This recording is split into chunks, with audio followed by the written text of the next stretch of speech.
morning. So, so,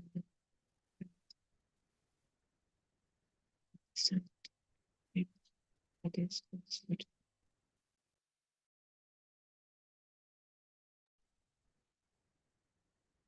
So let's observe something quietly. When you open your eyes in the morning, the world seems to be appearing instantly. The room, the wall, the ceiling, your name, your history, your past, your responsibilities, your hope, your worries, all of it seems to arrive in a single moment. But let us investigate carefully. Did the word truly appear all at once, as it appears right now, as we feel there, or did the mind assemble it so quickly that we never noticed the assembly? Instead, we think we are living in this three-dimensional space and this past, future, where there is time.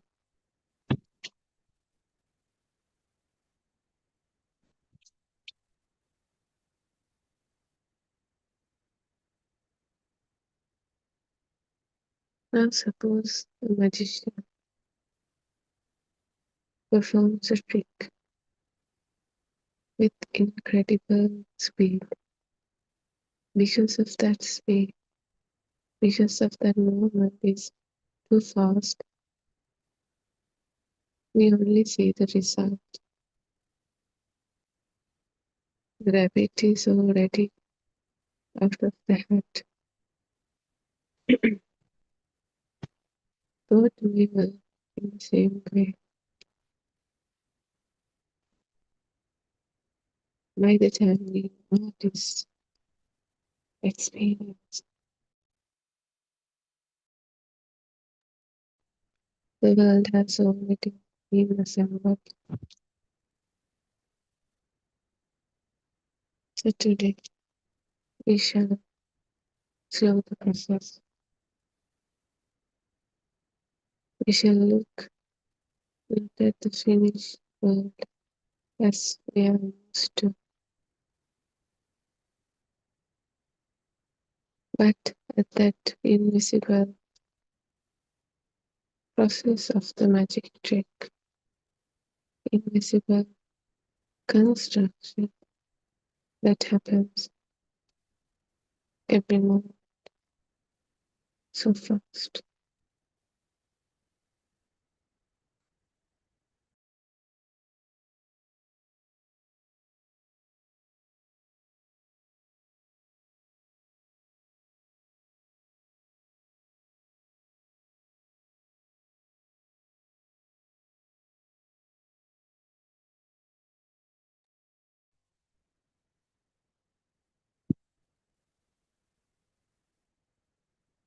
But before any thought begins,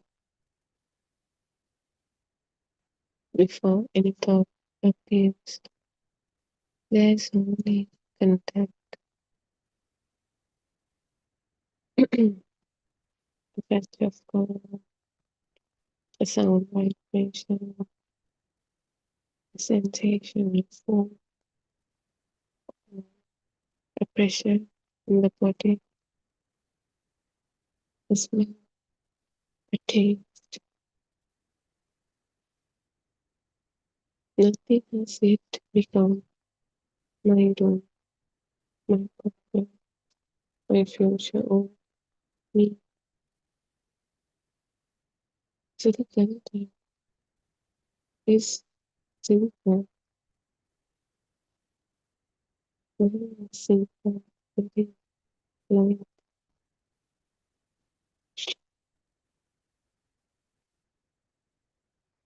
The complicity comes later when thought enters. Suddenly, recognition awakens, memory, like thought awakens, language awakens, meaning awakens, and without ownership, me, self awakens. And this doesn't happen step by step. All of this happens at once, in a fraction of a speed, a complete world appears. And because the construction is hidden, not actually hidden, but because of that, just like the magic tree, because of its too fast to notice, it's hidden. So we believe the world moves only within exactly as we experience it, just like the magic trick. We can't see the process because it happens so fast. And because we think we get amazed, we think this is the real,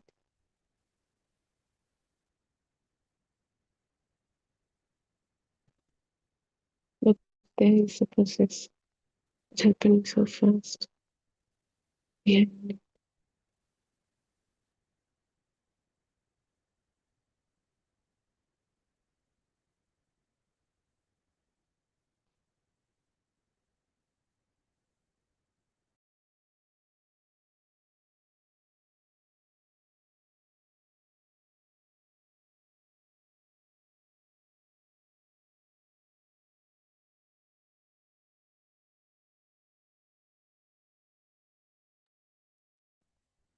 it's always thought that give lives, give life to sense contents, predict experience.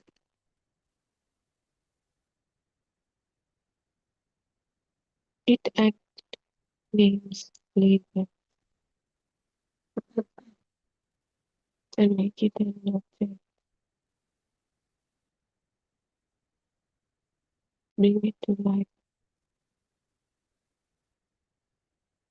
to an endless flow. Look at the tree before thought, there's color, just a bunch of color and movement. That's it. Then immediately thought says, tree. This is a tree. And the thing is, this label feels natural, real, obvious. It is useful, but it is not obvious really, because tree is a label between some two nameless flow.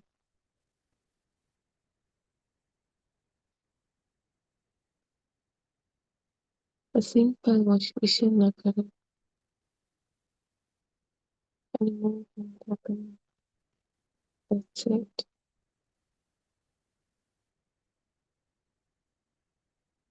There's no 3D, but the tree is a 3 dimension.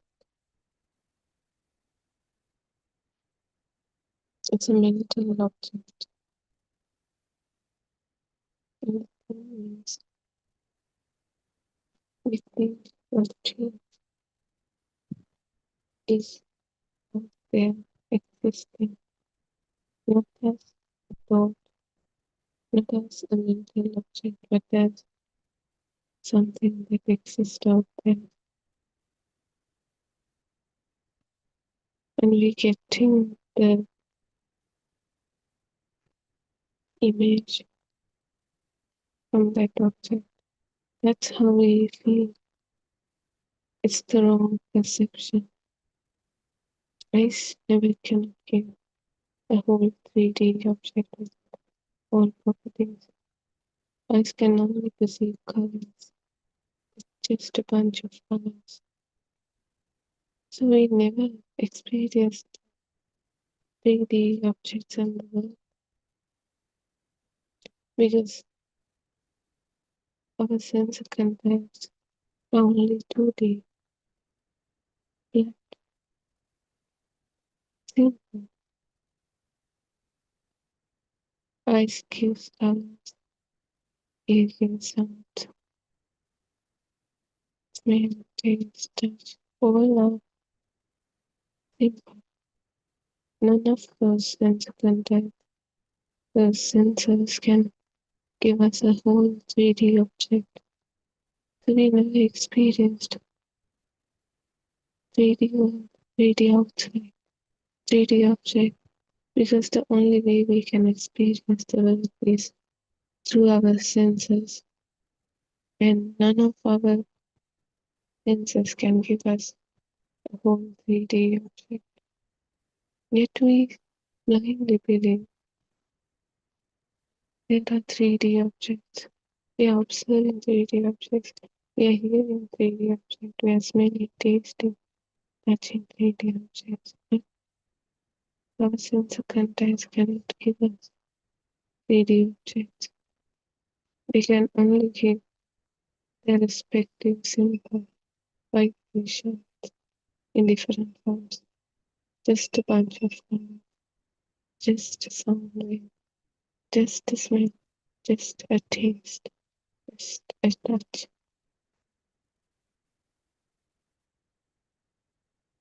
So, as you can see, this is all the mind's strong belief. It creates the 3D object inside the mind. It's a mental object, yet we assign it and strongly feel and believe that we are experiencing that 3D object from our sense of contact. It's the wrong perception, wrongly, yet it feels strong, feel not just simple but strong. When a vision occurs, we strongly feel there is that 3D object there. Otherwise cannot give us a 3D object. When hearing occurs, we strongly feel there is a person or a bird or squirrel or machinery, anything. Yet ears cannot give us a whole object. It can only produce sound waves. We can only get sound. But look how this illusion works. It gives us a strong feeling of we are experiencing three-dimensional things, objects, people, animals, situations. So, as you can see, no matter how strong we feel there are objects, things out there, none of them are real. They are all wrong perception and illusion that strongly feel real. So what really happens is one of our sense contacts get 2D or flat, simple sense contact. From that sense of content, mind creates a 3D object, yet it believes that 3D object is in the other end, outside of the sense of content. It's the wrong perception that we are so used to. That's why we automatically feels there is an object and it feels real. But when we start to see the truth, we eventually start to know that there's nothing out there. This mental object is an illusion of mental object in our mind, not that existing. It was created in our, because we cannot create a real object in our experience the world. The only way we can experience is through senses, and our senses can only give simple sense of contents, not whole objects. So how can we know? How can we say the thought is real? That this mental object is real? We never experienced the whole three-dimensional object thing from any of our sense of contents. So the thought itself is not something real. It is a creation. Yet we are so used to it. It feels strongly real because we are used to it. Not because it sees the truth, but because we are so used to it as a habit. This wrong perception has become stronger. But no matter how strong it is an illusion. Illusion that feels real.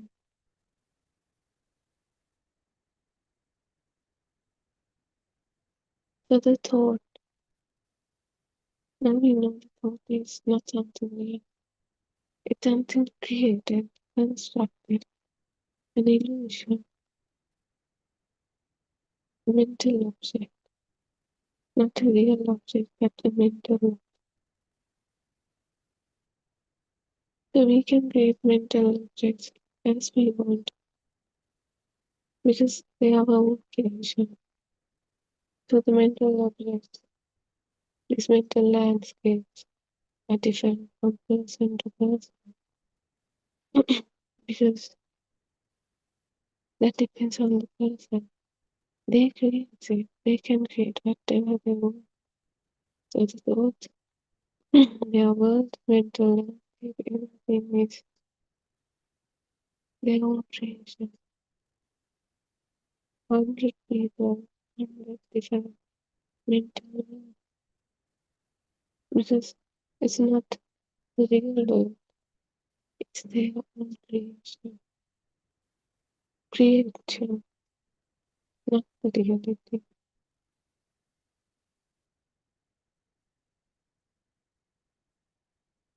But this thought is useful when it comes to communication.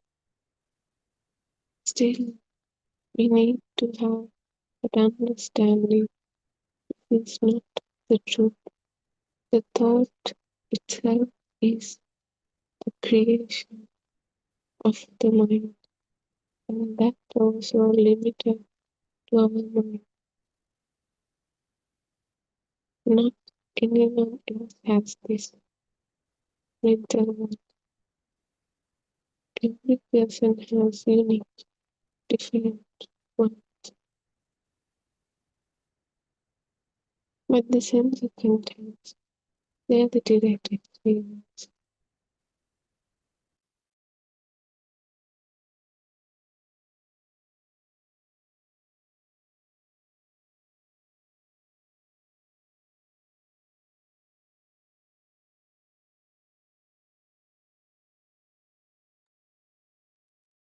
Mind views those simple, flat, self-centered to create a thought. It's like it borrowed some fragments from the reality. But the thing is, it feels real, but mind cannot create mental objects on its own. So it borrows fragments from the real, direct experience. So now the thought becomes more convincing. That's why we feel thoughts are real, and we strongly feel thoughts are real because it has passed of direct experience. If not, thought won't feel real, strong, convincing. Mind cannot create thoughts on its own. It needs to borrow the fragments from the real experience. Yet, after all that, it overtakes everything. Mind overtakes everything. Thoughts are its own creation, yet thoughts overtake the direct experience. Now, when we observe the things, when observe, we observe a whole world. We observe objects, people, animals, situations, but none of them are really present in those simple sensor contents. All those thoughts, mind's creation that we blindly believe existing out there outside world. Look how stronger this illusion has become to the point we mistaken it for the reality.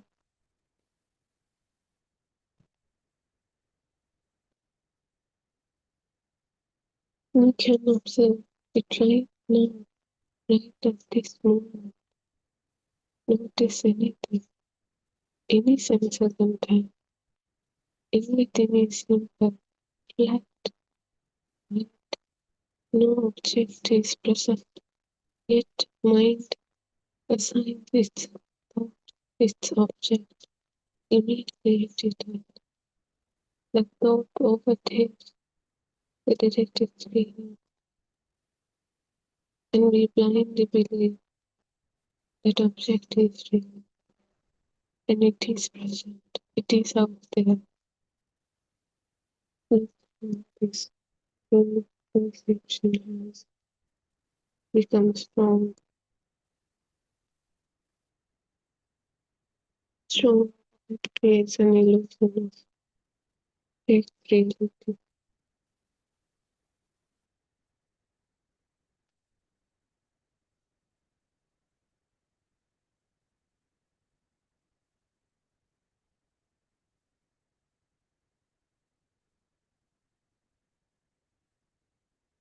Notice the label of the name that the thought was added after the scene or the hint or the smell or the taste. I did not contain the word king.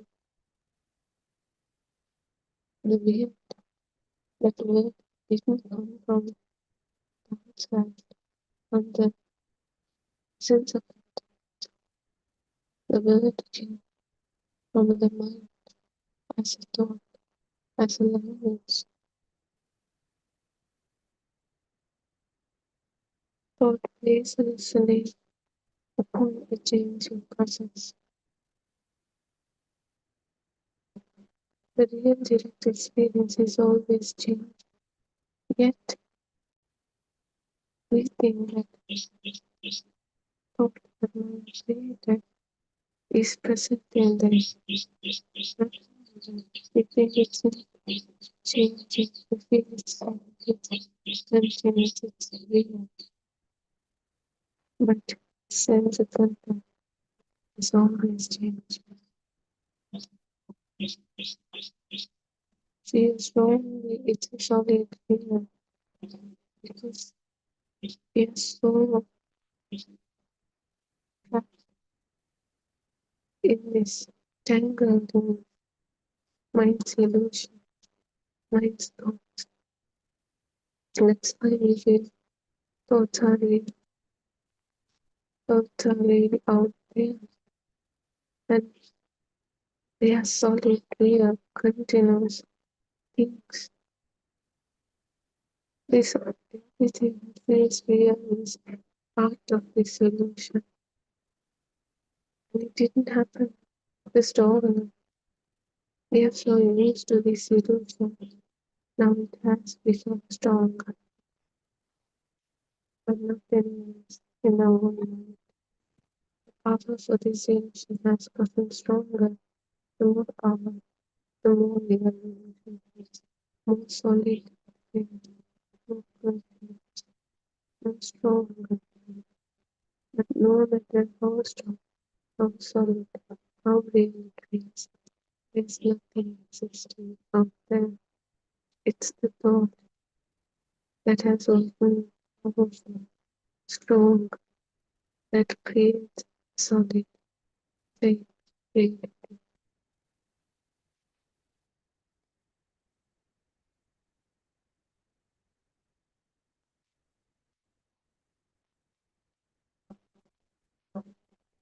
But when it comes to reality, it's always changing. It's always changing. Mission, that bunch of colors, or the sound, smell, taste, anything. It's always changing. But the thought that we assign gives us a feeling it's it's still solid, it's still continued. It feels like it's not changing. Because we're not living in the direct experience. We are living in that thought, in that mind. So we believe what thought says. The vision is completely different. It's always changing, yet we think that object is there as always. We overlook the reality, the real direct experience. Mind overtakes the reality, thoughts overtake the direct experience, and gives us that stronger the mind thought is, it effortlessly feels real, even though this direct experience is changed.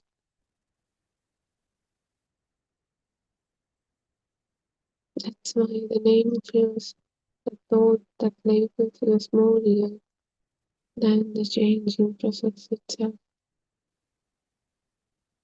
It feels more real, but it is not the reality. It's a fake feeling that happens because of the power of the thought. That fake, that power creates that fake reality. It's the illusion, but it's an illusion, not the reality. We stop seeing the colors, the movement. Once we stop hearing the sound, instead we can see the person, the door, the bird, the screen. So the label holds the living floor being basically this mind's illusion, mind's mental objects, take on the real experience, real, real love beneath it. Nothing is solid. Everything, each and every second is directed to change. It's not continuous, it's not change. Yet, the thought gives us a strong feeling of solid, unchanging reality. But when it's clearly everything is changing each and every one.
In today's creative battle,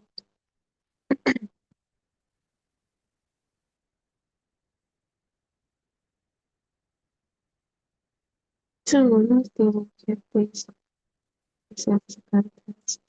There's no detail of nothing. Everything that we believe, whether it's time, whether it's distance, whether it's height, width, weight, anything, it's a thought, just like we live today exists. Those creates this distance, separation. It's a soundless and from saying someone is speaking. A sensation arises when God says, I'm comfortable, I'm really comfortable. To notice the separation of the two. Think of understanding,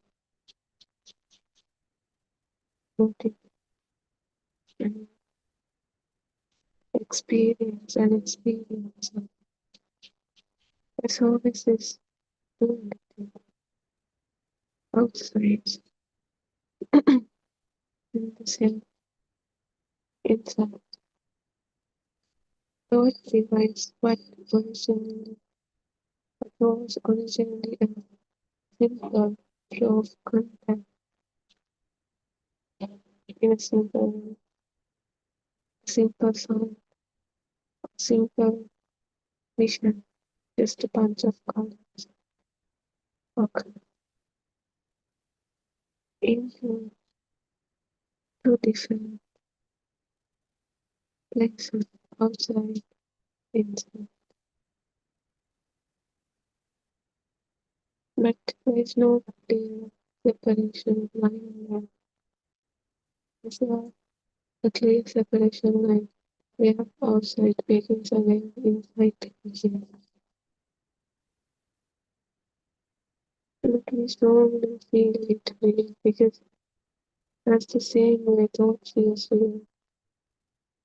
This also has come.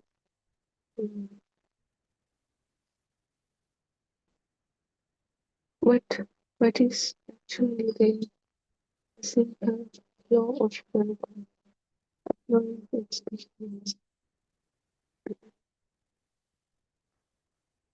Witness your thoughts in this division help us to navigate life, to fully navigate life. But it is not feeling like it too as it's supposed to be, but instead we feel it as a real thing, but we feel it as this is the ultimate reality. This is the real world. We feel it strongly like that.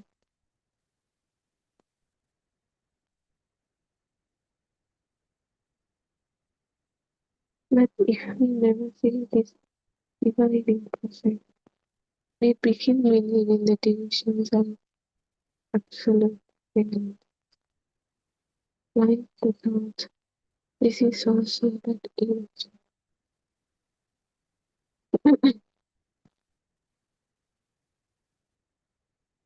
No one observes it. Imagine you sit quietly, nothing threatening is happening. Then a thought appears, but if tomorrow was painful, immediately what it is, it feels anxious, it feels fear. The imagined tomorrow becomes feels like psychologically real. The actual room disappears from attention. God has built a world more convincing than the present moment. So this is what happens each and every time. This, this future is the best example because we clearly know it never happened. We never experienced it. Yet the thought gives us that feeling of reality. So this is the same thing happening. Whether it's past or future or present, thought is the one that gives this real feeling. What really happened doesn't matter because thought is the one who's doing this. The power of this thought is clearly visible in this because the future never happened. Yet we feel like we are really experiencing it.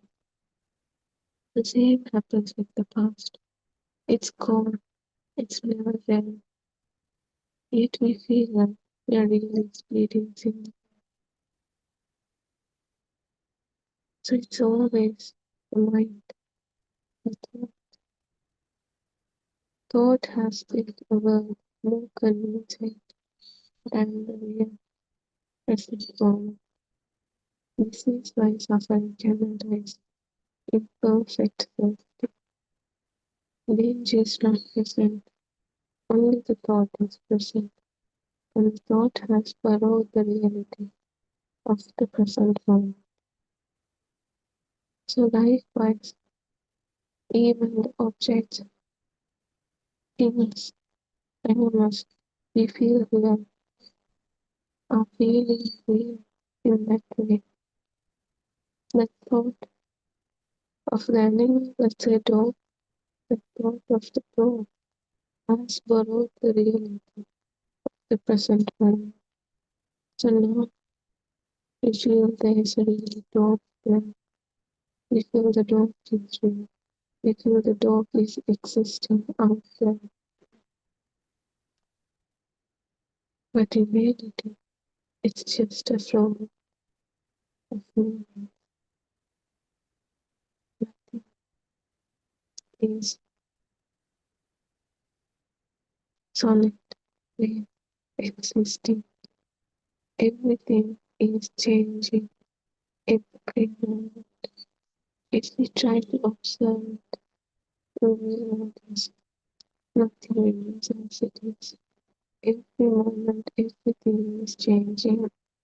Yet from the mind we have hold the world. and we keep with everything solid and sometimes it's from the mind. Mind is the soul that creates this illusion, creates that everything is real, solid, and changing.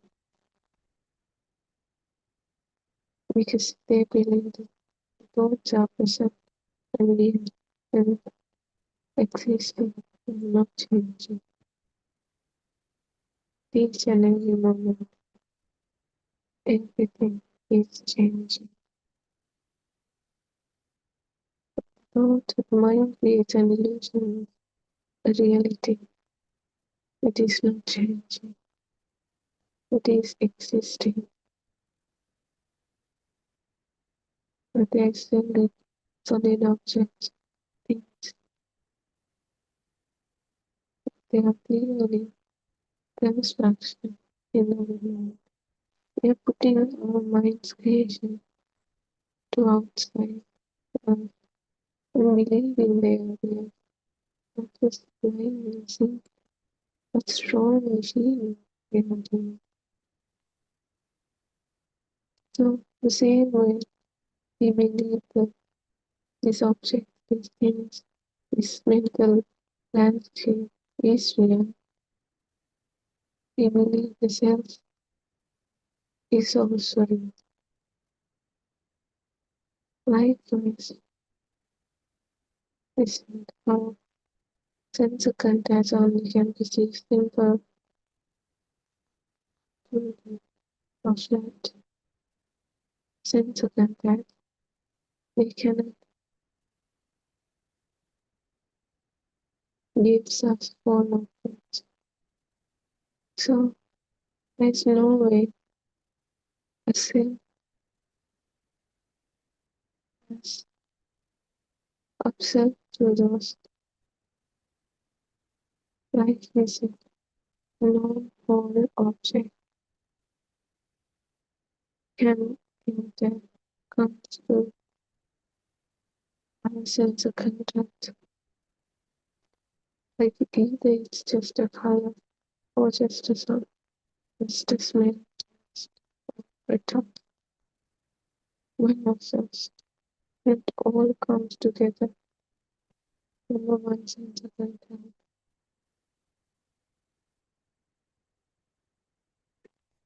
So there is no way a self can be observed through any of those sense of contacts. Just the same way we cannot find a tree or a chair or a door. We cannot find a self. So life becomes it created.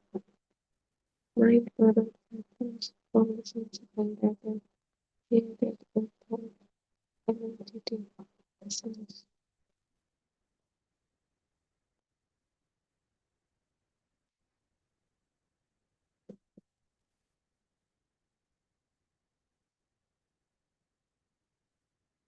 So when we waking up from a deep sleep, what a brief moment is simply awakening. Then the sun constructions daily in my ears, my family, my love, my bodies, my story, myself, begins. Not because,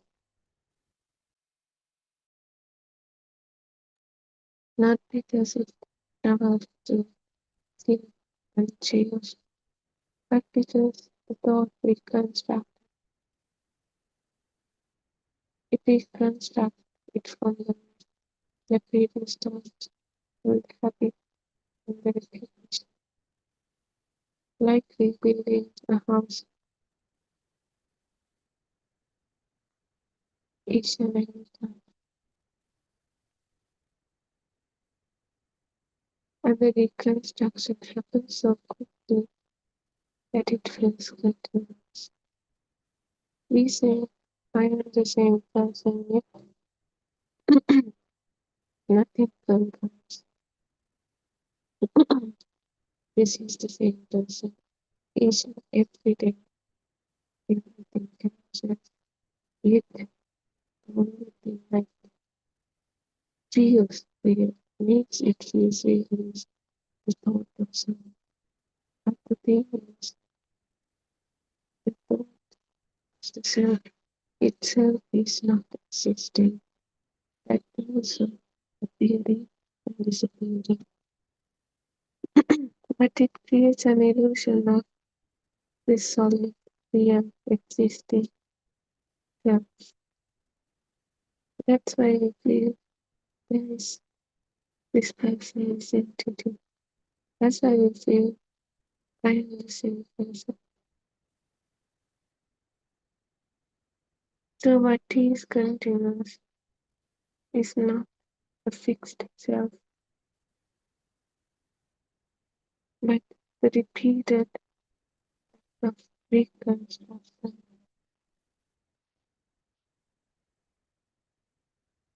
It's like we said, thought is not something real. Thought itself is a creation of the mind. The mind cannot create on its own, so it borrows elements from the direct experience and create a mental 3D objects.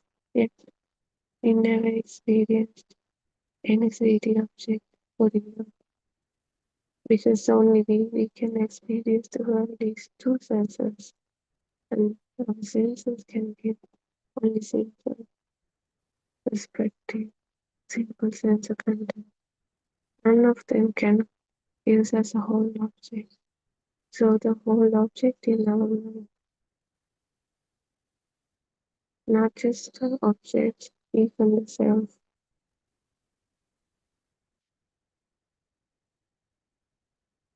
In this thought that created, that also is not existing. It's not stored in the mind. That also disappearing. Nothing is continuous. Like the direct experience changes, the thoughts also changing. They always appear and disappear.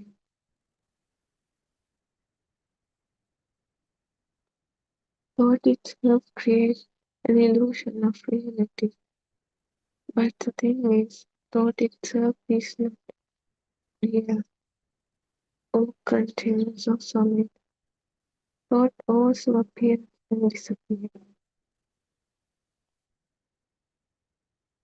So what happens is each and every time thoughts get reconstructed, but not the same thought, but something similar to previous one. Because thoughts always appear and disappear, vanish. It can never come back, but something similar to that can get constructed, reconstructed. Yet we mistaken that thought for the same thing that appeared before.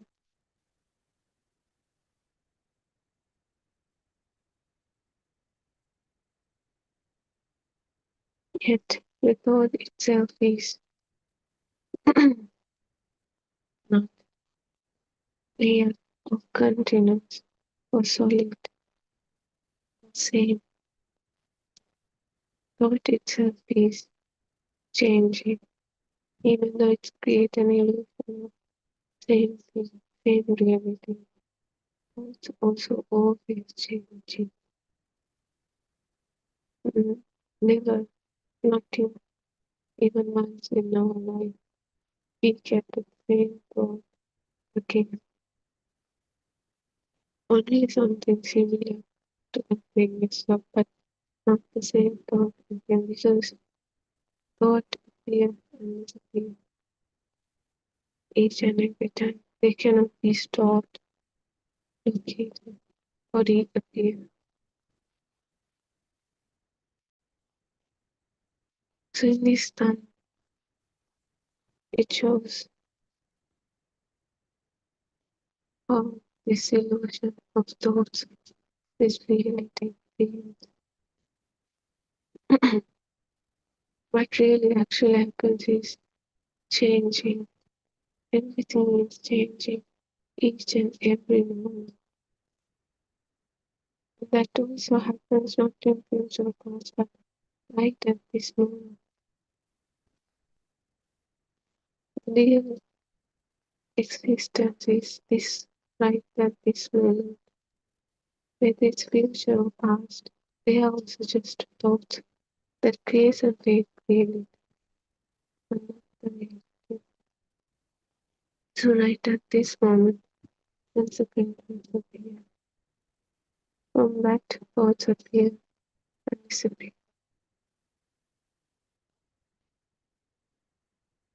What seems instantaneous is revealed as a sequence.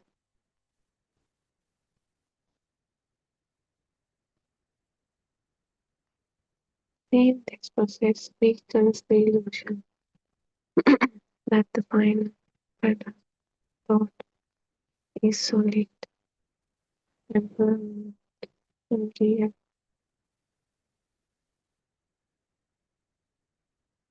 and unchanging. This is the illusion of the mind.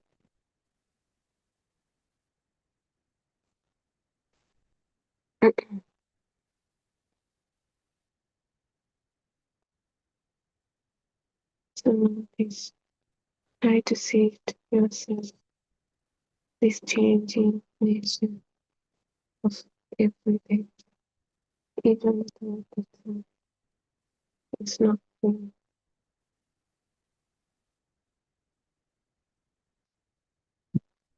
And with that deeper understanding, you start to break free from this solid reality that feels it there, but it's not. But once you understand this truth again and again, with that it slowly losing the power each thought having, power that feels the fake reality, fake image. So rest is simple. They don't seem like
I worship Triple Gem with the greatest respect.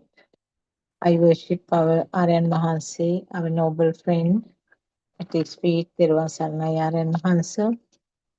We are ever so grateful to you every day, every hour, every minute for your guidance and the explanation, the advice that you are giving. Terwan Saranai. May all our friends who are listening be blessed by Triple Gem.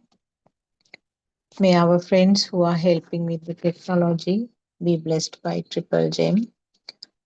So, this is yet another session, a continuation of the Dhamma friend, the what my Dhamma friend did a little while ago.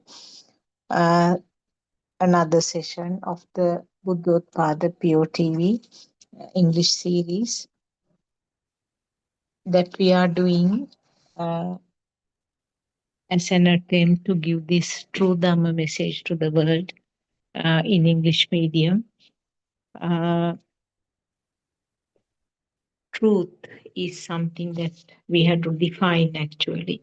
What is a truth? Uh, in other words, it has to 100% match with what Lord Buddha said nearly 2,600 years ago. So that should be the truth actually. So, how did Lord Buddha say that uh, to find out the true Buddhism? Actually, Lord Buddha said that with time, what he said originally will be changing, will be kind of corrupting, or it will change. So, this fact Lord Buddha forecasted very clearly at the time that he was alive. He said, uh, the like the worm who is destroying the tree trunk while living inside, the people who are so called Buddhists, or even I think the monks will be coming in under this category. So the people who are preaching and explaining Buddhism, they themselves will cause this harm to the true Buddhist facts. And also, Lord Buddha said that because the Dhamma is something deep, uh, only the wise person will be able to understand it. So, wise doesn't mean that educated. Education is actually different from the wiseness or the prajna, because even at Lord Buddha's time, there were people who were not educated in the school system or under a teacher, but still could understand these Dhamma facts. So that is the wisdom. That is what Lord Buddha said. So the people who are not having that wisdom that is necessary to understand this Dhamma will actually take only the simple facts, take only the superficial layer, and then trying to tell the world that this is the true Buddhism, this is what Lord Buddha mentioned. And they will skip the deeper parts which are difficult to understand. So that is a kind of a disaster that can happen with time. And Lord Buddha very clearly predicted that there will be lots of influences uh, from the other religions also, but the major damage will be done by the people so called who are labeled as Buddhists themselves. And they themselves, simply because they don't understand those deep facts, they will have their own versions. They will explain it in the way that they understood. So, this is a pathetic situation. This is what is happening at the moment also. The Buddhist teachings have been influenced or adulterated by so many other religious beliefs. And now we know that the priority is given to the material type of offerings or the Amisa Puja, which was not actually appreciated by Lord Buddha. Sorry. And what Lord Buddha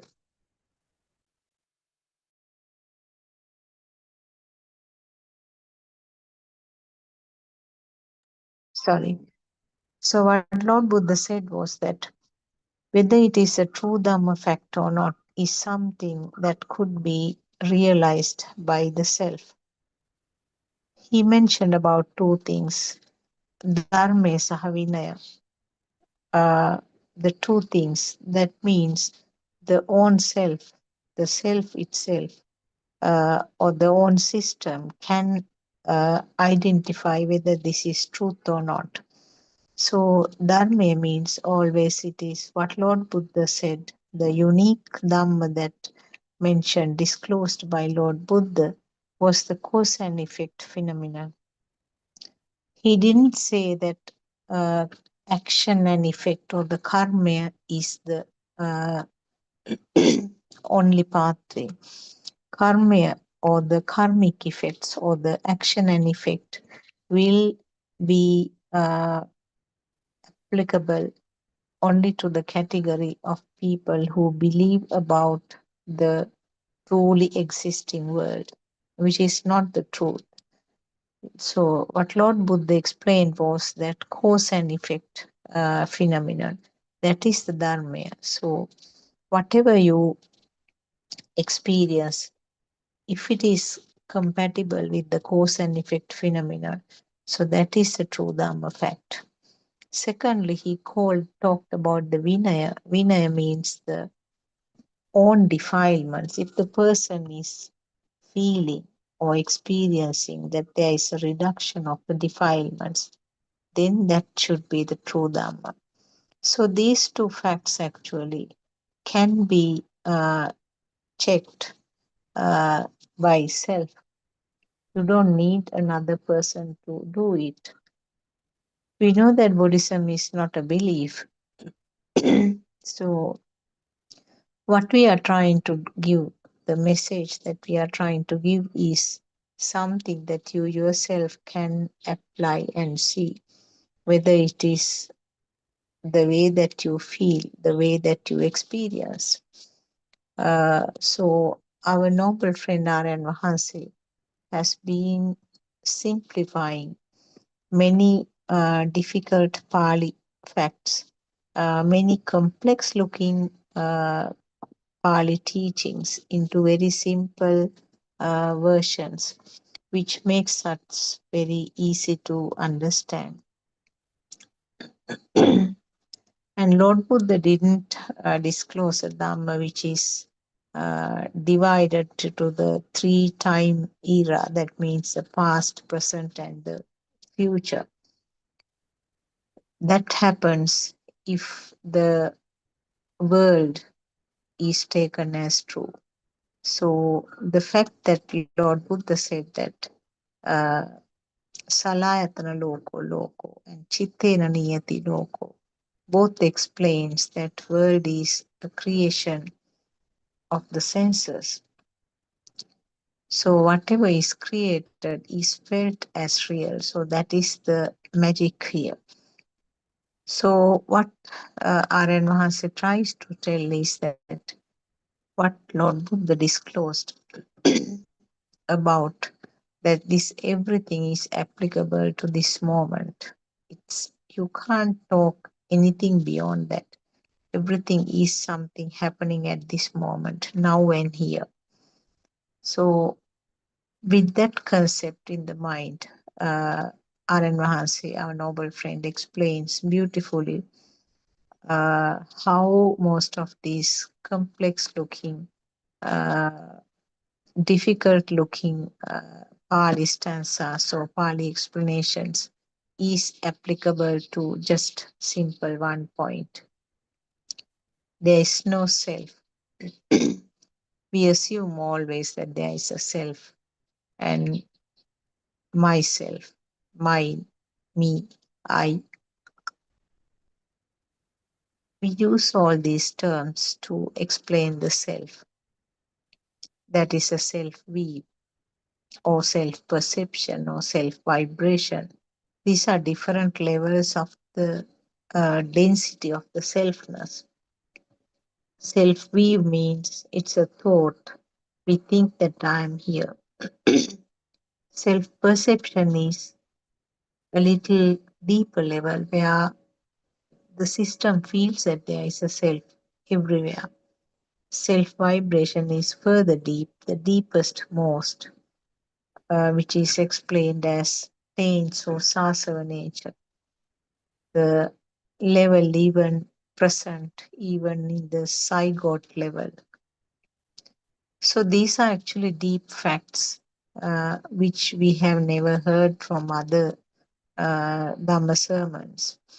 So it all depends on the person who is preaching actually, the understanding of the person.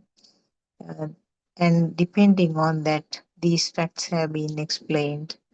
And other important thing is that all these facts very beautifully explained in the Pali Sutras that Lord Buddha preached so long ago. So that is the original teaching. So interpretation of these Pali stanzas is very important. We have found that the Tripitaka, or the main book where the Lord Buddha's teachings or sermons have been recorded in Pali, when it was translated to Sinhalese, there have been many errors in that. And that 100% depends on the parties who were involved in this translation. So actually, you can't blame them also, because that was something that they tried to fulfill, a duty that they had to fulfill. But it all depends on the person's uh, level of understanding on this Dhamma and the level of inner transformation.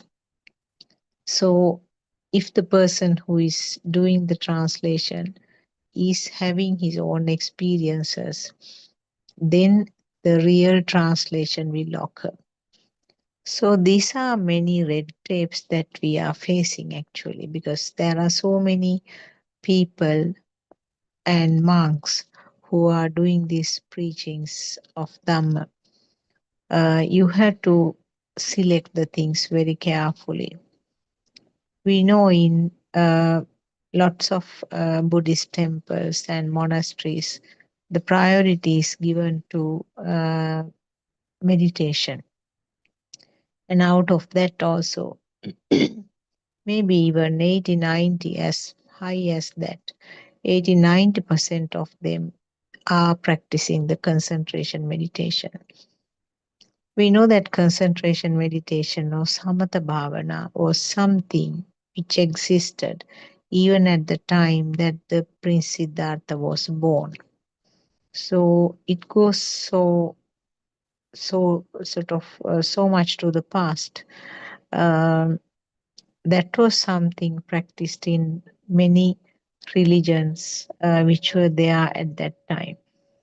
And people misunderstood that comfortable and relaxed feeling that they experienced with that as the final truth of this Dhamma path. True that with lots of samatha meditation, lots of concentration meditation, when the people are doing it again and again, the vibrations become calmed down. uh, they have a very much comfortable feeling that they experience, a very much relaxed feeling. But the danger is that it's something that you are keeping on your lap. As long as you are sitting, it will be there. But the moment you stand up and go, it is fallen. It's not going to be there. So, concentration meditation is something like that, where in one particular posture, if you continue to do the meditation, it will continue to have the effect, that relaxed feeling. But the moment your attention goes to something else, that relaxed feeling is interrupted. And you cannot practice in any posture that you like. So, when you talk about this meditation, what Lord Buddha appreciated or Lord Buddha taught was actually the penetrative meditation or vidarshana bhavana, which can be practiced in any posture. Whatever you are doing, that is applicable. So you are not trying to force your mind to one particular topic. Here, you allow the mind to roam around freely, but just be vigilant, observing how the behavior is happening. So, this is one of the issues in most of the Buddhist teachings that we hear today. They are giving the priority to the concentration meditation. And also, the fact that apply it to the Dharma and Vinaya is not something that is exposed or not something that is explained adequately in these Dhamma Deshana, these sermons. Because Dhamma, Lord Buddha's Dhamma is something that we call as Sandhitika. Sandhitika means it's explainable, the self understood, understandable. You don't actually mm, uh, you need the help of the noble friend, definitely. The noble friend's guidance is necessary until the last end of it, but the understanding should comes within the self. So when we talk about uh, the Buddhist teachings that we hear in Buddothpado teachings, that means the what our Maharaj is explaining, what our noble friend is explaining. It very clearly is mentioned in in the sutras, which are the original teachings of Lord Buddha. So then, is there any doubt? No, there's no doubt. And the beauty of it is that the people who continue to listen, they themselves observe a drastic change within the system, the drastic change within the self. Now, uh,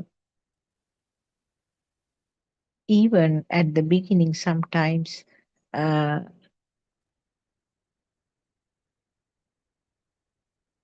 listener may not be able to understand what is being told in these sermons. So our advice is not to get discouraged, because what you heard all this time is completely different from this. It may be very simple, very attractive type of sermons, which is not of any use. We can't find the simple and easy pathways for nirvana. What is nirvana? What is nirvana? In the singular meaning is that putting off the fire, something which is burning, you are putting off or extinguishing. So, what is there to put off? We are always burning in the defilements. So, understanding that fact itself is a skill, because we did not know that we are always burning. Now, when you talk about the burning, sometimes a person will have the experience that will will interpret it as in such a way that burning means only the sadness and the anger. No, burning is applicable even to the situations where you are feeling extremely happy, or if you have any craving for something, those instances also you are burning. Burning means there is a current, a power is created, power is generated. That power is the one which actually is troublesome, because that current you can't switch off instantly the way that you want. The current will maintain, it will fluctuate the levels. Depending on the type of the thought, the current is fluctuating. The current which is generated is because the the feel that this thought is real, that thought is alive. So that is not something done on purpose. It's something that is happening as a part of this system function. So what will happen if the physical body comes to an end while this current is there in the last thought also? That power, that current which was there, will synchronize to another suitable current. So there is no end unless you are born as a human being and you hear this Dhamma message, and then you understand this Dhamma message, and that is the only pathway to have this current switched off. So the current on means, or if there is any leftover current means, definitely it will find a suitable place to synchronize. The danger is that it is not necessarily going to be in a human fetus. It may be even in an animal's level or in the lower, much lower realms that we talk about, like hell. Well, those are actually the different levels, are different levels of the vibrations of the mind at that level. So the only way, only escape from this burning fire is to understand how this is functioning. What is this system? That is the only way out of it.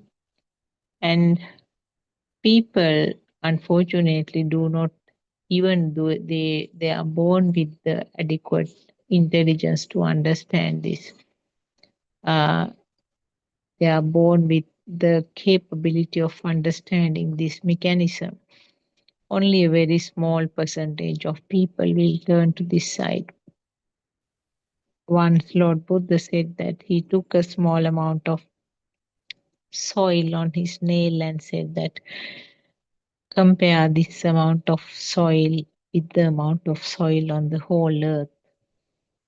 The amount of people who understand this Dhamma is equal to this little bit of soil on my nail.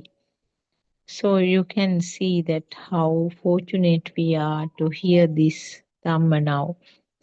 And not only that, I mean, hearing alone is not enough. It should be able to understand. So, understanding means you have to have the courage for that. You have to have the willingness to listen to this Dhamma. And you should be able to do your own research. You have to revise it, reflect on it, reflect on it, and revise. That is how you understand these Dhamma facts. Some of the sermons might have to be listened several times because each time you might feel that there is something new. You might wonder, oh, did I listen to this earlier? Did I hear this part earlier? That is the nature of the mind because the mind is in such a hurry. It tends to skip certain things, especially when you are listening it to be listened to something again and again. So some of the sermons definitely you have to listen to several times to grasp the full context of that. So listening is important. Continued listening is important.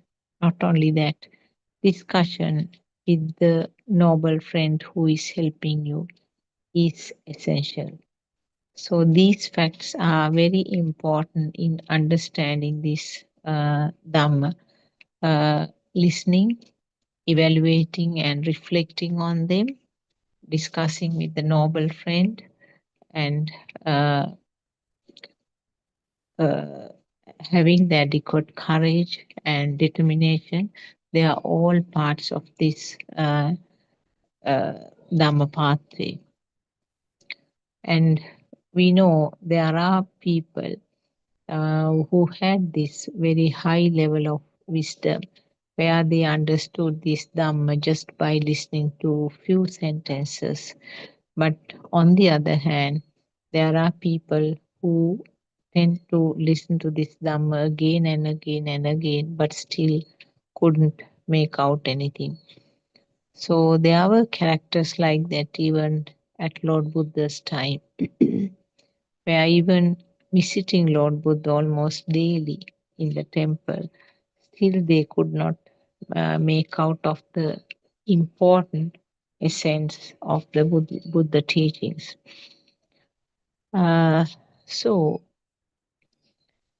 it doesn't mean that that person is going to have that inability permanently. It's something that will change. So no one should be disheartened on these things. uh, courage is important, and disappointment should not be allowed to come and block your pathway. We know that uh, Buddhism is something mostly concentrated on the mind and the thought. The changes of the physical body is something that can be observed and understood without much difficulty. Uh, Appearance of the body will change, and those changes can be uh, observed, investigated, and checked and find out easily using various testing, examination, uh, various type of investigations. Those will help to identify the changes in the body. But Buddhism is something mostly concentrating on the mind and the thought, which is not uh, possible to check with any kind of instruments or any testing. So the Lord Buddha touched to the most difficult part. So that is understood by the what is called the third eye, the Dhamma eye. So it is nothing to do with the physical eye, but it is the something to do with the wisdom or the jnana. So understanding the nature of this mind actually solves the problem completely, and it is the most difficult uh, uh, part, of course, compared to the testing, then instruments that you are having to examine and find out the faults with the body.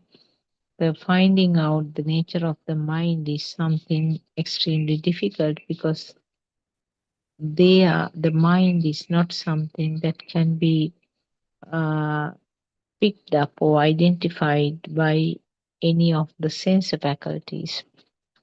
Mind is not something that can be seen, not something heard, not something felt as in the form of uh, s- a taste, smell, or the skin sensation.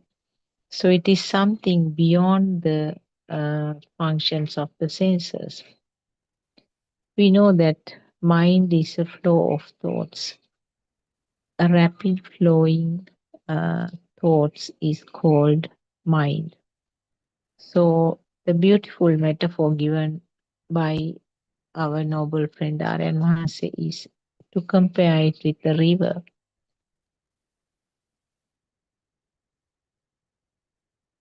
Also, he compares it with the wind because when the air is moving from one place to the other, we call it the wind.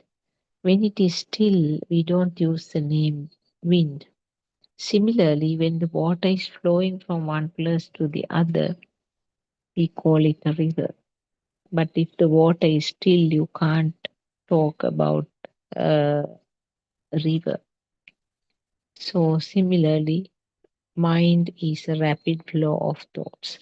Rapid, the word I would use rapid again and again because the the the flow, the speed of the flow of the thoughts is something that cannot be given in a number. Uh, Thoughts are appearing and then disappearing or ceasing to be there, and it's a rapid flow. Uh,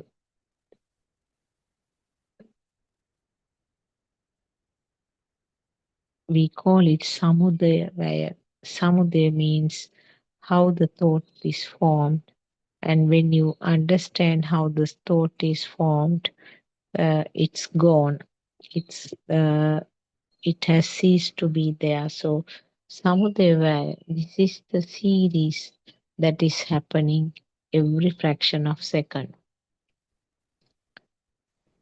And now if I see a banana tree, I can see a banana tree in front of me. The mind of seeing the banana tree is not just one thought. It's again a huge collection of thoughts together. And collectively, I say that I can see the banana tree. So it has so many, maybe thousands or millions of thoughts together, is felt as one single thought, and it is interpreted as I am seeing the banana tree. So each of these thoughts are individual thoughts. They are not actually related to each other. But because of the ignorance or the avijja, the impression that the system has is that all these thoughts are connected to each other. Not only that, we feel that the thoughts are somewhere stored and then coming up uh, as a memory. Lord Buddha said that there is nothing called memory. You can't see a place where the memory is stored. But of course, the brain has the vital function of providing the platform for the formation of thoughts. Now, if you take more simple explanations, if you do not have the material I, the structure called I, you can't talk about seeing the things. If you do not have the structure called ear, you can't talk about the function of hearing. This is applicable to the other three sense faculties also. Without the muscular tongue, you can't talk about feeling the taste. Without the muscular nose, you can't talk about uh, feeling the smell. And without having the functioning skin, you can't talk about feeling uh, temperatures, feeling the hardness, feeling liquid nature, and feeling the airiness. So, those things you can't talk about if that physical component is not there. So, similarly, about the brain, if the brain structure is not there, you can't talk about the thought formation. But of course, the brain is not the thoughts. Brain is needed as the background essential component. And the thoughts which are formed actually is not a part of the brain, but brain is necessary for the formation of the thoughts. And we know that if the structure of the brain is altered, the way the thoughts that are formed also can change. So we talk about various psychiatric illnesses that can be very beautifully explained when the structure of the brain is altered. Mostly they are chemical changes, but still, when there is a change in the original uh, brain structure, the thought formation can change, different thoughts. But can you localize the thoughts to the part of the brain? No, you can't, because the thoughts are formed, but you can't pinpoint and say, this is where the thoughts are formed. It's like the metaphor given by R.N. Mahanse, the vehicle battery. The vehicle battery has the different components, the water, acid, metal parts, etc. And uh, the current is created when all these function normally. And when that functioning is there, the current is created, but you can't pinpoint and say this is where the current is. But uh, when the structure of the battery is changed for some reason, then the current which is generated also can be different. So, uh, but the other important thing is that current which is created is not something that you can see, not something that you can hear, or something that can be felt. It has to be manifested in some way. So when it comes to the vehicle, the current from the battery is manifested by the movements, forward or backward movements of the vehicle. So the vehicle is running when the battery current is created. So similarly, take the physical body. We also have a current generated. The generation occurs from the five senses. The the beautiful metaphor given by uh, R.N. Mahase is that they are like separate five solar panels. Non-stop they are working. And when the solar panels are functioning, uh, the current is generated and this current is combined or put together to form a stronger level of current. So this is what is happening in the thought formation. We know that the thought formation is the result of the five sensor functions. So the five senses are functioning non-stop and some form of power is created.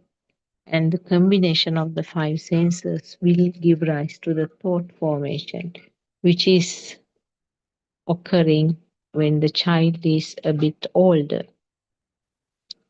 At the level of the radiant mind, small child, they have only this function, five solar panels are functioning, but there's no combining of those powers.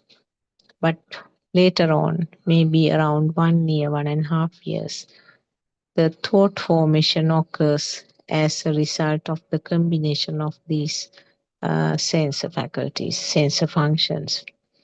So that means the thoughts have the power, and that power is the one which actually makes your body move. And uh, it's something similar to the vehicle battery, moving the vehicle forward. So when the current is strong, it helps to move around. That is how you and me are doing our walking, sitting, uh, eating, drinking, all kinds of things do happen because of this power. So this is the current which will continue, and with certain stimuli the current goes high up, with certain stimuli the current is lower, so it's fluctuating. But again, I'm reminding that each thought is a new one. Now, you might say that I'm thinking about my school time, so that is a past thought. The impression that we had was that actually those thoughts were stored somewhere, and we used the term called memory. Actually, what Lord Buddha said was that the memory means there's nothing stored somewhere, but it is a fresh thought. The same old thought is being reproduced or recurred as a new thought at this moment. And similarly, about the future, also, he said, the future, if you are planning something, you might say that I was thinking about my future. But the future also has come as a thought at this moment, isn't it? So, anyway, everything is happening only at this moment. And that is something new and fresh, not related to something that happened, but the same thing is being reproduced here. So, the understanding about the thoughts, as I said, is a basic of Buddhist philosophy, because it is a thought which is giving rise to all kinds of uh, sequence. And when the thought is strong, the current which is felt or that live feeling of the thought is the one which gives rise to the feeling that this is really existing. So for us, the world is really existing. Whatever we are experiencing, we feel as if it is really existing. So the trees existing, the uh, flowering trees existing, gate is existing, and the sun is existing, sun is alive. So these are all components of the world. And not only that, I am also living in this world. So we are myself is also a part of this so-called existing world. So is the world really existing is something that we have to understand. If I say no, you might feel a bit confused. How can you say that the world is not there because I am experiencing the world? That will be the question that comes from you. Yes, the thing is, it really is felt as true. That is the magic behind that. Really feeling as if the world is true is the beginning of these problems. But can you stop that process? No, you can't stop the process because it is a part of the natural flow. Then what should be done? Yes, what you should do is to understand how this mechanism, how it is being, how it is happening. That is the only way out of it. So when you realize that there is no person here, it's only the experience of the five senses. You really have to have a thorough uh, research on this saying, isn't it? You might say that how can you say that the chair is not here? Now just think about it. The chair is just shaped to the eye because eye is simply functioning as a video camera. It's taking pictures as the structure helps it. So the eye is a part of uh, the seeing function. So seeing means it's a shape, not even the colors, because you can't recognize the colors just simply with the function of the eye. Uh, the colors is also a part of the thought formation. That is why, as small children, we do not know about the colors. Colors is also something that you have to learn by experience. So, the function of seeing, function of hearing, function of feeling the taste, function of feeling the smell, and function of feeling the skin sensations. They are all confined to those organs. Uh, no organ can do the other organ's job. So the five organs do have a specific job, a specific function. And as a part of this natural process, these functions combine together to form a different function. That is what is called the thought formation. So the two commonly involved sensor functions are the seeing and the hearing. Showing something and giving the word, showing something and giving the sound is something that is commonly done in this process called teaching.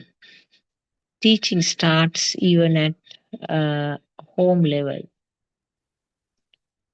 The very first teachers of the child is the parents and the elder siblings, and later on it will be the other adults and also the teachers. So most of the situations it is the eye and the ear which is involved. But of course, when it comes to the things like food, the other five senses, other three senses also can have some role to play. So it depends on the stimulus. This is a very rapid process.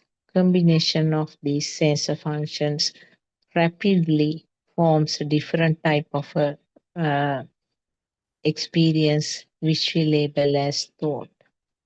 So now this thought formation is something happening continuously, and it is uh, the thought is the one which has a very strong current or strong power, and that power or that current is what is felt as being alive.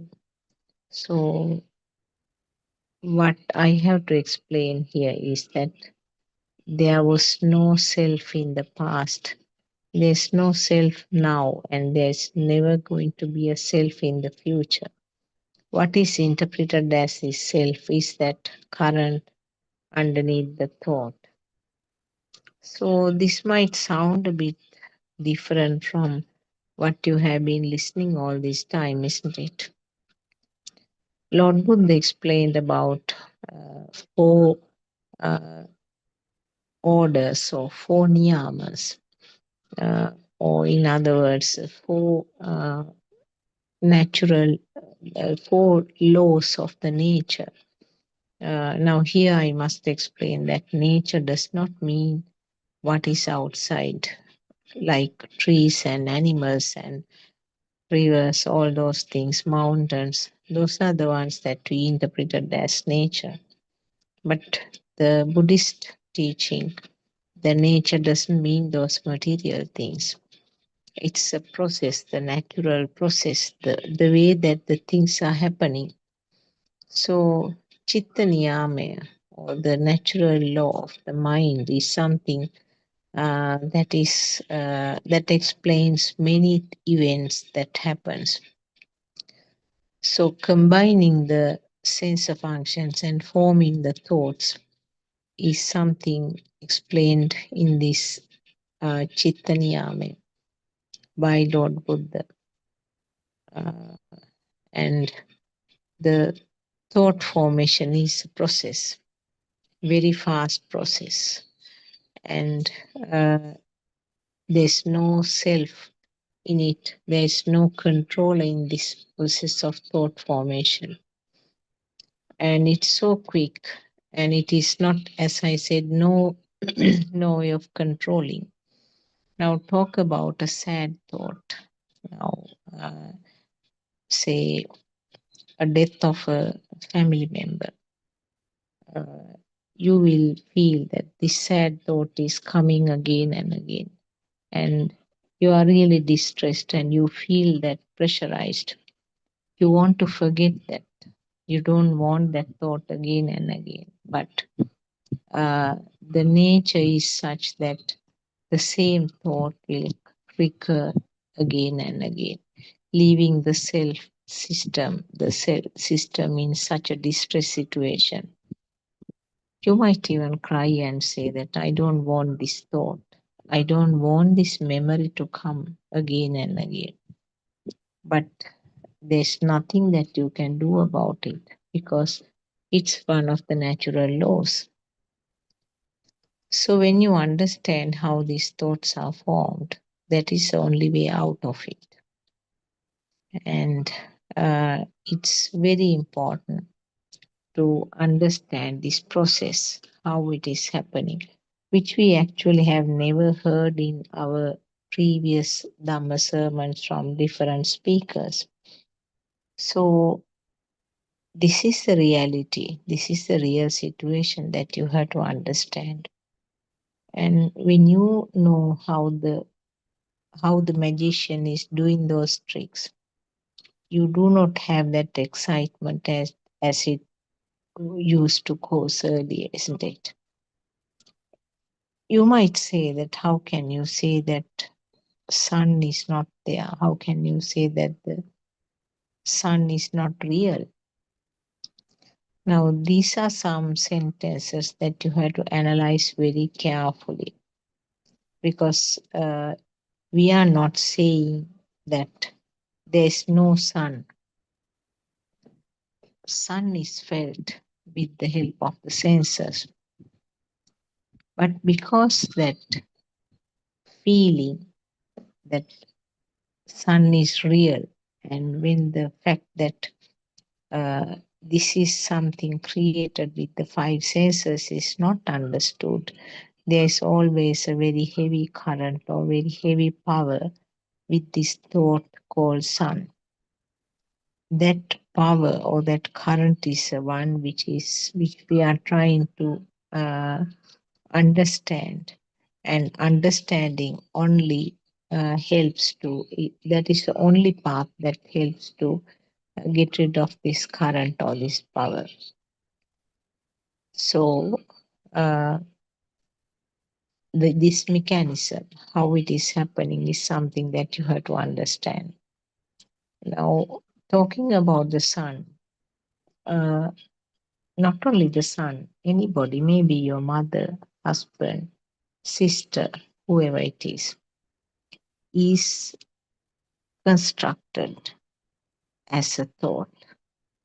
Now, we will try to expand this sentence and see how you can explain. The sun, we'll take the sun. When you touch, it's a skin sensation, isn't it? When you are close to him, you might have a specific smell coming from him. So that is a smell sensation to the nose.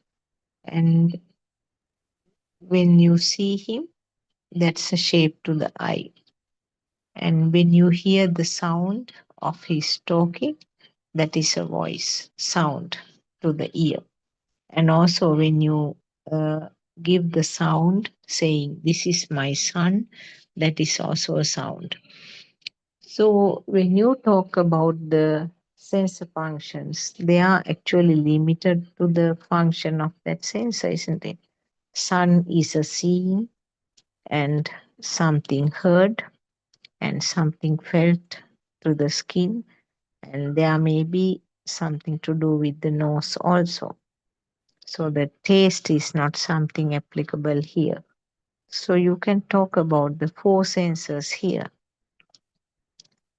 and none of those senses are capable of identifying what is experienced.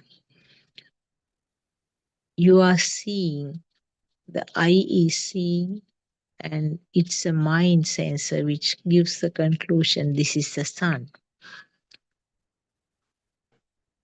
Ears are hearing only, and the mind sensor gives the conclusion that this is sun's voice or the sound called sun. And the skin is feeling, and it is the mind sensor which gives the conclusion that feeling uh, is sun's hair or sun's skin. I'm touching my skin. I'm touching my son's son. So those are the three ways, particularly if you just leave the smell part. The other three senses will experience something and interpret it as sun uh, by the mind sensor. So it is the mainly the three senses plus the mind sensor which are in action here. And how did you get the concept of sun in your mind is something that you have to explore. This is what is explained by Avaran Mahanse, the wisdom of seeing the past perceptions. Pubbe Nivasa Anusati Jnane.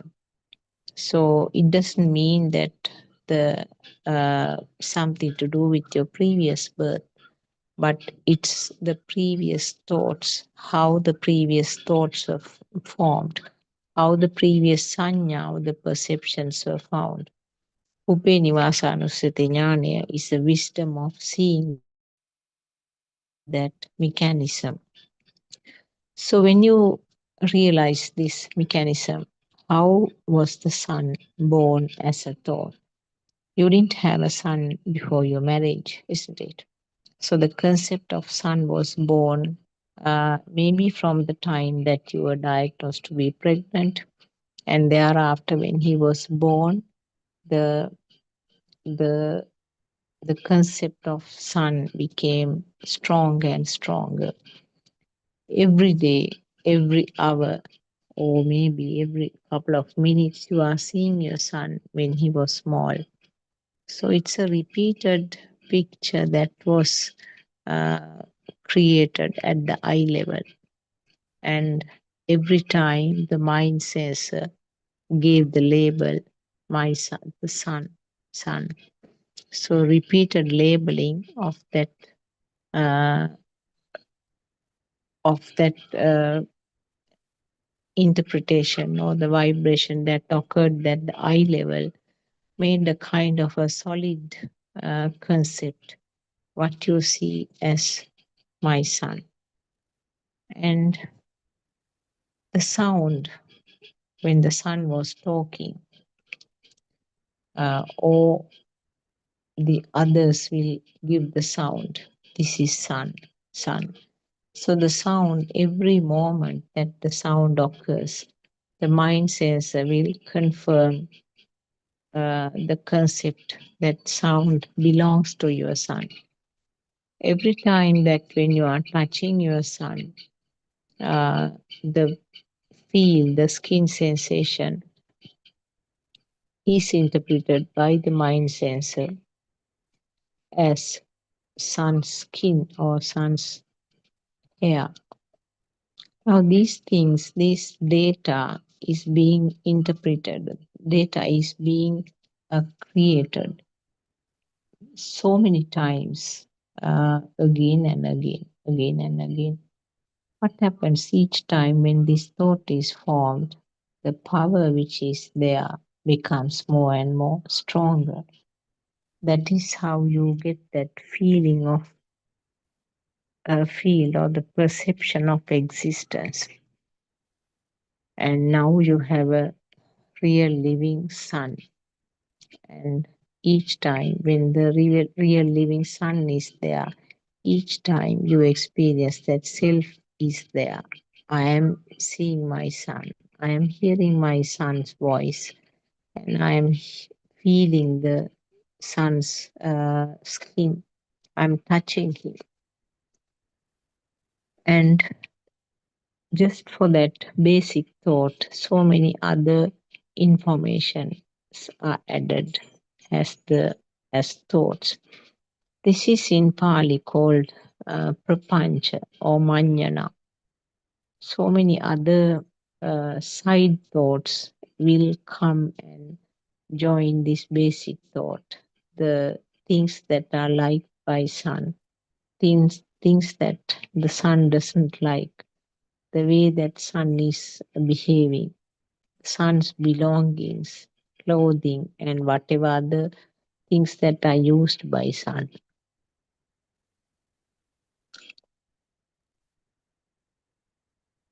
And sun's room, sun's vehicle, sun's family. Now, all these things will build up with time, isn't it? And now you have a very strong concept called sun.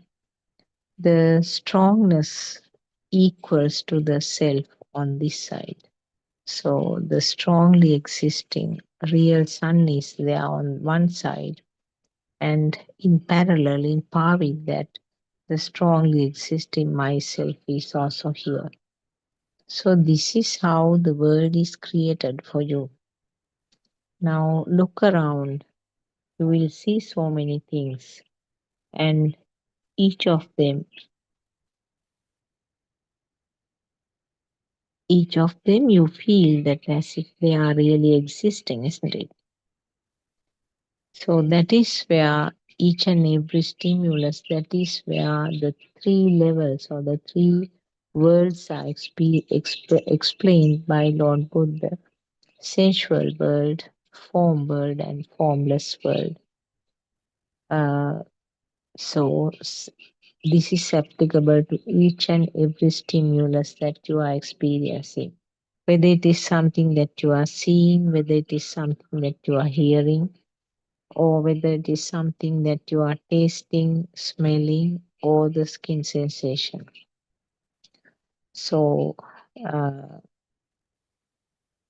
the each time this thought becomes stronger and stronger when you are experiencing. It becomes stronger and stronger means that the alive feeling or that real feeling becomes more and more uh, established. So this is uh, how myself is also created, because you didn't have a self when you were small, isn't it? The self also was created in the same way. How the sun was created, the mechanism is same, and you do not uh, realize that it is just something created at the sensor levels. It becomes very obvious when you learn this mechanism, when you have this understanding about darshana. It becomes very clear how these thoughts, how myself is created, how this world is created. So, talking about the three worlds, the sensual world, form world, and formless world. Now, taking the same example as the sun, you want to keep him, you want to have the closeness with the sun, you have the affection to the sun, you want to be with him. Now, all these kinds of defilements, cravings, attachments, those things come under. Oh, of course, if you, I mean, for some reason, if you don't like your son, uh, that is an aversion. So, whether it is an aversion or craving or uh, attachment, whatever the term, whatever the thing that is applicable to that situation, uh, is a form of a power or a form of a current.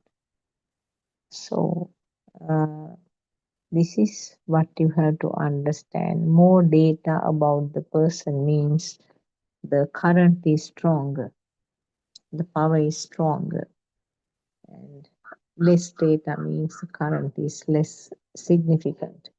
Now, compare with the current that you are having in relation to your own son and in relation to a boy who lives about 10 houses away from you, whom you do not have much contacts with.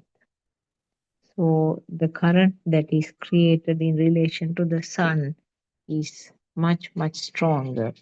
So in other words, the feel that sun is real is much stronger than the feel that you are having about the boy from a neighboring house. So the three worlds, as I mentioned, the level of sensual means the wantedness to keep, wantedness to maintain, the attachment, craving, or aversion, or whatever, they all come under uh, they all come under sensual world.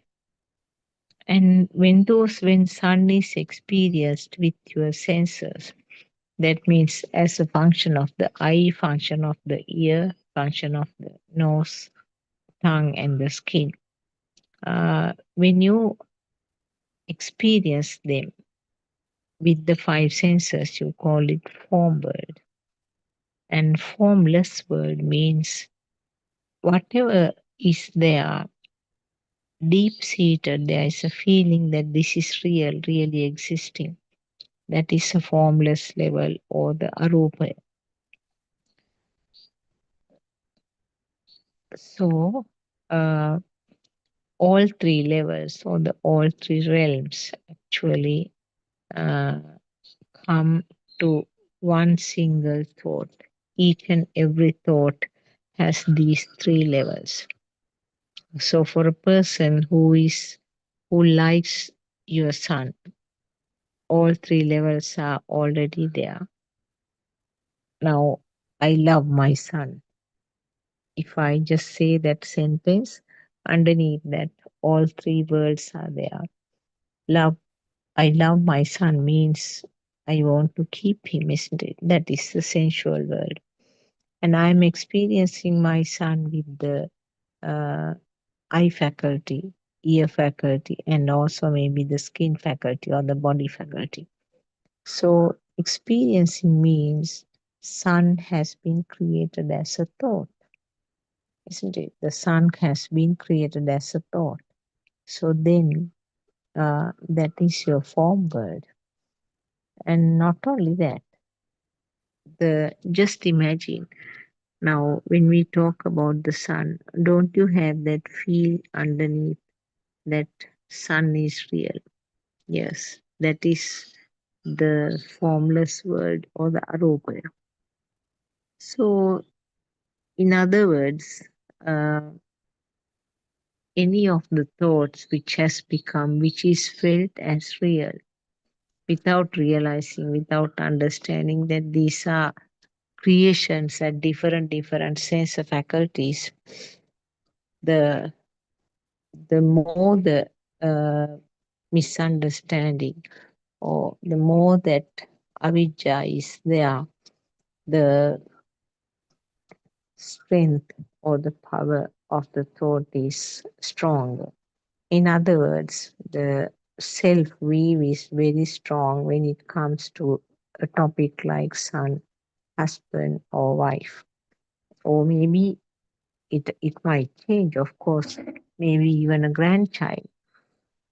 So each person has to understand what is the most significant topic or the significant thought which gives rise to the highest level of defilements. That becomes a kind of a yardstick for the person to understand that this is the thing that makes me feel strongly real.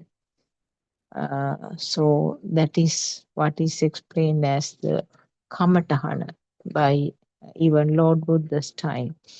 They explained something called kamatahana, and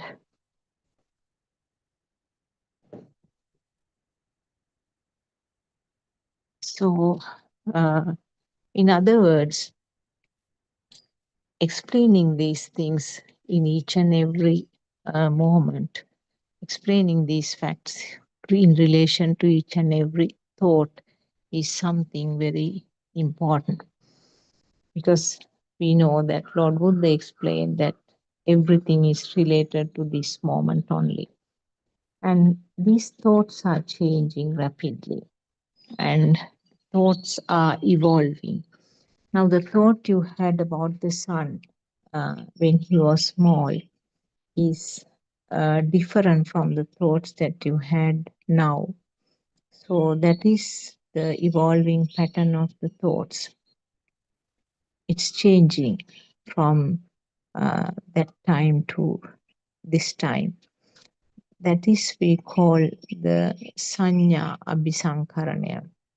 The it's the evolving nature of the perceptions lead to the evolving nature of the thoughts.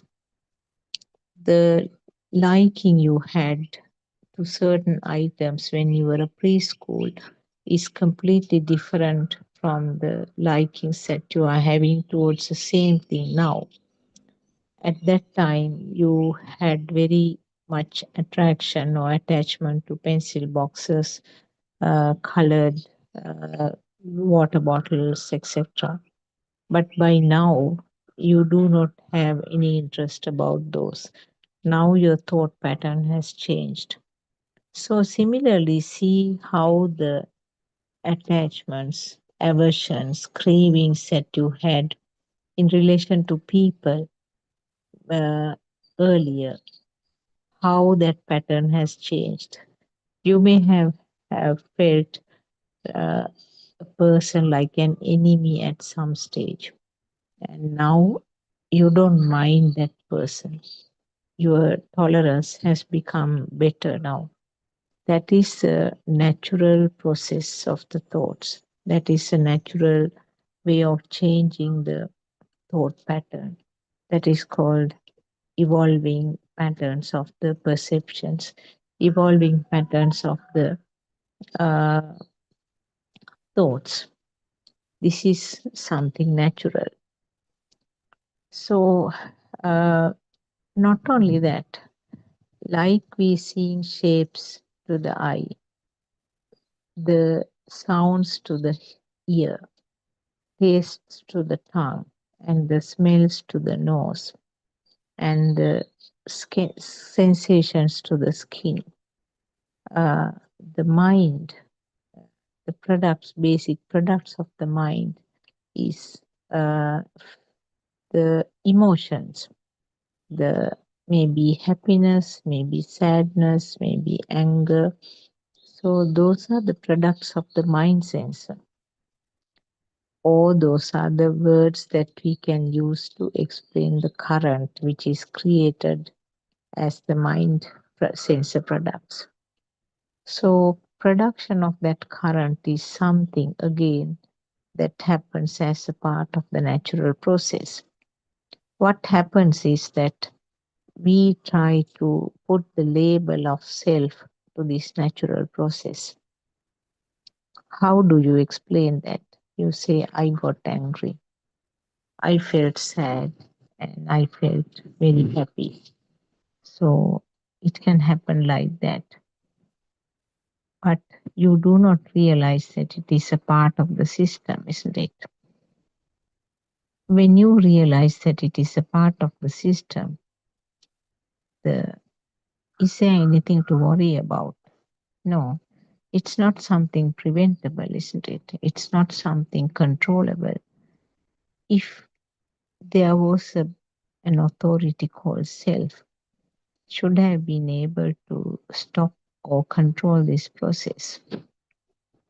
So there's no way of controlling this process. It's a part of the natural phenomenon. So there are many things to understand about the mind sensor particularly because we are now struggling with our thoughts and the mind. Understanding the eye, understanding the ear, uh, nose, tongue, and the skin are also important. What we have to understand is that it is something that is happening due to the fast speed. And Varan Mahasi explains that as the, the physics component. Physics means a speed. That is how he explains. Yes. So speed is a decisive factor here. And when you see the things, you talk about seeing the things, that is due to a fast vibration of the eye faculty. Here, the vibration does not mean that something physically vibrating, but we talk about the function. Something happening very fast creates as if there is a light. Something that is happening as a sound uh, is created as if there is a real existing sound.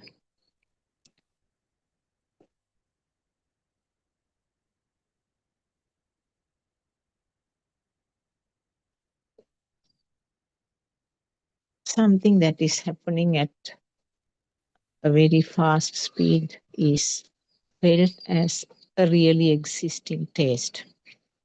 Something that is happening at a very fast speed is created or felt as if a smell which is really there. Same thing about the skin. So all five senses actually due to the speed, some sensation is felt as if it is really there. And this fastness is continued.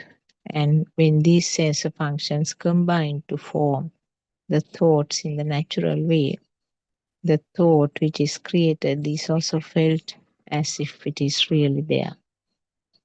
So the thoughts are felt as if it is real. What are the thoughts? Any kind of name is a thought, isn't it? The banana tree is a thought. The rock is a thought. House is a thought. And sun is a thought, as I mentioned earlier. Not only that, myself is a thought. So all these thoughts have the two components, the form and the name. In Pali and Sinhalese, we call it Nama Rupa. Every thought has these two components.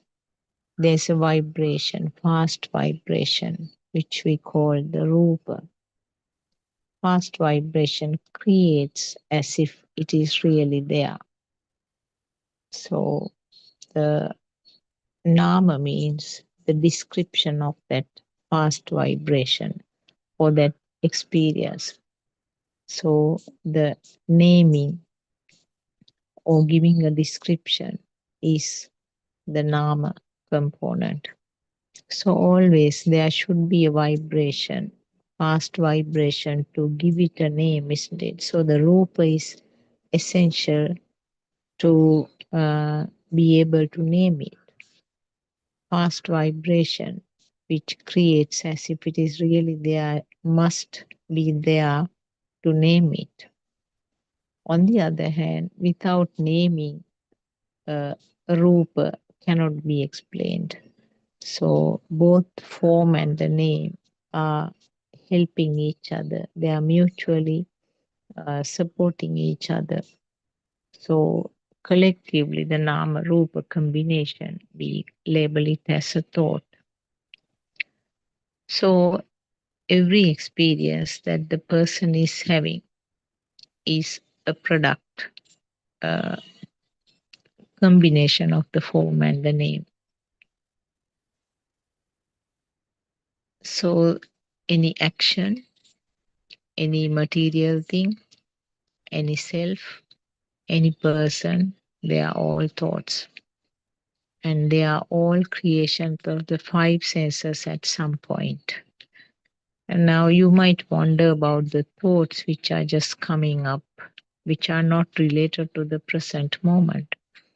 So that itself is a production of the senses at some point, not now, but something that happened in the past will recur as a fresh thought at this moment. So the thoughts are repeated. And when the thoughts are repeated, we talk about having a memory or this thought coming up again and again. So, as I mentioned earlier, there is nothing called memory. It's the same causes. When the same causes are met together, the same product, same effect will come. So that is what is explained as the cause and effect phenomenon. When there is something similar happenings, similar causes are met together, the effect will come. So whether it is a material thing, whether it is a self, whether it is an action, all of them. When the suitable causes meet, you will have uh, the the effect. Effect will come. So this is a process, not only when you are awake, even at the time that you are seeing dreams, this process will continue. Now think about the dreams that you have experienced. It has the colors, isn't it? As if your eye has really functioned at that time. You can remember all the people you saw, all the things that you saw in the dream. You can very clearly see with a very good outline. Even the colors you can remember. So the sound certainly you can remember. You might say that he mentioned something like that in the dream. Yes. And even you might talk about the smell. I could even feel the smell of that food at that time. And not only that, even the taste. And of course, the skin sensations. So these are all the components of the thought. So whether you are awake or whether you are sleeping, the same uh, mechanism occurs. Uh, the five senses will come into action and create a thought. So, except in that short period where you are in deep sleep, where there's no dreaming, rest of the time, either you are daydreaming or you are night dreaming. In both situations, it is a function of the senses. Why do I say that the thought is not true? Now, sankhara or the construct means thought. Thoughts are constructs. Why do I say thoughts are constructs? Thoughts are not true. Thought is a creation of the five senses, as we explained earlier. And each sensor function, there's a fast occurrence of a vibration which creates something which was not there earlier. So the creation means uh, a kind of magic coming into life. So the five magics combine to form a different type of a magic which is not there. So something which is not truly there is created, and your result is a thought, which is a form and the naming. And if the uh, seeing, hearing, and uh, three sensations are not true, if those are just simply creations due to the speed, the combined product called thought uh, cannot be true, is it? Isn't it? Yes. So if the thoughts are not real, what you experience is actually really, which really looks very real, cannot be taken as true either. So uh, these are the uh, things that you have to uh, analyze yourself and understand, because these can be taken as knowledge, but it's not only the knowledge that you uh, need, the deep understanding, deeper realization is what is essential here. Because knowing it as a part of the knowledge is not something that Lord Buddha suggested. What Lord Buddha said was that you have to uh, have the inner transformation in relation to that. Now, if I give few examples like seeing your own reflection on the mirror, you see it. Now we can take a large sized mirror where you can see a life size reflection. Uh, but you very clearly know that it is a reflection, isn't it? It is a creation of the eye. You don't need a separate thought to convince yourself that there is no self in this one. But when you talk about something like banana tree in front of me, you need to think, can't can it be true? Or why do you say that it is not true? How can I believe that this is something created at the eye level? Now, these are questions that come up. This is where the research is needed, self research is needed, self convincing has to be done with repeated reminders. Initially, this menehikirima or repeated uh, reflections, repeated uh, analysis is necessary. And subsequently, that active type of thought may not be needed, but A passive thought might come, yes, there's nothing true in this one. This is a creation of the eye level.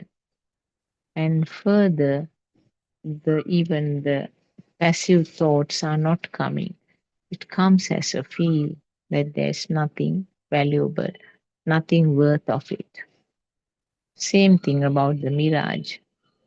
Now, when we see the mirage, we don't bother even to look at it again, isn't it? But for an animal, it's not like that. They feel as if the mirage is real and they try to go run there to find water. So, these are some of the commonly spoken things. You may have heard these things again and again from different speakers, uh, but convincing yourself is something that has to be done by yourself, by your system. However much you heard, sometimes it doesn't penetrate deep into the hard disk of the computer. So it doesn't permanently go in.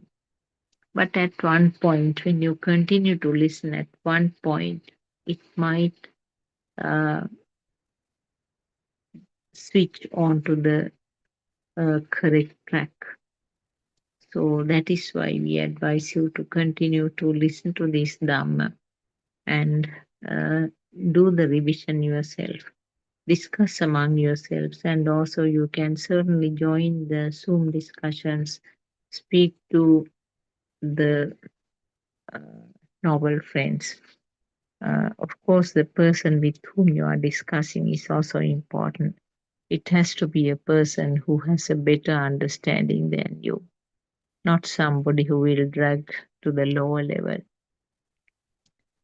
Uh, and for the people who are uh, speaking only English language, we have a discussion from 3 p.m. to 5 p.m. every day, Sri Lankan time.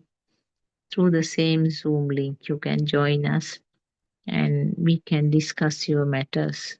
It's a very friendly forum, and there's nothing to worry about not knowing them.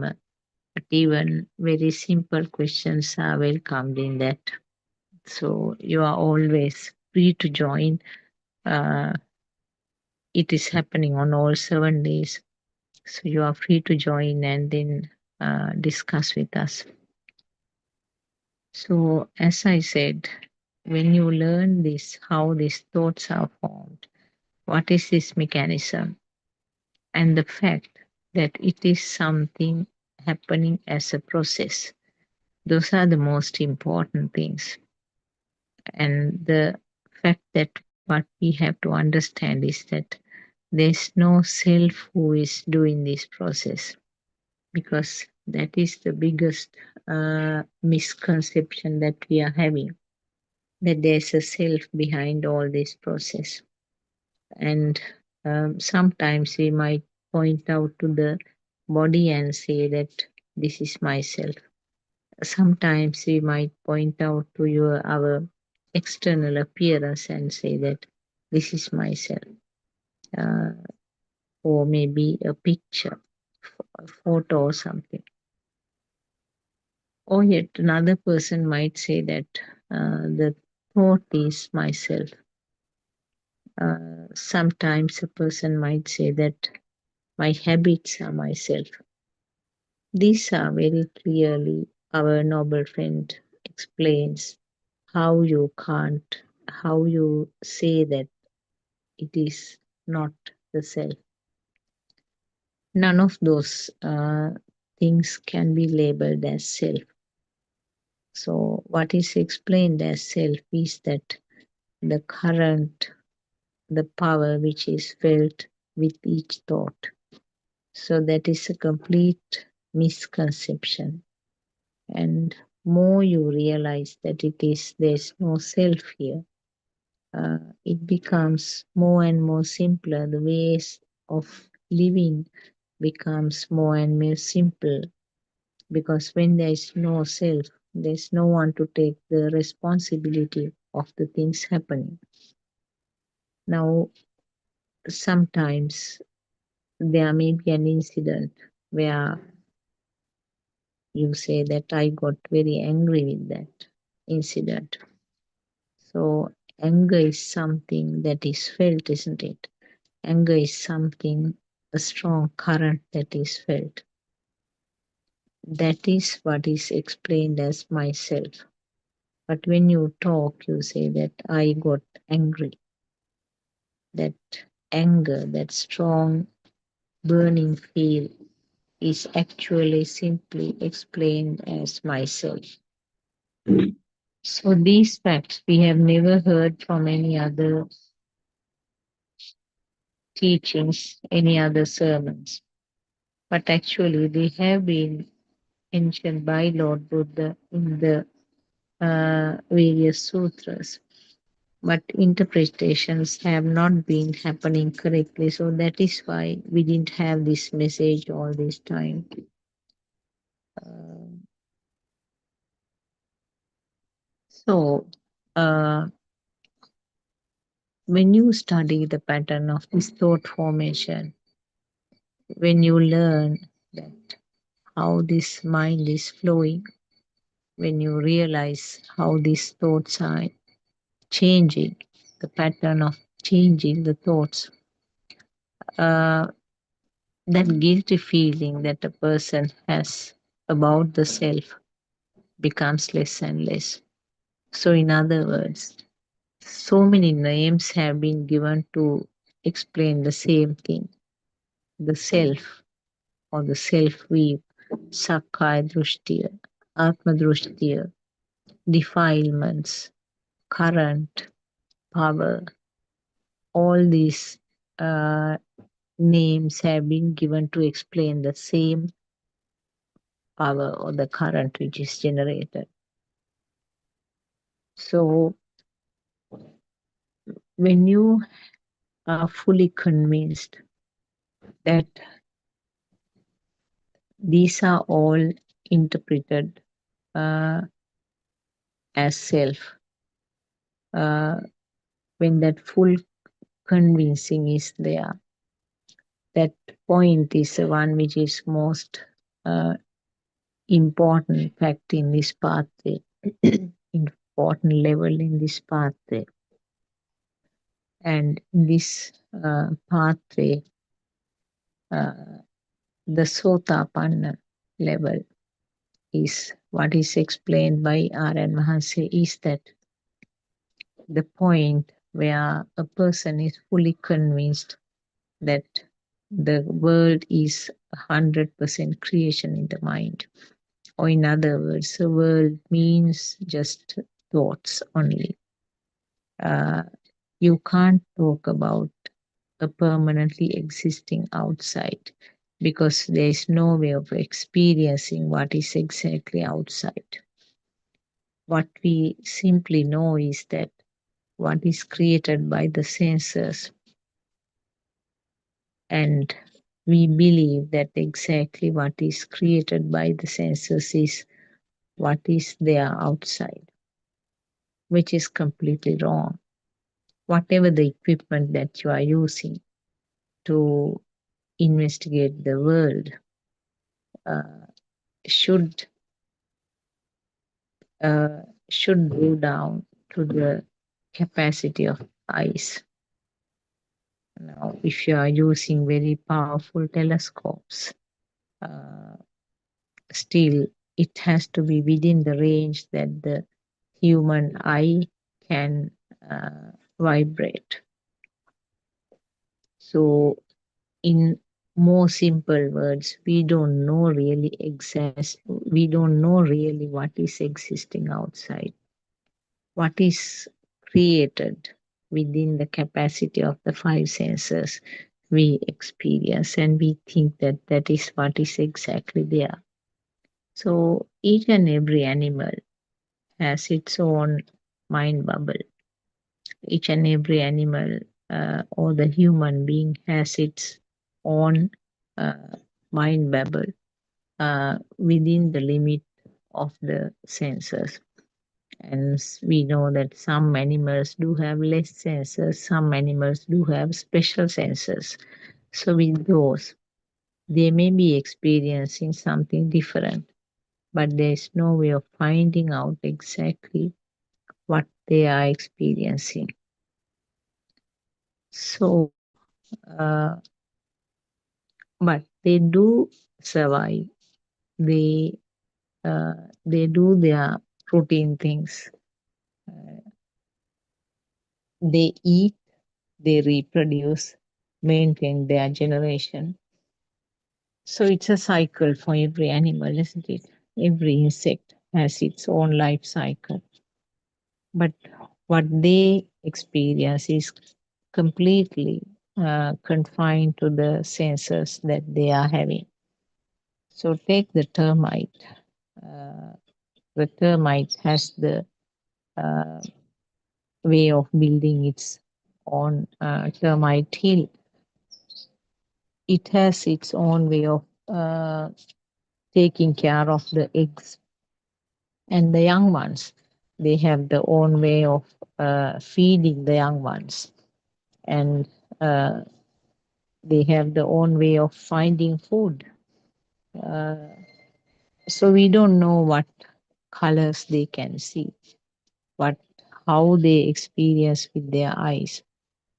We do not know how they feel the smell, but they experience something, something which is common to all the animals and all the living beings is that the perception of existence, the perception of self.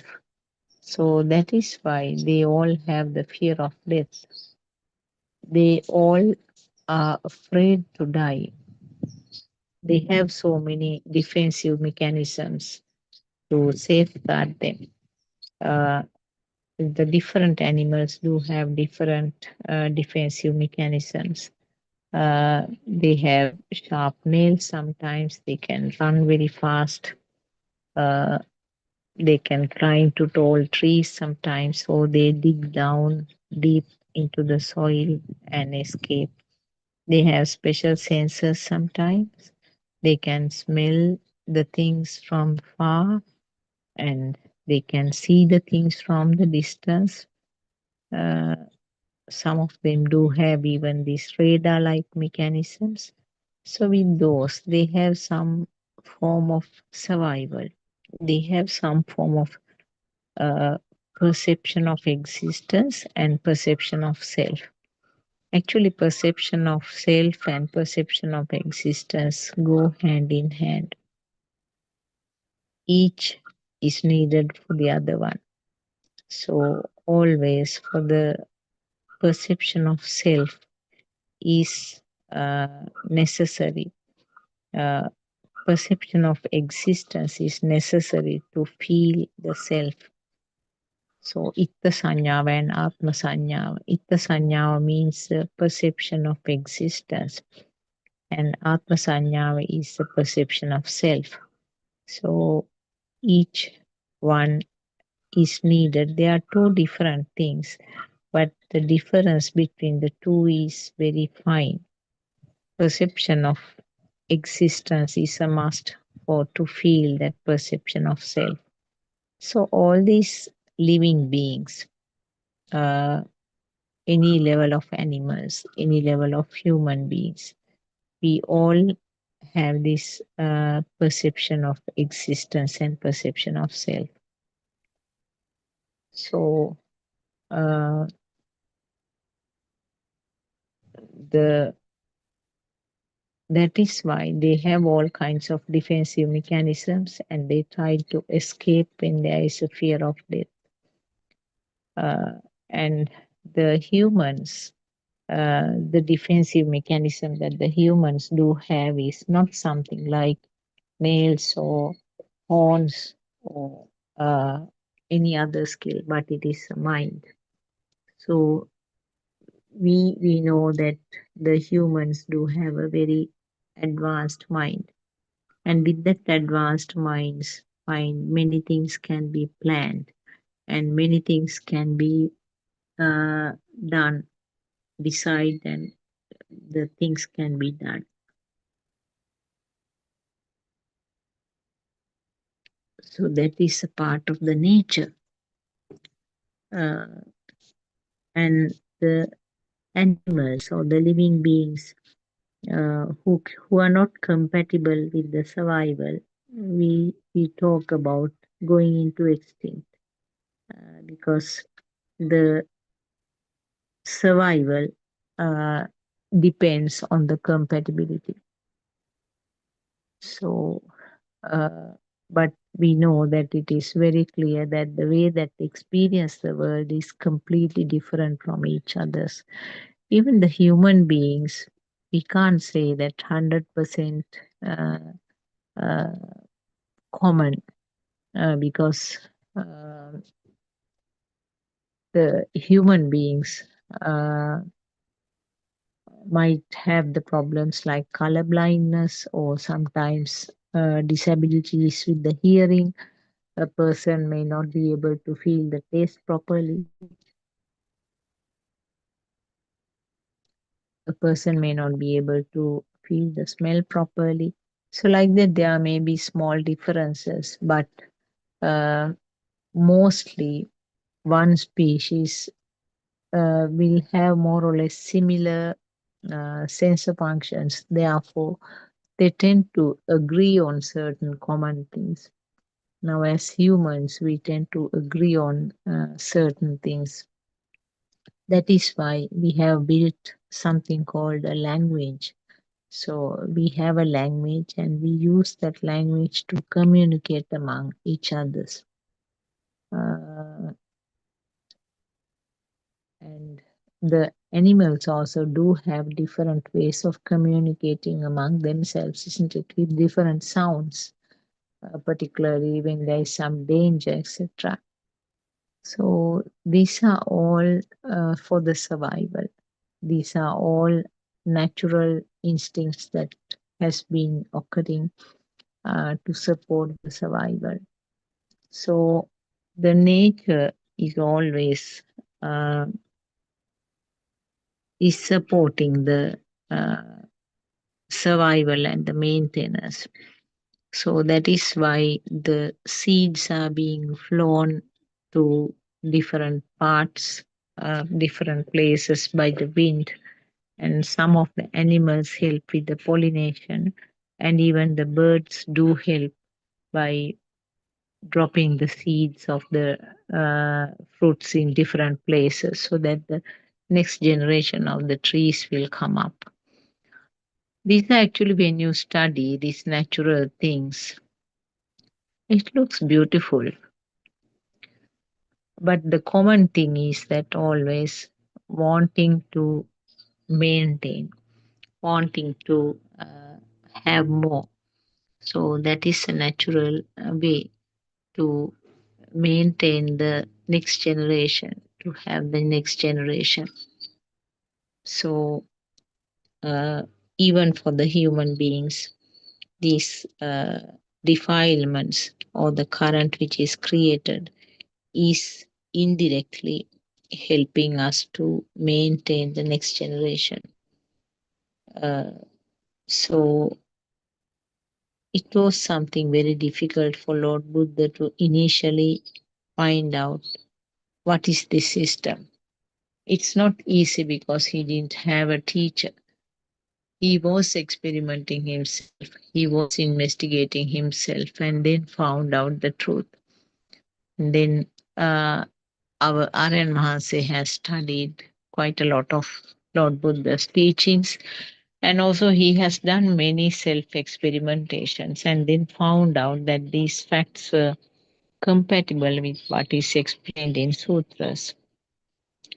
So you can clearly see that there is no doubt about the Dhamma that you are hearing now. Uh, it's very clear and it's very true. And many of our we have a big network throughout the world. Lots of people are listening to this Dhamma, and the way that they experience their life, how that experiences have changed, how comfortable they feel now with the understanding of the Dhamma, at least not 100%, but even with some understanding of these Dhamma facts, how it has helped them with the day-to-day life is really worth listening. So we invite you to join us because most of us have been following various speakers and finally ended up here at this step. So uh, why not try? It's worth giving a try because you are not going to lose anything.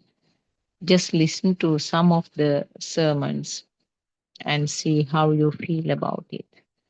Uh, there are websites. If I mention the main website, www.buddothpado-dhamma.com. www.buddothpado-dhamma.com is a main Sinhalese website. And for the English speaking community, www.wisdom of Asia, written as one word, wisdomofasia.com.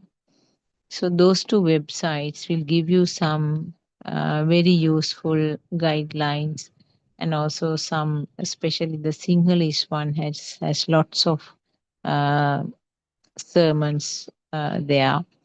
Uh, our noble friend Anand Mahasi has done more than 12,000 uh, sermons throughout the last 6 years. So it's worth listening to some of those uh, sermons that was done at the beginning, actually, because they are much simpler. Uh, and anyway, from whatever the source, it's important to listen to more and more discussions. And at the beginning, many people say that they just happened to listen, but they didn't understand anything. But with these simple explanations that I did, along with what you are listening from the websites or the other sermons, I'm sure you will have some form of outline, some form of idea about what is being mentioned here. And the rest is actually up to you.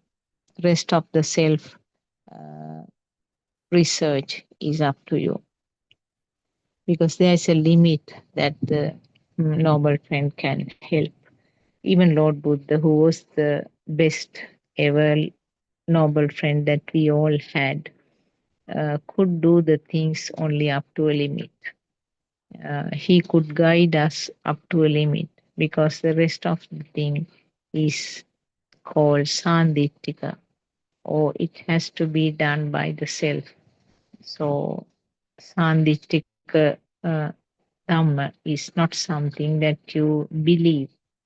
It's not something that you do it just faithfully, but Buddhism is something that you explore yourself. You explore yourself and you liberate from yourself. That is how I can explain it. Liberation from the own mind. Because mind is so like glue, sticky, always being attracted to various things. Uh, so it's like jumping, it's like the monkey who is jumping from one branch to the other. Thoughts are changing from one to the other, and all kinds of thoughts are flowing because the mind sensor is functioning. So you can't restrict some of the thoughts and just have some of the fine thoughts. No, there's no way like that. So you have to accept the pattern. You have to accept the normal pattern here and how it is formed, how the thoughts are formed, the fact that how the thoughts are changing from one to the other is something that you have to understand. And more clearer it becomes. The current that was occurring with the thoughts becomes less and less. Less current means always the exhaustion that you had with the thoughts becomes less and less. So it's that exhaustion. That exhaustion is due to the heaviness of that thought. In other words, the real feeling of the thought. Uh, so the understanding this is not easy, as I said. The wisdom should be there. Uh, and there are many people, the farming community, and people who are working at various sort of uh, so-called low-level occupations, so-called people with low education do understand this Dhamma. So do not get disheartened and try to take up this Dhamma like an empty pot. You shouldn't have any remaining liquid or water in the pot when you are receiving this uh, fresh and cool water. So uh, be a blank sheet. That is how our RN Mahasi also says. When you are listening to Dhamma, be a blank sheet and then try to listen. Then only you can grasp the important facts here. And it's always compatible with Lord Buddha's teachings. And it's always helping us to get the defilements less and less. And that is, do you need any other things to prove them? No, you don't need any other methods to prove if you feel that your own defilements are getting less and less. So uh, I invite all of you to listen to more and more Buddothpado sermons. And actually, people who are speaking Sinhalese language are more fortunate because they have such a huge number of Deshana to listen. But of course, the English speaking community also is getting more and more inputs through this Buddothpado PeoTV channel. So you will hear more and more facts. And even our RN Mahanse, noble friend, is also trying to give some messages in English medium, and they are also available in that website. So those also will provoke the curiosity in your mind to find out exactly what this teaching is.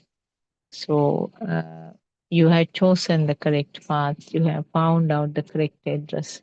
So now you have to move forward. That is what I can say. I will conclude the session here. I worship Triple Gem with the greatest respect. I worship our and Mahase, noble friend, Nayar and Mahasa. And may our friends who are listening be blessed by Triple Gem. May our uh, staff, our friends, Dhamma friends who are helping with the technology be blessed by Triple Gem. Saranai.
Once Sarana, dear friends of Dhamma, welcome to the our English home talk.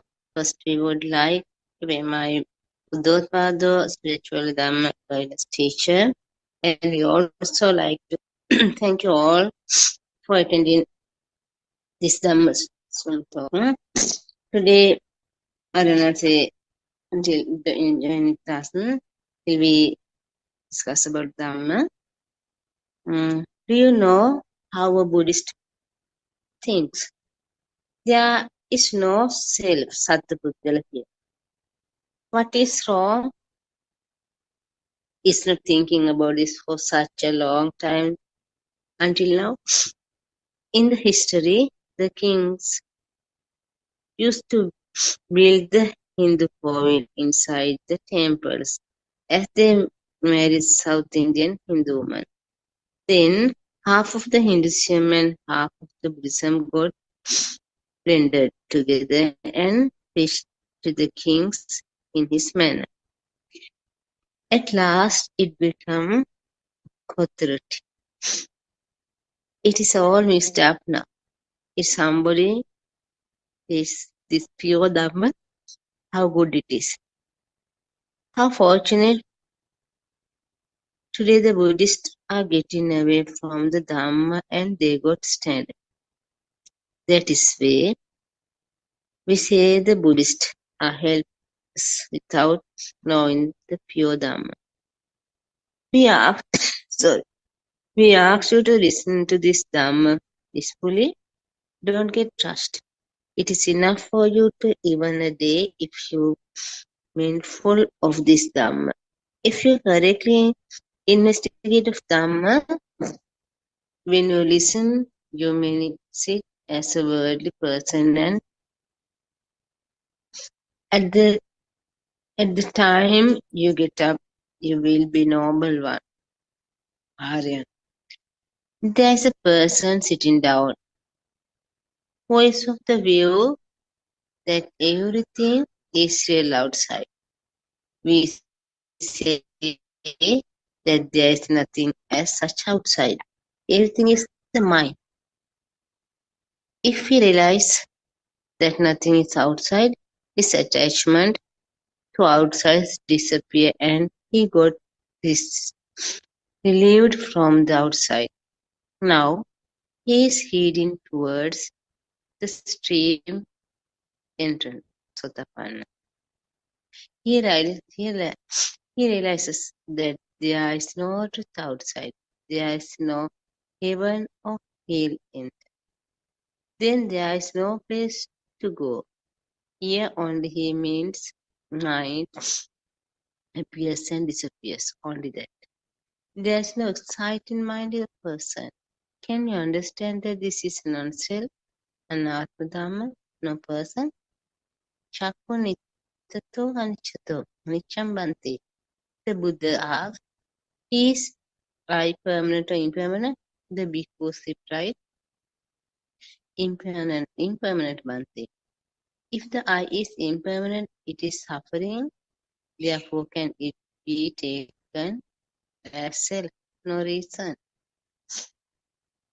This is an anatma dhamma, only this moment, nothing else. We preached this dhamma while associating with the Tripitaka. The Tripitaka evident that you are telling the truth.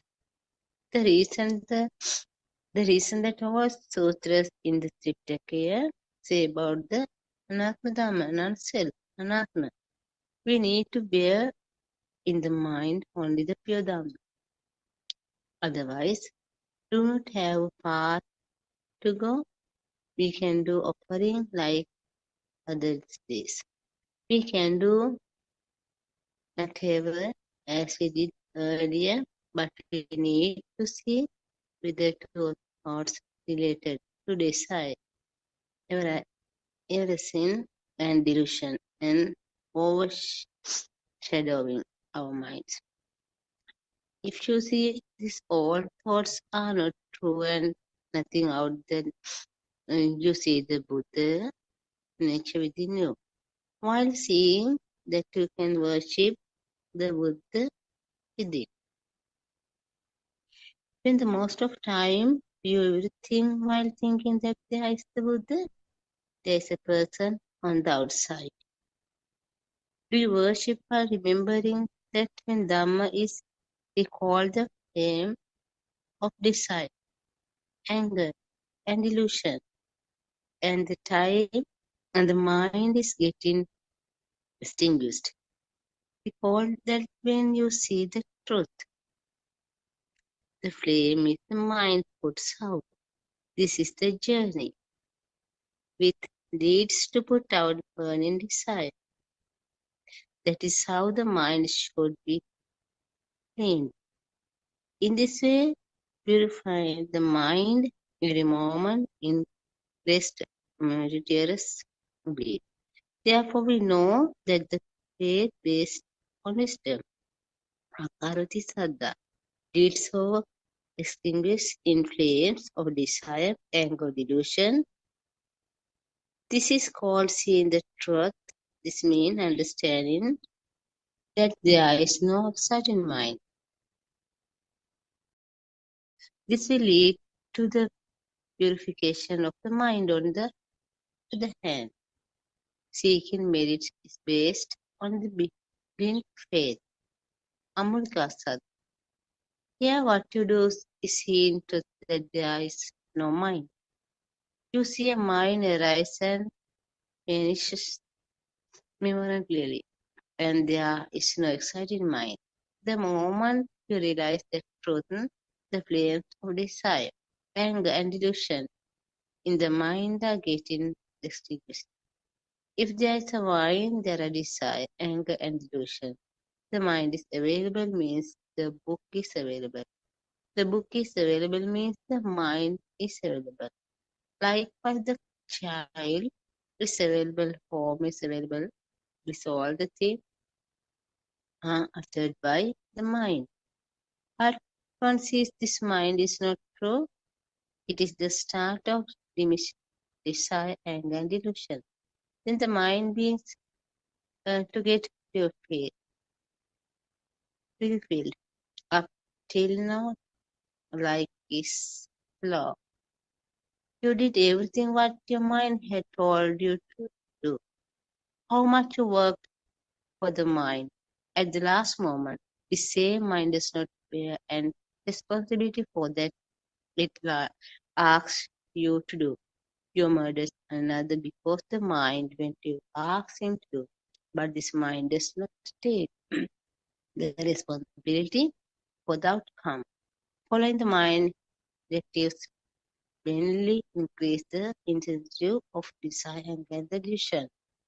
When like this we practice our day-to-day Dhamma, many times we get we face the many problems and many we need to also we need to get a solution for that.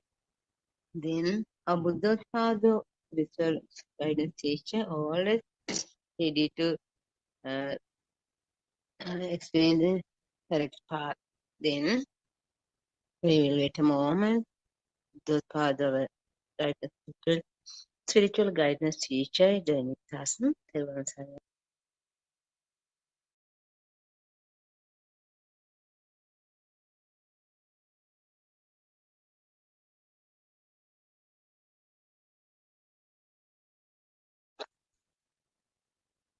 Much merits, Pavitra, Venerable Paritra Manual, Aryan Hansi, Thiruvan Saranai. Aryan Hansi spoke to me last night and asked me to commence the discussion. Aryan Hansi might join during the discussion, or like yesterday, we might have to uh, conclude without Aryan Hansi if Aryan Hansi I couldn't find some time. Um, so first, let me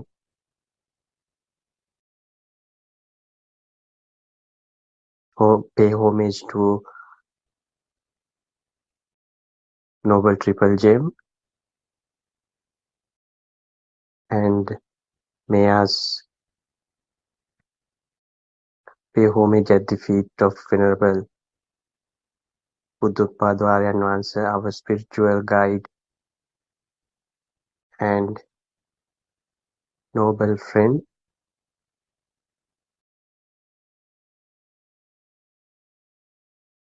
So, dear friends, we are all interested in finding a solution for this unending suffering.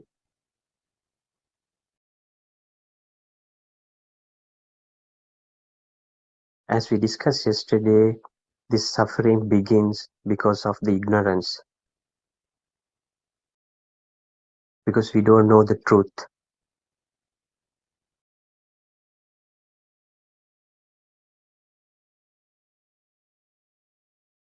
A Buddha has to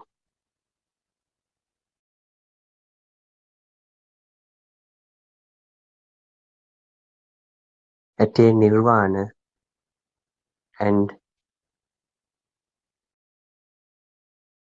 explain the truth to mankind for them to understand it and liberate themselves from the suffering.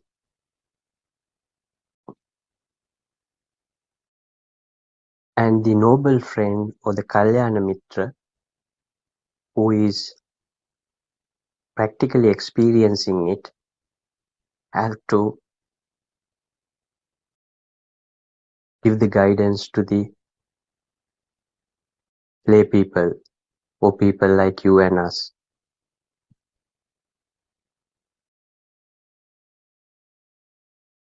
That's what was happened when our Samma Sambuddha, Tathagata, Lord Buddha attained nirvana, and it's such a difficult thing to explain. And even if you explain it to the ignorant people, they don't want to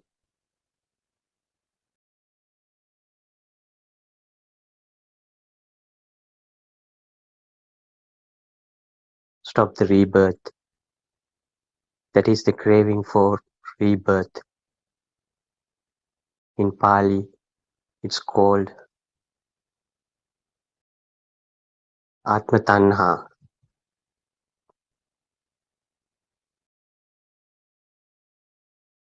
And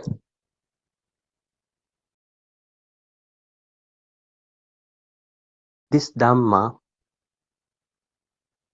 was not encouraged by our Lord Buddha to write down and practice after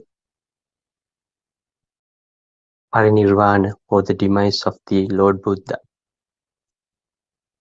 Because this practical experience, you can't write it down in a book.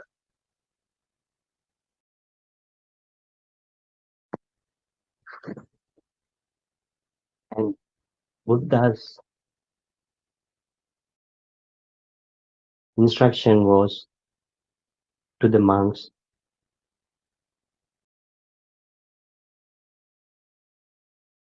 go to villages or the townships and preach and explain them the practical path.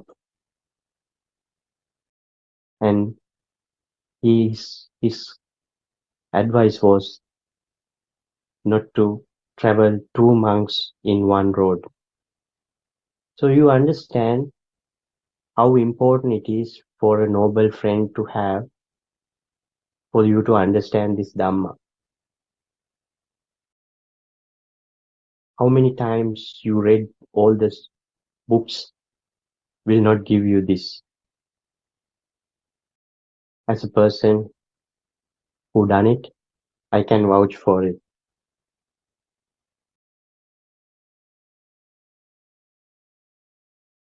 If you look at the Buddhist history,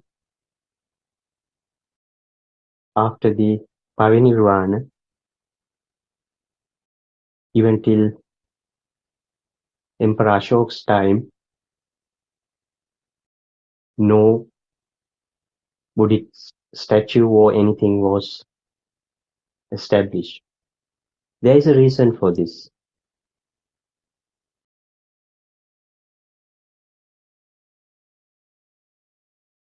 Once Buddha was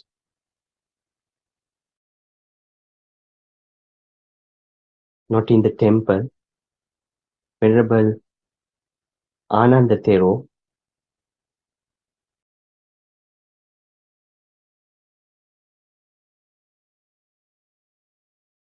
who was feeling sorry for the people who are coming to see Buddha and not Buddha is not available at the temple, decided to construct a Buddhist Buddha statue. And a carpenter made it a Buddhist statue of the Buddha. And when Buddha returned to the temple, he saw this. And Buddha's immediate instruction was to disassemble it and throw it to the river. Because in this Dhamma, there is, as soon as you believe, there is something in existence, even a Buddhist Buddha statue, in return, is feed your ego and the soul. That's why Buddha never allowed to construct statues or write down the sutras.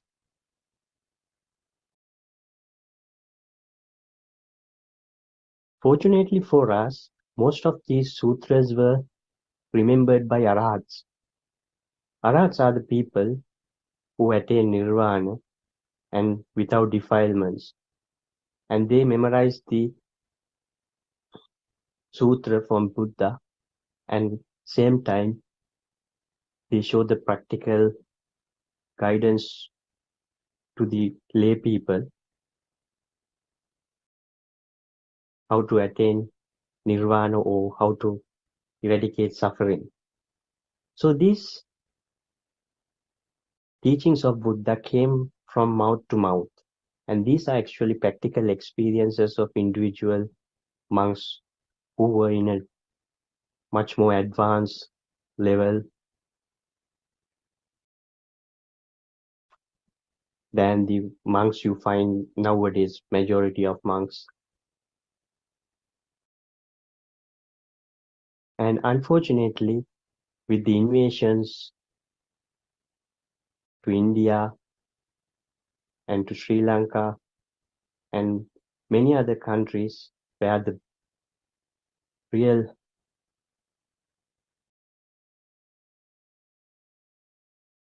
Buddha's teaching how to overcome the suffering was lost. Especially Kingdom of Dambadeni, I believe,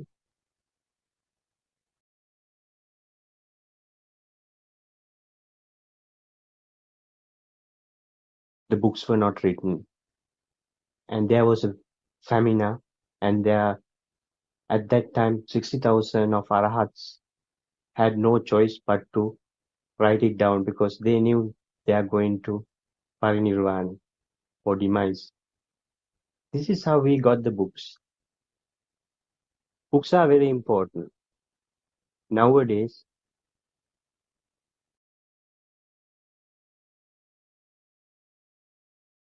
if somebody manage to understand the true Dhamma and read out these books, you will see how they are matching. So these Tripitakas and books are very important. So my friends in Dhamma,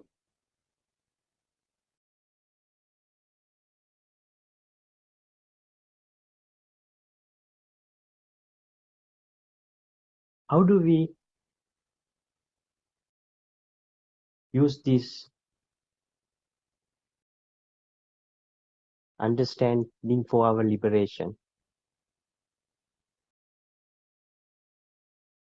Buddha's guidance was, and the Aryan Vansa is emphasizing that all the time,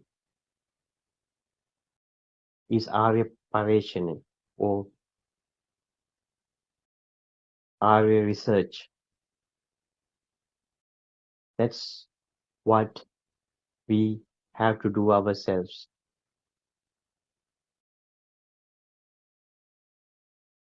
Understanding the truth.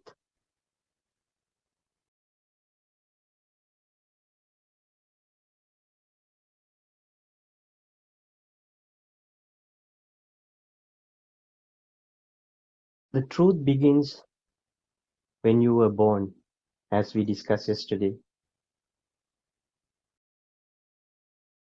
And even though an infant is a blank sheet, it has astrava, or the child has some sort of a formation or some sort of a condition that it's getting attached. He's getting attached or she's getting attached.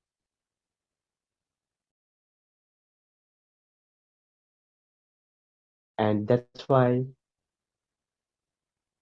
a child is hungry. He used to have mother's milk, would try to cry and get it. And as soon as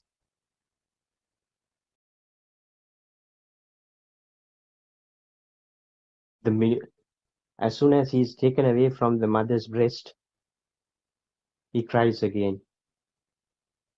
Why is that? Why is it that?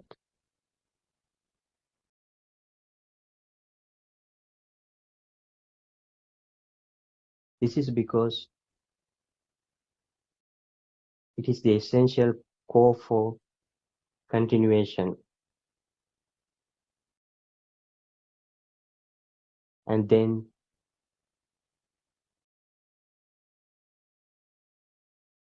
he grows into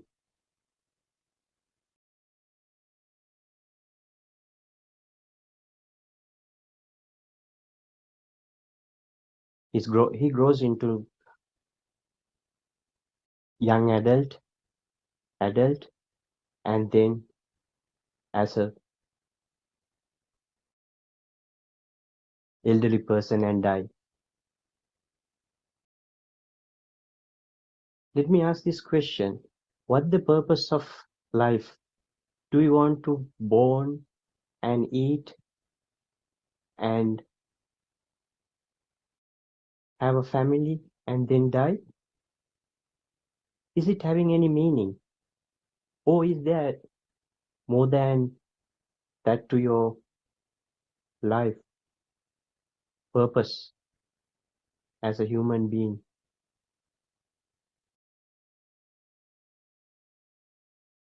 That's why Lord Buddha said it's very rare to born as a human being and born in a time of a Buddha, Buddothpado time, and then hearing the true Dhamma.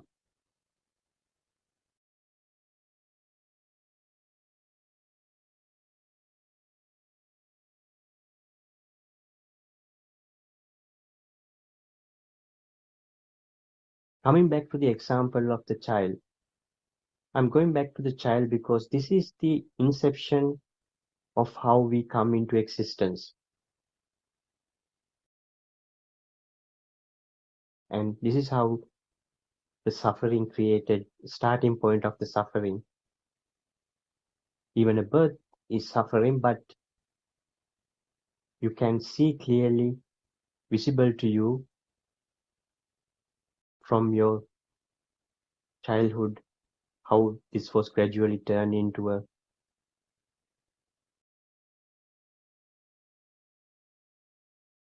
suffering throughout the life.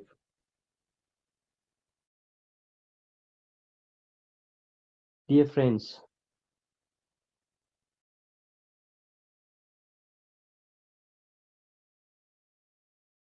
the six senses or the six entities, in Pali it's called ayatana. The similar meaning to that is entity, has a deep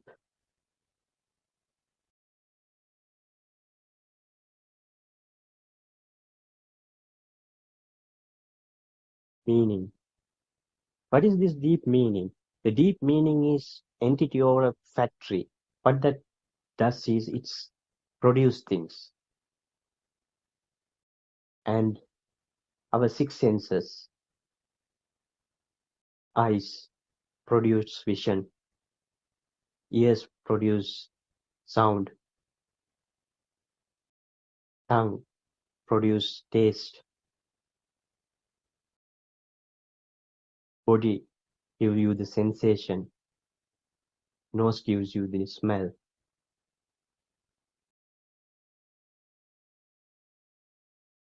And these entities,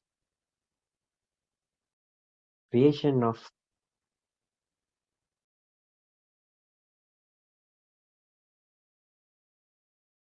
feelings or vision or hearing, create the world. Going back to the mother's example, as soon as these entities recognize the profile of mother, the child start to believe there is mother. Same time, the ego is created and the soul is created. Actually, is there a soul? It's just a thought, isn't it?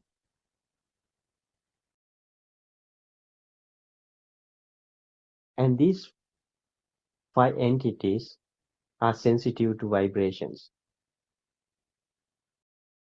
And hearing is a vibration. That's common knowledge. And eyesight is same. And sensation in the body is same. Taste as well as the smell.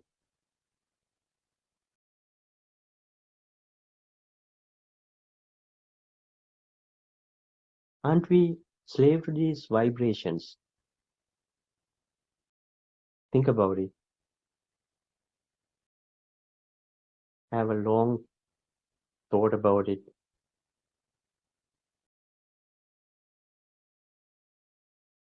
We are more smarter than this, isn't it?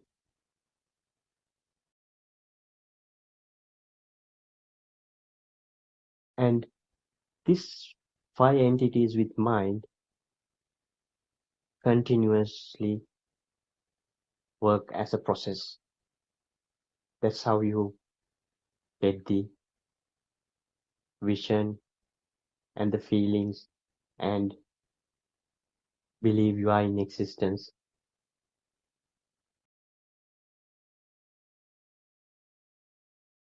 As Buddothpado Aryan Mahanse's examples, when you have a river,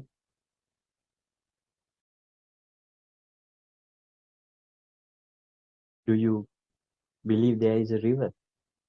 It's a collection of water drops, isn't it?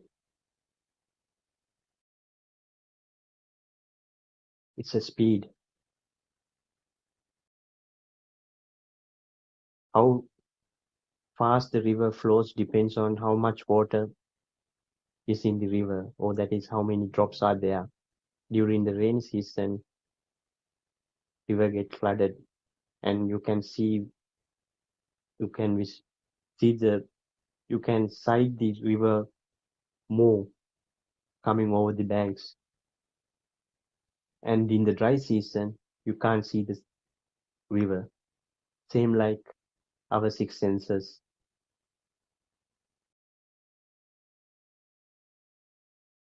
With the vibration, these six senses continuously work,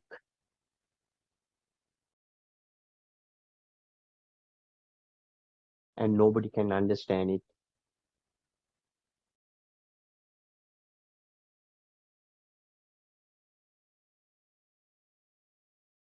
Coming back to the childhood, for us to understand the truth, don't you see that we were like, I mentioned this yesterday also, like dolls, winding dolls when we were small, like we were wind up.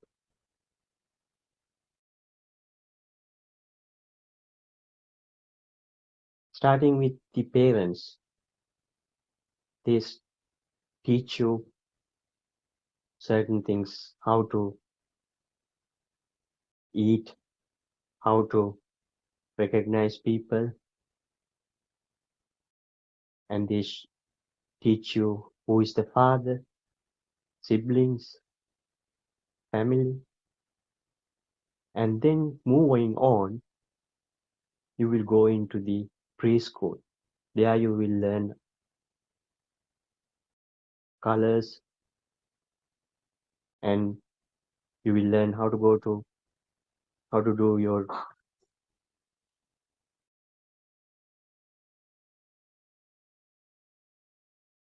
you will learn how to be independent, like going to your toilet, trying to go to toilet.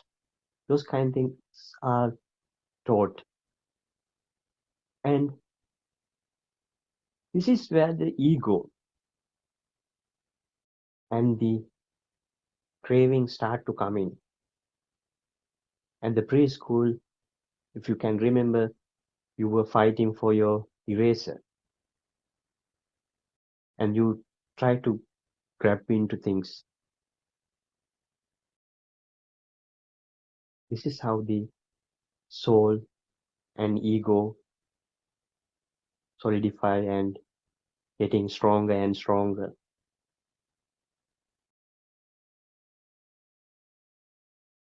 And when you go to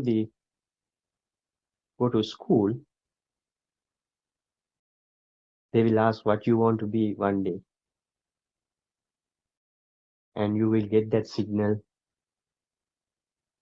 I want to be this and that.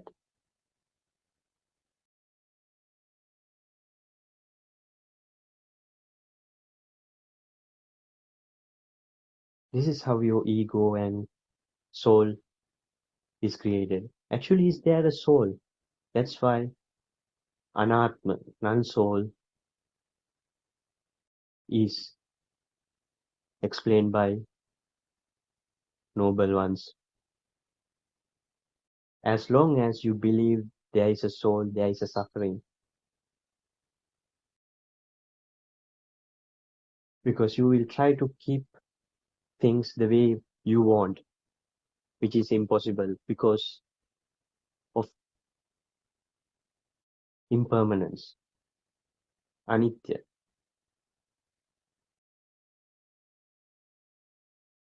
Could you explain impermanence? Take a moment and see how many thoughts are coming to your mind at this time.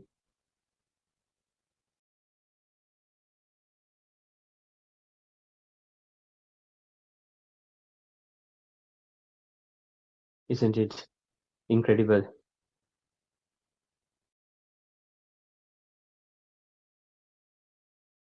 That's a speed. You can't count the thoughts and you can't be control of it.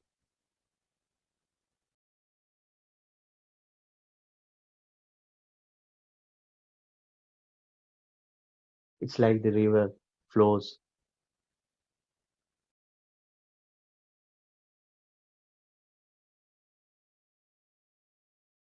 and we are also being floated away, isn't it?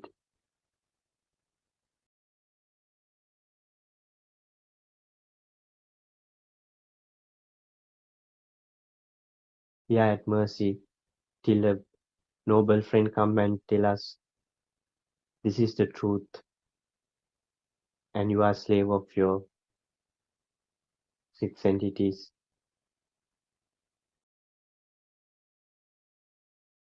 And these six entities are creating a mirage.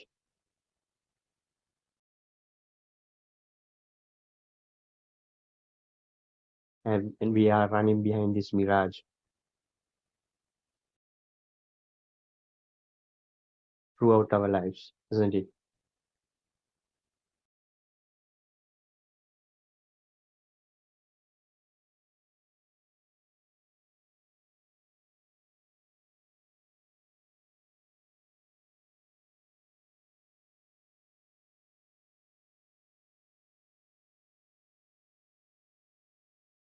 Now you understand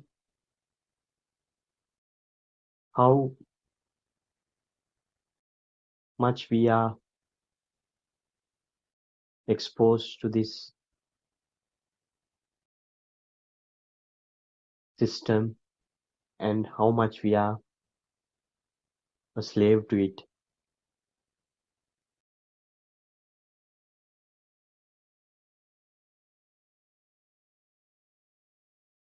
How do you overcome it?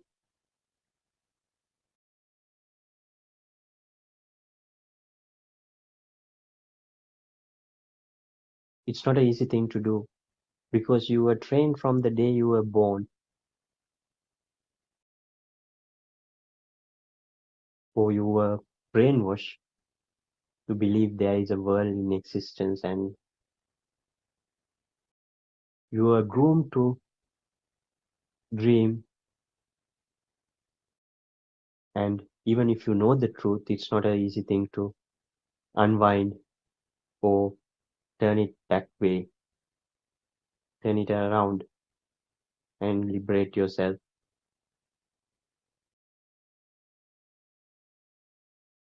My friends, this is why it's critical to have a noble friend.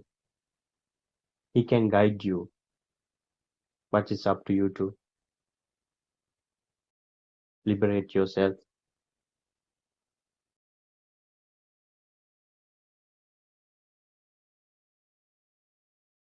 We are very lucky to born in a Buddothpado period and understanding this truth.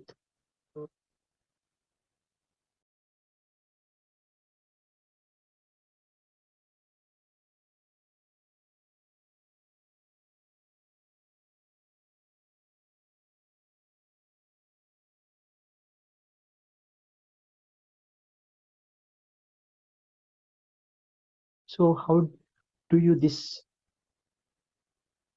unimaginable thing? Because we worked on our thoughts and we get a thought and we act according to that. That is called Chitta Rupa.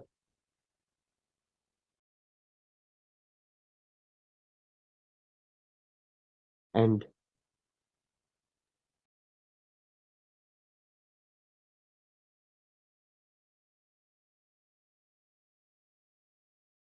these Chitta Rupas are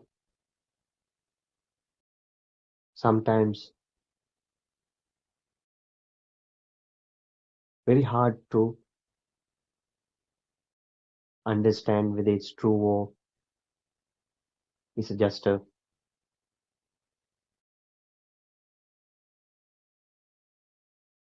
flow of thoughts. But none of them are true.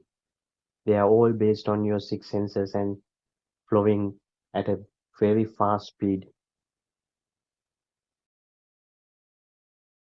This is where you are being shown by the noble friend and a spiritual guide to awaken your insightful wisdom. Those are not thoughts.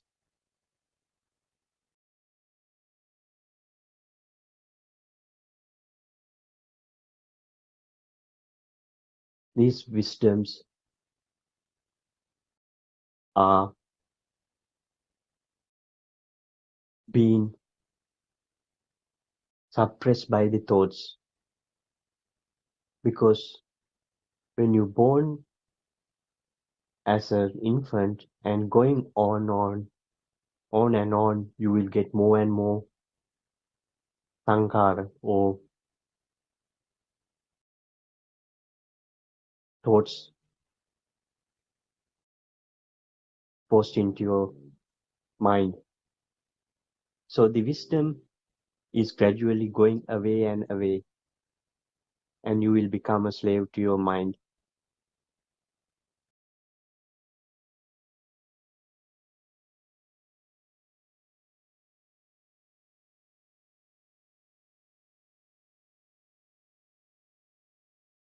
To get this insightful wisdom, you have to have mindfulness.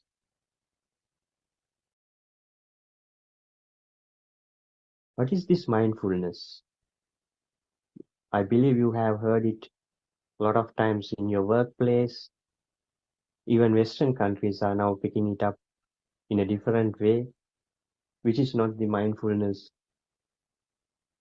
In Mahasati Satipatthana, depending on origination doctrine, our Lord Buddha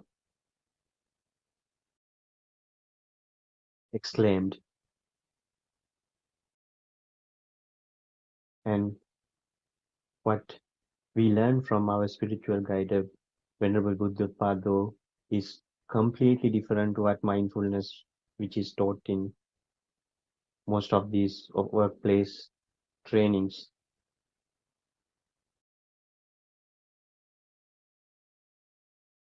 What is this vidarshana or insightful wisdom, mindfulness? Going back to the example of the child, when he was taught that mothers, when he was educated or when he was forced to believe, let me use it as the first word yours, forced, which is not correct, but for us to understand, when he was forced to believe the mother,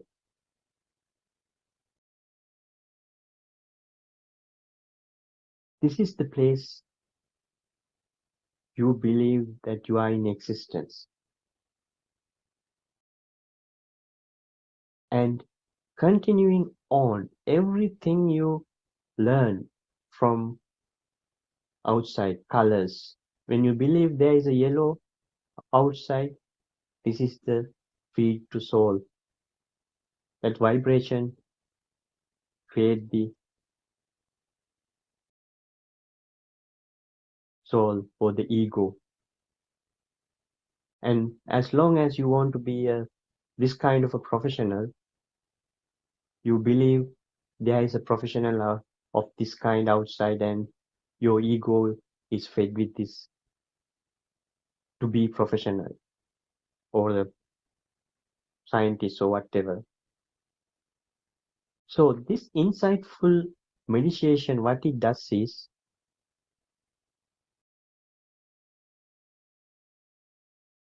it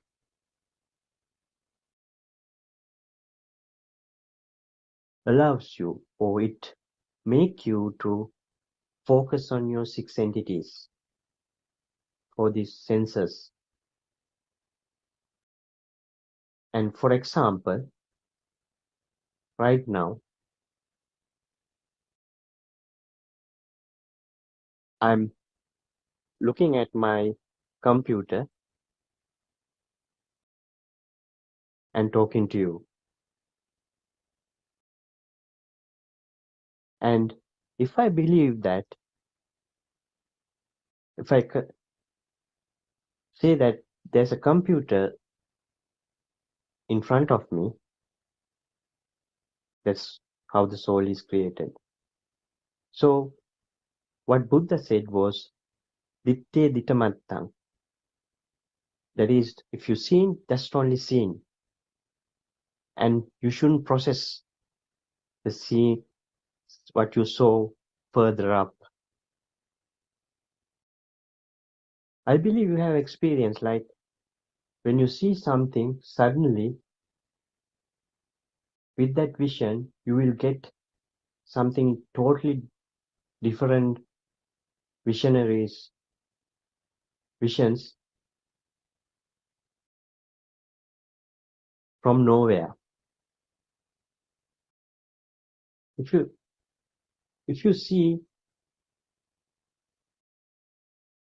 that this is how the system runs. So this continuation of thoughts with the vibration coming from outside, these five sense entities captures it, and then the mind run the pictures. So in the insightful wisdom, you see just it's a system, and you just see it, and you are not taking as your me, mine, myself.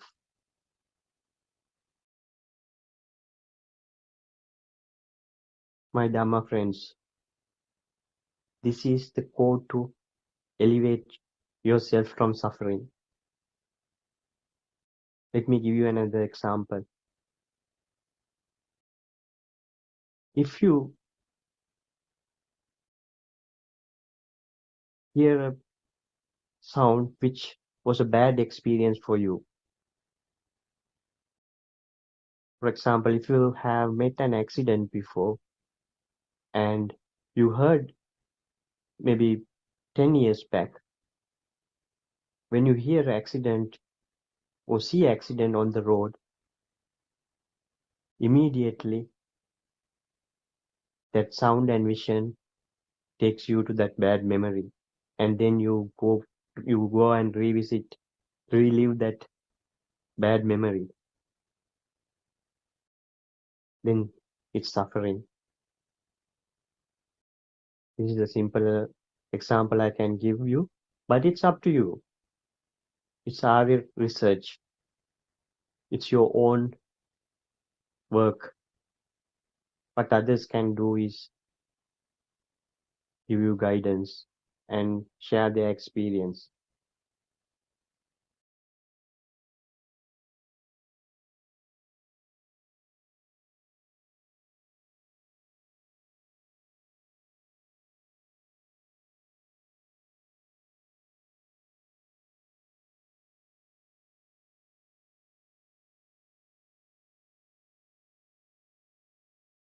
Today I will suggest to you all, take few minutes of your time, sit in one place, maybe facing nature, a tree or something, and look at that tree and see how the six senses are working. You will see the tree,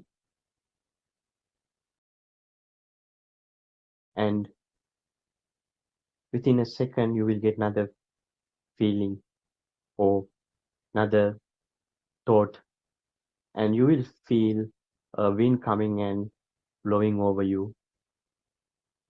That the body sensation.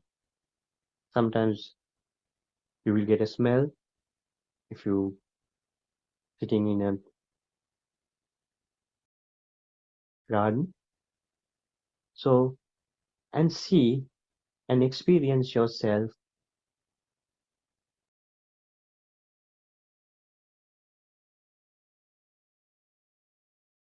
how the mind is running.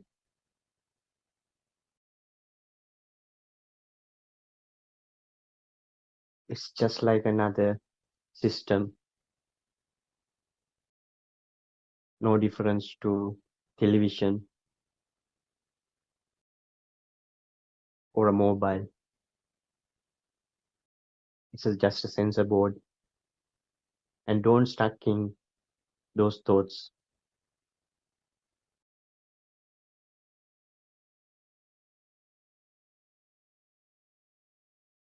And when you practice this continuously, you will start to feel this is the wisdom. Wisdom gives you the feeling. Thoughts are only thoughts, thinking. That's what our noble friend Aryan is always try to help us with, is to feel, not to be a slave of thoughts.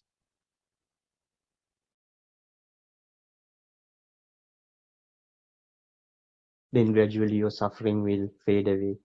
With that, also your defilements for cravings, all other things bothers you.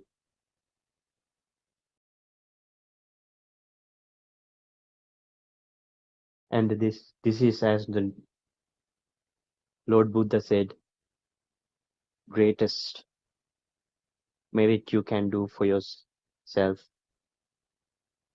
not donating billions, but to unwind yourself and liberate yourself.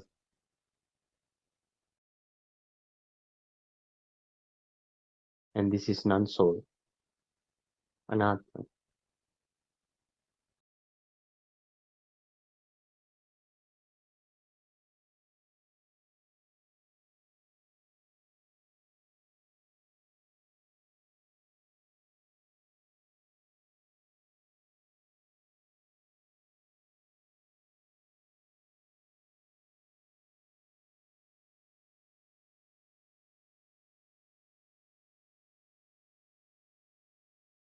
And I would like to suggest, if somebody is interested to learn about how to do practical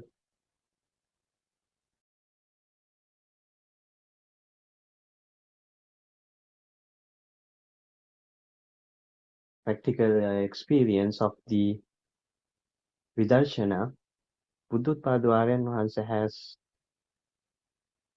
given 7-day practical pathway. And if you go into Buddothpado channels, you will find the guidance, and you can practice it yourself wherever you are. If you are in Sri Lanka, you can go and practice it in one of the Metmal practical training centers and temples. But this is so much so easy, and you can do it from your home even, and that gives you how to overcome the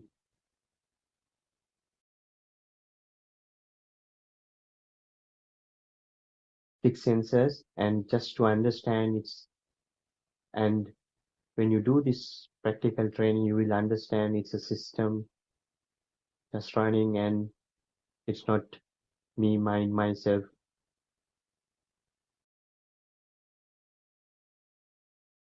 And there are some telephone numbers as well. If you want, you can contact those Venerable Mehenin Mahanses and Venerable Theros, as well as some professionals are getting involved and helping out people. So you can find details in the Buddothpado websites, and please use this opportunity. And it might be not only once in life, but it would be once in samsara. And this is the reawakening of Buddothpado era. Thank you for listening. May this meritorious deed assist you in attain blissful nirvana. Thank you. Venerable Manu, Yes. I think Aryan Mahansi Yes, is, I'm not a is journey class now. okay. Thiruvan Saranai. තෙරුවන් සරණයි අරන් වහන්සේ තෙරුවන් සරණයි our බුද්ධෝත්පාද ධම්ම friend. Thiruvan Saranai. Just a little thought. Now, as our spiritual guidance teacher Buddothpado Aran Mahanse always and repeatedly explains to us the place, the Rupantiko Ayuso Rupam, I think that's the most important place where we have to clear up, isn't it? Before we have to come out of the mundane world. We have to contemplate on that, isn't it? Yes, Yeah. that's right. Each thought is the birth, isn't it? Yes. And I think it's clearly, this is my feeling, and that's how even you lose your breath in this body, what was the thought you had last time, and it will be telepathy into another place where Samanantare, or where the where it's Samanantare means is The telepathy system. yeah, telepathy, and in Pali Samanantare means something similar to where Samanantara, two points have, yes, where the 2 points are having equal wavelength. Yeah. And so it's obvious, isn't it, when you lose breath in this body, what was your last thought might be vibrating with somewhere you never know. So that's the danger of samsara as well. Yeah, and Actually, yeah. What and we have to do. Yes. Sorry, go ahead. Go ahead. Yes, I just want to say that we have to understand the system, isn't it? The sensor level and the vibrations, all happens due to the vibrations, no? The existent feeling, how the soul is made. Yes. And we think there's something, how we get attached or disattached. All the things happen to these vibrations, no? So, Exactly. And even if you understand it, you are by now you know, after practicing it for years, still how difficult it is to unwind, isn't it? Go against it. It's like try to swim in a flooded river. Other side, like going try to swim opposite direction of the flooding river. So that's why it's very important to have a noble friend to guide you. You can easily get lost anytime. And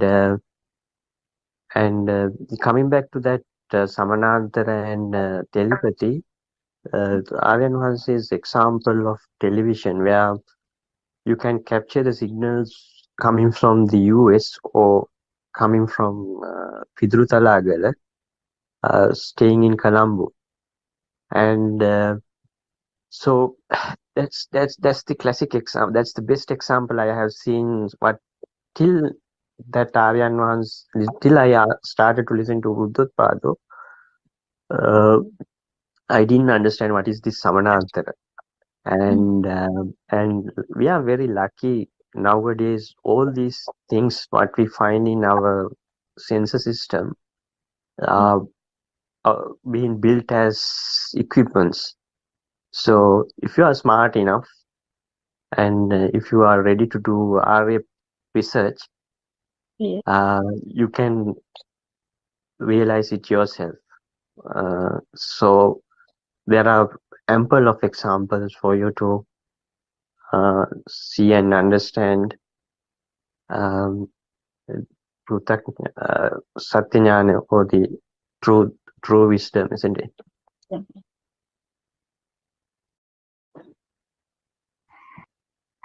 Teran Saranai. Answer. Everybody, yeah, it's okay. Very worth everybody is explaining everything. But especially I want to remember, I want to remind something. That's a present moment. Let's awaken to the moment. This present moment is happening in everything. But so this present moment is the thought is not real. No, every moment have a thought. No, this present moment is the we are living only this present moment. Somebody is thinking the future is only the present moment, only the thought. So someone is reminding something fast. This present moment, only the thought. This present moment is the only the we are living. But this present moment, Buddha is explaining, is not real. It's illusion. That's the Dhamma. That's the true Dhamma. That's the awakened moment. What is this present moment is? How is this present moment is this thought is creating? This is the dependent origination. No, I think everybody know this now. This nobody is here. No one is here. We are thinking everything. Thinking world, it's mindful world. It's not real.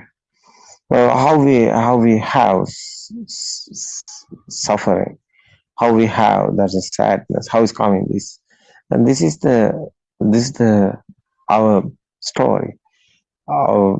No living being is here. Who is suffering is coming? No one is here who is suffering. This thought is the you. Otherwise, who are you? You are not a body. You are your mind. The mind is not working. The senses are not working. The briefing is ending. The senses are not working. That's the death. What is this death? Death also the thought. You are thinking. That's only the thought. But how is these thoughts are creating? That's the story. That's the explaining. We are doing what we are doing. We are doing to explain this truth. This truth is this present moment. Only we are living. But is this not true? No, it's okay. That's a nothingness. That's a endless. That's a nothingness. That's a no being, no living being, nothing existent. Why? This present moment is not real. So someone understood this. Not birth, not death. Only the thought is creating like a machine. It is not real. No. That is the story. Someone understood this. Everything is okay. Everything is no problem because no one is here. Who is sadness? Who's coming sadness? That's only the thoughts creation. Who's worried? No one to worry. No reason for worry because everything is not real. No, it's okay. That's the explained very rare. That's a dependent origination, real one. Someone understood. That is the real dependent origination. Understood. Someone. It's a mind creation. How is this thoughts are creation? That's the kindergarten time little baby. What happened? That is infant that before kindergarten baby. There's a radiant mind. Someone understood this Dhamma is finally coming in that place because this world is not real. It's a mind. No value. After its value is gone. no worry anything. After that is endless happiness. Because it's a tranquility. It's a peace. It's okay, no? Well, thank you. Thank you for everybody. Thank you, Mr. Padhi also. Everyone, it's okay. Tomorrow we can discuss again. It's okay. Tiruvan Much love, Sarana. Saravasan. Thiruvan Tiruvan Sarangan. Samaran.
Thiruvan Saranadi Dhamma friends, Dhamma.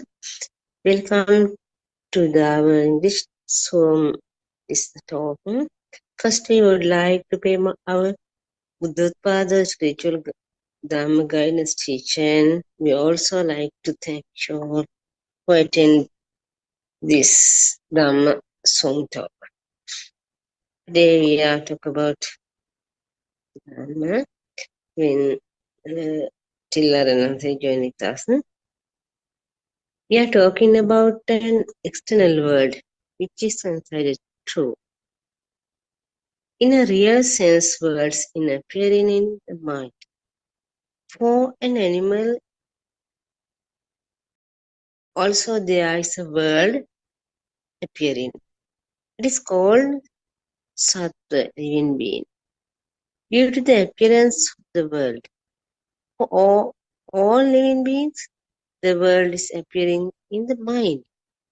The world appearing in the human mind is not the one appearing in the animal mind. Even every living being experiences different world from each other. The bee experiences the world age-shaped. The cockroach experiences the world as red. The bat uses the radar system to recognize the world. Therefore, we see that living beings contact the world in different ways. If you take the worm, it does not have eyes and he experiences the world. Thought contact. Thought the cockroach does not have ears, it experiences the world with signals. So, these signals it experiences moments and vibrations. We can see that there is an issue in your inner understanding, explaining the moment awakening. Buddhakshana is different from person to person according to their views. If one consider I am seeing, doing, listening, etc., he takes the all scenario in the narrow line. It is not the way the Buddha explained in the Dhamma of dependent origination, Buddothpado. This occurs with the realization of the person who is living the proper understanding of the philosophy of Dhamma and the right view based on the understanding of their own levels. This realization is a very tall task. The Buddha said that it was easy to break into 100 pieces of hair of a horse, but it was very difficult to understand this. This realization is not an easy task. On the surface, it looks simply. We do have story of self-view, Atmaditti. We used to see everything what is view of self. There is no one is doing it. There is no one who is seeing. There is no one is feeling. There is nothing happens as such. Here only nature acts. There are only nature that exists. To view this, there should be a very keen and sharp focus. This cannot be seen with the view of self, Atmaditti. Pure advantage cannot go out from the illusion of consciousness. Therefore, we try to understand everything through the illusion of consciousness. This is our helplessness. The Dhamma is beyond the illusion of consciousness, where consciousness is not appearing. And thus, it can only be recognized by wisdom, jnana. Wisdom and consciousness are two different sensations. We emphasized frequently wisdom, jnana, was not consciousness, vijnana. That is why the Buddha told jnanassa adhigamaya, not the vijnanassa adhigamaya. We can understand clearly that all these depend on the wisdom acquired from listening to noble friends Kalyana Mitra and reading Suttame Jnana. Why are these called wisdom? This very delicate matter. The Buddha could have told some more wisdom. Jnana is only a word. Now we have told consciousness. Jnana is also a word. It is not tied anywhere. This consciousness is the I, is knows are the just feelings which we experienced or these faculties. These do not really exist, just put them in place by ourselves. Why we all jnana after everything when we talk about different kind of wisdom? For example, wisdom of rising and passing away, Udyabhijnana, Udyavajnana, and acquiring wisdom through listening the reading, Suttavajnana. In the books, it is called knowing, especially. This is completely against Dhamma. It is hard to write in word. For an example, nobody can replace in writing the taste of salt. That is why we tell you that this wisdom has to be realized. Actual wisdom is awareness. After we see an object, we have an awareness that we saw it. It is called Suttamenyana. When we listen to something, we know that this is truth. Then we try to understand what we thought was correct by this listening and treat that knowledge as wisdom. But what we thought is not wisdom, Suttamenya, is acquiring knowledge by listening. Then there is a sense of feeling. There are two words called Janato and Passato, knowing and thinly. Then deka. These two words take you to the whole journey. Then, okay, we are always like practicing our day-to-day practice in life. We always face some problem, all to clear our dhamma. So, our Buddothpado spiritual guidance teacher always ready to explain to clear path to us. So, wait a moment. And Buddothpado ආරංචි ජයනිත්සන් තෙරුවන් සරණයි.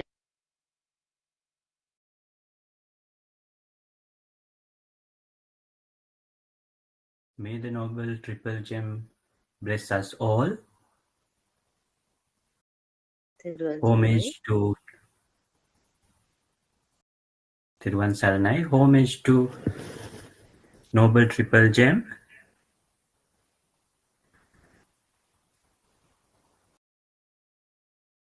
Venerable Buddothpado Aryan Wahanse, the Noble One, Kalyana Mitra, may us pay homage at your feet.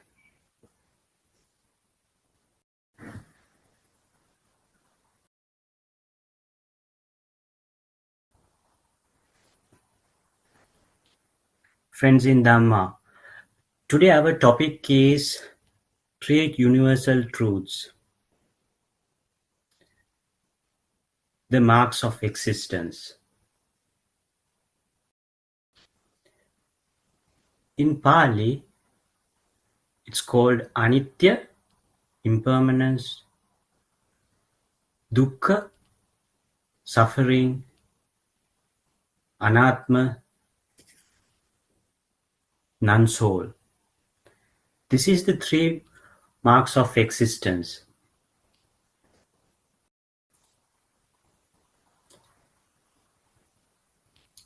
First, let me begin asking you a question. Have you ever thought about how did you come into existence? Why are you suffering? What is this pain you are having? Take a moment and think whether you understand what is it.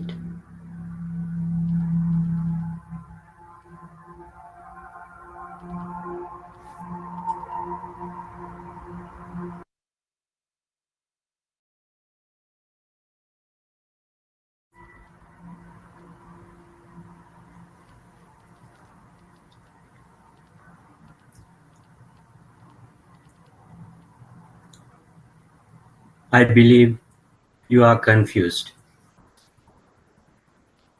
So do we. Please let me allow you to explain what we are experiencing. I'm a novice to this path and this language is not my first language, but we will do our best to explain what we are experiencing.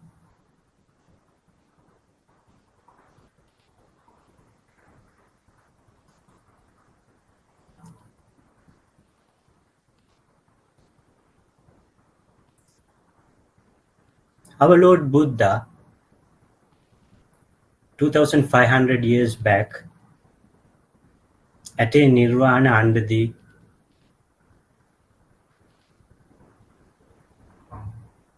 Bo tree and realized something which never heard before.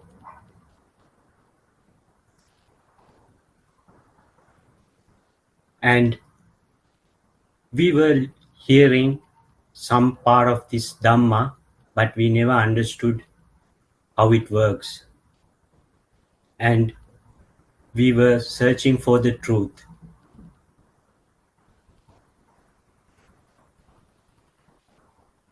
Venerable Buddothpado Aryan Mahansa, our spiritual teacher,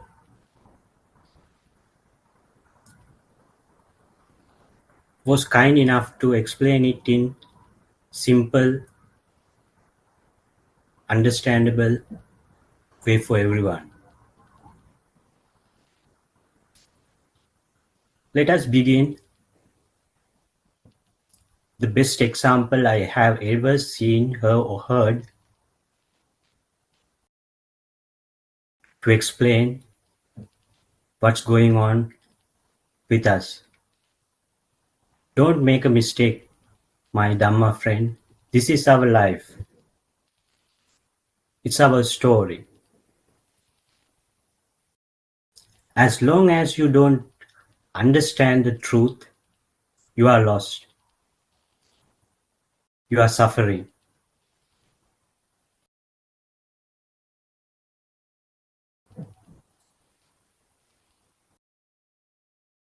The example, childhood.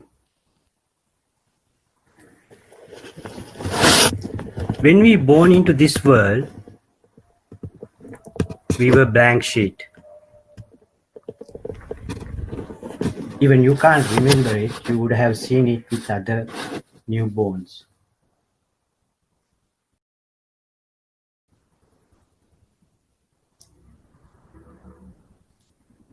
The Buddothpado Aryan Mahansa's example, how the child first recognized the mother,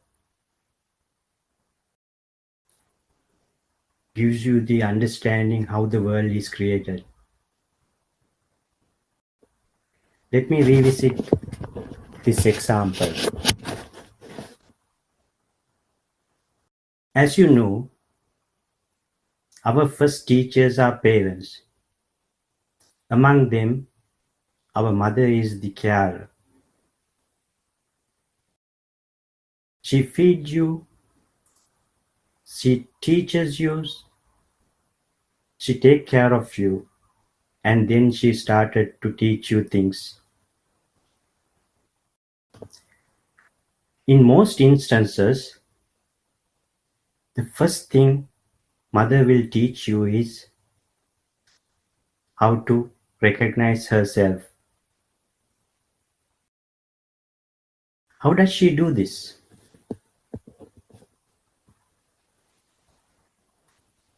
She comes to the infant and start to speak with the child.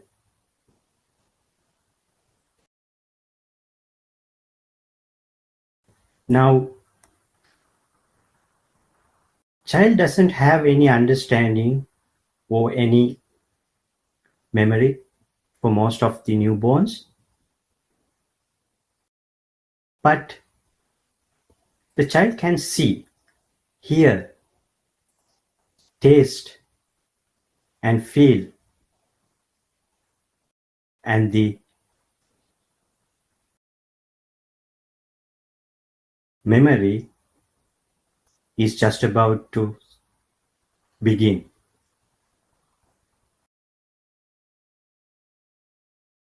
For us to understand,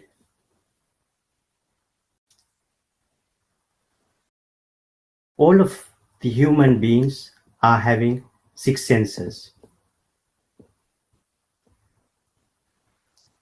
So child with these 6 senses captures the mother's as a profile. So when the mother says to him, "Mom, mom," the sound of mom is captured from the ears of the child, and the vision of the mom is seen by the child. And the sensation, body, when mother care for the child, that feeling of the mother's touch captures the child.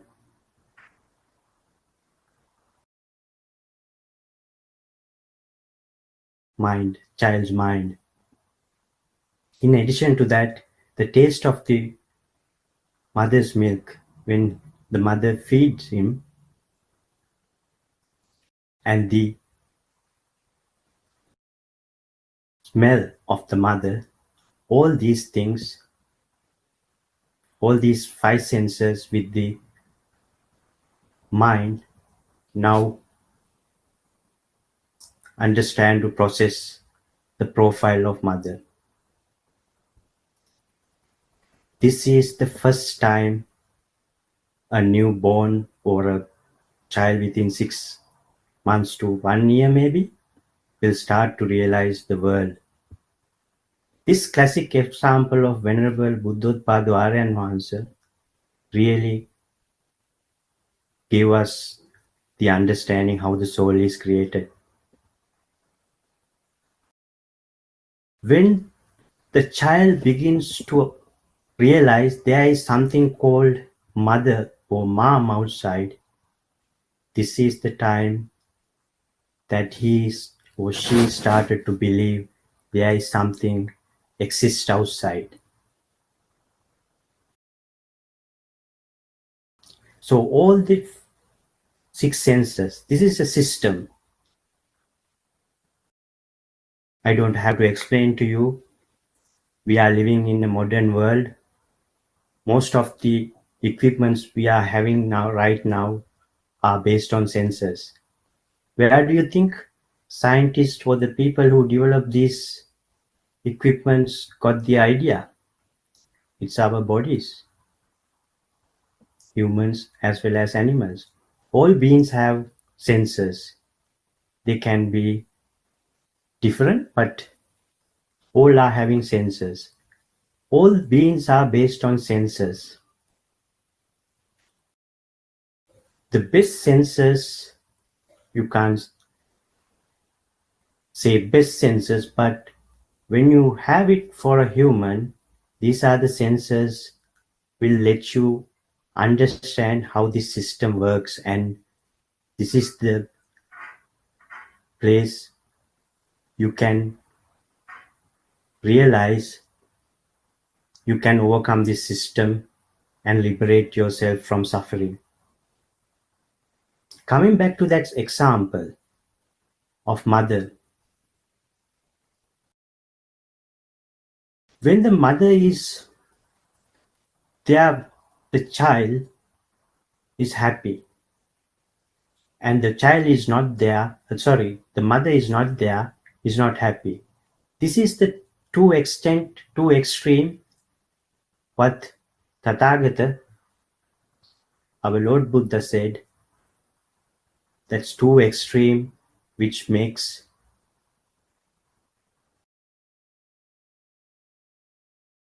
all the suffering, and the middle way path is the solution.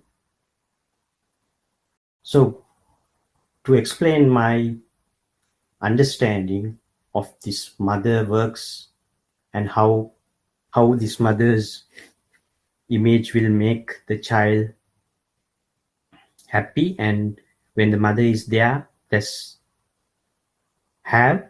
When the mother is not there, not. That makes the energy first time within the child's body. Haven't you realized it even in your personal experience? Take a moment and think. When you don't have something you don't like, or when you have something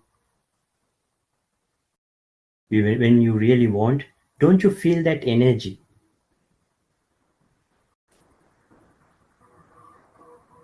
You want to have this thing what you want to have, and you want to get away from the things you don't want to have. This can also kind of a winding up, like we are winding like a doll. These things continue to gradually absorb into the child, that is to you and me. When you go to preschool, you will learn certain things, and that with you learn to crave for things, and defilements are coming with that. That's where the soul going to get solidified, and you will do anything to preserve the soul, that is me, mine, myself.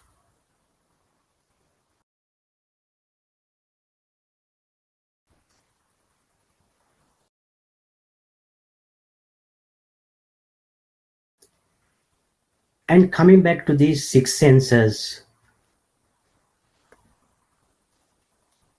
Buddothpado Aryan Vanse is giving classic examples. Our body and these six entities or six senses are similar to a sensor board of a television. When the same wavelength is similar, it captures the signals. How can we experience this? Take a moment.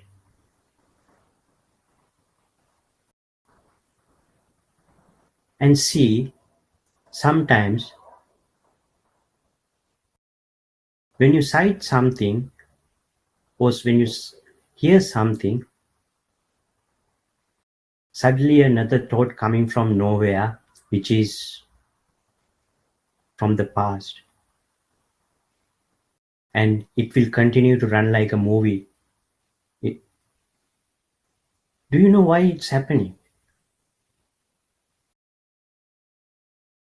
Are you in control of that? Of course not. It's the system.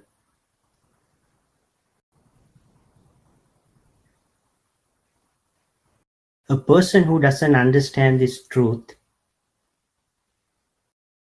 has a mind which runs riot.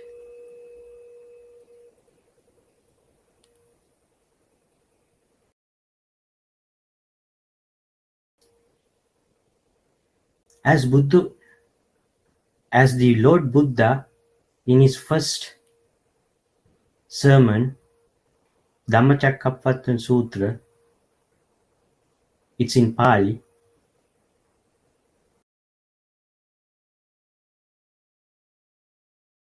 He said, Tiparivattam dvadasakarang yata bhutan jnana deepam suvisuddhang ahosi.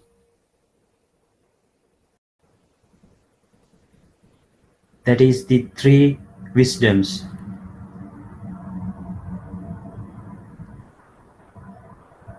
In Pali, Satya, Krutya, Kruta. Satya is the key, wisdom. Knowing the truth.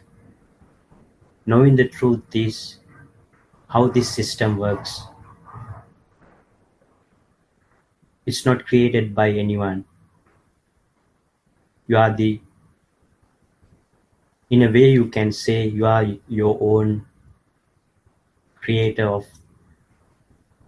of the soul. If you are addicted to something, well, you are full of defilements, it's up to you.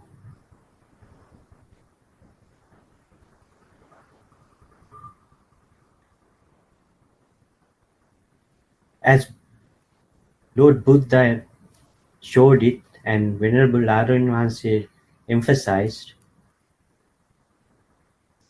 if you have to get out of this suffering, you have to understand clearly how this system works. And this system is impermanent because This moment thought won't be the next moment thought. The birth is the moment thought.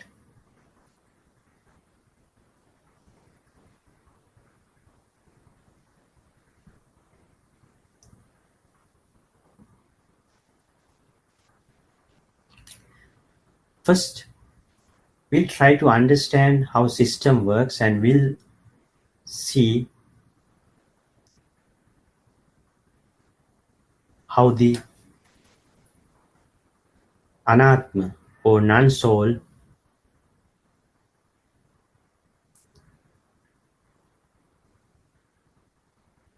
or the belief of us that there is me, mine, myself is there.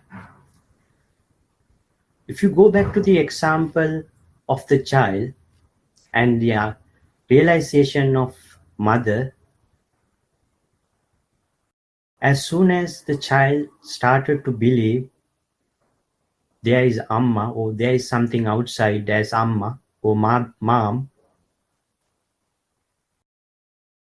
this is the time signal you get there is a soul or there is in existence.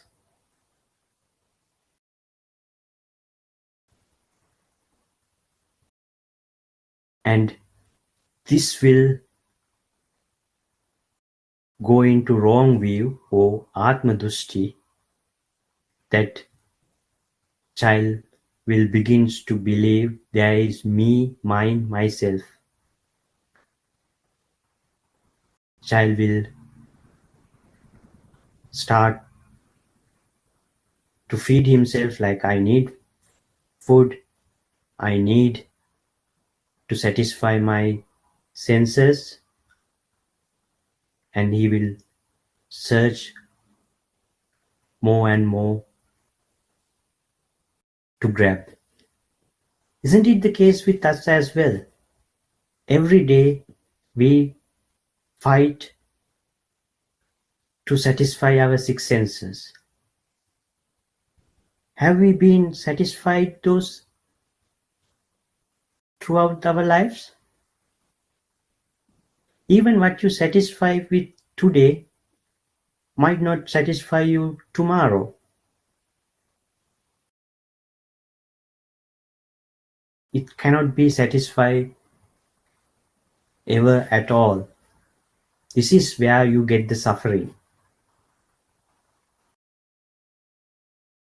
the pain, the fire inside you. You always struggle to satisfy these six senses.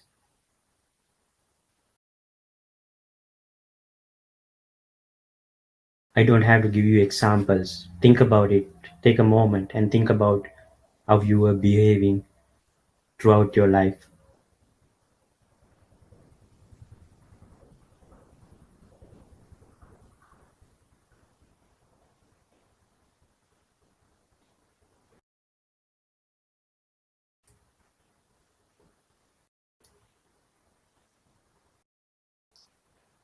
Once in my life, I realized, even though I lived very long time, a person of mid-age, have I been happy for even 1 hour when I accumulate all the moments I was happy?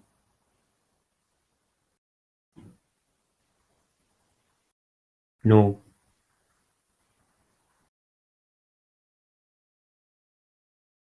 A person lived a 40-year life, I challenge, wouldn't have been happy for maybe days, even for hours for some. This is the dukkha or suffering, universal truth, marks of existence.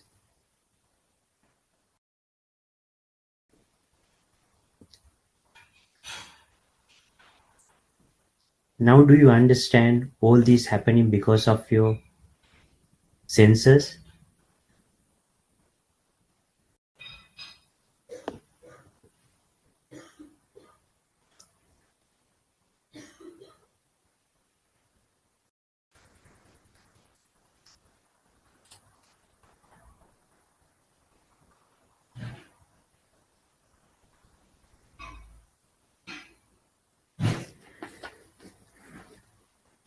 Our Lord Buddha's never heard Dhamma, Mahasatipatthana Sutra, doctrine of depending and origination, is the only way, and we are lucky enough to have our noble one, Kalyanamitra Aryan Mahansa, to explain it in a simple way. When you understand the truth or how these six senses are working, you will understand how the depending and origination take place.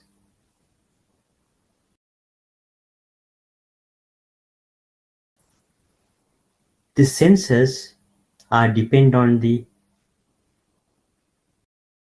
feeds coming from outside. This feed, based on this feed, you will get your thoughts. That's the origination.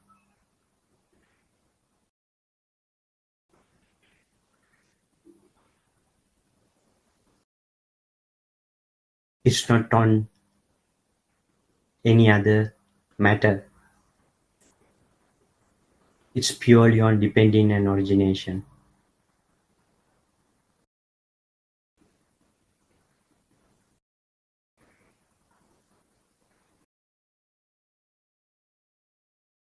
Vidarshana meditation or insightful meditation will give you the opportunity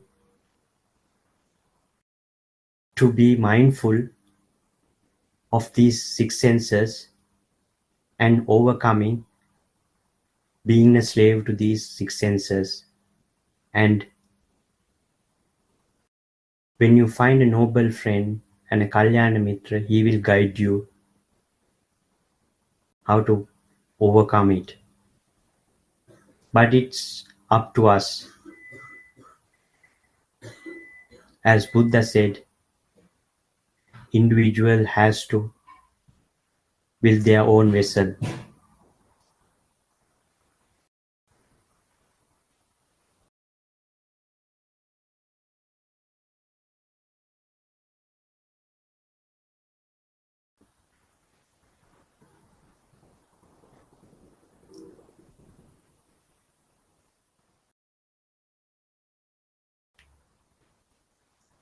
This is also known as the Pruthajnana. Before coming to that, today we focus on the Satyajnana or the wisdom of truth. This is the key for anyone to liberate from suffering.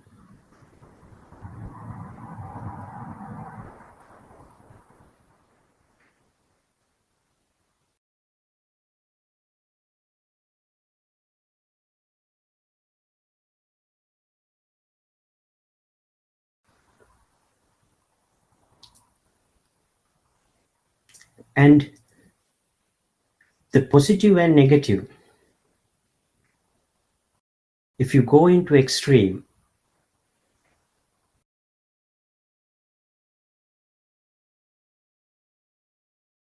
you will create that energy and continue to collect defilements, and with the defilements you will get the craving, and when you can't have the things you want, will start to suffer.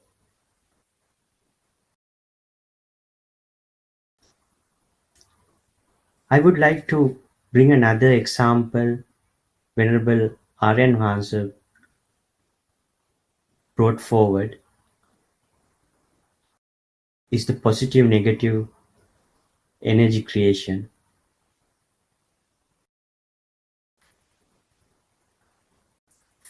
To simplify the first example, how the child's example, the hydropower energy creation, we all know today that rotation of the two ends of the magnet create the energy, and it will brought to your house as electricity. This is the same kind of energy that we have in our body, that's created by have and not. And when the child start with recognition of mother, this energy itself create more and more energy. Another example Aryan Mahansa gives is the car battery. The car battery charge itself when the car moves. Same thing happens with our body.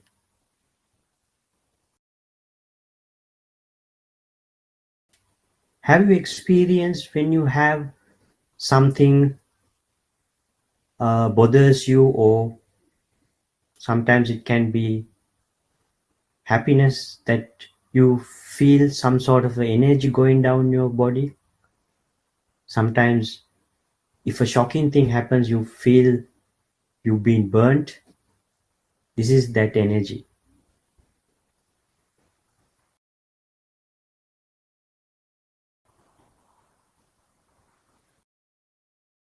My friends, you have to investigate this and realize yourself, is it just a system running and we are a slave to this system?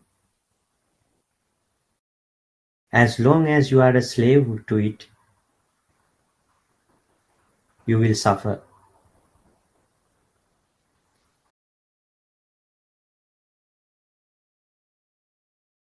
We were searching this truth for many decades, and we didn't understand how the soul is created and how this wrong view is being carried forward.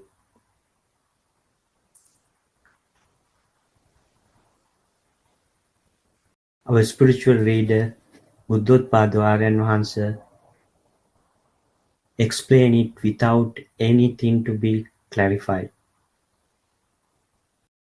And Buddothpado Aryan Mahansa is trying to pass this message to non-speaking Sinhala people as well.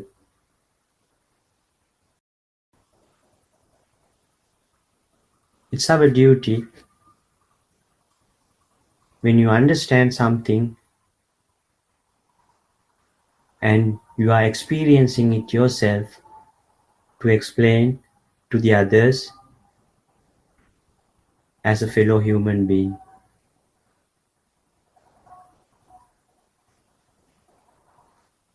Please don't lose this opportunity.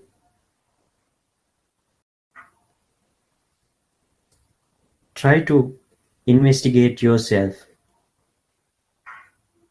As Lord Buddha said, reason for suffering, reason for suffering, cure for suffering, and the liberation all in this body. Your body is the teacher. Mindful to your body and become the master of your body, not a slave. This is the time you will liberate yourself.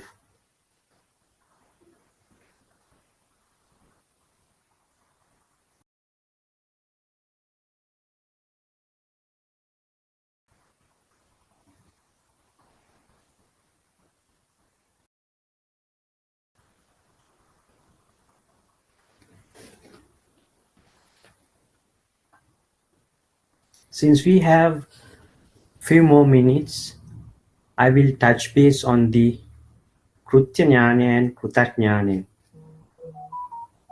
the wisdom of practical experience, and finally having the super tranquility when somebody has that ability to be mindfulness of your six senses. So the Krutak wisdom is first time revealed by Venerable Buddothpado and Mahansa.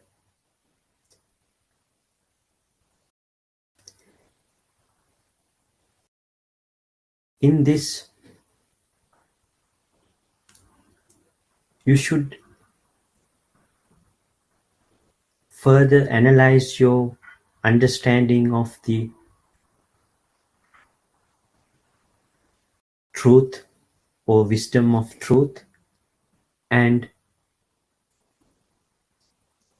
be mindful of the six senses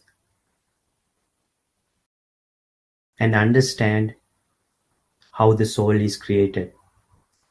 Each and every moment you are creating your soul.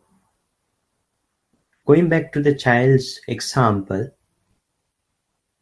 first time when he recognized the mother, that's the time soul is created. Meaning, as soon as you start to believe there is something exists outside, the same time the other end of it is your soul is there. This is why middle way path is the way out of this situation.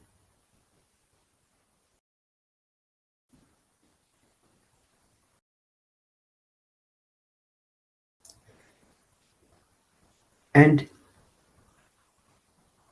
we all are victims of soul. And then this created the wrong view that me, mine, myself, and I must preserve it at any cost. That's why you will find so much of crimes and in the end suffering your own suffering you experience. In the Krutak Jnana or the Krutak wisdom, you should try to separate yourself from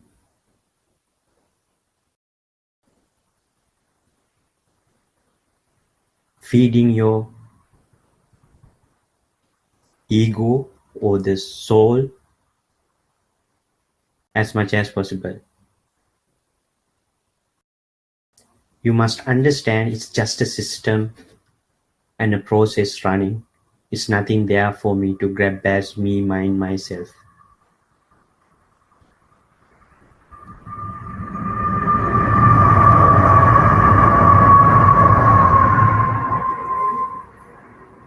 For this, you need to have the insightful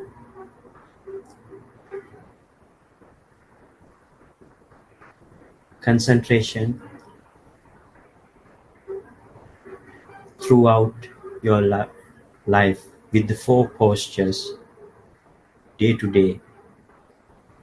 The four postures are when you stand up, sitting, lying down, or walk.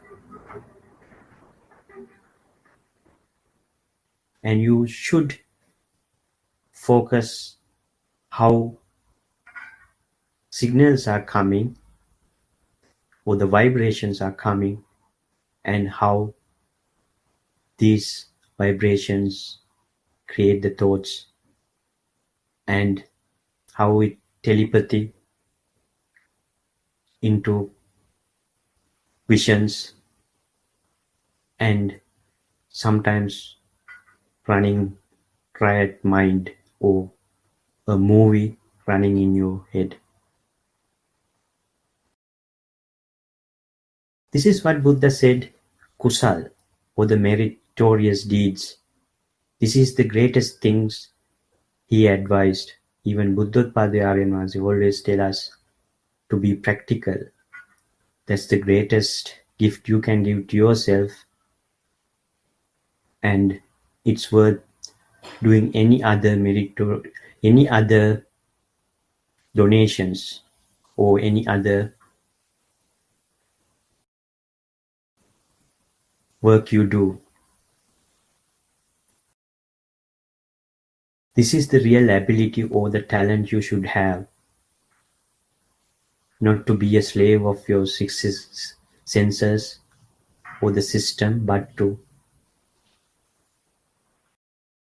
understand it's a system running, and not to carried away with the system and do mistakes or defilements.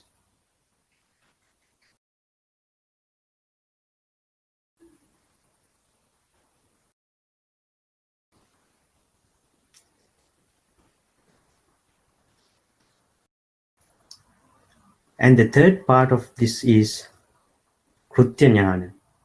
When you have this concentration or mindfulness, you will have a very peaceful life. You will not suffer, and you will understand impermanence, and then there is no soul. This is the ultimate objective of all Buddhists.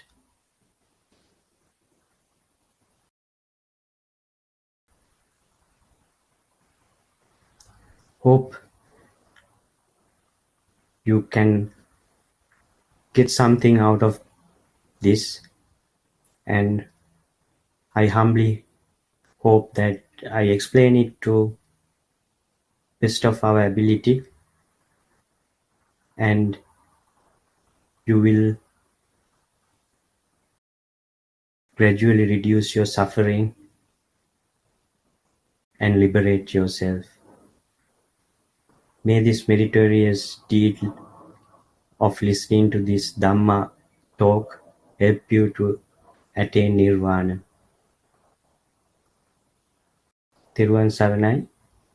Manu, is Aryan Vanse available today? Not yet, not yet. I say Okay, not. then we can wind up, or is anyone having any questions?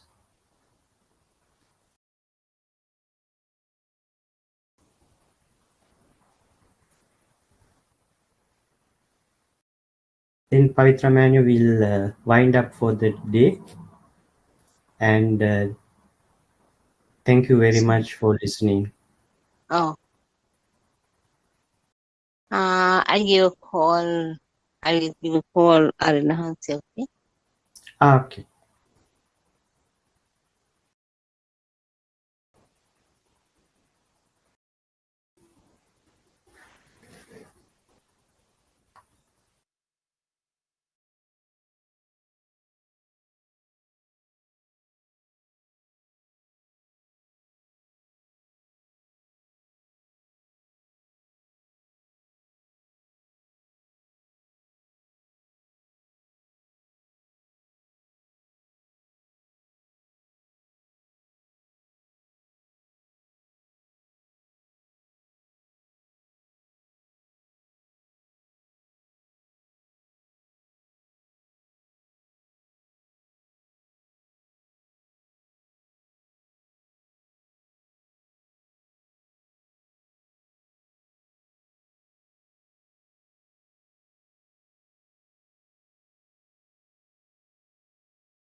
Therwan Saranai, our Dhamma friend. Thiruvan Saranai.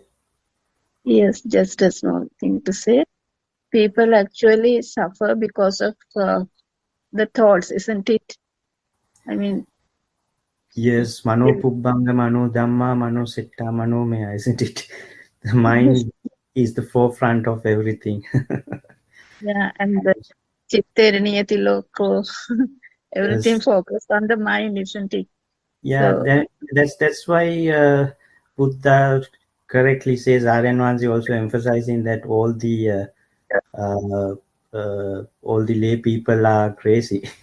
So we are yeah, used to our thoughts and we do crazy things. in the six senses, that's all. Yeah. Yeah, yeah, that's true. It's the simplest of things, but hardest thing to practice, isn't it? Kusala is the most difficult thing to do. Yeah, when you say kusala sukha sampada, also the same, no? Like, Yes, yes. yeah, The right word for kusala is merit, isn't it? Is there another English word we can use? kusala Meritorious discipline. punyabhi sankara. Oh, kusala, Yes. yeah, Yeah, merits, we no? have to find. Meritorious Yeah. deeds. Yes. And that's the best thing you can do for yourself, isn't it? Not in billions of dollars spent on Yeah, building temples or feeding people or anything. As Lord Buddha also said, a second of time you are mindful, and that's the best kusala you can do. yes, that's the best thing. We are very lucky enough, isn't it, to hear it simply as this from Venerable Buddha Yeah, we also, till that no. yes, we also went through all this path now before doing Yes, meritorious deeds and doing yes, various yeah, observe still for weeks, but the suffering was there when you come home. yes, same. Now very peaceful and calm, and yes, you Yes, feel it, isn't it? that become a thing, isn't it? Mm. Actually, it's Nothing. about your life, no life story. So Yeah. we go Yes. somewhere to, yeah, find our Yes. life, but actually it is with us, always with us. Yeah. Exactly. And as Buddha said, uh, the suffering, the reason for suffering, elevation from the suffering, all the things are in this Bambeaku Sharire, or the size of Body. I don't know the size of the Bambe in measurement of modern day, but uh, whole solution is in there. But I heard it even when I was a child, but I never understood it till I started to practice with when I started practical experience. So it's kind of you are your own teacher, isn't it? It's your own vessel. Mm. You have to make your own raft, no? So Yep, yeah, exactly. we never knew that there's a mind separate and body separate. We thought everything in the body, you know, the soul, Yes, everything. Yes, yes, that's where we went wrong, I think, from the yes, beginning. yes, Yes. yes. I think young people are better off than us because we had wrong views since we Yes. listened so much of the sermons and read so much of books. But Mm. young people nowadays would be uh, much more equipped to understand this. With the examples Aryan Vansi is giving, like the television and telepathy, um, and Very scientific examples. No? yeah, that's So right. yeah, young people, they don't just listen. Then they don't believe, no, what they Yeah, listen. They Yeah, investigate. they want to self-actualize everything, isn't it? Even if you speak to your children, they won't do it unless they can understand what they are doing. Yes. So that's why Buddothpado sermons are far ahead from others, because this is something you can practically experience. And most of them, they can't understand this Dhamma. No? It's like never heard before Dhamma means Yes, it's very difficult actually yes, to catch it. Once you yeah, catch it, the point, you can go yes, through all on with that. Yes. yeah, exactly. Satra Satipatthana Sutra, or depending on origination and doctrine, was very tough. It's a long sutra, and person who sees it in the first time get discouraged. So they have to go behind other people to understand it. So the people who were preaching it never practically experienced themselves. So uh, we were seeking advice from people who are lost themselves. Yes. And as Aaron Mahasi says, now it should be practiced uh, in the stand of Vinaya Loke, no? With, Yeah, exactly. yeah, that also we knew only after Aaron Mahasi's sermons. So, Yes, exactly. then, yeah, Thiruvan Saranai then. Everyone, Saranai, may this meritorious deed assist you to attain blissful Nibbana. Everyone, Saranai, everyone. Pavitra Manyo. Okay, තෙරුවන් සරණයි.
Everyone,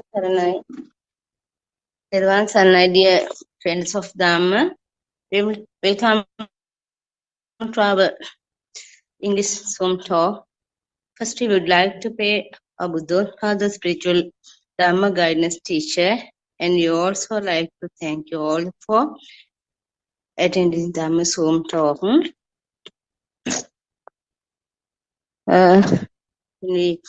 The Adhanatha joined us. We discuss about Dhamma.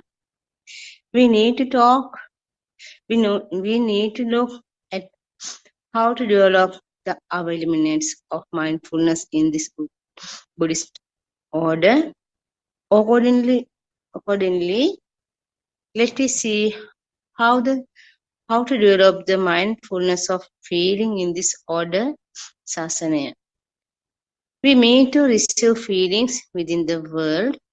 Feelings come from a specific person, a specific place, a specific taste, a specific smell, or from specific images. We feel that we receive feelings from the external. If we feel some kind of suffering or any feeling, we feel that it comes from somewhere. We feel like we can stop someplace with the palm of the hand and say that the feeling can be felt. We will be able to say that the feeling can be felt at this specific point. This shows that we associate the from rupa to a thing, we connected the feeling to the body rupa. And wherever there is a feeling, it is followed by thoughts, volitions, or mental formations, sankhara. It means that there will be bodily actions, kaya sankhara, verbal mental actions, vachi sankhara, and mental formations, mano sankhara. Bodily, verbal, and mental mind formations build on ignorance or avidya. Now, during this mindfulness of feeling or Vedanapasana, or should let go of these three formations. For that, one would get off the world first. The mind arises into action in the form of the mind. The body and words due to grasping of the stimulus from the world. A stimulus occur in the mind. Taking that stimulus as a target, we get up and go from here. Good and bad, coming and going, all this build up because we grasp that stimulus to our ignorance. When you get a feeling, it's not felt just along by itself. You get a feeling of where it comes from too. You can touch it. You can say it. You can think for it as that is where the feeling comes from. What is that place? What is grasped as a thing is a form rupa, and that is your body. Really, the form cannot be grasped. We think you feel is your body. The feeling that you can grasp your body is an illusion. Now, you even meet a body that has a feeling. Now we also find a spine which can feel the pain. You find a leg that feels the pain. We find the knee that feels the pain too. We also stomach that feels the pain. When you practice the correct mindfulness of the sensation with an Vipassana, our body cannot exist. Let us see how we can go wrong and believe that there is a body. When we meditate, we shut our eyes. For example, let us say that you want to practice the breathing meditation while being then seated cross-legged in the lotus position. You tend to feel pain is someplace body and you point at the place where the pain is felt. While keeping your eyes closed, you tend to move your hand to the area where the pain is coming from, and you tend to shift to a different position in order to prevent feeling the pain. When your hand moved towards the point of pain, your mind told you that you felt the pain on your body. But according to the correct mindfulness of the form, the eye, ear, tongue, nose, and the body should not experience any feeling or sensation.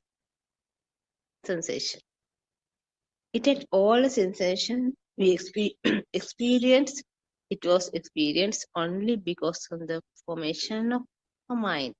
The mind experienced the sensation in a mirage, an illusion, just like a mirage of a pool of water in the middle of a desert. A sensation arises to the mind. Then the mind assigns the pain to a certain shape from which believes the pain comes from. Then the mind tries to match it with something the mind learned previously. Then the mind ties up the sensation to a place on the body, which is also the mirage or illusion known as the body. The sensation is a thought, chaitasika. The thought does not belong to the body. It arises in the mind. But we tie it to the from rupa or the body. Then we identify that the painful sensation arose from the body. The perception, which is mirage, named the point from where the sensation arose from the mind. Now, recognize the part that was named and said that the pain was received from this part of the body, from sound, smell, taste, and the touch senses. Sense on the skin do not give any indication as to where the pain comes from. When we are made to find a place where we are able to touch and say that is the point where the sensation came from, then we tie that part where the sensation came from our body. Now we associate the pain with the body and think we are experiencing the pain in the body. Now we start experiencing pleasurable, painful, dominance or natural adukkamasuka sensation in the body, mainly due to our ignorance about the body. The mind does not receive any stimuli, except from sound, smell, taste, or touch feeling. The mind handles only a thing in order, other words, knowing something. So, well, we like this practicing in Dhamma. We always face many errors or many problems. So, our guidance spiritual teach, our spiritual Dhamma guidance teach always our had explain the correct path. Then I will wait a moment. Our Buddothpado, our teacher, join with us.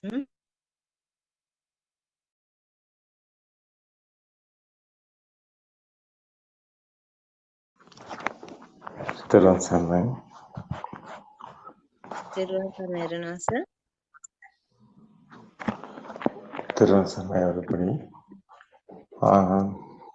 This week I think is special. Practical side. Otherwise, yesterday I hearing Dhamma friend explain that. Otherwise, yeah, it is very, very well. But especially what is happened here, how is our alive feel is coming, how is our soul is creating, how is this suffering and sadness is happening, why people suffering, sadness, in sadness, why they have sadness feel coming. So this whole world today, is struggling. Just few years nearby, you can realize faster few years what happened in this world. So Corona is coming. Many people are afraid. So whole world struck. They are going a race. They are thinking like a machine. This whole world, people, where's going? So there's everybody in little childhood. They're studying. We are also studying. And after our mind coming to plan future. What is the future? Kindergarten time, the teacher's asking, what is your hope? What's your dream? The babies are talking. When I was grow up, I like be a doctor. I like be engineer. So many kind of these names, these ideas. Little guys, they getting these ideas. They are looking, they are seeing, and they are getting the signal message. What is the message? So they are looking that someone in a rich, someone in there's a strong characters. So there are someone in poor guys. So some guys are the rich guys. So their mind coming. They automatically come in the race. This system is creating like this, our mind. This is our race, human race. We are studying and we are doing the exams, and we are getting the knowledge, and we are finding the jobs, many kind of jobs, many varieties. What we are doing? What's the ending? Everybody is studying and after grow up and getting the jobs, and they after married and they are another generation. They are so after having a babies and after they are going to eldest. So ending the life after their death. All of them are dead. No, normally is the situation.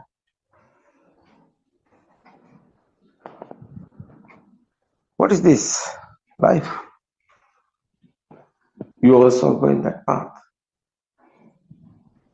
Everybody thinking like this. But what happened here? Why your birth? Where are you coming from? Why you are living?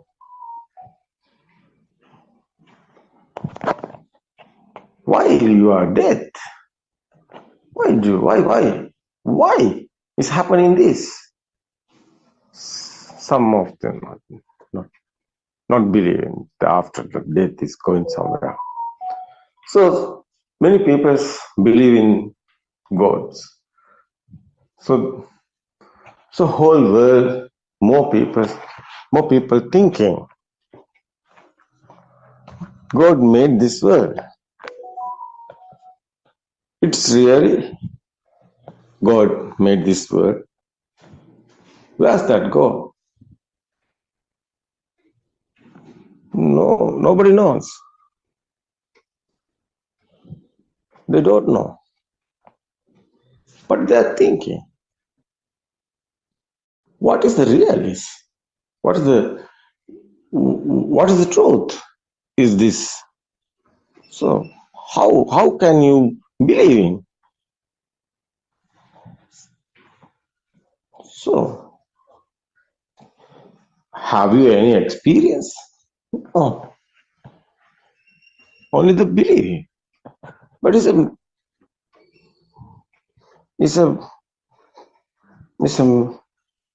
misconception, misconception, or it's an illusion. No, it's not there. Why we are believing this? We can think, we can realize. You haven't any experience. So all religion is talking this.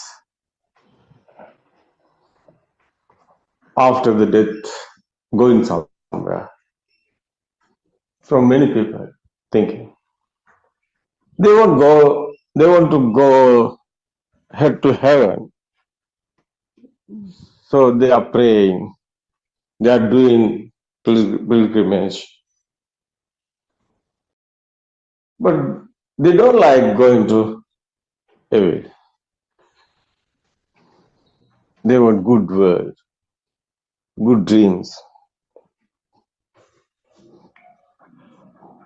But it is dream. Ever dream. But what is the truth is here?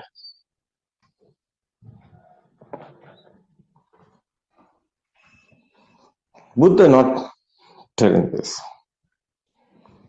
But that is not the Buddha's path. Buddha won't end in this cycle of birth. So that is why Buddha explained the truth.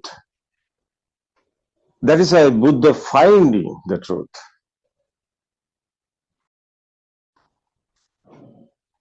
The words Buddha explained. This is practically you can experience this.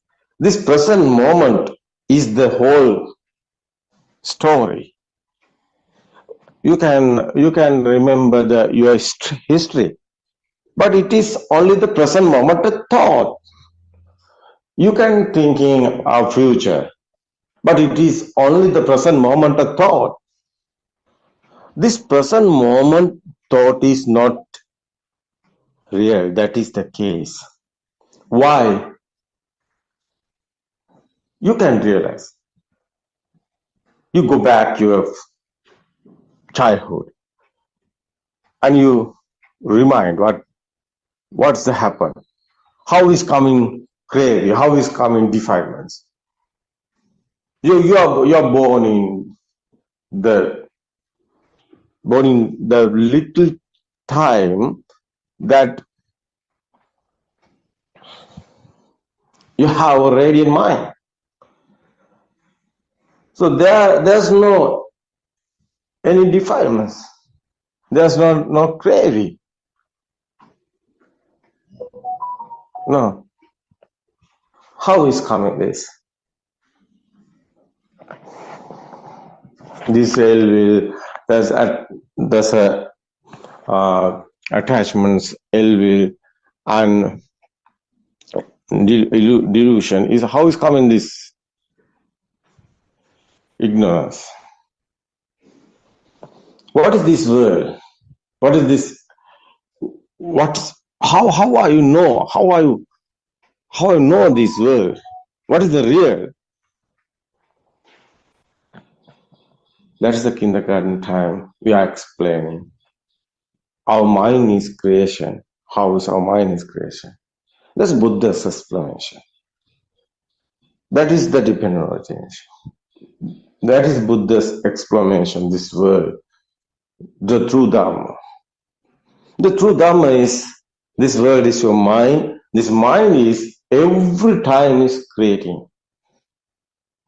Every time, every moment, the thoughts are creating. This thought is the world. This is a thinking world. You are talking about the material. Yeah, you have experience. Yeah. But you can realize, what is this material? Okay, today I think this explaining this, our spiritual friend, Buddothpado Dhamma, friend, Dr. Kokila. I think Kokila ready, no? To explain this. Join with us, it's okay. Terasana, Kokila. Terasana. Terasana. Yes, Kokila. Yeah, you can explain this. Buddothpado Dhamma discourses doing the explaining the mind creation is how is this soul is coming, how is this alive feel is coming, what is this life, no? It's okay, it's Kokila. Terasana.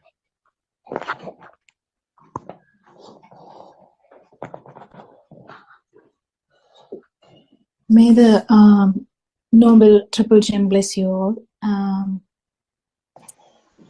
Before I commence, I'll pay my homage to the fully awakened Mother Supreme Buddha and Aryan Mahanse, who is our noble friend and the teacher. I think I have talked a bit about this, how this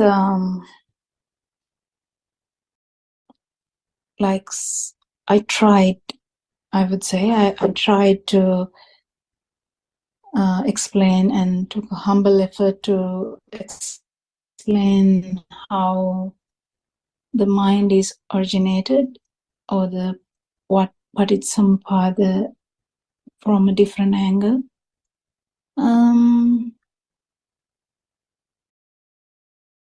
So I hope someone hearing this and who is only able to understand English would think about this. So the most importantly, it has been a question everywhere: who am I? Or how this mind is created? Why it is so different in each and individual person? And there's like a lot of research going on about this, even though it is very difficult because all the research are lab-based, and someone doing a research paper, they have to prove, and to prove something, you need something solid. But the mind, I don't think anyone can actually do it in a lab environment, but we definitely can understand some of the qualities that we understand from everyday, like day-to-day living. Because day-to-day living, imagine from the day, in the morning, you get up in the morning and imagine how the life is flowing. Each and every time you have an experience, and you get up, you brush your teeth, you go to the toilet, you maybe make your breakfast and go to whatever you're going. You go to school, or you go to work, or you go to temple, you go to a shop, whatever. So you are doing something, and in the meantime you also keep thinking in the background. And apart from those thoughts that keep coming all the time, you can see, you can hear, you can feel. You feel a lot of things, you taste, you smell, and all these experiences from our senses. That's the human experiences. We can't really explain about other animals' experiences because we don't have an idea. Because we can only talk about our senses. If we attach another sense, maybe that we could talk about it, but again, it has restrictions because it's human-made. Human-made. Anything is made by humans. It will be guided through these, guided through our own senses. So our senses, as you know, we have 5 senses and the mind consciousness, which is actually acting as another organ or another sensor, which is a bit difficult to understand to everyone. The mind sensor itself has different outcomes or different properties, I would say. All those properties are guided by the experiences you had before. As I said, you have the ability to so imagine, as the example I took last time, pineapple. So someone who liked the pineapple, imagine that you are the person who likes the pineapple. Or maybe you are the person who hates pineapple. So whatever the feeling you have, so we'll, as an example, we'll take the person who likes it for now as an example. So the person who likes the pineapple, you will see it on the shelf of a shopping center. And as soon as you see it, you can feel, or you might think about it. This is fully ripened. It should be very good. And you will need, you like try hard to buy it, to eat. And you will be thinking about it. Is it good enough? Is it ripened enough? Is it, has people use a lot of chemicals to produce this pineapple? Or is it organic or not? Can I use it for something today? So like that, the thought process will keep happening. All these thought processes are actually the ideas or the things that you have done with it before. Or you have heard about it, or you have thought about it, and you have felt about it, you have seen about it. So all the experiences, you will feel that keep flowing, coming to you, flowing to your system. But the problem is, we don't take it as a system. We take it as, I see the pineapple and I really like it and I want to eat it. I want to buy it and eat it. That's all we think about. With the wrong view, that's what we do. We think that I'm going to eat the pineapple. So if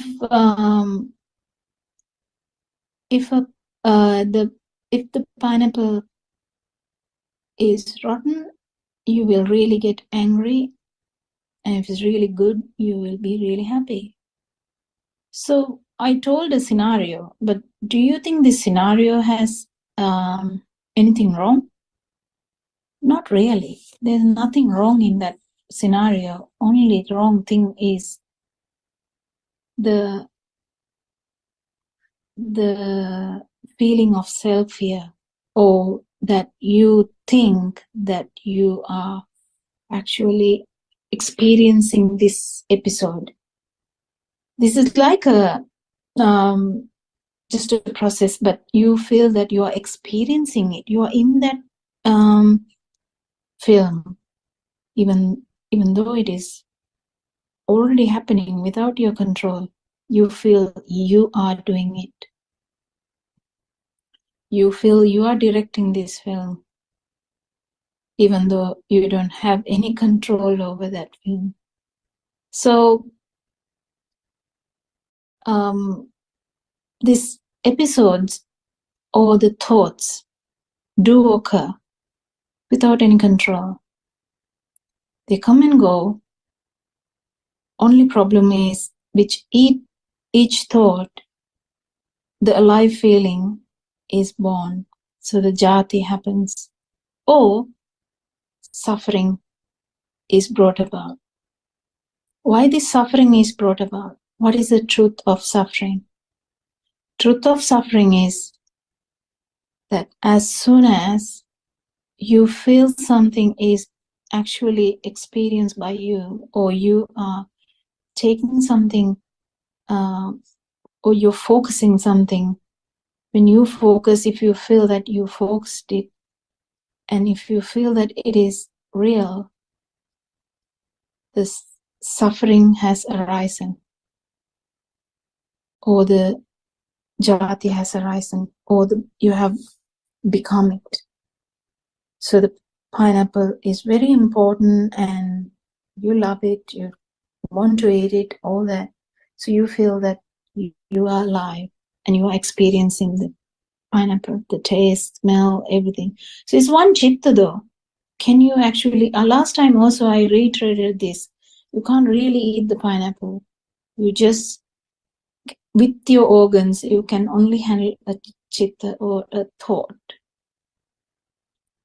Even though you touch something, you can only experience the thought, even though you are touching something, and the touch receptors or the pain receptors or the temperature receptors, they are all getting activated and give you a thought, and you can only appreciate that thought. You can't appreciate the outside, even though we try to believe, or we actually believe in that. We actually have an experience about the outside. So we can't actually appreciate the outside, even though we believe in that. What happens is we appreciate the thought or the perception or the sanya we got from the sensor. So if you keep understanding this, you understand that feeling of self, or the perception of self, or perception of existence, is the truth about suffering. That's the suffering. The outside world or the pineapple has nothing to do with your suffering. People love to believe that. People love to believe that this pineapple brought me suffering. Okay, daughter brought me suffering. The son brought me suffering. Parents brought me suffering. Or the partner brought me suffering. We all love to think like that. But the problem is, truth of suffering is actually the feeling of existence, or feeling of self. So that you feel the duality, you feel that there is a sufferer and there is something else to suffer, to feel, to experience. And so Lord Buddha actually explained in Four Noble Truths also the truth of suffering and truth of the cause of suffering. What's the cause of the suffering? Cause of the suffering is craving. So if you have something because of ignorance, if you take something as real or fixed, or if you have an experience that you feel different to, you feel the duality, that suffering has arisen at the same time. And the truth of the cause of suffering, the craving, last time also I told you, if there is a thing or experience that gives you a feeling, craving, unfortunately do occur. Craving is actually something that you don't have to live with, but it occurs due to ignorance, because as soon as there's duality, that you feel that there is self, you can't help craving. You can't do anything about that craving which has arisen. So craving already has started to give you trouble if you feel that there is something to crave for. That's the self of existence, feeling of self or perception of self that brings upon this. So actually speaking, this suffering is actually I tried to tell you this last time also, that when this pineapple becomes like a real thing in your system, this other system, that another vibration is there, which is actually coexisting with the or getting a telepathy effect because of that. That's the feeling of existence you get from craving. So when there is craving, the raga, dvesha, moha is already there in different ways. It can be subtle, it can be very obvious. Very obvious, it's really easy to detect. You can even kill someone for the pineapple if you really crave that hard. But craving can be very subtle.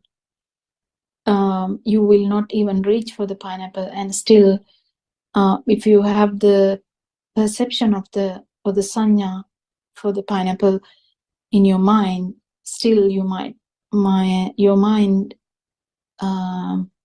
because the sanya or the perception of the pineapple is still there, craving will still go on, but it's in a milder form. It's a different form, but you still will have that. It's actually called that in a different way. All the time, this craving can cause another craving to become. That's bhavatanha. So that every time this one chitta is formed, you will have a craving for another chitta, because the craving would be there for the existence. So you just crave for the existence too. That's really dangerous, because that's where this cycle of birth keep continuing and keep continuing and keep continuing, because of the craving for existence. Why do we have that craving? Because of that. That is because of the ignorance, because we think we actually exist and then crave for that. In each thought, we have this craving. In each thought, we like to become of that thought. And the feeling of existence we actually kind of enjoy that feeling of existence. That's the problem of Bhavatanha, or craving for becoming, or craving for existence. So Lord Buddha explained that there's truth of the end of suffering. And that's so beautiful, because people would think, no, we can't get rid of this craving, or we can't get rid of this feeling of existence. No, Lord Buddha said, you can. That's the beauty of Buddhism, or not like classic. I'm talking about this actual Dhamma. He was relating to all the other beings. So there is an end of suffering, which is great. Otherwise, people will never understand there is an end to this feeling.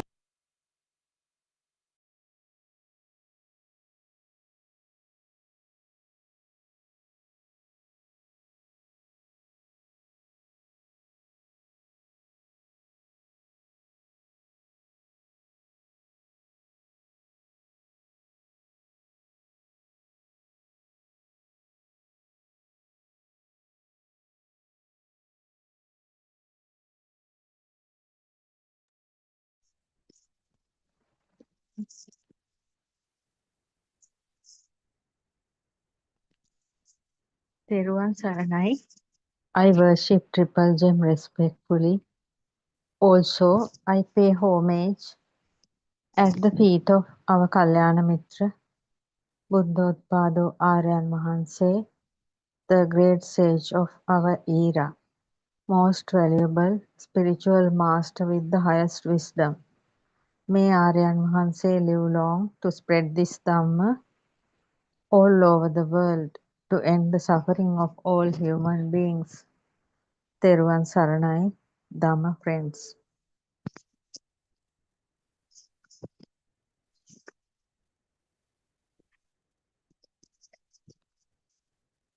As usual, today also I am going to talk about a past sermon of Buddothpado Aryan Mahanse, self-translated past sermon, done before 6 years and uploaded to YouTube. Nivana Obalangamai, second sermon. First of all, I must pay my homage, gratitude to our Buddothpado Aryan Mahanse. We are so fortunate to hear from Aryan Mahanse the great truth of humanity, the pure path to realization, the great Dhamma. Buddothpado Aryan Mahanse is now very well explaining Lord Buddha's true Dhamma, true wordings, and it is very much easier for each and every human being live on this planet to understand how to overcome the suffering in this so-called world created in the human mind. The world population, most of the world population do not know exactly what is actually a human life, how the human beings are coming into this human realm, and after death, by what is happening to them. Anything they do not know. But Lord Buddha, the son of King Suddhodana, actually the Prince Siddhartha, came to know the way of suffering in this world. So Prince Siddhartha wanted to overcome the sansaric journey, and he left the palace, his queen and baby and everybody, all the luxury life. Prince Siddhartha has actually gone away from all those and started searching for the ultimate truth. Like that, Buddothpado Aryan Mahanse, the great son of Lord Buddha, Shravaka Buddha, actually left all his that means luxury lives, and went into the deep jungle monasteries in Sri Lanka before nearly 30 years ago, actually for searching the ultimate truth of Lord Buddha, because there is Pali Canon, 84,000 Dhamma aggregates written on them, but actually there were not even one enlightened master on this planet Earth, not in any Buddhist country, Korea, Japan, China, Thailand, Burma, nowhere, Vietnam, nobody knew. Tibet, like that, wherever the namesake, there is a Buddhist cultural patterns, some kind of religion is there, only a cultural side of it. So Aryan Mahansi, like Lord Gautama Buddha, Aryan Mahansi has done a very great effort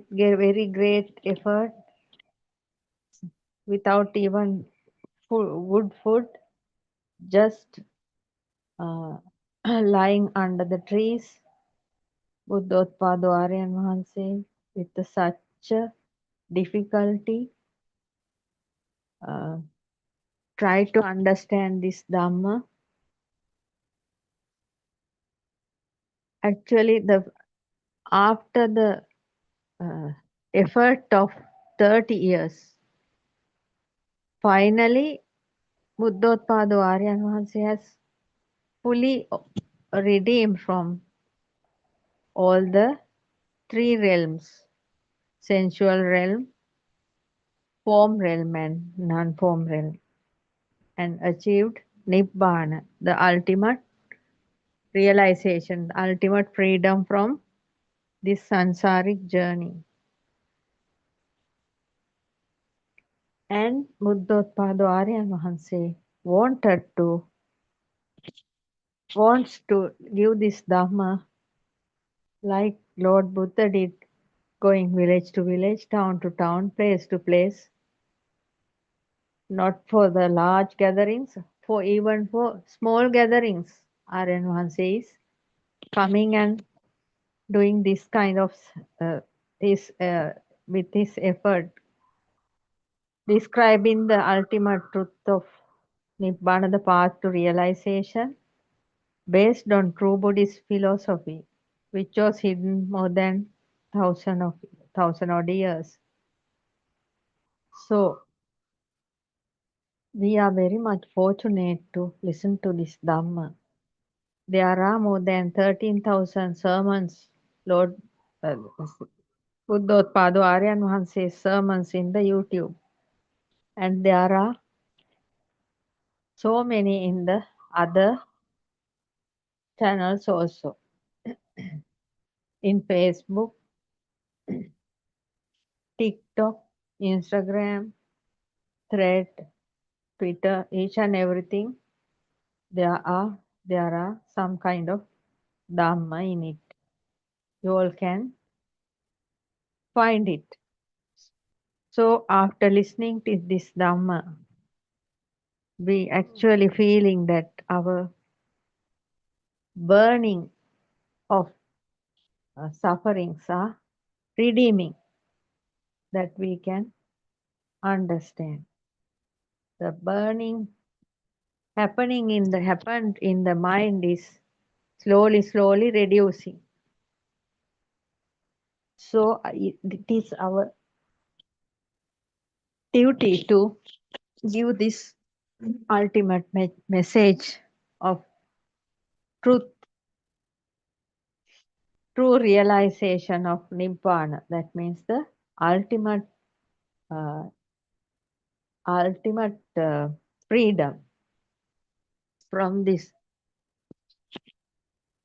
cycle of rebirth and death is now open.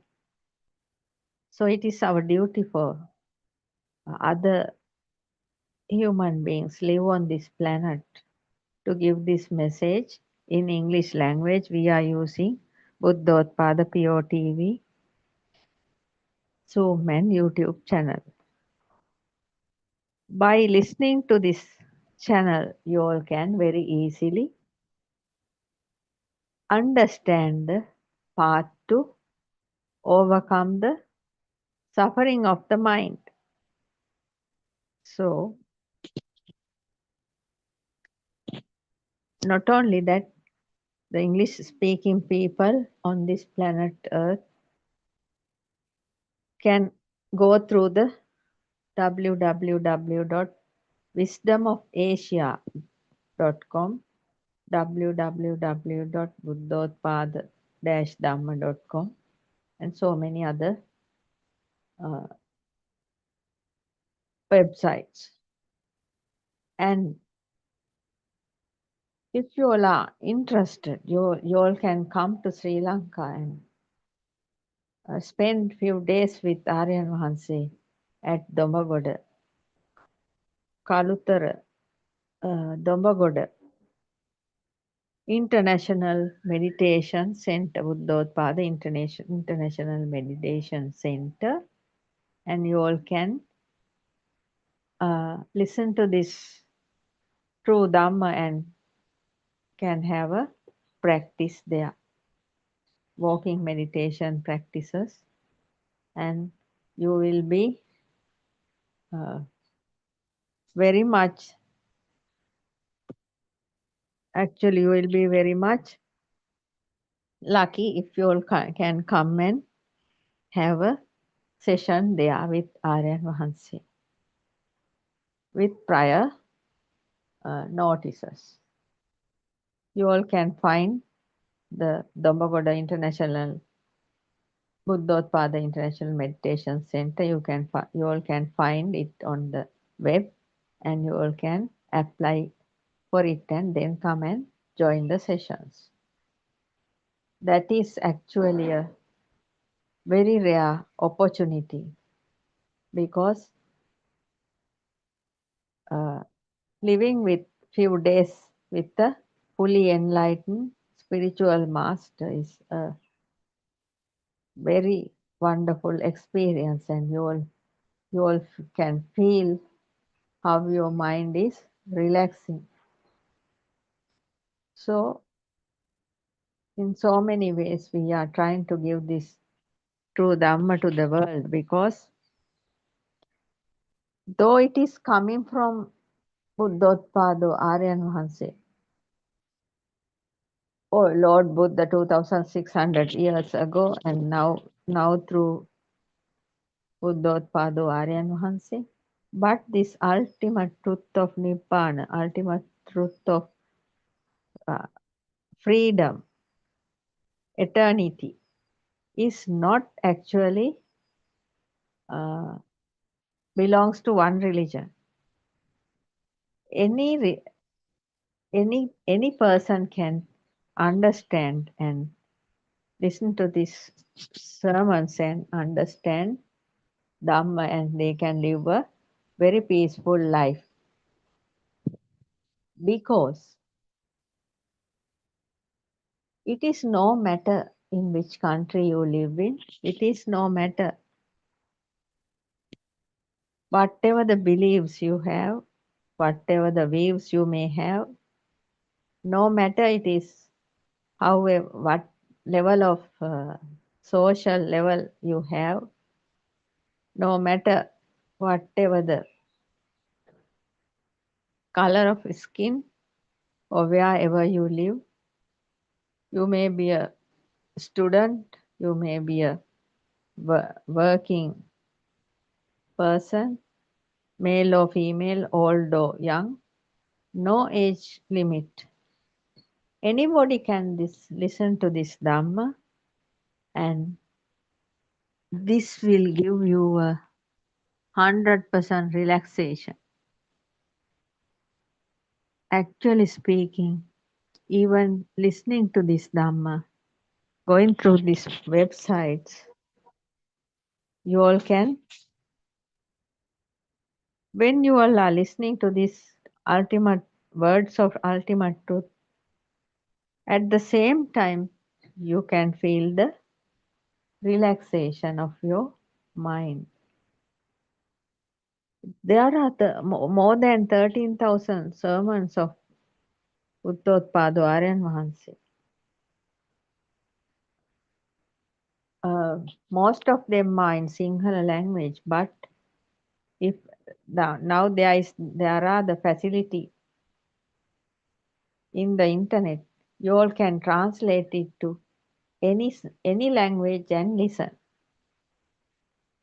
So it will give you the correct answer. That means your mind will be relaxing when you listen to this Dhamma. There are English sermons also, and we are doing this Buddothpado PeoTV English Zoom and discussion Zoom and YouTube channel, and there are Tamil language also Buddothpado Tamil YouTube channel, Buddothpado Tamil Zoom discussions YouTube channel, and Buddothpado Facebook Tamil Buddothpado Tamil Facebook. So every Friday morning 8 to 9, any Tamil person is there. They can come and join our Buddothpado Tamil Zoom discussion platform and ask any type of questions. Like that, there are so many different ways to listen to this Dhamma. Because if we are living on this planet Earth as human beings, we should actually know the truth. That is why the nature has given us a opportunity to be a human being. So if we are living as a human being, and before leaving this planet Earth, we should listen to this great Dhamma. That should be our first priority, to know actually what is happening here. There are so many different views, but we should know the actual truth. So when listening to this Dhamma, as we are explaining, Lord Buddha has revealed true Buddhist philosophy 2600 years ago, and after the Buddha era, so many cruel people tried to destroy this great Dhamma. Therefore, it was there like a hidden gem, and Buddothpado Aryan Mahanse is opening up this true Dhamma from the year 2019. So, after listening to this true Buddhist philosophy and Buddothpado Aryan Mahanse's Dhamma sermons based on true Buddhist philosophy, we will know how our mind works. We are able to know how our world is creating with the help of this six sense system and in our mind. That means we are living in an illusionary world created by us. From the early childhood, we were fed with so many conceptual conventions, names from the parents and the teachers and everybody around us. So we are growing with the names.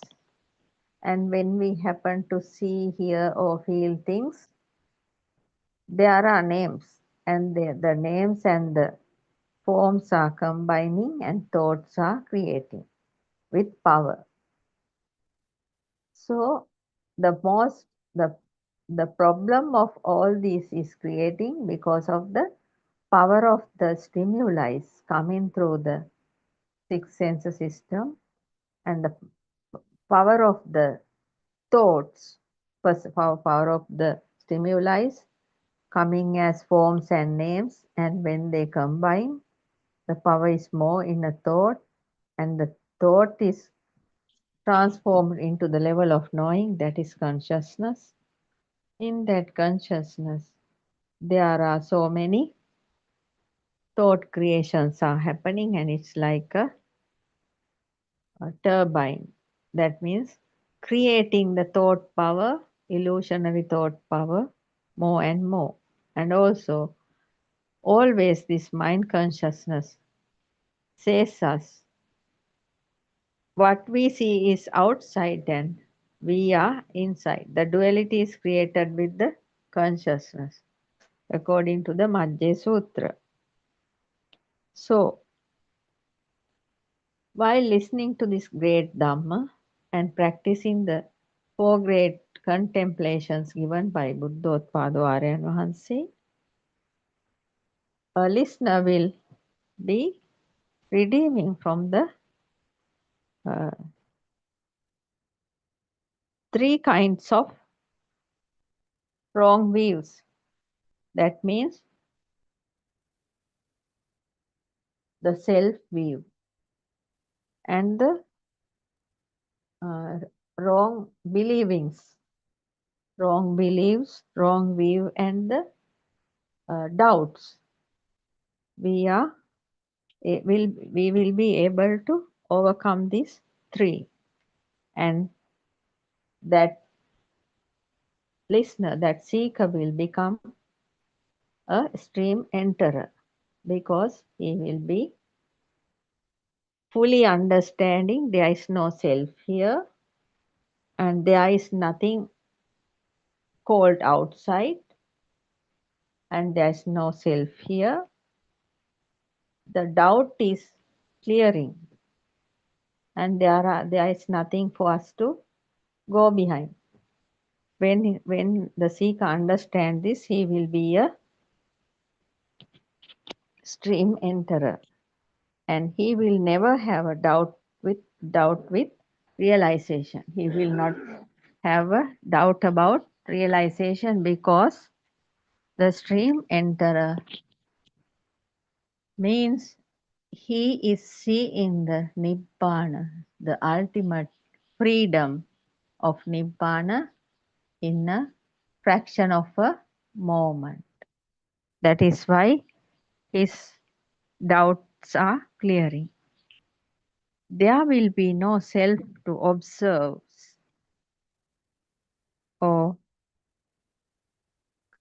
and there will be no self to observe anything.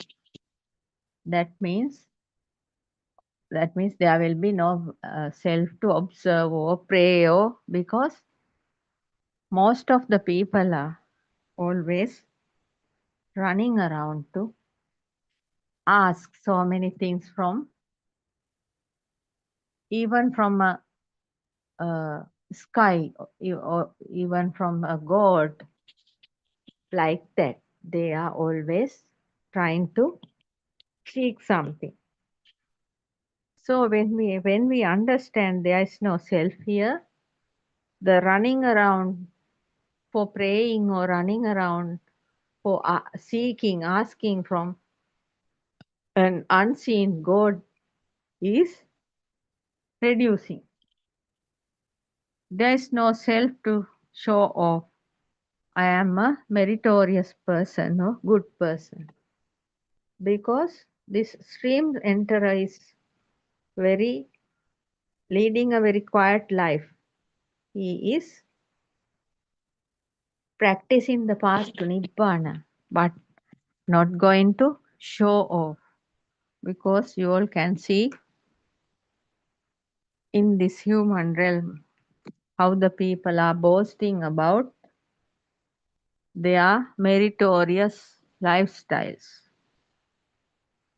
Any kind of person cannot be a meritorious, cannot lead a meritorious life with the impure mind.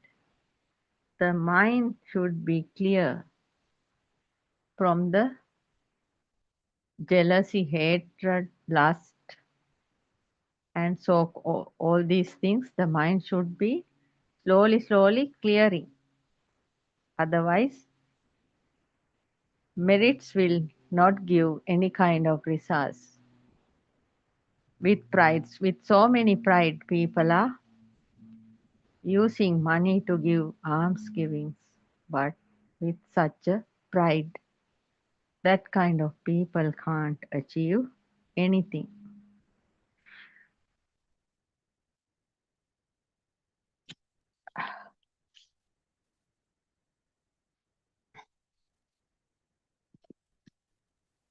There should be something to do something.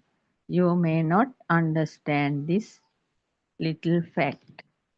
Yes, Buddothpado Aryan Vahanse is explaining in this Nivana Obalanga, my second sermon, that means Nibbana is near you, second sermon, there should be something to do something. Yes, that means according to True Buddhist philosophy, actually speaking, there is nothing outside because everything we see is a vibration, is a creation of a shadow due to fast vibration. That also we can see when there is light, but though we are thinking light is out there, but there is nothing out there. There is no light, there's nothing called light because light is also in the vibratory nature. When the sun is arisen, that is also you see whatever you see is you are seeing your mind. When the sun is arisen, the fast vibration of light vibrations are there. When the light vibrations are equal to your eye vibration, then synchronization happening. That means when the eye vibration and the light vibration is equal, the gap between those two is vanishing and the light vibration is and eye vibration become one. That means light is creating on your eye. That is why a blind person cannot see. If there is light outside, anybody should be able to see the light. But the blind person can't see because his eye vibration is not equal to the light vibration. That is why he can't see anything because he is not having that ability.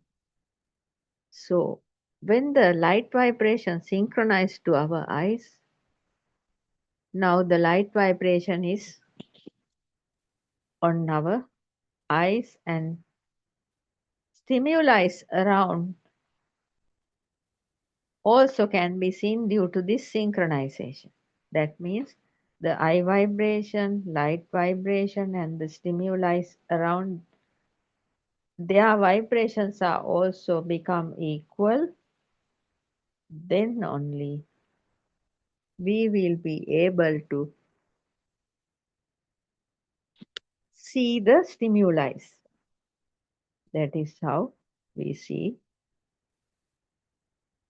the things. But actually, what we see is coming through our eye lenses and creating a shadow or a reflection in our mind. So,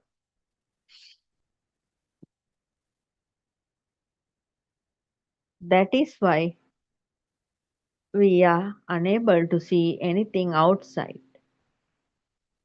We can see only shadows, reflections of everything around. That is why the sound is also like that. When we hear a sound, our eardrum is vibrating, and when the eardrum vibration is equal to that sound, that sound is synchronizing to the eardrum. That is how we are able to hear things. Body skin also like that, cold or hot outside vibrations are equal to the body skin vibration. Synchronization happens and we can feel the warmth of the or the cold. That is how it is happening. Tasting is also the same. When we eat something, the tongue vibration is, when the tongue vibration is equal to the food's vibration, the synchronization happens and we can feel the tastes. But if you have a cold or fever, that is not there. That is not very much there. That means if you have cold or fever, you can't taste it. Taste the food like normal days, because the tongue vibration ability is less due to the cold or cough, or that means nose also like that. When there's a smell, when the nose vibration and the smell vibration is equal, then only your nose can feel that smell. But you can very easily understand when you are keeping an eye on it, you can feel the smell, but it is not continuously as same as the earlier. That means it is vary. The smell is increasing and decreasing. Through that we can understand the vibration of the nose is varying. We can feel that.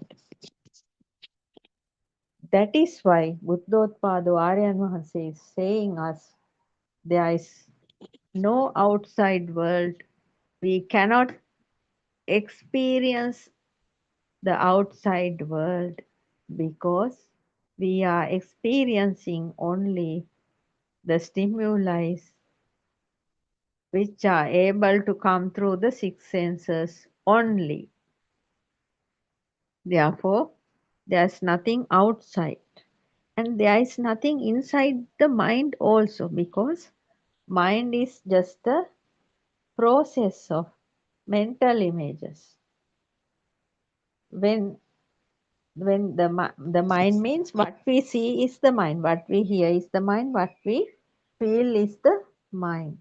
But it is not in the same way. It is changing, circulating. The mind is circulating throughout the six sense system and always arising and ceasing with the mental image.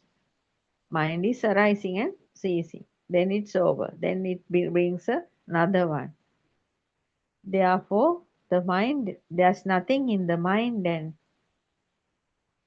we cannot say that there is a mind, because there's nothing called mind. It's a vibratory nature only.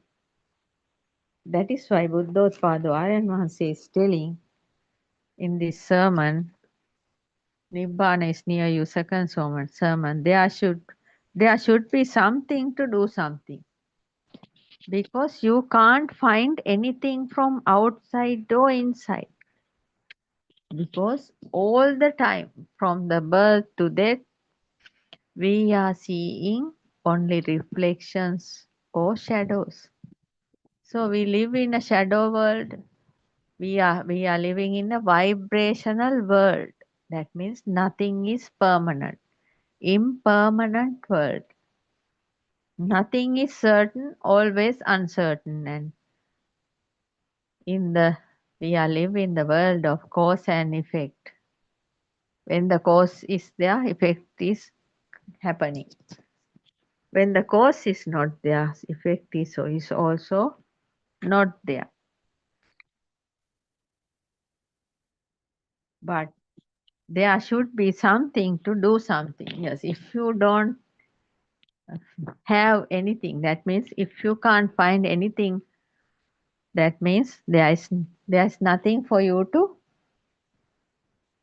run around. So you are just seeing only reflections, hearing only vibrations, touching touch vibrations, seeing are also eye vibration. Everything is a vibration. That means not a permanent thing. That means there is nothing outside or there is nothing inside. You may not understand this little fact, but it is the ultimate truth. You may have stuck with conceptual conventions a longer period than following a cultural lifestyle. Redeem from that and somebody is going to Nibbana. Yes, you are actually stuck with the cultural lifestyle with conceptual conventions, because from the early childhood, parents are showing forms and giving us concepts. Each and every activity, each and every seeing, hearing, or feeling, or activities, there are conceptual names. Therefore, there is actually nothing outside. We can't find anything. In the thought flow also, just thought flow is also the same. Thoughts are flowing like a river, but we can't find anything, just flowing, just arising and ceasing. You may have stuck with conceptual conventions a longer period and following a cultural lifestyle. Redeem from that and somebody is going to Nibbana. So if you want to reach Nibbana, you should redeem from this cultural, that means redeem from these conceptual conventions. Everything will be there, but when you understand the truth, how the names are given, to the forms, you are not going to fooled by them.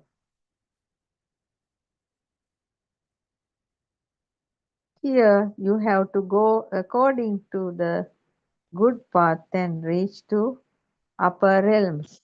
When you see the truth, you can do it better. That means when you understand the true Dhamma of Buddothpado Aryan Vahanse,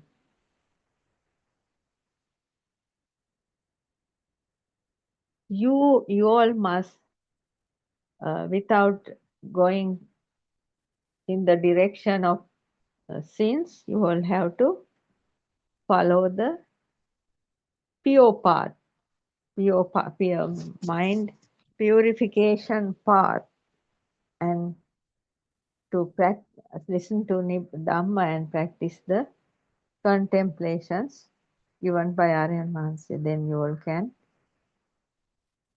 clearly go to the Nibbana.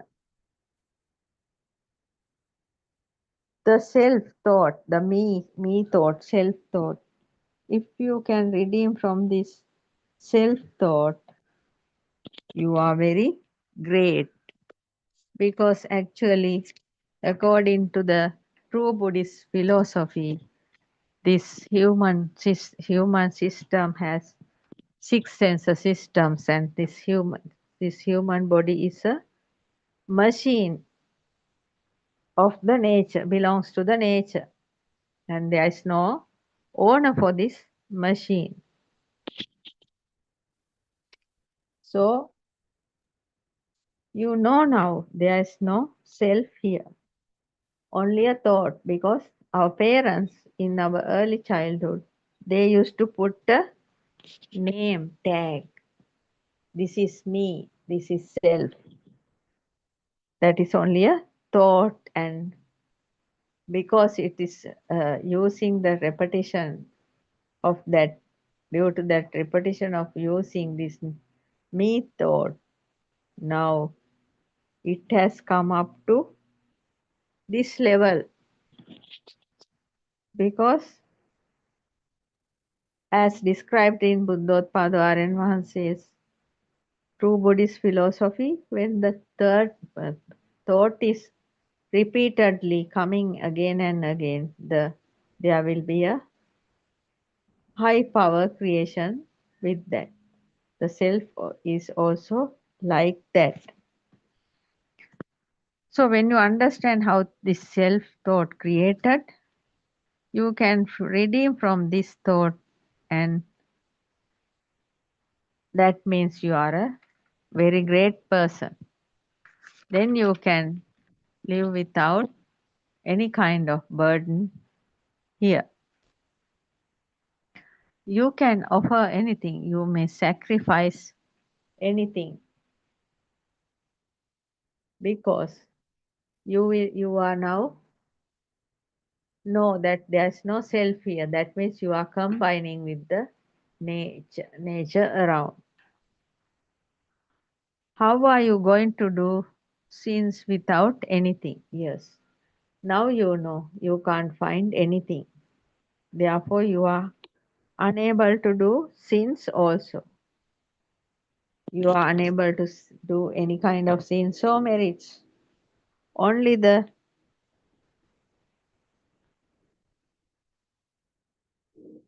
you are day by day, your path to freedom is clearing with the pure mind, because you all are having kusala chitta. Kusalaya means your kind of ability to see the truth. Mind cannot find anything to do sins or merits. You are very much fortunate to listen to this Dhamma. The seeker who has redeemed from this thought world will meet the Nibbana.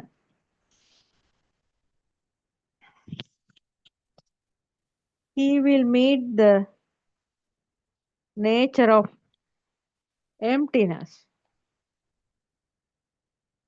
arising and ceasing of a thought.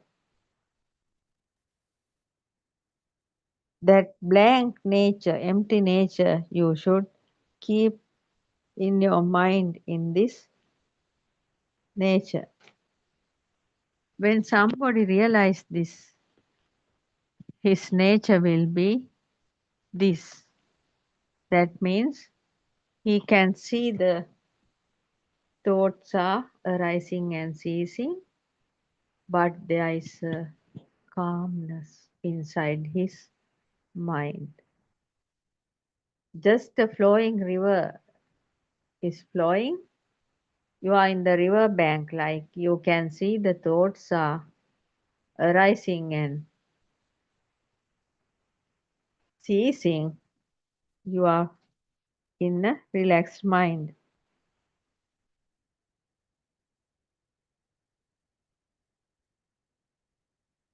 That is what Buddothpado Aryan Vahanse is showing us. Punya Papa Pahinassa. Yes, Punya Papa Pahinassa means meritorious acts and sins are redeeming, and we are going forward with opening up Dhamma, that is Kusala. We are redeeming with Kusala. Kusala means to ability to listen and practice this true Dhamma, understand this true Dhamma.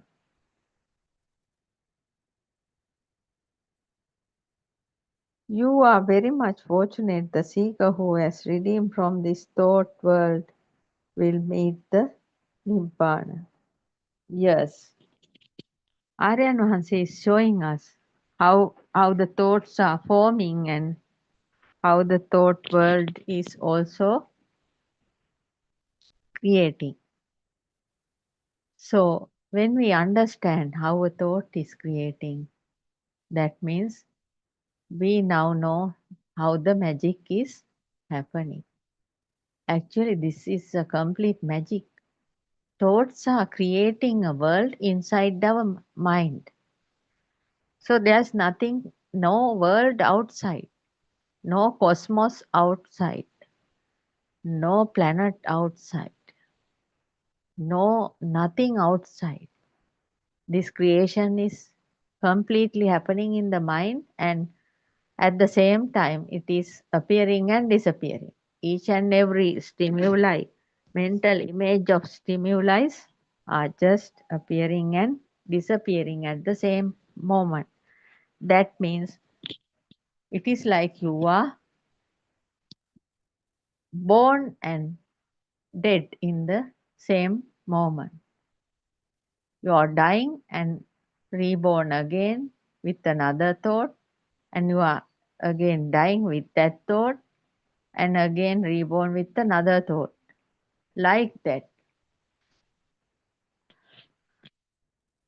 Like that, each and every mind is also like that. So there is nothing called a world. Permanent world is not there. You are just in a magic.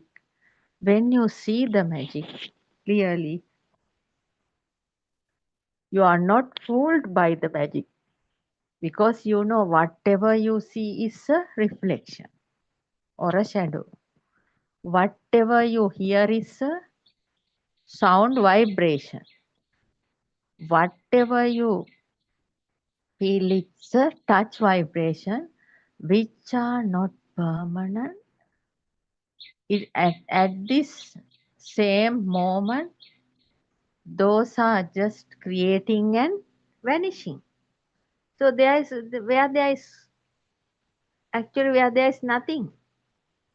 That is why Buddothpado Aryan Vahanse is telling there is a emptiness around you, in you. Emptiness means you can see everything, you can hear everything, you can feel everything. You know nothing is permanent. You cannot see everything permanently. You cannot hear everything permanently, or you cannot feel everything permanently because of their vibratory transformative nature. So we are living in a vibratory nature, and there is no self here. Actually, there is only a vibration, human vibration. So Punya Papa Pahinasa means when we understand this clearly, we know there is nothing for us to do sins, or there is nothing for us to do merits.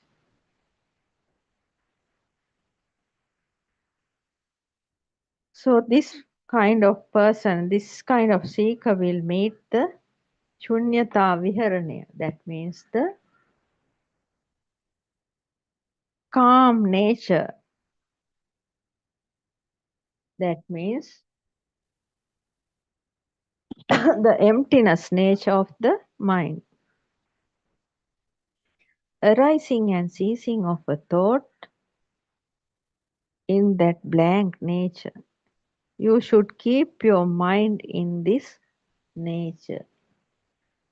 You can understand this when you have the good awareness. You can see the thoughts are appearing and disappearing, arising and ceasing in your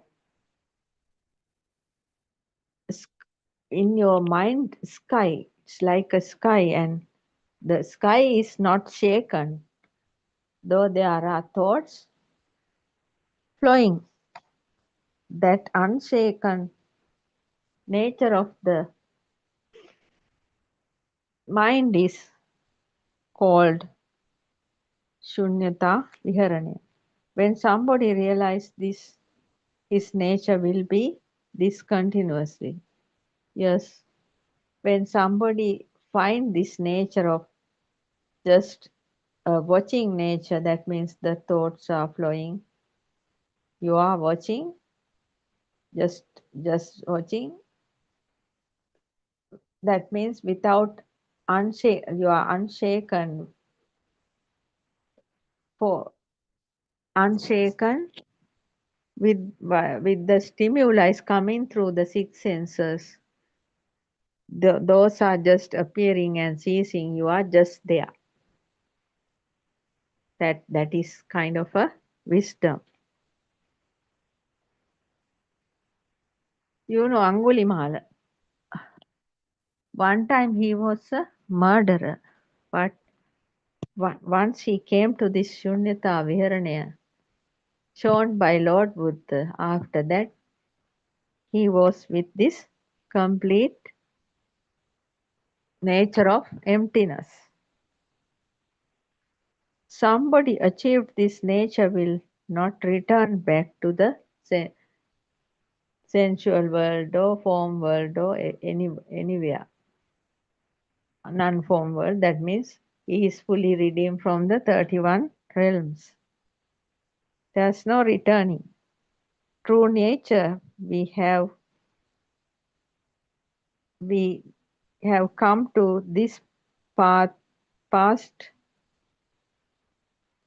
When we come up to this nature, the past will be erasing.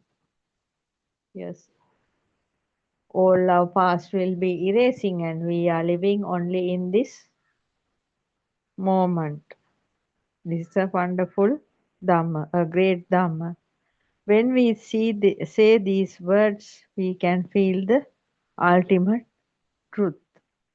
Yes, we can feel the ultimate truth by listening these words. Awaken into the moment, or awaken into the mind, or mind is with awareness in this present moment. All these wordings are correct. However way we say it, all are the same. No thoughts, no memorizing, understand the true nature of the mind. No thoughts means thoughts are flowing, but the power of thoughts are not there. Because when we understand how the way of the thought creation, thought power will be going down. So, no thoughts, no memorizing. Understand the true nature of the mind. Thoughts are flowing like a river. Redeeming from that is not easy. Thoughts are flowing like a river. Redeeming from that is not easy. If you try, you can do it. You will see the impermanence nature of the thoughts. Yes, when you see the impermanent nature of the thoughts, you will understand there's nothing outside and nothing inside the mind, and there's no permanent mind. Everything, the impermanent nature of everything, we should clearly see. Then, when you see the impermanent nature of the thought creation and the rising and the ceasing of thoughts, you will not attach to the thoughts. Instead, you will be getting rid of thoughts. Yes. When we understand the creation of thoughts, we know all the thoughts are just flowing. We are not fooled by the thoughts. Instead, you will be getting rid of the thoughts. Yes. That is called Nibbidava. Nibbidava means you know these thoughts are not real. So, we are not following anything not real. So, we are trying to get rid of these thoughts. That means we are not pushing or pulling them or pushing them. We are just living with not noticing them, not attaching or clashing with them. We just live. That is why Buddothpado Aryan is showing us in this Nibbana is near you, thus in the second sermon. So we again remind you, each and every human being in this planet Earth, to listen to this Dhamma and live a free life. For the moment, we are concluding this session. Therwan Saranai. I worship Triple Gem respectfully. Also, I pay homage at the feet of our Kalyana Mitra Buddothpado Aryan Mahanse, the great sage of our era, most valuable spiritual master with the highest wisdom. May Aryan Mahanse live long to spread this Dhamma all over the world, to end the suffering of all human beings. Teruvan Saranai, Dhamma friends.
I worship Triple J with the greatest respect on behalf of all our friends.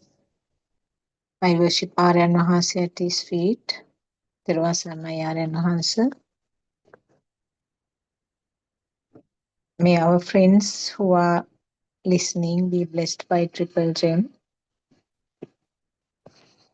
May our friends who are helping the technology be blessed by Triple Gem.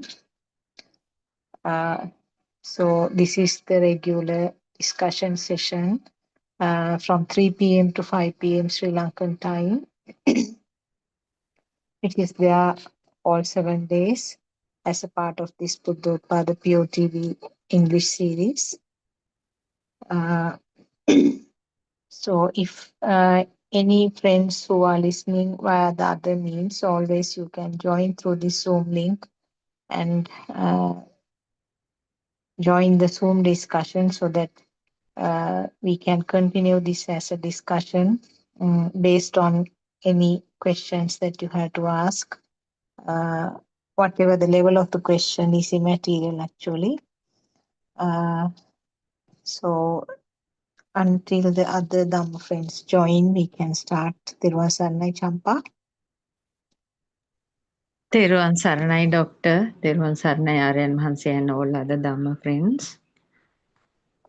After a long time, Doctor. Yes. Anything particular that you can think of to start the discussion, Champa, until the others join?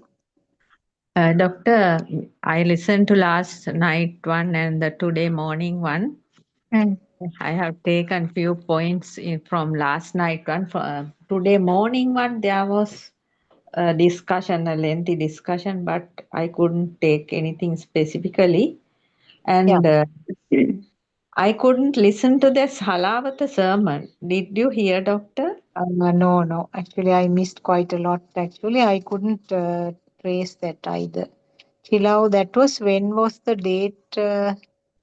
Yesterday. That was yesterday. Yes. Okay.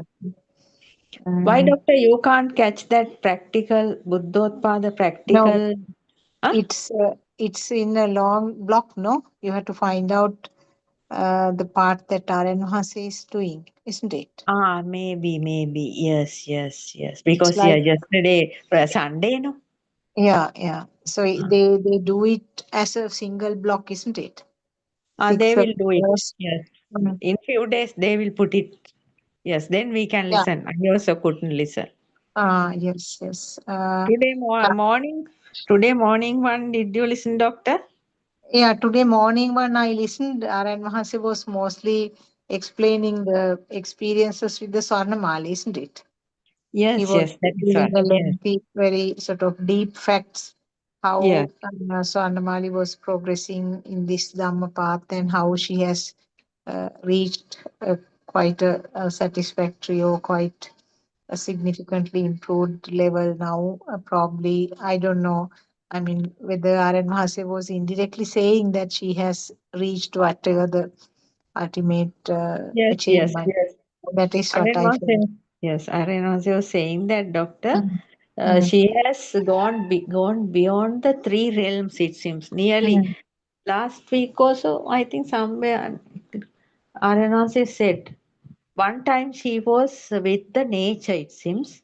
mm, Because like Aryan said, they are most of the time they used to connect to the nature and they are living with the nature. There's some kind of mm, thing they are doing, it seems. And one after some time, uh, Aryan Vahanse was pushing her or something like that. mm. Then now she is gone beyond that level. Yeah, I Yeah. mean, what he indicated was that she loved the nature and she Yes. was mostly spending time with the nature. And then what I felt was that she kind of stagnated a little bit at that level. And Yes. Yes. then when Narayan Mahase explained, uh, Yes. she could push forward and she has gone beyond that level also. So there's no uh, attachment. I don't know whether the word attachment can be used there.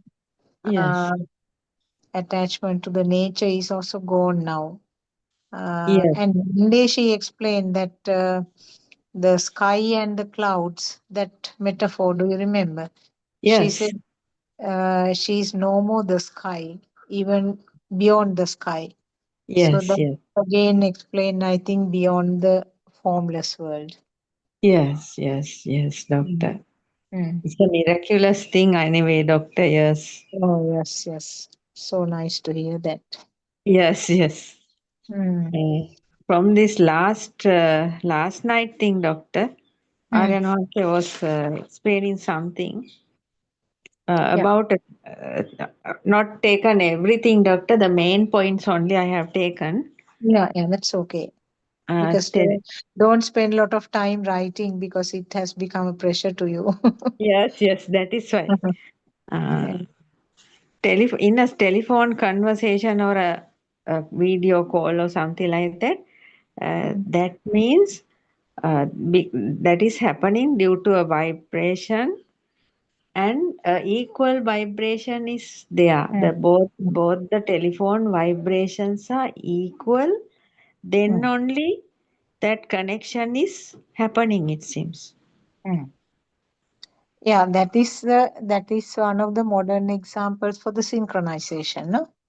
Yes, Um, doctor. or telepathization. Now, telepathization or synchronization means nothing is going from here to there, but the Mm, two vibrations become equal. So yes, that becomes this. This becomes that same. So that other example that Aryan Mahasi giving is the tuning fork. It's the yes, same yes, same thing here.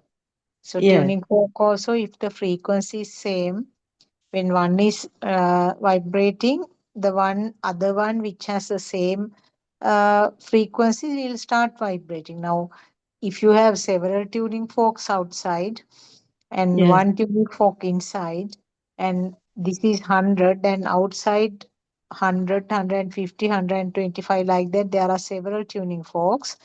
And yes, when this 100 one is vibrating, out of yes. the tuning forks outside, only the 100 one will vibrate. Right, right, yes. Uh, So that means the frequency is becoming, I mean, synchronized, yes, equal. yes, So, doctor. hmm, That is yeah, why that the TV channel thing is also like that, no? exactly. RNS is Yeah, telling. yeah, exactly. So they are also tuning means you are making the vibrations equal. Yes, yes. Ah, that So is what. Yes, yes. the transmission center is there. They have a particular vibration for each channel. So Yes. on this TV set here, Mm. provided that you have the sensors, that means you have to have the circuit, no? Yes, So yes. circuit is equal to the sensors of the animals or humans. Yes, yes, yes. Circuit So is equal to the circuit should be there. human sensors. Yes. Mm. So when the circuit is intact, that Yes. means the sensors are functioning. Mm. And when you tune to the same frequency, that Yes. particular picture and the sound will appear here. Yes, doctor. It's a wonderful thing, no? Mm. Actually, the synchronization, that means, doctor, when we get, that means the video call, when we think Mm. about a Yeah. video call, Yes. how many miles from this Correct. country to another country, doctor? Yeah. Yeah. So, So they are also similar, becoming equal, no? Synchronization of the vibrations of that end. yes, yes. Mm. Mm. So those are actually modern examples that RMS is giving, which makes us easy to understand. Understand. Mm. And Yes, the yes, other thing is now, if the TV set here is broken, which is yes. equal to the ending of the physical body, Mm. and if you have another television set somewhere else, and Yes, they tune to the same frequency, they can get yes, the same picture and the sound. yes, doctor. My God, it is a Mm. wonderful thing. Yes, So it is something like the person dying here, the physical body comes to an end, and that yes, frequency becomes equal to another frequency on that side, and then the same life will start. Yes, yes. Yes, doctor. That means the zygote's vibration should equal Mm. to this Yeah, dying person's vibration, no? yeah, exactly. It's Mm-hmm. always not necessarily to be a zygote. Now, zygote means an animal or a human being. No, now Yes. there are instances where there is no physical body. No, Yes, yes, yes, yes. so that set of Formless, yes. situation, yeah, Formless, from formless natures, yes. yeah. Mm. Long Lo- ago, I remember uh, R.N. Maharshi was explaining. uh, Now we talk about the fire in the uh, hell, isn't it? yes, We yes, talk about being burnt in the hell. yes, So he was saying some now even in the fire there are vibrations. yes, Fire is also heat. No, there are heat and the light. So yes, it also has some strong vibrations.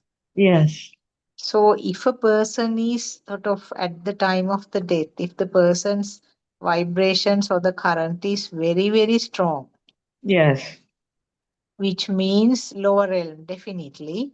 yes. So that sort of a person's vibration can be synchronized to a fire in Hell. the volcano. Even volcano. Now Ah, inside really? the, yeah, just inside the volcano, it's always fire, no? Right, right. Yes, yes. Boiling, I mean, melting temperature, no? Yes, So yes. it can be sort of equal to the hell then, no? Yes, There, yes. It's same yeah. as that. Yes. Mm. So I remember he was giving that example because the there are also vibrations. So Yes. vibration means it's something like alive, being alive, isn't it? Yes, doctor. Not. Also, Mm. also, sorry. Also, doctor, when some people are when they are ready to die, Mm. they used to shout. No, Yeah. I have heard. I have heard some people are shouting. There is fire. Mm. Oh, yes, yes, yes. Yeah, I think they sense it. They sense that something like that is going to happen. Yeah, sure. Yeah, yeah. I have heard about those things. Mm. Mm. And doctor, when this some, some I can't remember that name. Sorry, පිස්සු බලු රෝගය, Mm-hmm. Rabies. rabies. Mm. Yeah. If somebody is dying with rabies, Mm. they used to bark like dogs. Mm. Actually, it is not barking. They Mm. they have some sort of spasms like things in the throat. So they Uh-huh. make a very unusual croaky sound. They're shouting in that croaky voice. That Mm. is what is meant by this barking like a dog. Uh-huh. They are very restless at that time. Yes. They have to be kind of restrained and tied up to the bed because sometimes they are so restless. They are trying to jump out of the bed. They are fully Right. confused at that time, and the throat is very sort of it constricts actually. It goes into spasms. That is how we explain it. And then Mm-hmm. that sound is altered. Sound is Uh-huh. altered and very rough and croaky sound is coming from the throat. So they Right. shout, they scream, but that sound is very unusual. That means most probably the lower realm, no, the with Yeah, people yeah, because they are with. it's scared. No, so much of Mm. scariness is there. That means their current is very high. Yeah.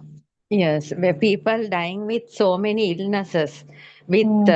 so much pain, is Yeah, also like that. Yes. yeah, yeah, that's right. Yes. Mhm. That is their vibration. Yes. Mm. Mm. And then Aryan Hanse said, our thought, example, chair is one vibration. Mm. There is everything. Yeah. In that one vibration, self exists in perception. Mm. Everything is there, but it is a one vibration. Mm.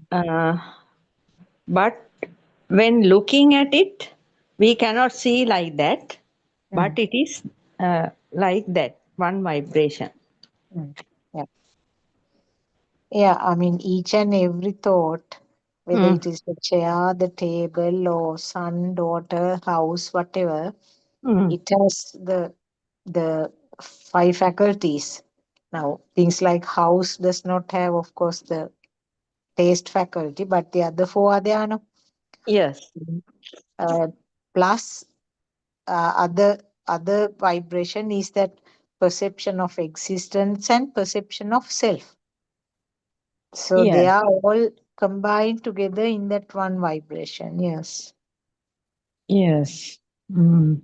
That is why we Mm. straight away, when we look at the chair, we Yes, feel that the chair is real. yes, yes. Mm. That means it has a value and it Mm. has a form, Yeah. and we feel that it is there. Yeah. No, It is there. Yes. Yes. that means the three realms are there.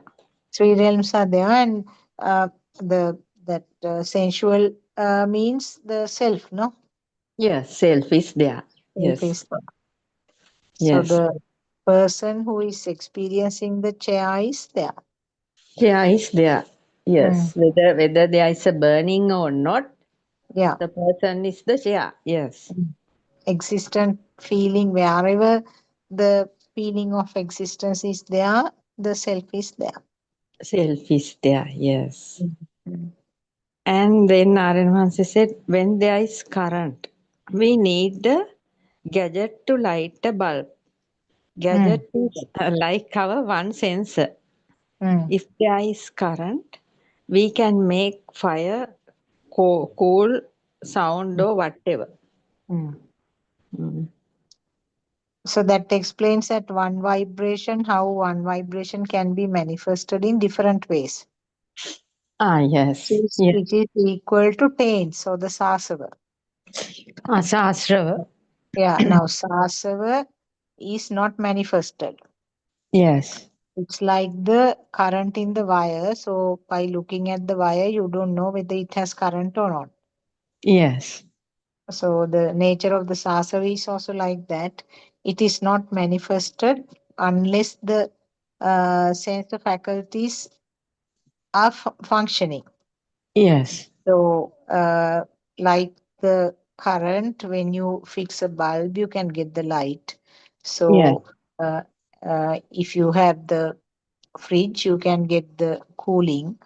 Yes. If you have the fan, you can get some wind. If you have Yes. an electric cooker, you can get the flame. Yes. So like that, it's manifested depending on the equipment which is fitted. So Right. similarly, the Mm. sasava nature in the humans or animals, sasava nature will come up depending on the sensor function. Now, sasava nature will manifest as light when the eye is involved. Yes. Sasava nature will manifest as a sound when the ear is involved. Yes. Similarly, if the tongue is involved, it is felt as a taste. If the nose is involved, it is felt as smell. And if Yes. the skin is involved, it is felt as the four types of skin sensation. Patavi, Apo, Tejo, Vayo, four Right. things. Mm. So that is the single, that is that is how we can explain that single current, Mm. single type of vibration can be manifested in different ways. Yes. There are other examples also you might remember. Now, if you put cement to a particular machine, Yes. depending on the mold, you can get the flower pots, you can get bricks, and uh, various other things you can Ah, yes. put. Yes. Yes. Yeah. Yes. Mm. So, depending on the mold, so mold is equal to the sensor function. Ah, yes. Yes. Mhm. Yes. So manifestation occurs depending on the sensor. And that is the other, that is how it is explained now, this Shuddhashtaka. Yes. What is the term for Shuddhashtaka in English? You remember? I remember the eight If you are- octets, but there's nothing. There's some other name that the Dr. uh, Kohila told me, but I can't remember that name. yeah, okay. So the Shuddhashtaka is the come on, I can use the For equivalent of the single uh, vibration. yes, each and every single vibration that Shuddhastaka is there. No, actually, there's nothing called Shuddhashtaka. Lord Yes, Buddha has used it to make it easier to explain. There's right. no material called Shuddhashtaka. No. It is in the mind. It's a mind nature. Yeah. Yes. So Uh-huh. Shuddhashtaka means it has the all 8 things, which means Yes. the Four mm, great elements and yeah, Varna, Gandha, Rasa, Oja. That means rasa, oja. Yeah, color, sound, smell, and smell and taste. taste. Yeah. So those 8, Mm. uh, those 8 can be produced by the Shuddhashtaka, because Shuddhashtaka has the qualities of all 8. Yes. So it's something like the current using to manifest in various ways. Yes. Shuddhashtaka can be manifested like light, sound, taste, smell, and then the skin manifestations. Yes. The Lord Buddha has used the word Shuddhashtaka to indicate the smallest possible molecule, but actually speaking, there is no molecule as such. It's a Yes. vibration only. Yeah. It's a vibration. We can Mm. see. That means we can see it through the mind only. That is Yeah. not. Yes. So, other example he gave was that bag of flour. Do you Ah. remember? So, Yes. bag Yes. of flour, all the molecules are flour molecules. Yes. From that flour molecules, from the flour, you can make cakes or buns or bread, pastries, anything. Yes. So, like that, if you take the flour molecule equivalent to the Shuddhashtaka, Yes. with the Shuddhashtaka, you can have all those products, all 8 things manifested. Yes. Like the flour bag, Mm. using the same flour molecule, you are making so many other things. Yes. Yes, Doctor. Mm. Mm. Aranvanse again explained. Mm. We need only current, as you said. What is in current? There is only one vibration. Current means always a spark. Uh, Mm. clashing plus with minus. Blue Yeah. wire and red wire. Yes. Mm. Mm. All these are made out of one vibration. Circuits are like sensors. Mm. Electricity is one vibration. We can use it for AC, fire, light bulbs. Very simple. Everything is one vibration. Shuddhastaka. 8 is creating. Free mind is needed to realize Nibbana. Wisdom I means free thinking. Free Mm. thinking I. To Mm. memorize, there should be a freely seeing I. Mm. Yeah. Mm.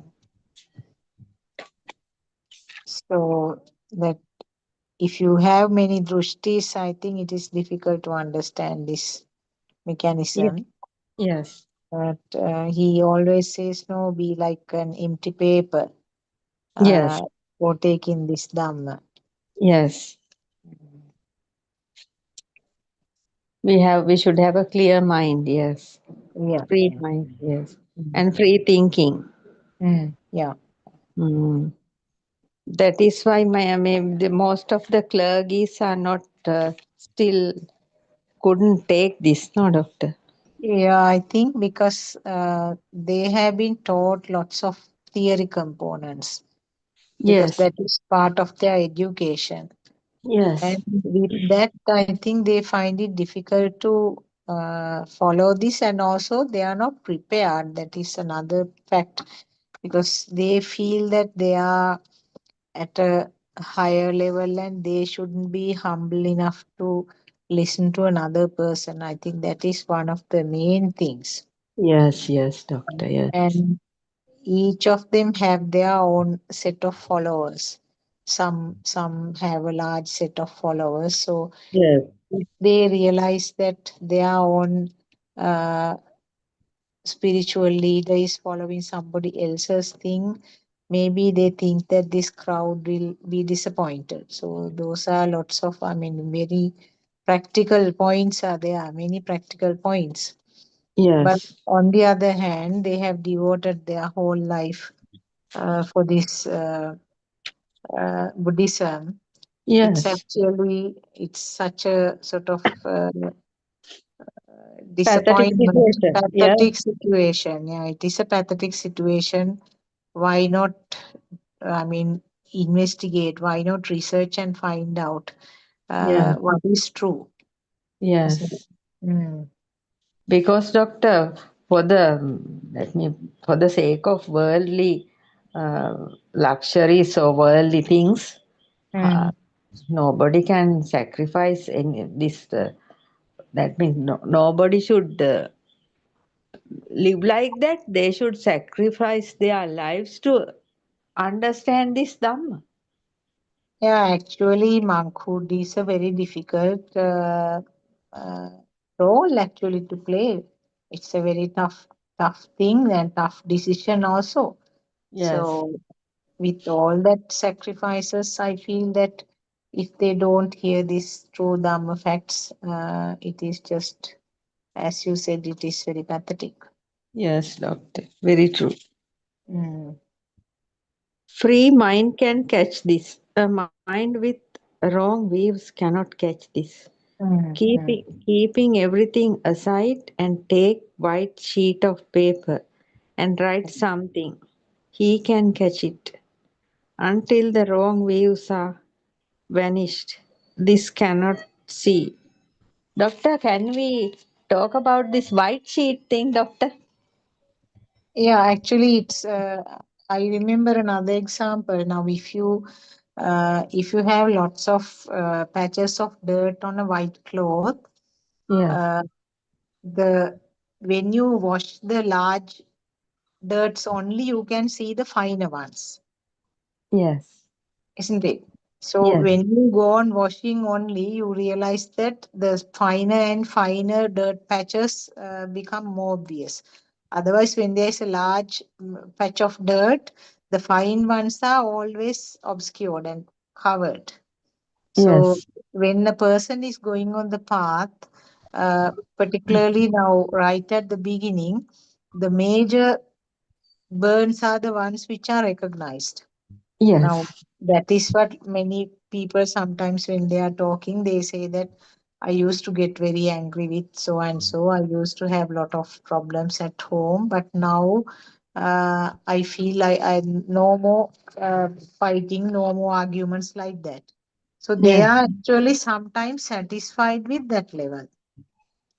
They yes, say that I'm not getting angry anymore. yes, But that is something similar to washing off the large patches of dirt in the cloth. right, But when you go on washing only, you will see more and more fine dirt are still there.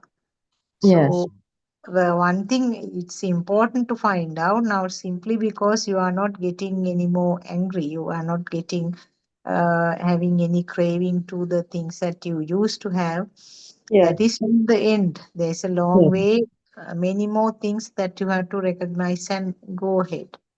yes, That white paper thing, what says it is about the drushtis. Now, if you have lots of other drushtis and beliefs, you will not be able to take this dhamma properly, because yes, always there is some argument in your mind saying that how can this be? This is not yes. what I heard. This is Ah, not what I was explained by so and so. So there are all kinds of vitakka coming up. Right. So if you are if you leave aside all your knowledge, if you Yes. leave aside all your arguments that you have heard, all your knowledge, and take it with a pure mind like a white sheet, only you will be able to see the design that you are drawing on the paper. Now, Yes. Yes. if you have already a design drawn on the paper, Yes. and if you try to paint something on top of that, that design will not be clear enough, no? Yes, doctor. So if you do it on a clean paper, you will be able to see what you are drawing. Yes. Yes. Very So good. it's something like that. Similar, there are some similar examples now.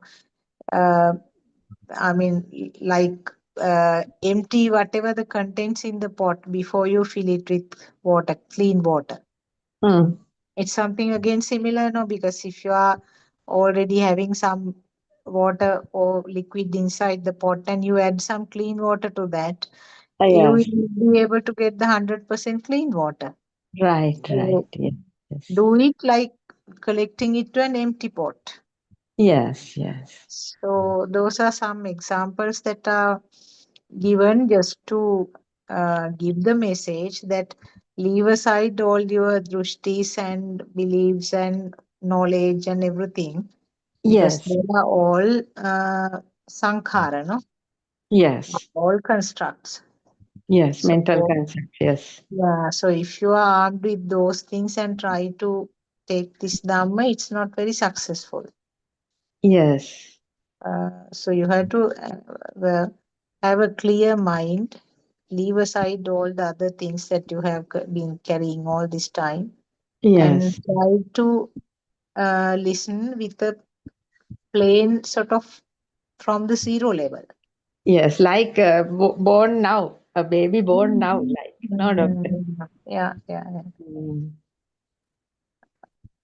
Surangika There is- also joined, yeah, doctor. she joined. Yes, Teruvan Saranai Surangika. Teruvan Saranai Surangika. Teruvan Saranai, doctor. Teruvan Saranai Champa. What are we talking We were about? just The we were just discussing few things from the last night. Andolanaatmaka Drishna. Andolanatmaka. Yeah. Okay. And then she was asking about that plain sheet story. What is meant by that? Take the Dhamma like you are using a plain sheet. Hmm. I mean, he uses that in different ways, isn't it? Like that Sudukoletita Champa, you asked me to send that clip, Yes. video clip. That is Yes. also something like that. But I think the context in which he said it yesterday would have been slightly different. Yes. Actually, that Have was not you what we listened were. Yeah. yesterday sermon Mm. Halawatavan? Surangika? Yeah, part of it, Champa. Can you Which part are you put referring to? No, no, I didn't hear. So Dr. Sakuntala also didn't hear. You can explain that. Oh, I can't remember all that. I listen off and on. it's okay. Here and there, and I didn't listen. I didn't hear that lady asking that question that he explained in Andolanatmaka. That was really good, wasn't it, Doctor? Did you? Yeah, yeah. The explanation about Mm. the three stages at which you have to get rid of the defilements and the taints. Yeah, The actually, way R.N. Mahansa explained it in the Andolanatmaka. Did you all Mm. both listen to that at least? Yes, The yeah. explanation, yeah. That part was really good. Do you remember those 3 levels as he Yes, can explained? you explain? Yes.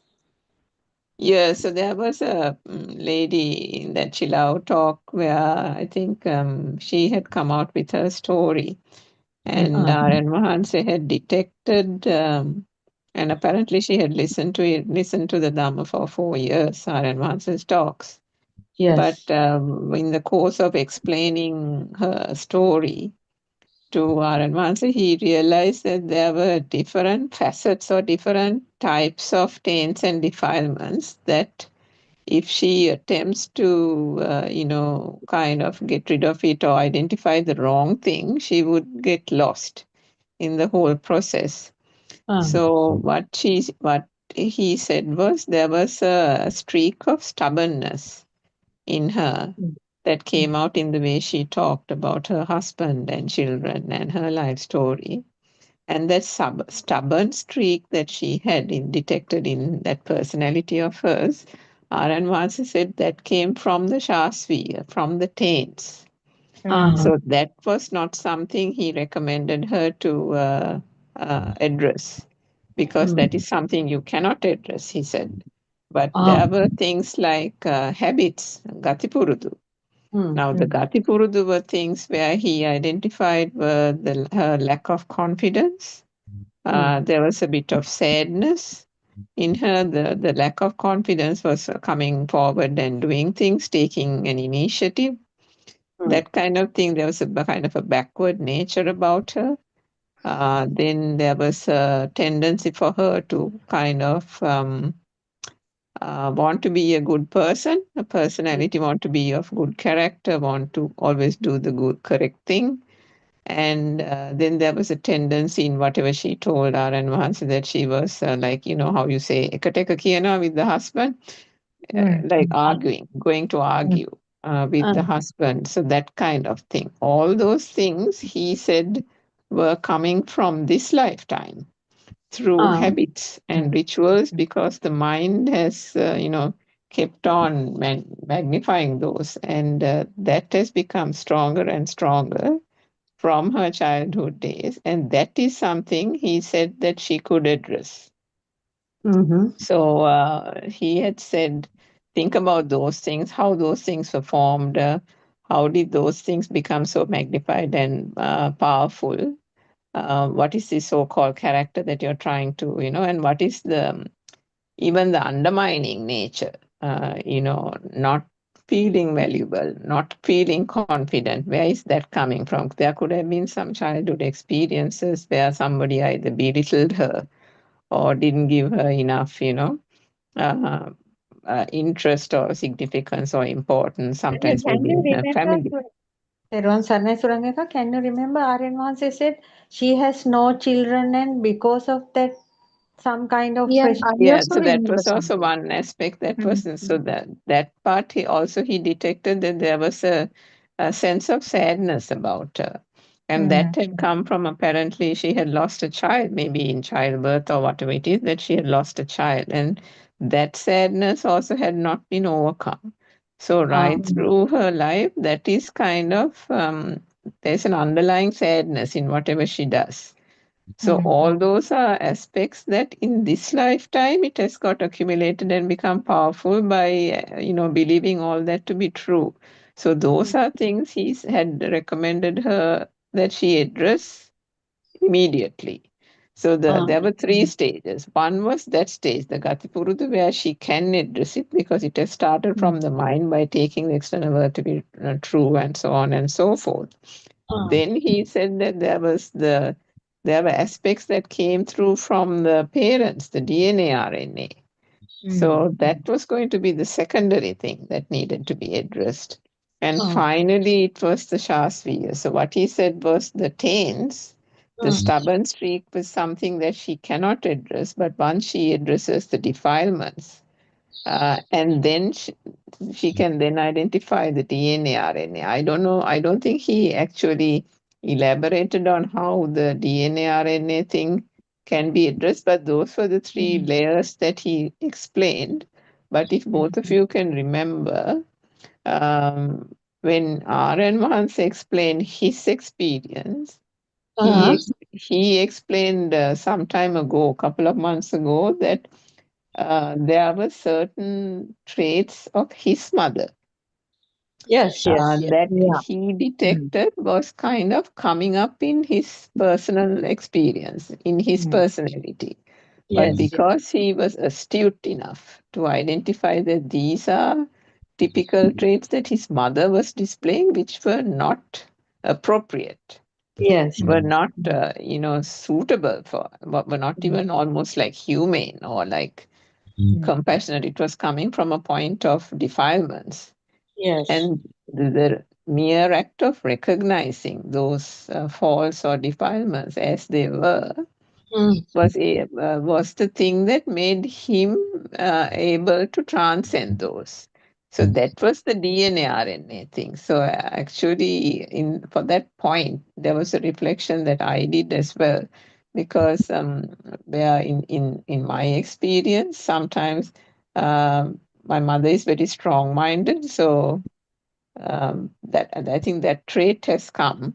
So that is a recognition of that, and then she also can be quite critical sometimes, or because she's strong-minded, it automatically comes like that. It has mellowed over the years, but again, those kind of traits, then not being able to sometimes concentrate on one thing, and she gets up and goes and does another task, and if she has so many tasks to do, she can't keep still. So, those are things that, which is the DNA RNA component, whether it is coming from your father or your mother. Now, yesterday, RN Mahansa said, no, how much effort are you putting to go down deep and see the faults in this, how this self has got created, right? Yes, yes. So our experiment that is being done is just you have to know. So it's the habits, the Gati Purudu, and then also the DNA RNA components also. Now, Champa, you would know best what are the traits that are coming from your father, from your mother, and are those suitable? Now, RN Mahansa said his mother had this a little bit of a wicked streak, no? I think she hit some person who was working in the house, and then she had certain selfish elements. So certain things like that, if you can, if you can detect some of those things coming up, even slightly, then some of it can be through your own habits and something becoming, valuable and that type of thing. But some of that also you can easily relate to coming from your parents or your grandmother or whoever it is, isn't it? Generally your parents, I think that's what he said. So yeah, it was really, really nice the way he explained how each of those can be addressed and how he's able to detect those layers, which is something that we can't even detect, isn't it? Yes, right. Oh, very much complicated thing, yes. So detecting them and you have to sort of see whether it can be transcended, isn't it? Yes, Detecting is the first definitely, thing. yeah. Mm. But the beauty of it is because RN, now, if she hadn't come across RN Vanse and RN Vanse didn't explain all that, she might have been banging her head on a brick wall trying to get rid of the stubbornness. Yeah. So that is the valuable thing about the whole thing, isn't it? Whereas Yeah. RN Vanse said because has come through the sansaric cycle and it's in the taints, Yes. she can't address that. That will automatically melt away when she addresses the Gati Purudu part and the DNA, RNA, any kind of inappropriate things coming from, because those are also, she's building on those, isn't it, this time? In this birth, she's building on the parents, say some bad streak has come from the parents. She's building on it thinking it's hers. Yes, repetition, yes. Because, we all tend to take ownership of everything, right? Good and bad.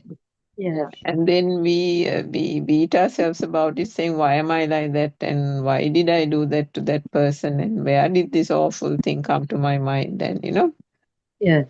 so if you can clearly recognize that this so-called self and the defilements have come about through all these aspects, right? We have heard this, even through knowledge. There is a Chasviya element, the taint element, then there is the Gati Purudu, then there is about the environment, the DNA, RNA from the parents. All these things constitute this I-ness and how this whole self-view has come about. Yes. And they can become powerful through all those aspects. But Yes. what can be eradicated is a different thing, and the way you get about it is also quite, it's almost like sequential in a way, isn't it? Yeah, so actually tackling the other two is the the thing possible, and the sasava will melt down automatically when the other two aspects are handled properly. Yes, that's what he said, that you can't do anything about the Shasviya, that will take care of itself once you start, once you eradicated the others. It's like කරන්න දෙයක් නැහැ, ඒක automatically වෙනවා type of thing, he said. It's the tea leaves at the bottom of the cup type of thing, isn't it? Yeah. Even the Homagama one was really good, wasn't it, Champa? That's the one you attended? Yes, yes, yes. Sarangika. Mm. Very good. It's good. Anything you can remember from that? No, I don't think I can remember anything from Champa, that. Champa attended. I have taken some points, not everything. Wait, I'll check it. That was very long, wasn't it, that talk? Not the big, not the first part, because first part is a normal part, no? Yes, yes. So I have taken the half of that. The best language in this world is silence. And Arinase then talked about this Paticca Samuppada. What is it? Dependent Dependent origination. Origination. Sankatam Pajjasampannam Kaya Dhammam Vaya Dhammam Viraga Dhammam Nirodha Dhammam. Then he said Chaya Venava Vaya Venava Rage Virageta Yanawa ඇලෙන්නේ නැහැ නිවීම සැනසීම. Then Anicca Sankara. The created things created are not true. Uppada Vaidamino. When we see the rising, then there is no burning. Uppajitta Nirujjanti. Wherever you want, if you see that, you will not meet a self. A self will be not there. Etang samosuko. And then always we communicate there is nothing and nobody. As Aryan Mahanse said, 84,000 of Dhamma aggregates are there. In everything it says only there is nothing and there is nobody. Using the mind and memorizing to show that there is no memorizing. Dhamma is there. Dhamma means there is nothing and nobody. Match with the Vinaya, Raga Vinaya, Dvesha Vinaya. Dissolving lust and hatred. Match with the dependent origination, that there is nothing. 84,000 Dhamma aggregates have one word. There is nothing. If there is something in color or sound, there is somebody. Something means a vibration. Then Arinhasi talked about this Majje Sutra. That part is very good. Yobante viditwana Majjemanta nalibbati tambrohi mahapuruso sedasimbani majjaga is a password. This is like a puzzle. If somebody sees this, he is a great person. Cannot find it easily. Person who sees this is a great person and he will redeem from everything. What is this password or puzzle? This is the door to Nibbana.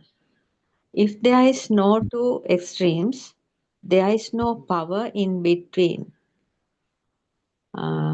Person who realizes this is a great person. This middle is not there. If there are no two extremes, he is an Arahant. Who are you? You all have a vibration. Every vibration has plus and minus two extremes. When these two extremes are touching, then the power arises. Light and sound are fast vibrations. Light plus sound equals to thoughts are also fast vibrations. Why non-vibration? Non-vibration is Nibbana. Lord Buddha said, uh, light and sound creates due to vibration. Then Narayan Mahanse talked about this cause and effect law. Cause is vibration, effect is light. Cause and effect law, yes. Cause is light plus sound, effect is thought. When cause is thought, effect is itta sanya, existing perception. A bottle or a cup is coming again and again. We feel that it is existing. Then when the cause is thought, effect is existing perception, itta sanya. When the cause is existing perception, effect is self-perception, atma sanya. There is something, it is coming again and then a power will be arisen through it. The power comes to the thought is the bhava sanya, existing perception. Wanting to keep continuously this feeling of existing perception is the self-perception. Craving, fire, burning, nandi, tanha, power which comes through it says sukiyatya, ekiyatya. Existing, තියෙනවා. Feeling existing, තියෙනවා වගේ දැනෙනවා. Wanting to keep continuously the existing feeling, power comes through that is Atmiya Aropana Balaya, self-perception. Craving, the carpenter of craving, I have seen you. I will not allow you to make another house hereafter, Lord Buddha said. Aneka jati sansaran saddha vissang anippisang gahakarakang gavesanto dukkha jati punakpuna. Without knowing this truth, we have come through a long sansaric journey. Each and every stimuli coming through the six senses have a craving which we cannot see. It is appearing like a entertainment, uddipana. You can feel that power of wanting to keep. Until you have this, you have a sansara. Your sastra power has a power wave like a phone number. You are seeing the creation of your sansara, a wave, synchronization, telepathization. Like phone number equalization, same vibrations are synchronizing. At the time of death, your defilement level is equal to the wave phone number. Maniya makkato atimaniya kukkuru.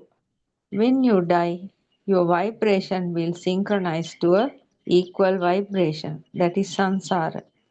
You are not the body, you are not the mind, but the vibration. Not the form, not the name. The inside burning is the vibration. Tuning the wave is vary based on the fire. Human wave is red color. Animal wave is maroon color. Ghost wave is purple color. Wave of the hell is black color. That is all. I have written that much only. Okay. Dr. Kokila also has joined. Theron Sanai, Dr. Kokila. Can you hear me? Yeah. You were getting disconnected time to time. Are you on some work or Yeah, travel? no, actually, I couldn't connect for some reason when. Yeah, now We it's can hear okay. you now. Yes. Yeah, sorry, I just came. What was the discussion? It was the last night one or the morning one? No. This was from Homagama one, no, Champa? Oh, Omagam, yeah. Last night one also we were discussed, doctor. After that only I read this. Right. What was any specific points, Surangika, also here? Yes. That's good. Anything, Dr. Sakuntala, that anything specific? No, actually, last night one mainly Aryan Navasi was explaining some deep facts about Swarnamali's progress. Yeah, I So thought there it was was today morning. Today morning, sorry, doctor. today morning. Yes.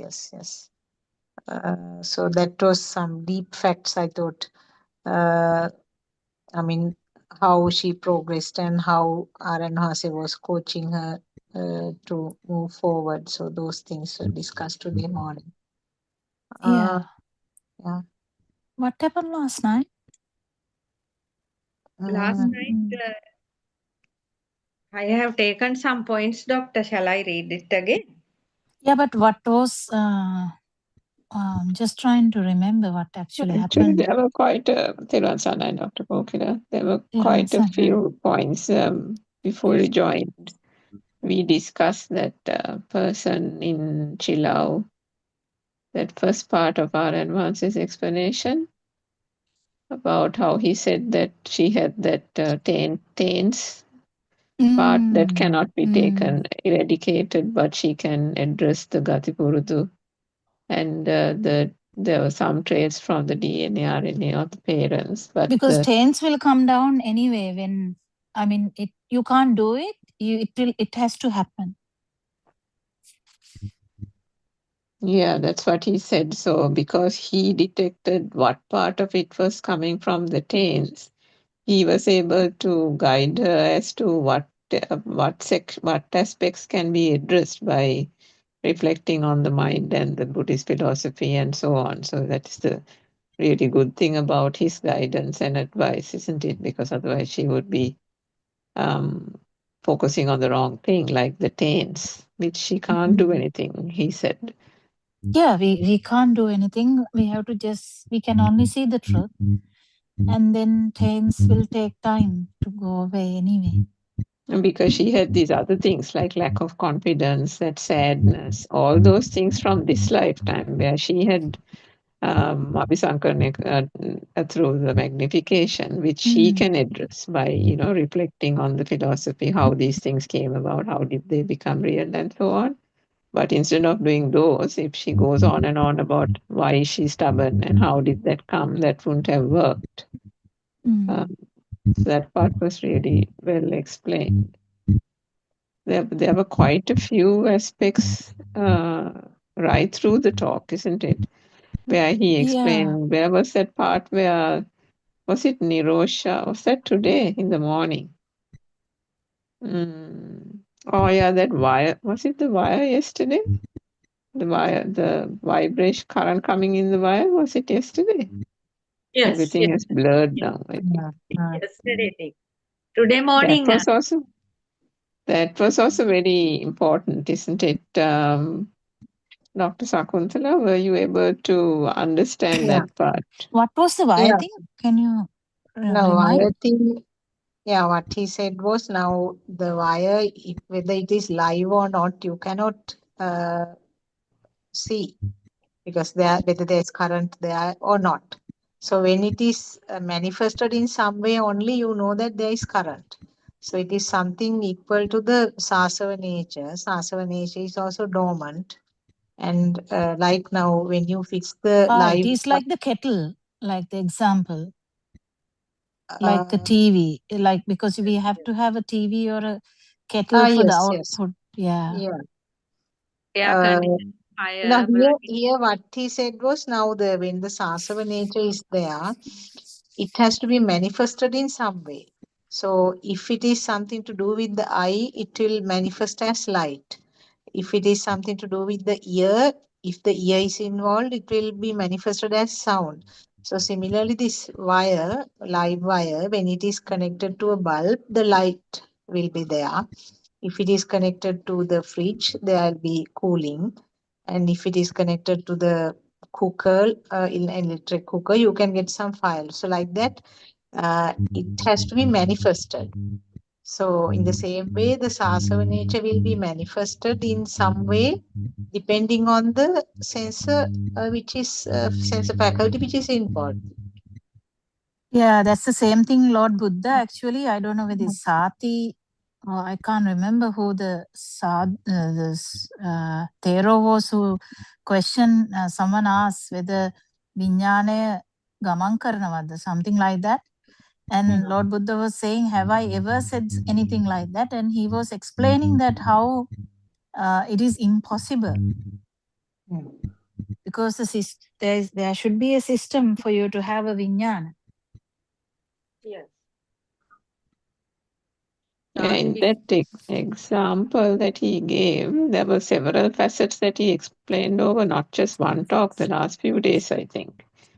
So one thing he said was, whilst there is current in the wire, you don't know whether there is current until you put the switch on. Yes. So the switch on, then the light bulb turns That's on, why and then you Nidhyana know. is a dhyana, or the dhyana stuff is not actually good in this what is this Dhamma, inside Dhamma, because inside Dhamma actually the vibration should be there for the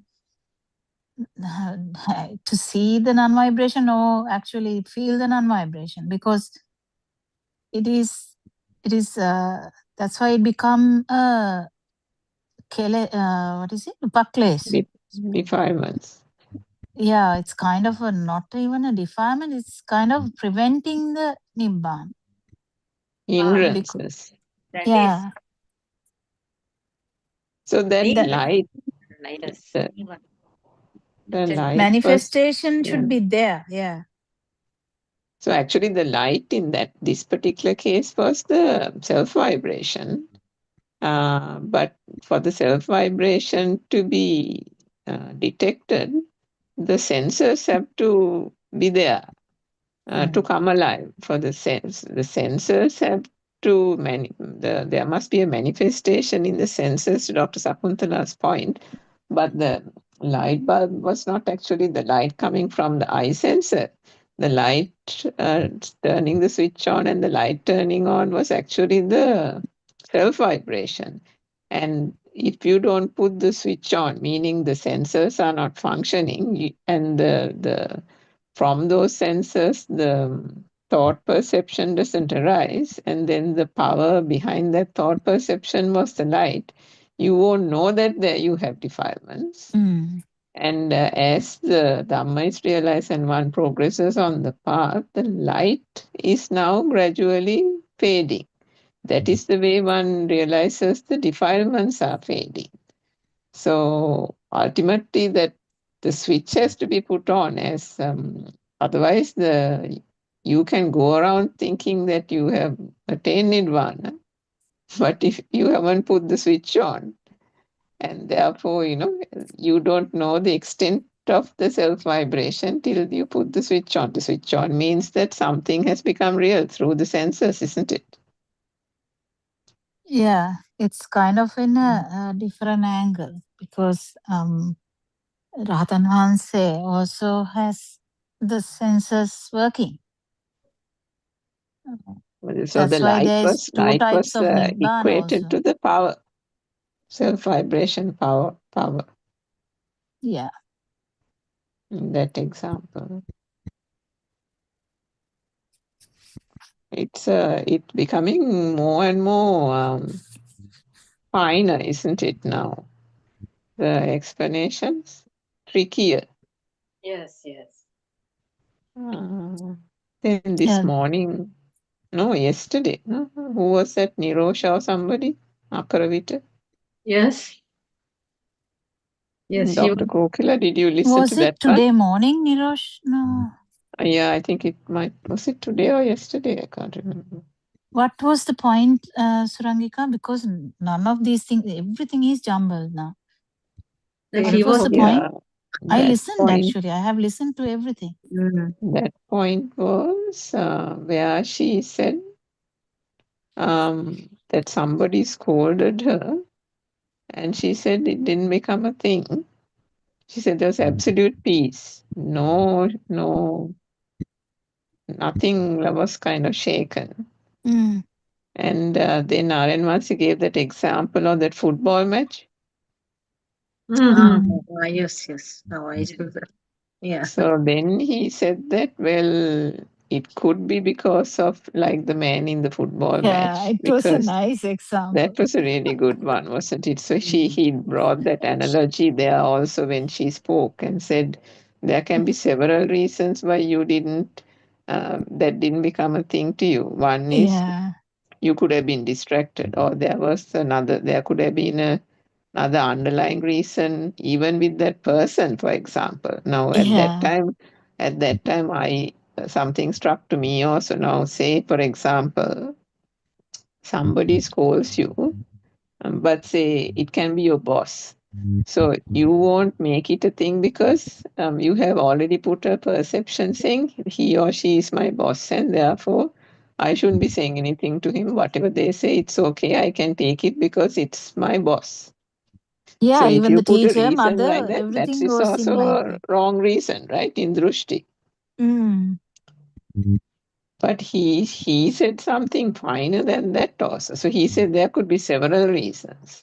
Then he said you can still not make it a thing because you might think this has to be taken without making it a thing because my ultimate aim is nirvana. No? Yes, Wow, that was like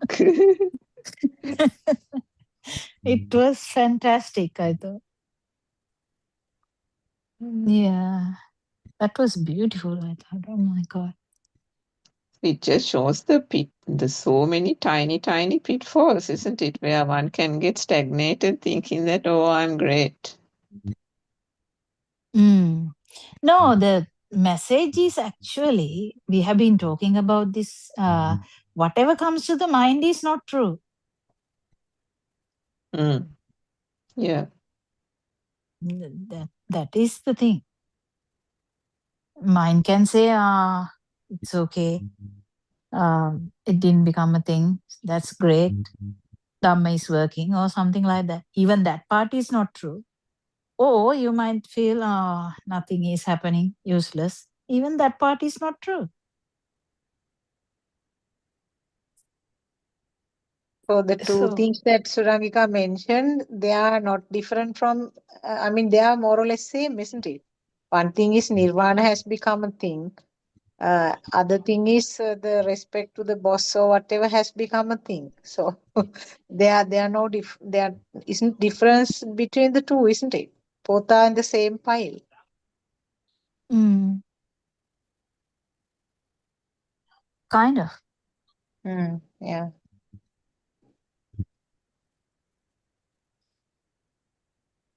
No, usually, if someone like mother shouts at you, you will be like, that's my mother, no? Like kind of like that, you know. Mm.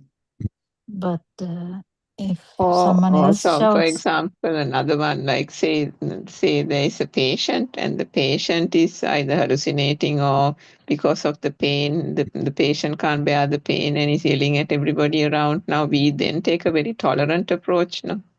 mm, So then is that actually then we have the mind has justified not to react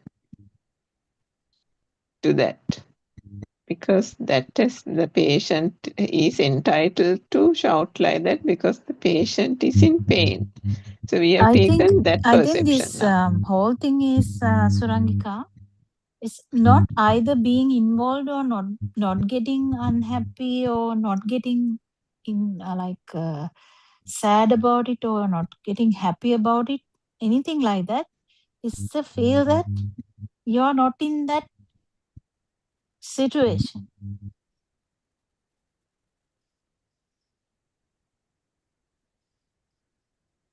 It's the feel, or sorry, I didn't hear that part. Yeah, the feel that you are not actually there even though you are there. Yes, so what he was trying to say, Aranwansa, was that these are so subtle that the mind can also give you that kind of feel. No, actually, that's the dukkha knowna dukkha is important because the dukkha should be there. Now, dukkha knowna dukkha is in the path, it seems, no? That is not the ultimate fruition level, no? No. Why he said it no one day? Yeah, no. You're correct. But what I'm trying to say is, in the path, even with the dukkha, if the sukha is there, that is all right.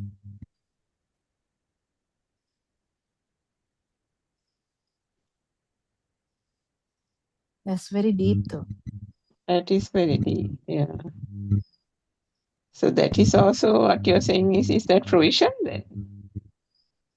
Well, I'm not actually putting it in that way because it's very tricky to say anything like that. But ultimately, Lord Buddha also can feel sad and happy, right? No, but I mean, that part only, I mean, we as a thought like that, but ultimately, the our Anvansi very recently said anatma that is a everything different is feel. Sukuma. Yeah, anatma is a different feel. That's why it's not actually in that situation, even though it is fully the film is ongoing. Because Lord Buddha also asked, no, what happened? Why are you with the broken hair like that? Very common, very, very simple question, right? When Vishaka came, Lord Buddha can also stay now without asking, but everything has been very open discussion. But it doesn't mean that Lord Buddha is actually taking it as a thing. Yeah, this is the, what shall I say, the conventional, conversational topic. Because Aranwanse also said something like that. Kavada, that you might prasanna, ask. isn't it? Yeah. Yeah. Because for courtesy's sake, you can ask, have you eaten? But if you haven't eaten even, this doesn't become a thing. He said it doesn't matter whether you eat or not, but for courtesy, you ask. I mean, it's like a guest comes to the house and, around 11:30, 12, when you'll ask the person, right, have you eaten? Something like that. That's what he was saying, whereas somebody can make it a thing and otherwise you can not make it a thing. One is in the correct understanding. There was another good point. Now I can't remember, I think. Last night or this morning? No, last night. I just thought about it today morning when I was listening. I was, wow, kind of thing. Now I can't remember. Maybe Champa or Dr. Sakuntala can remember. It depends on everyone's wow also. No, we don't know. No, Aranwansa is telling now that that wow thing. Actually, this if something happened, all the time that unknowingly our senses are have some kind of craving, and we take everything as wow. Yeah, they're not that kind of wow though. I mean, I don't think that's that kind of wow. Wow can be different wows also. It shouldn't be there, it seems. No, doctor? Yeah. No, are you talking about the Uddipana, the excitation, Champa? Yes. Yeah. Excitation. Yeah, so ultimately that has to break down, isn't it? That's what the... Yeah, the word wow doesn't actually carry that sensation. No, that doesn't, yeah. Yeah. So It's the stimulus, isn't it? That's what actually Aranohanse is catching. The word, it's not the actual word, it's the underlying the Vitakka Vichara thing. Yes, the Vitakka thing was the other good point that he Yes, raised. that was the one I was trying to talk to Champa yesterday, but he told it again, I thought. Oh, Yeah, last night or yes, or morning. I can't remember. He Maybe told last last night. morning, no? Can't remember, but he said it over 2 talks or 3 talks, I think. Yes, and because we were talking about it, I think maybe we talked about it yesterday. Champa was there, and I thought I don't know whether it was last night he mentioned it again. I couldn't write everything, doctor. Maybe last night, yes. Yeah, because Mm. that point, there was a experience, because when he actually said it only, there was a reflection here. And then I realized there was something I told my parents. And, at that moment, although you don't feel that big stimulus, like a big uddipana type of thing, the reason why actually the words jump out to say, relate something is also there is that uddipana there. Mm. The vitakka, because there is the stimulus only, the stimulus turns into words, right? The vitakka. That's what he was trying to say. And behind every vitakka is, what did he say? Something, no? No, Taka shows behind every content. word we talk, there is Vitakka Vichara. Yeah. Behind the word, there is Underneath the vitakka, yeah. words.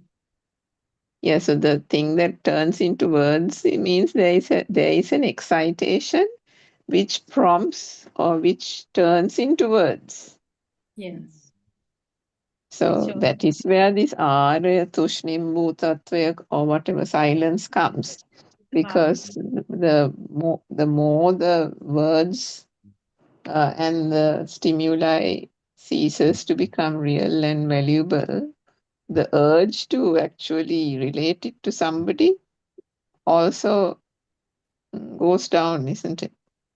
Yes. Yeah, and with great kindness only, then Lord Buddha is going and telling Dhamma, right? Mm. Mm.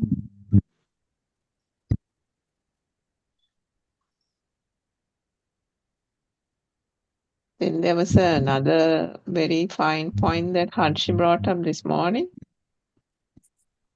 Yes, I heard she was talking. Yes. Dr. Sakuntala, maybe you can relate that. I was trying to remember because I heard her talking. I can't exactly remember what she mentioned. Which part of it?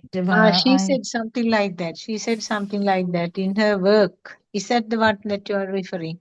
She said that she That's was last night. using. Is it last night? She was You're using drones in her work, Yeah. and at one point she had to climb a roof to check something.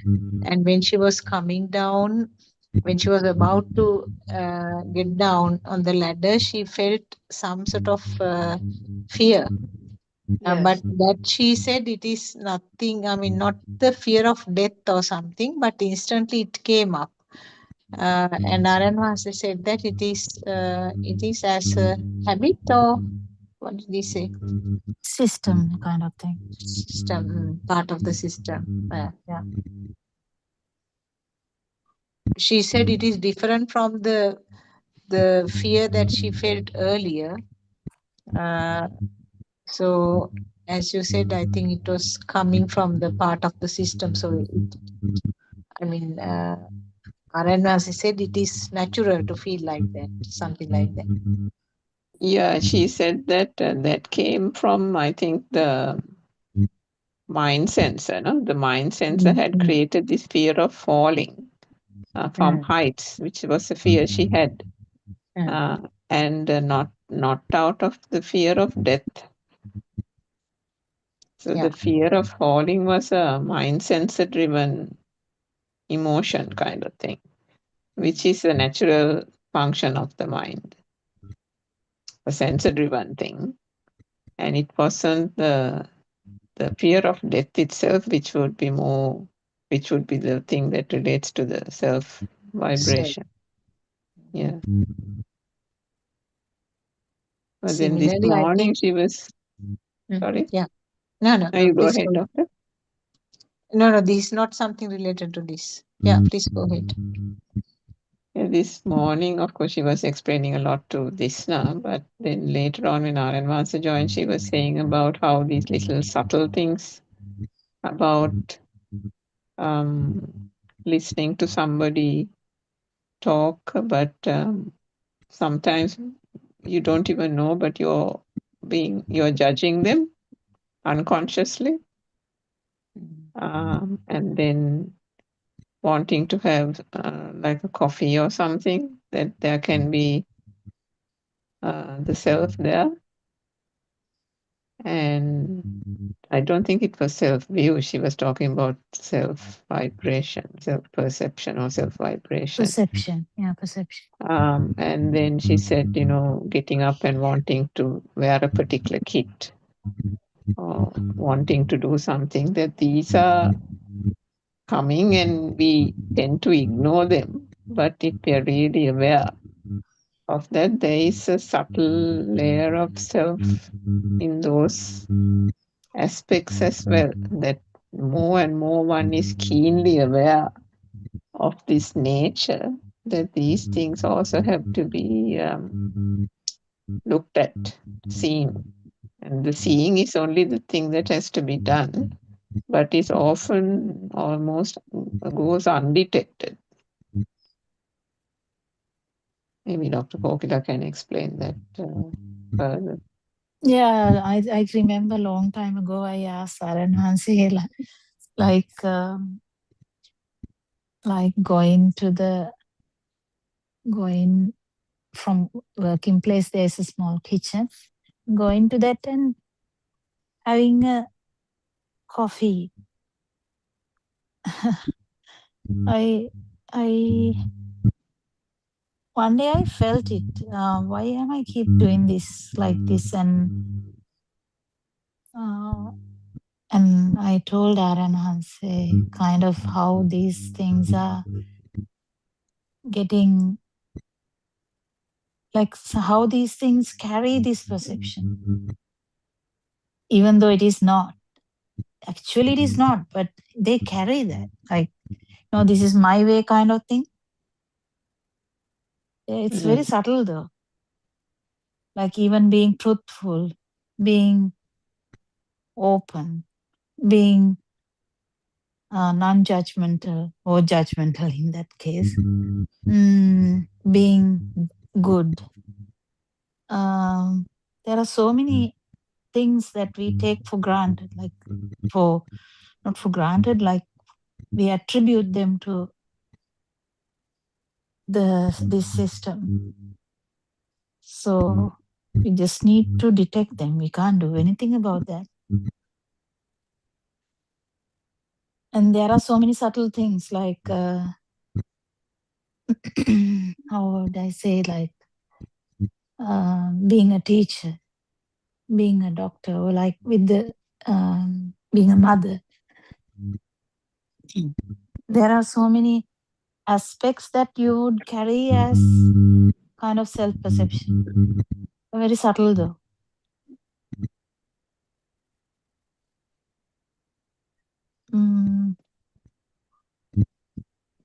It's not that you are actually going to get rid of them. It's just realizing how they have formed a self, abhisankarana, or this repetition. How things have been forming.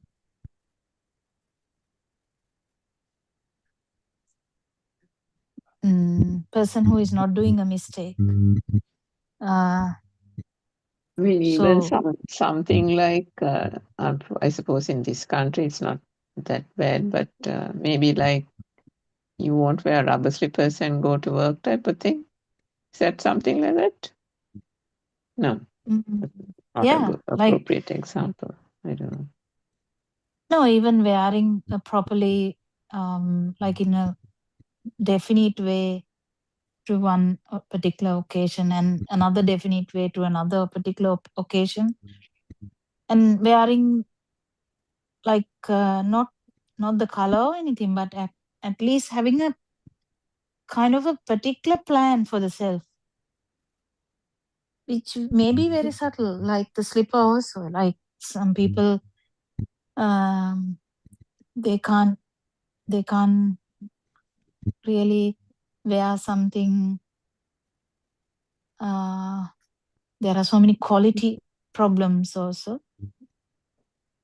There are some people who will not care about the quality. Even that can be their thing.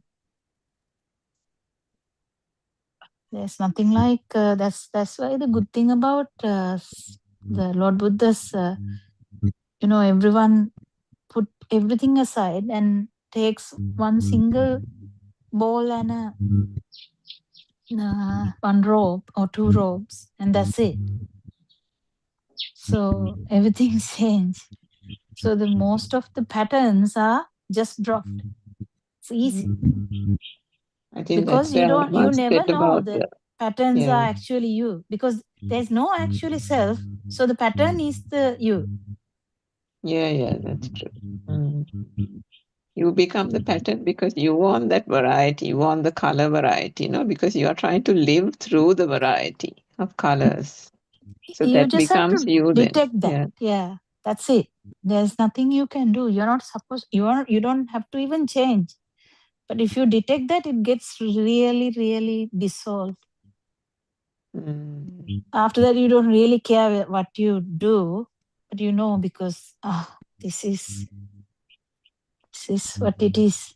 Repetition. Yeah, but sometimes, Dr. Kokila, even that also there can be subtle ways of not acknowledging that that there is still a little bit of self there.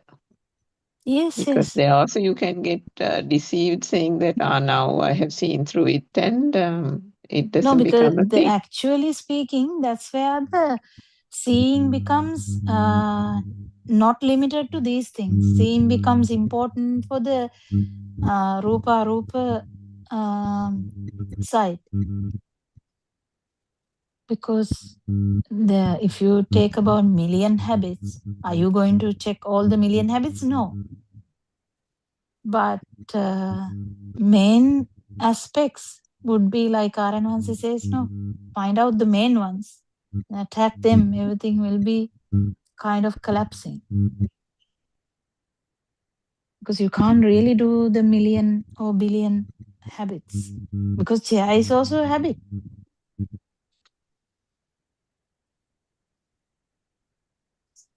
Yeah, everything's a habit.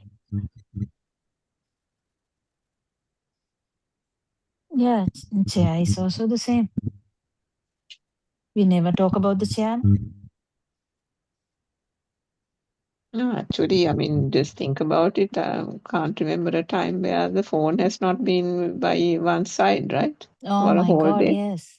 When I think phones came, I haven't touched a phone maybe end of the university or something. I can't remember.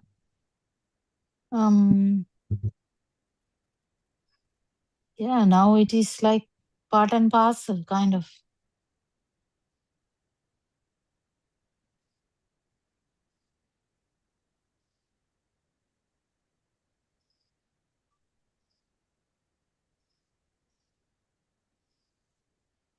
And the family.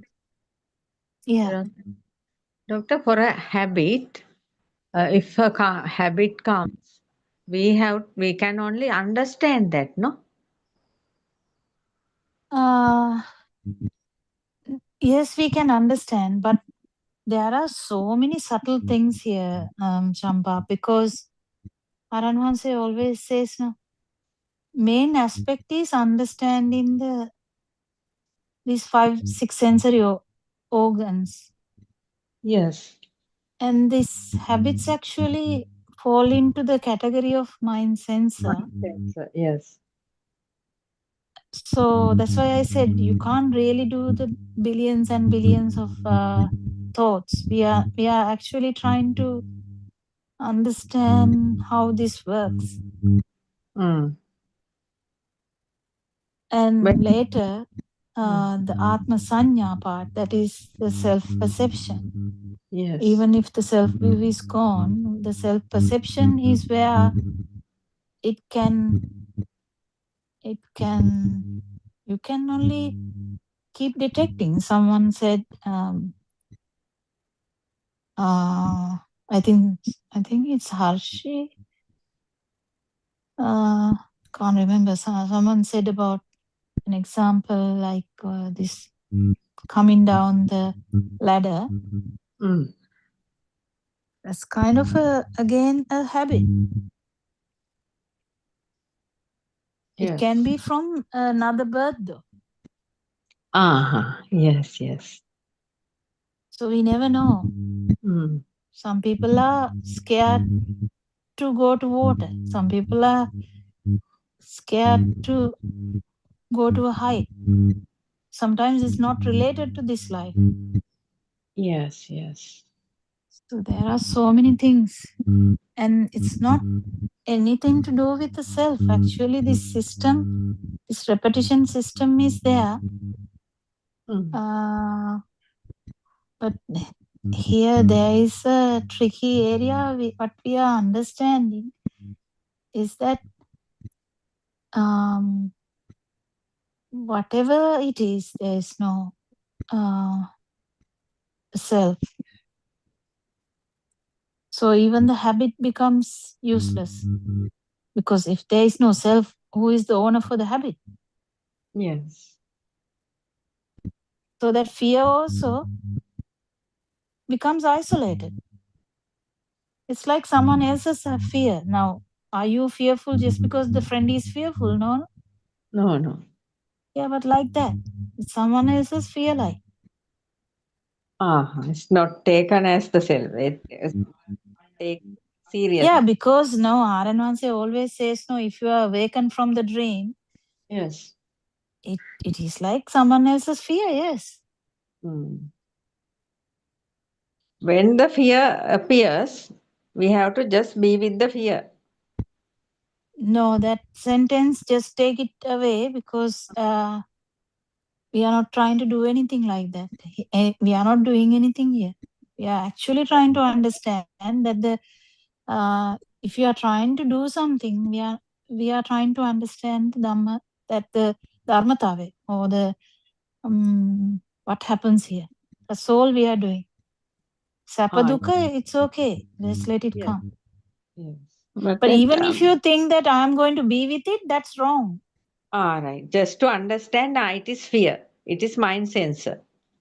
That's all. Even that is not necessary if you are a good in path. Because then thinking actually not good. Just to forget about it and just wait. Yes.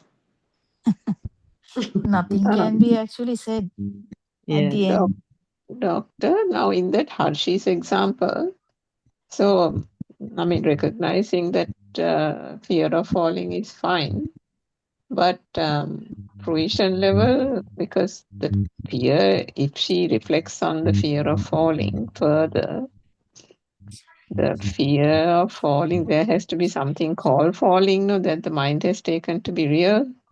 From that, through the magnification of it over and over again, the fear has arisen.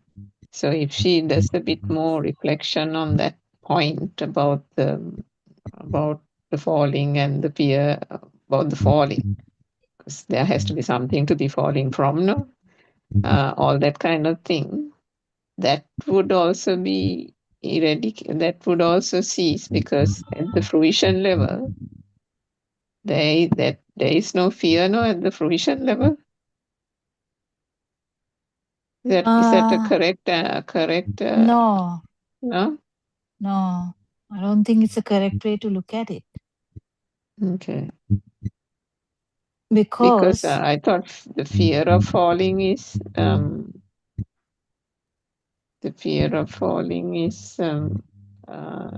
the at a certain point still the path. Yeah, so you are actually trying to understand what a Rahatan Wahanse would do, right? Yeah. That is the fruition level, no? But if you Yeah. are asking for other fruition levels, it's different. That's what I was trying to Yes, say. yes, sorry, yeah, there can be fruition at Anagami also, isn't it? Yeah. So multiple fruitions are there. So I don't know which one you are talking about. Yeah, So we'll if you are talk about asking Arahant about one, yeah. an arahant, the actual thing is there is no fear. There is no fear, yeah, that's what. Mm. The fear is that's what R.N. Vance said. Fear word, we don't know what we are talking about. The you know, when we suddenly something happens, there is a body reaction that can be there. But the mind is not shaken. Sensor level, no, doctor. Sensor level can be there. Yes. Fear can come through sensor It's level. not fear. We can't. That's what I'm saying. The words are very tricky here. Some uncertainty. Because the babies, I saw actually a video of that. Suddenly it came for some no reason. Video of babies. They have done a investigation where if there is a mark area where there is a gap, they also crawl and stop. If they stop and see, they are not fearful though. Yes. So that's what I'm saying. The word fear misleads us. Yes. The babies actually doesn't have a fear of falling. Yes, they don't have the fear of death also. But they might actually feel that, you know, feel something, feel a difference, feel whatever feel will be there. Fear of death is not there. It's tricky because the baby doesn't know anything about a fear of death. Yes. After one fall, maybe. Yes. They will learn that this may be a tricky area, because they usually, when they are exposed to fire, like some flame, they will just put the hand in. They are not fearful. After getting burnt, they may be fearful. Yes, then shouting, yes. Still, I'm not sure whether the baby has got the idea of fear of death. Fear of death. Fear, yeah, that's what I said. Fear and the body reaction can be different. What do you think, Surangika?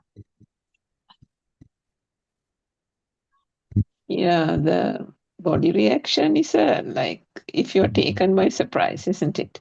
Then the body automatically reacts. Like, say, you're walking on a path and suddenly there is a bit of a rustling sound. Then you. Yeah, even the babies get that now. Yeah.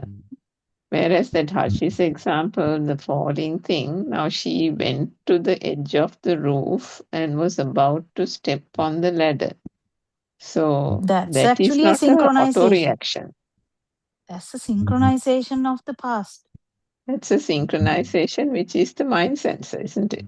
Yeah, that's a mind sensor. That how do we know? Because of Dhamma. Otherwise, we don't know that. That means Dhamma. Application of Dhamma there.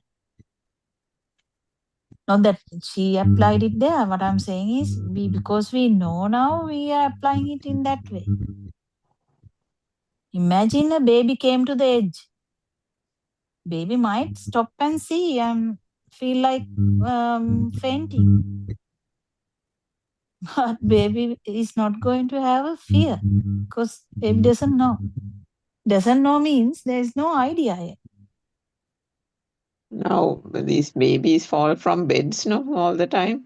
Yeah. So the baby comes to the edge of the bed and has no idea and it just topples, isn't it? It Yeah. doesn't try to put its arms and brace itself or anything. It just falls because it has no idea of how far down it's falling, whether it is going to hurt when it falls down. All that is not known. Yeah, the actual example I told you was the babies are a little bit bigger. They are crawling. They are aware about the. They are aware. So the awareness about the surrounding has come. Then they stop. Not because they know anything. They just stop in the gap. They notice that they stop. Like that. So there are so many things, but this very beautiful thing is babies, they don't have that. But in the other way around, if the problem is coming from different birth, actually there can be a fear even in the baby time. Because I have heard stories where the babies are actually having issues, right? To the sounds, recollecting the past before this birth settles in. It's all synchronization again.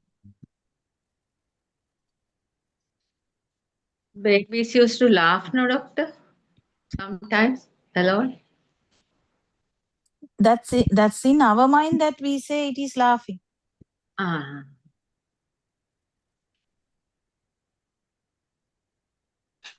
How do you know, Champa, that someone is laughing? It's a mental picture, no? Someone is crying is also a mental picture. Someone is walking is a mental picture. Someone is sitting down is a mental picture. Yes. Someone is flying also a mental picture. While sleeping, babies used to laugh. No, that is what I just remember. Yeah, there is a body movement here. And so we call it laughing. It's fine. Yeah. Yes, we can't say that. Yes.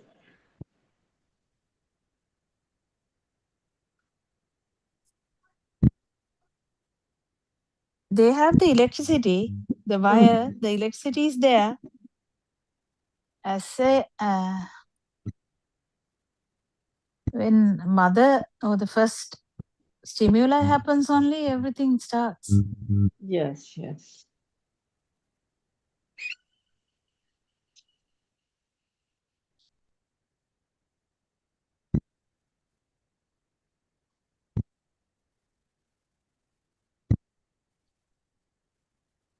Doctor, tomorrow also there is Harshi Mrs. place. There is a sermon. So I'm trying to go there. Yeah, that's okay. Maybe she has come then. No, not come. She was telling today. She didn't tell anything about it. Oh, okay. She said she can join every morning. That means morning sessions means USA night, no? She said she can join morning sessions. Okay. Actually, she and other professor used to join actually. Professor Kavind. didn't come for a long time. I didn't hear for her for a long time. Yeah. Anything else, Dr. Sakuntala or Suramika, do you have anything to add? Champa, do you have anything to read? Nothing, doctor. Yeah, you have read, yeah? Yes, I have read it. About these habits, I remember that there was a discussion some time back that habits is also not self. That was one of the points that was brought up by Yeah, R.N. it's not Mahanse. the self. Yeah. Yeah, but when a habit becomes sort of very strong beyond a certain point, it can be called self, isn't it? I mean, No, it beyond a becomes certain. your habit. Oh, that is the. Oh, right. Okay. My habit. Oh, okay. Great. Right. Was that what Ranwansi referred to with the Chilau lady, the Gatipurudhu, doctor? Actually, no. That was more subtle than that. That was Sasava you can't try to do anything about sasava. Stop doing anything to that. Just think about the this time stuff. Yeah, so this time stuff only. He separated that out, not saying address the Gatipurudu, he said no, specifically. Yeah. So that is True. what you said, that where the habit has become the self, no? Yeah. The, the lack Actual of habit is self-confidence. not all a that. self, but it becomes kind of mage hati kind of thing comes. Yeah, mage hati business, yeah. So that is a self-label is coming, no? That is what it is. It comes automatically. Yeah. Mm.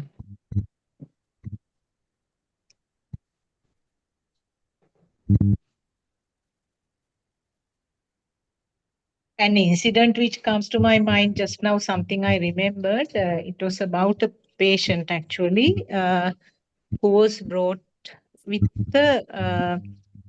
she was really afraid of, I mean, she had this fear of seeing Aralia flowers. I mean, Aralia flowers or this temple tree. There's another name, no, for that? Aralia? I'm not sure. Yeah, there's another. Earlier, there's a proper name, not the temple tree. Anyway, she was dead scared of these flowers. So she has been brought for treatment to a doctor who is hypnotizing. He has been trained in that and he's doing it properly. Now, early flowers is not something that even a child is, worried about or scared about. So it was a bit of a different type of a fact. And she was hypnotized, and then the story she brought up was in her previous birth. She was actually raped and killed. And the very last thing that she saw was a bunch of flowers, Aralia flowers, over her when she was killed. So that was a story she brought up. So, so I don't know how you can connect up to this. So can you connect it up to this Sasava nature? Or I don't know how we can The explain that. actual sanyava is not sasava. Sasava is a baleno. Balaya, no? Mm-hmm. Yeah, actual there's a perception now.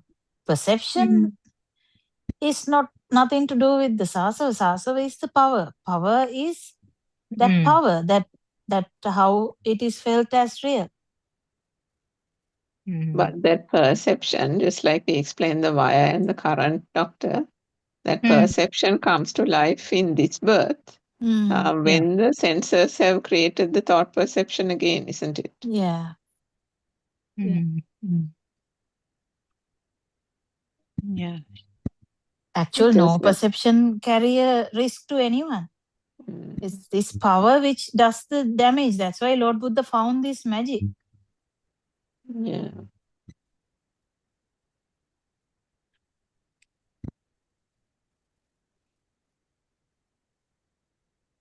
And there is why two types of Nibbana is there. Because if the six sensory organs are working, anyway, stimuli would be there. It's just that the self vibration is not there. ඉන්නවා තියනවා කියලා ගත්ත සිතුවිල්ල විතරයි නැත්තේ නේ. That thing.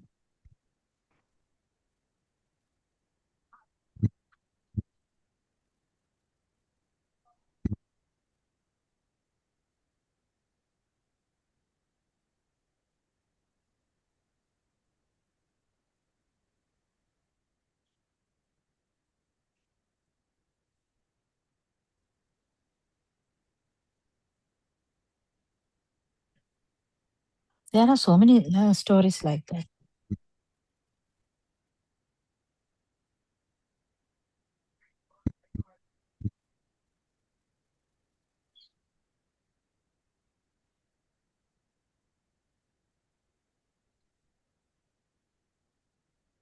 Dr. Aryan Mahansi was telling something very some kind. Actually, I actually don't like to listen to his that saying. He's telling, no, while I am going here and there to tell Dhamma, at some point I will leave, something like that. Mm. He's telling, no, something like that, doctor. So what? You can stop that. No. That means, how can we accept it? Still, this not Dhamma has not. That's a self-thought. Drop that. Lord Buddha was here, is 80 plus years. So how he is telling those things? Yes, self-talk, yeah. It's taking that system as yours. So you want to actually take that system to Nibbana. So that kind of attitude must be dropped. Otherwise, it is not easy. Yes. I'm not taking it all the time. When he says that, some kind of dukkha is coming. Mm. So every word dukkha should come then.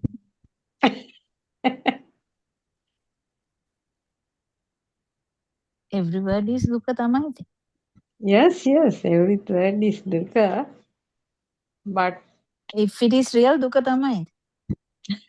Tree also, you have to cry because if it's real, dukkha tamai. Yes. If it it is. become a thing, no? Yes. It has become a thing, yes. Oh my God, like. Yes, Suramika?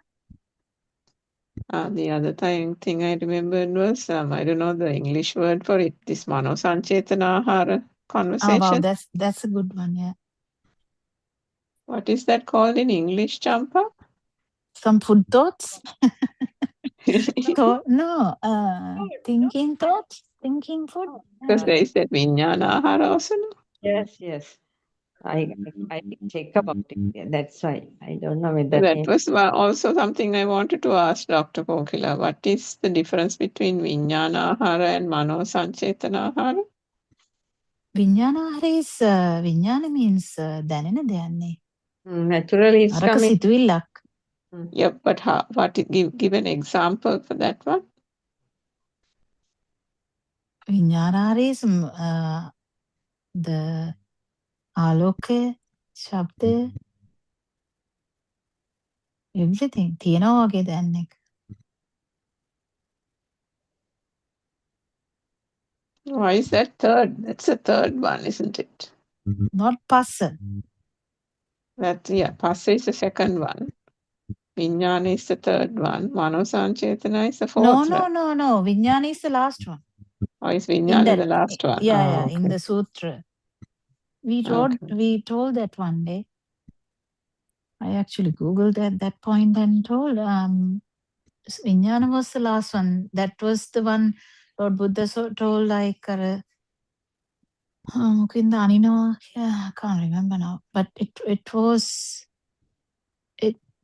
is what Aranwansa is saying is you just have to know that these are actually continuing until the system destroys. Yeah, because he corrected that person who asked also, no?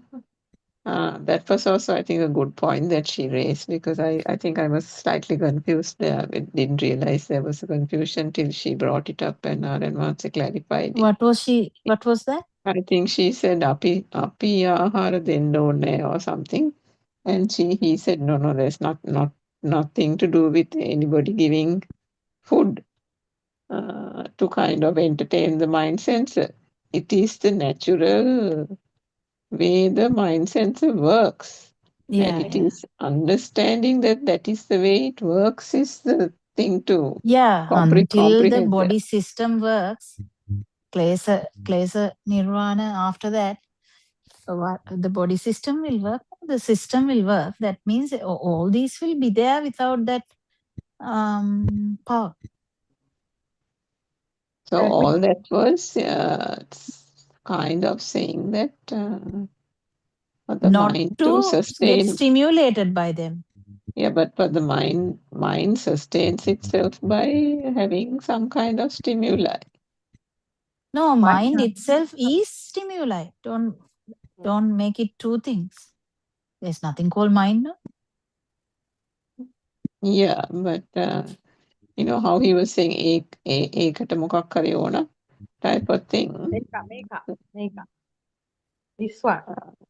So that Yeah. is where the mind sustains itself from stimuli to stimuli kind of thing, isn't it?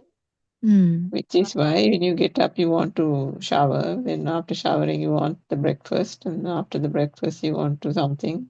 That's Which why is that, as the kind Buddha of said. a timetable was there.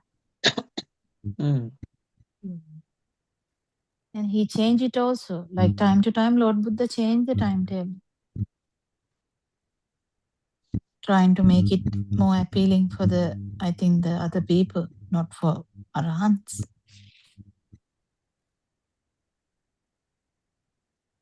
So that after 12, no one will go for the arms and stuff like that. So there is a pattern. And also that's why Lord Buddha told, go and tell Dhamma.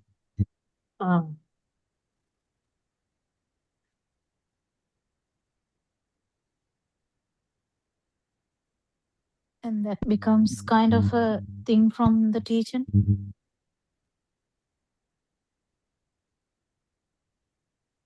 Anyway, by that time, nothing else is there, no?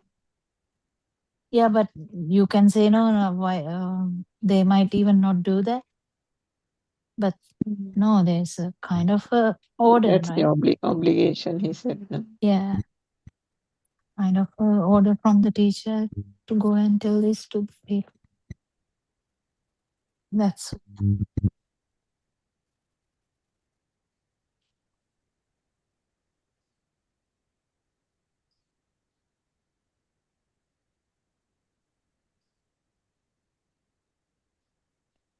because Vijnana Ayatana also will be there until the end of this system. But there is a point in that sutra, if you remember, it's about entertaining them as entertaining them. Yeah, not enjoyment. to entertain them. Yeah. That was So the that point is Lord Buddha was highlighting. That is that excitation breaking down, isn't it? Yeah. Because the sensation of consuming those things, if you even take food, the sensation arising from different varieties of food would still be felt. It is that excitation that goes away. Yes.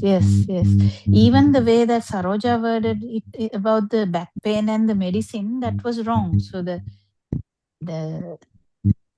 either way, if you are actually thinking about it, that becomes a thinking. If you have a back pain and you're asked to go and see a specialist, you go and see a specialist, it's a different story. But actually thinking, what's the use of giving medicine to this system? That's the thought. That's a different thought. That's not the system. So it's a very difficult area when it comes to Manosanketinika. It's very subtle there, isn't it? Because I just remembered, the example Aranwans always gives about the Arahat. Says when the body dies, whatever of hay, just spew it outside in the back garden or something. To that extent, there's no importance whatsoever given to it. But then, as you say, if you actually think about what is the purpose of it, then the moment you say that, it has become something. No? Yeah. Even in a very, very subtle, very, very less vibratory way, it is still minutely something. Yeah. because there's no need of that. But actually, the Rahatan Vahanse might actually ignore it and die. That's a possibility. Yes, which is why they can wither away, and which is why the Buddha put the rules. Yeah. So very, very subtle, isn't it? Yes. Yeah. I think we have come to the end of the session. Yes. Thank you very much. Thank you, Aryan Mahansa, for your noble guidance. We worship you. Thiruvān Thank you. Sarnai, Dr. Kokila, Thiruvān Sarnai. Thiruvān Sarnai. Thiruvān Sarnai, all Dhamma friends. Thiruvān Sarnai, all Dhamma. Thiruvān Sarnai, Aryan.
Thiruvān Sarnai, dear friend of Dhamma. Welcome to our English Zoom talk.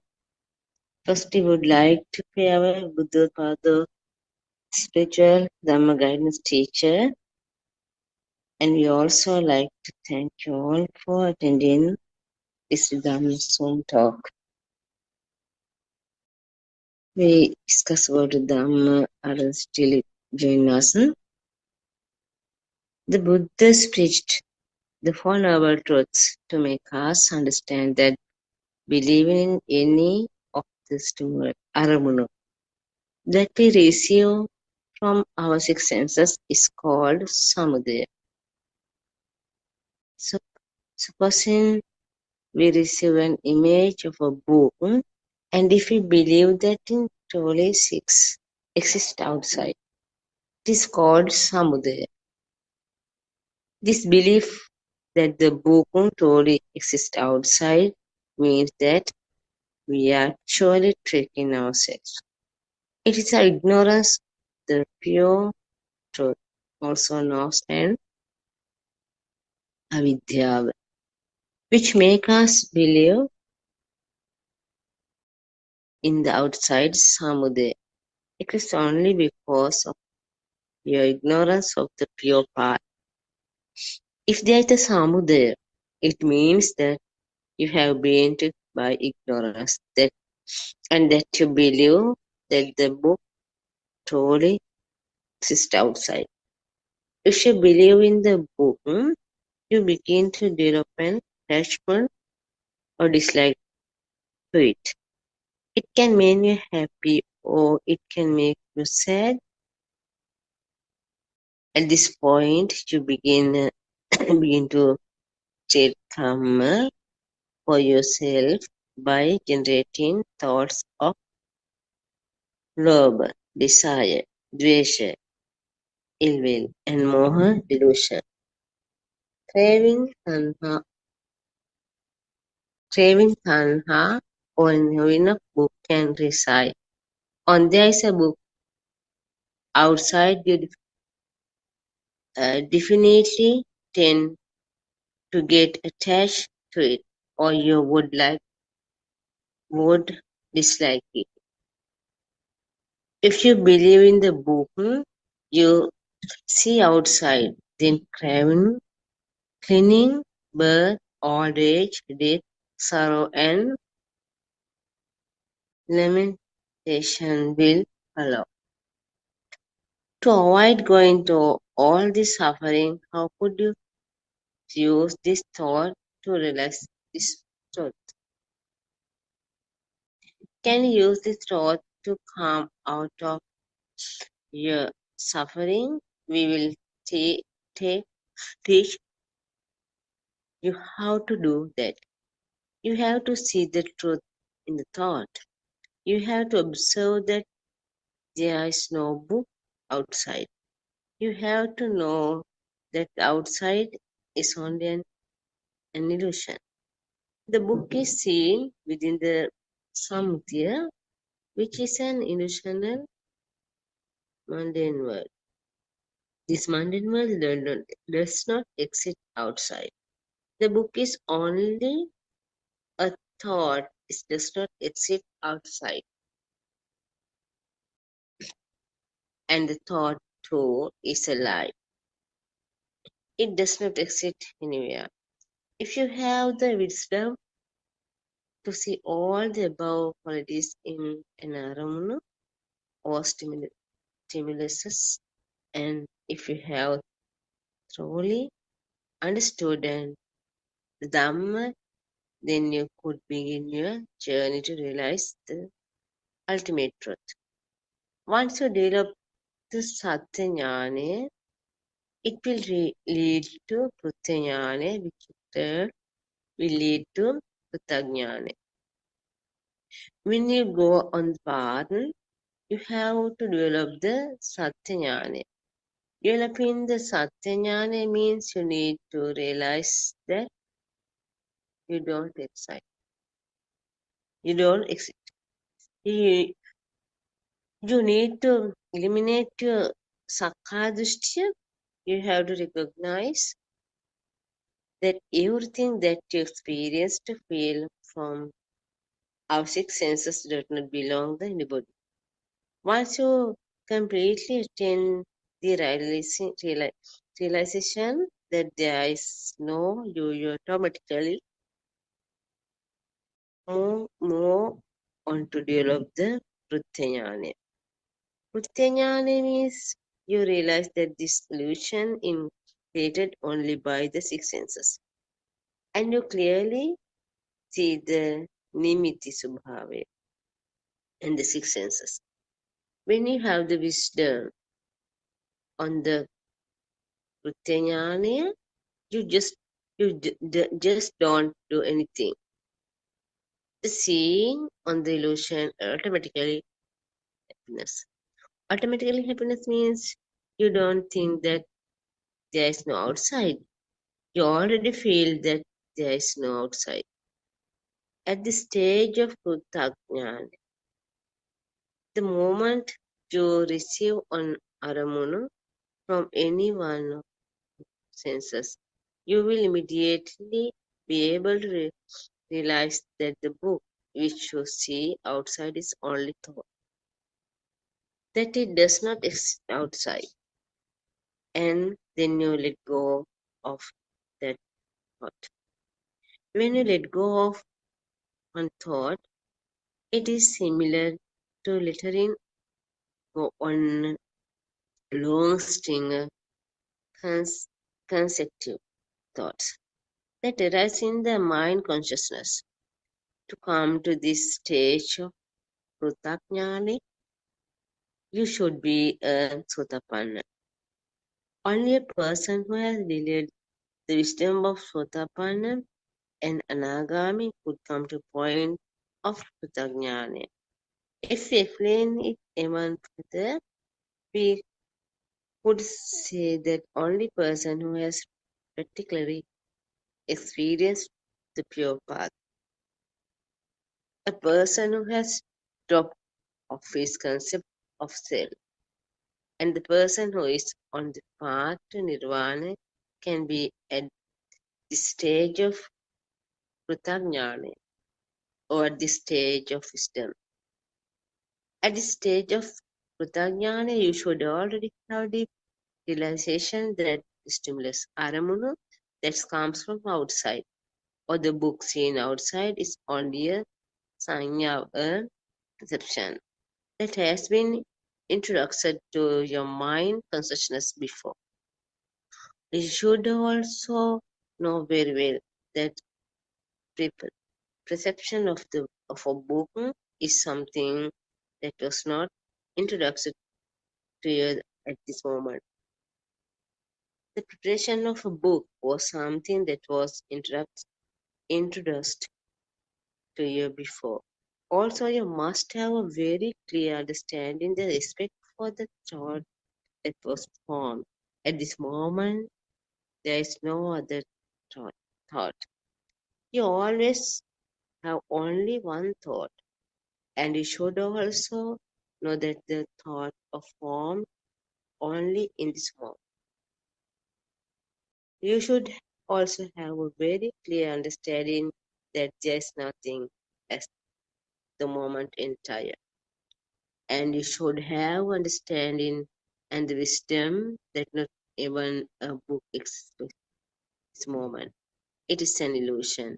When you arrive at this point of wisdom, you will awaken to the moment of the pure truth that truly nothing is at all. When you awaken to the moment, you will experience your nothingness, the Shunyatavya. Okay? Like we just continue our when we can practice in our Dhamma, always we face the very problem.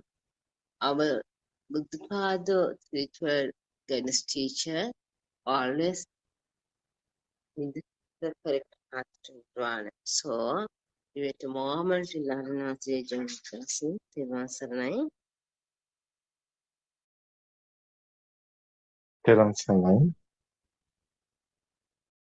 Teran Tivasaranai. Sanai. Do you hear me? Menas, are you hear me? Aruna sir? Okay, we Teran hear. Sanai. Yeah, it's okay. Tivasaranai sir, here we are. Teran Sanai, everybody. Yesterday, we hear that uh, our Dhamma friend explained the another step of dependent origination. This dependent origination is, I think, everything have.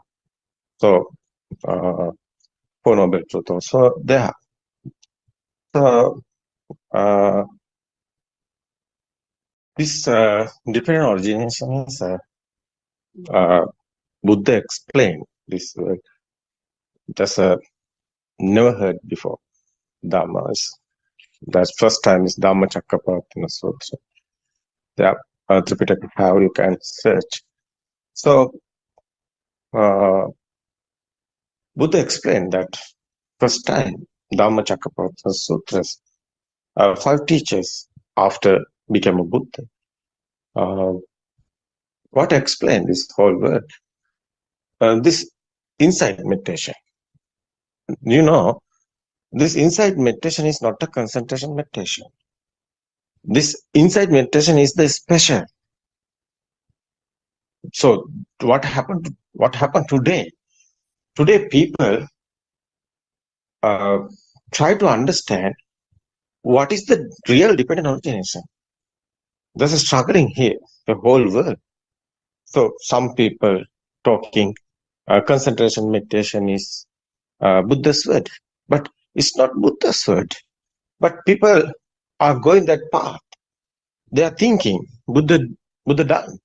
Yeah, Buddha did it. Before came a Buddha, Siddhartha Tapasa. What is doing? Siddhartha Tapasa and other 5 teachers also, their concentration meditation is practically they are going that. They are finding the samadhi, yeah, they have samadhi, but not ending the suffering. So that is why Buddha less that 5 teachers. That is especially whole world won't realize this. Why we are talking about concentration meditation is not a Buddha's explain. Buddha's Buddha's it is not a Buddha's finding. It is not a Buddha's way. So before came a Buddha, that Siddhartha Tapas also did this, but it not ending the suffering, because it's okay. That's a samadhi is there. There's a mundane plane. Yeah, they are in a samadhi, but not the ending the suffering. That is the case. So Buddha explained the inside meditation. So someone who won't go this path, Nibbana path, it's okay. Someone doing first earlier concentration meditation is okay. Some small period is doing is okay. It's not the all of this way. It's not enough. It's the beginning. It's okay. So because your mind is some coming silence are coming this way, but inside meditation worth that concentration meditation. Yeah, it's okay, but inside meditation is not a concentration meditation. Inside meditation is understanding what is this, what is the truth here. We don't know the truth. We are in misconception. We are misunderstanding. So we are in the illusion. So how is not the truth? How is happen the Nibbana? It's not happening. That is why don't hear in the Dhamma. Yeah, after you can understand what is the truth here. That's the truth is your mind is the everything. Your mind is this world is mindful world. How is this happening? You know, that's a radiant mind is the before kindergarten little child haven't that's a little baby don't know anything. So there's the radiant mind. There's no any defilements, because that's radiant mind haven't a faith. Radiant mind don't know anything. That is the pure time. That's a clean. That's a white sheet like that. Crystal clear. Yeah, that's radiant mind is the radiant mind. It's not radiant mind don't know anything. That's a little child. Everybody beginning. That's the point. So after what happened, radiant mind. After what happened in the garden time, is this word is coming. How is this word is coming? Thus, kindergarten teachers given the pictures eye and given the sound ear. That's the sound and forms together. That is the thoughts are creating. That's the thought is the thinking world. It's the thoughtful world. It's the mind world. So this is the truth. So first someone understood this truth. After what happened? So someone don't know this truth is an illusion. There's a defilement is there. But someone understand this. Defilements are failing. Finally, what happened is the tranquility. That's the Nibbana part. So this dependent origination is our senses. Senses are creating. That's the thoughts are is the effort. Is the thoughts is the cause. Others is another step is your soul is the effort. What is the soul is alive feel. So that is the you feel. Ego. That's egoistic. Otherwise, it's coming. How is this coming? Is this world? The world is you have world. You have many things. You have defilements. You haven't anything. Where's the defilements? You are suffering. So you understand what is happening here. You understand is this world is not real. It's a thoughts. It's a thinking world. So after what happened, nothing existed, anything, nothing alive feel is coming. So that is the way. So this is the short form explaining is dependent origination. So that is how is coming your suffering and sadness. This is a style. This is the system. This is the process. Is your mind is creation. So that's the final is the suffering is coming. So how is this ending? Ending is you won't understand your mind. So it's okay. Finally, what happened? Finally, everything is clear. Your defilements are fading. Is you are in tranquility, peaceful. That's the nibbana. Somewhere the firing is gone. It's okay, cool. No, your mind is finally coming cool. The peaceful world is the ending. The whole people are in peacefully. So today everywhere the war signal is coming. So Israel and Iran and so so these people going wrong. This world is going wrong. Why is this war? Why is people thinking like this? Is your mind? Is everybody's the egoistic, the mind? So that is why they are attacking. So it's not good. So someone understood this Dharma. What is Buddha's explain is every war is gone. Yeah, it's very worth to today also. This mind also not a real. It's not permanent. That is why. That's a silly point. It's a silly things. No, someone understood this is a silly things. What is this life? It's not like that. So we invite today also explain this another step is okay. Therwan Sarnai, my Dhamma friend. තෙරුවන් සරණයි ආරයන් වහන්ස. Yeah, Please accept my humble worship ආරයන් වහන්ස. Yeah. තෙරුවන් සරණයි everyone.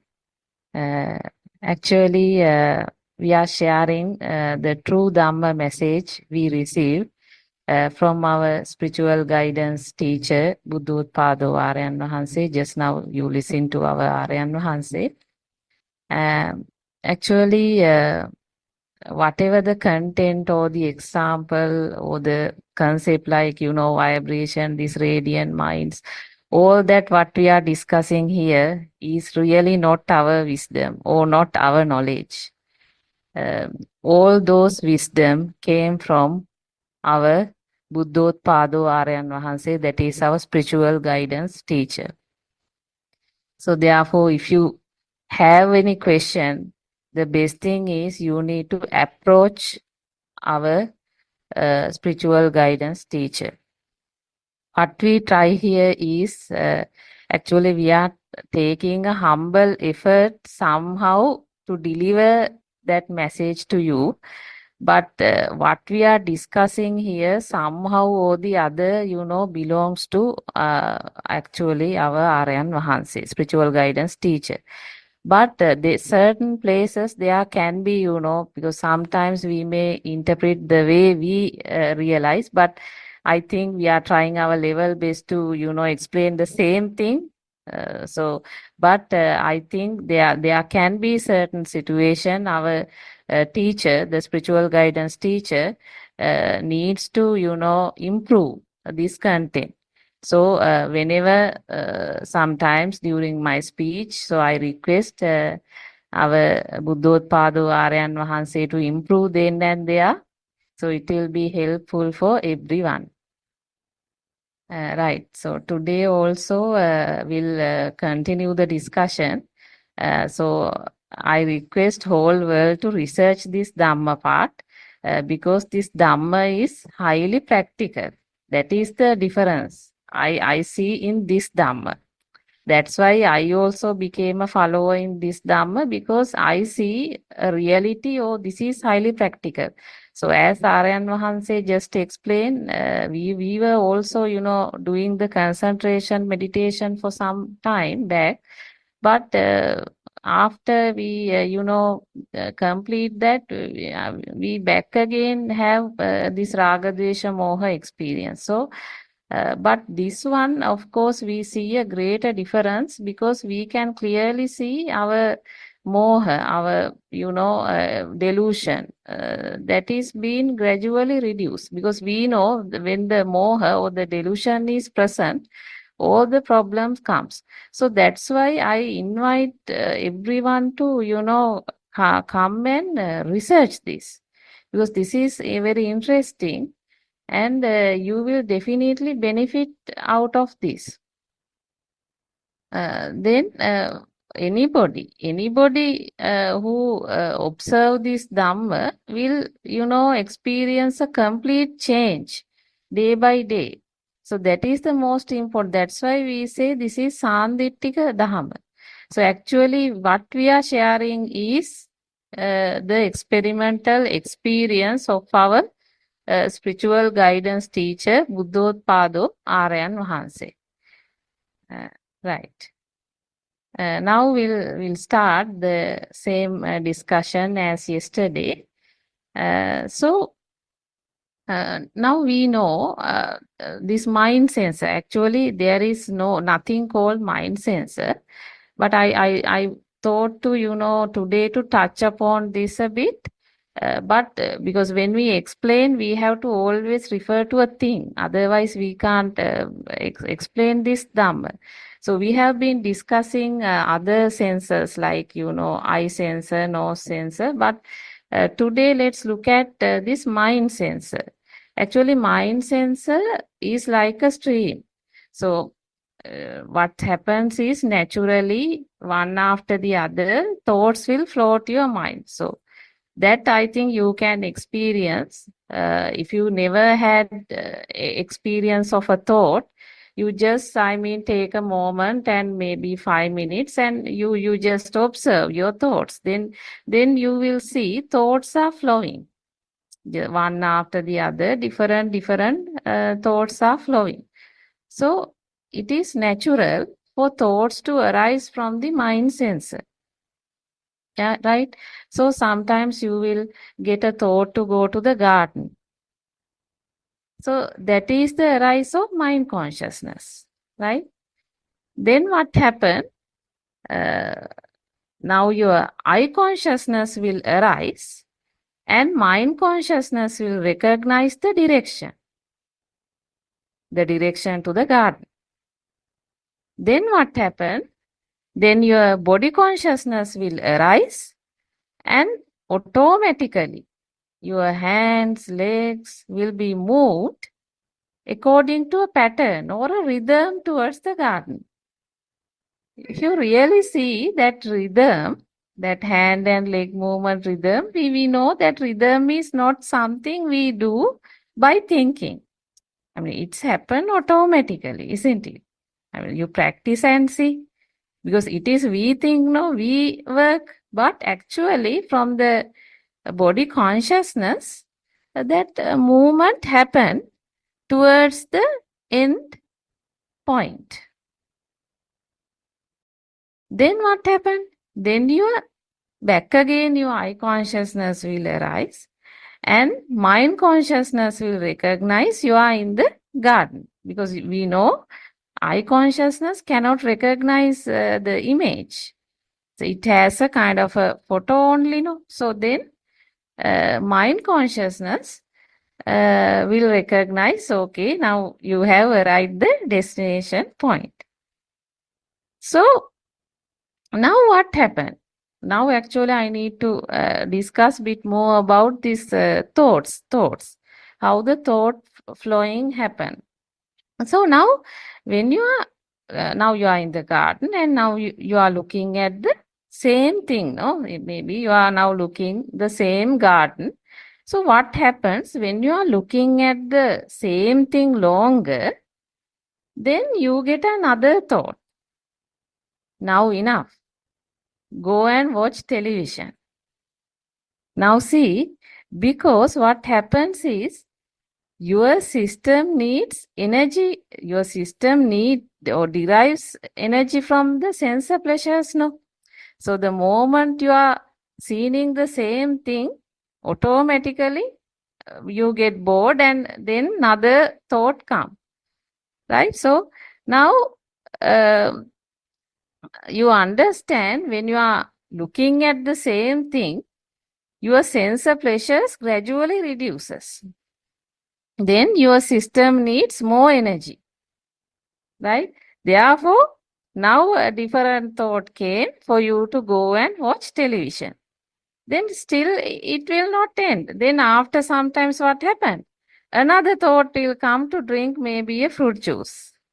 Then another thought will come to read a newspaper.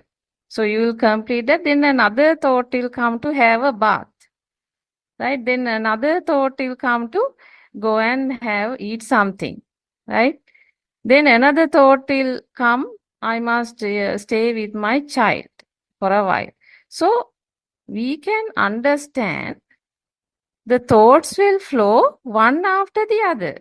Thoughts will flow one after the other, inviting you for sense pleasures.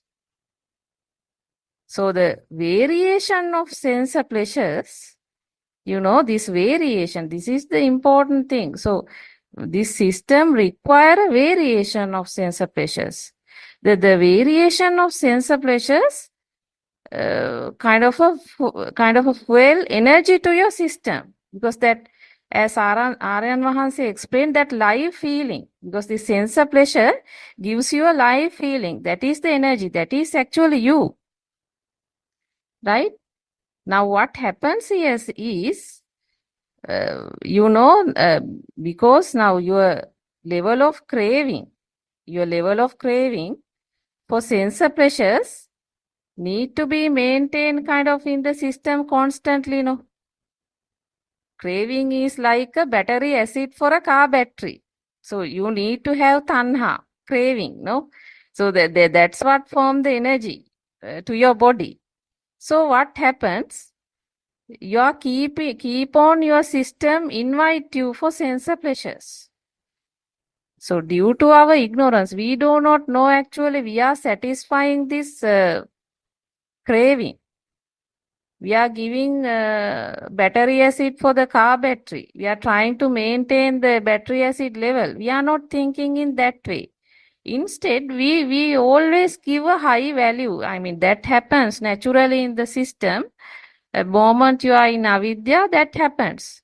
So we try to give very prominence to satisfy all these. So you never think these thoughts are different, thoughts. Everything as my thought. Naturally, you take everything as my thought. That's why you take everything as I feel, I see, I smell, I touch. So naturally, what will happen? Naturally, your craving keep rises. So the more you crave, what will happen? The more you suffer. Right? So now what happens, I will explain you. So somebody can say, no, it is good. I am okay. I will continue to enjoy the life as it is, and I don't want anything else to hear. But look what will happen. Now you live in a happy world, right? You live in a very happy world. And after some times, when you are at the deathbed, now your same mind comes and say, oh, how can I leave this world? I have few more minutes to left.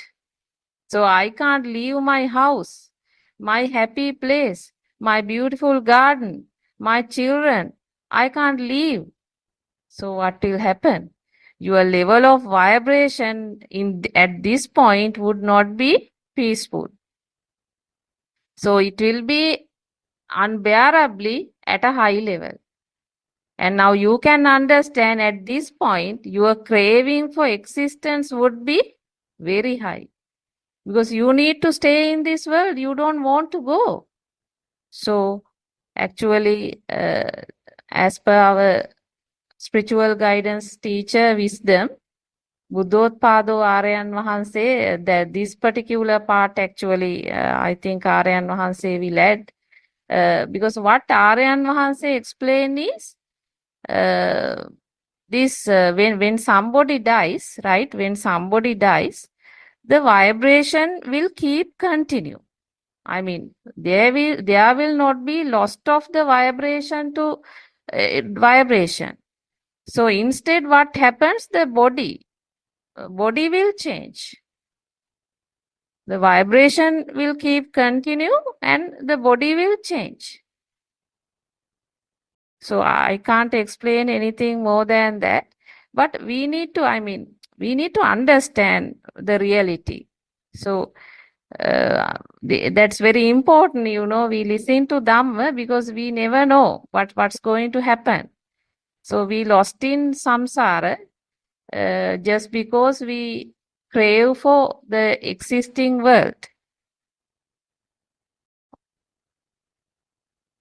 Right, I think let me today also explain you a bit about how the senses works, because we realize there is no way, the only way for us is to understand Dhamma and to get rid of this thought, because entire world you will get or you will experience as a thought.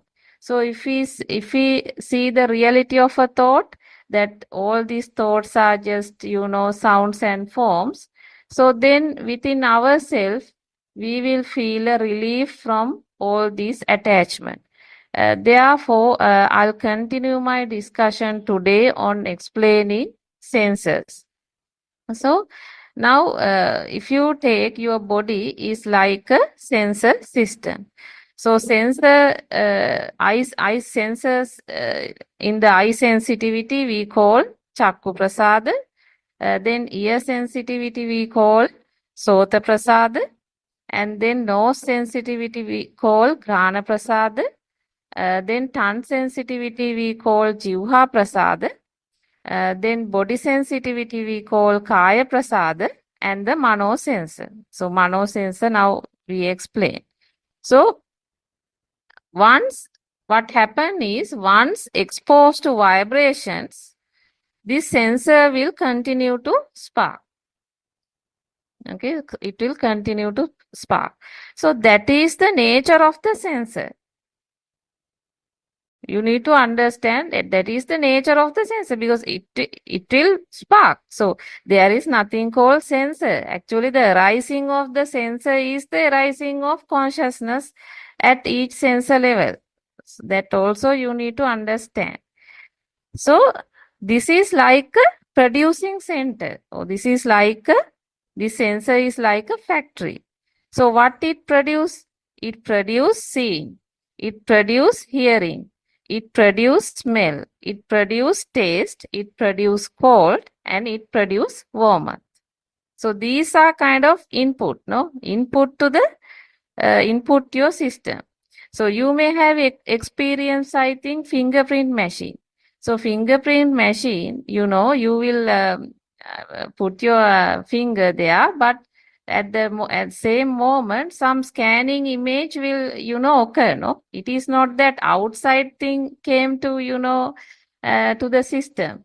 So the system, that particular computer system, form a kind of, fingerprint image. So something like that. What happens here is that the sensor forms, sensor forms these Varana Rupa, Shabda Rupa, we say Gandha Rupa, Rasa Rupa. So at sensor stage, something is formed.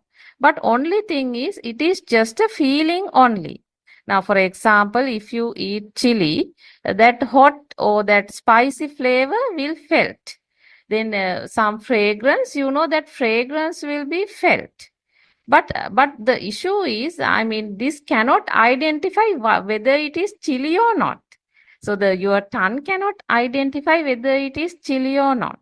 So that is recognized by the mind consciousness.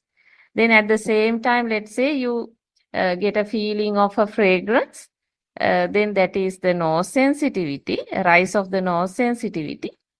So what happens there is, it is just a feeling only. It will not recognize whether it is jasmine or rose or something else. So the recognition part always happens at the mind consciousness level. Now you need to understand about your factories, or about your production centers. So these production centers you can't control. That's why we say you cannot say it is my production center. You can't say my eye, my nose. Why? Because you can't control. Why we say you can't control? I mean, the moment you open your eyes, you know whether you want to look at those or not. Still, your eye will start. You know, your sensor will expose to vibration, and then the lightning process will occur at the sensor, and it will form a light. So we say it is Varana Rupa, you know, but it cannot identify what is the shape, or I mean what is these colors. Nothing it can identify. What this is, it cannot identify. So other thing is, these sensors has their own limitations. It is not, you know, some outside thing, you know, created. This is sensor create according to its limitations. Why we say like that? Right? Just assume you are going to replace one of your eye with the eye of a bird. Then I will ask you to look at the same world, you know, from one of the eye, then one eye at a time. So then what will happen? So the world created at each sensor would be totally different. Totally different. So, you know, some people, they are colorblind. So they cannot see colors. So that means it is not that outside red or blue or green coming to the eye. Right? So what's happened here? It is the light is created in your sensor, and if your sensor doesn't support the creation, you will not have a red world, you will not have a blue world, you will not have a colorful world. So you need to understand the limitation of your sensor. And if you take cow see the world red. Then if you take bird, birds have different views.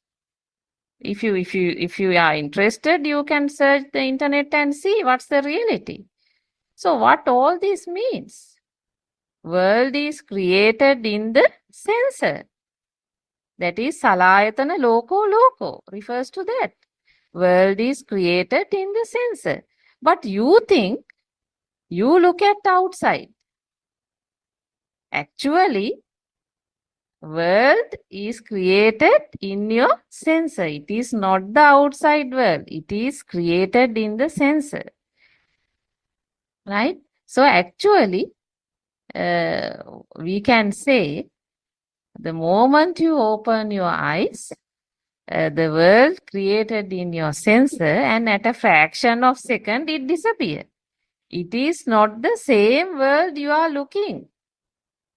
World created then and there and disappear. Again created, disappear. So you have not seen the same world twice. So understanding this part really helps you. So that's why this is not a belief. So we never say that you see the path we are discussing this. Actually, we are discussing this in Anatma corner, selflessness angle. This right angle is very important. We never say outside doesn't exist. We never say outside exists. Those are extremes. Actually, we never know whether outside exists or outside doesn't exist. Because what we experience is what is created in the sensor. So this is cause and effect. So when there are causes, this sensor will create the form. And this form will transform, you know, into, that is the vibration. Then this vibration will transform and derive the mind consciousness.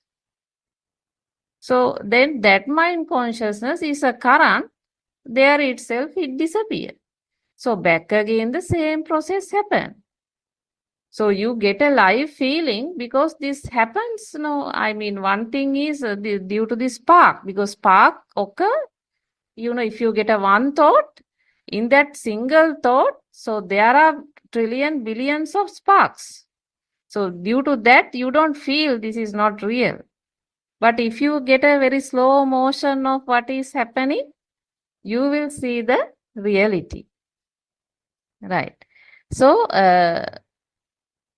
another thing we need to highlight is it is normal. It is normal for the sensor to have feeling. That you can remember our chili example. So when you eat chili, your sensor will feel spicy and hot. So that sensor feeling is a natural process. But your mistake is what? You take that as I feel. That sensor pressure you take as I feel. The moment you get as I feel, then the carving, attachment, all that will occur. So that is Paticcasamuppada. So I'll tell you, this is a very interesting quote. Most of the time we can hear in Buddothpado Aryan Mahanse's Dhamma speech. That is what Lord Buddha told to Bahir, right? Actually, just by hearing very few lines, Bahir became Arahat. So I'll also tell the same thing to you. What was told. Now, Bahir. Thus, should you train yourself in what is seen, there should be only the seen. In heard, there should be only the heard. In what is sense, sense means smell, taste, or touch. In what is sense, there should be only what is sense. In the cognizing, there should be only the cognizing. So here the meaning is, idea is that you normally get an idea, no, I am seeing, I am hearing, I am smelling, I am tasting, I am touching, I am cognizing. All that part is removed.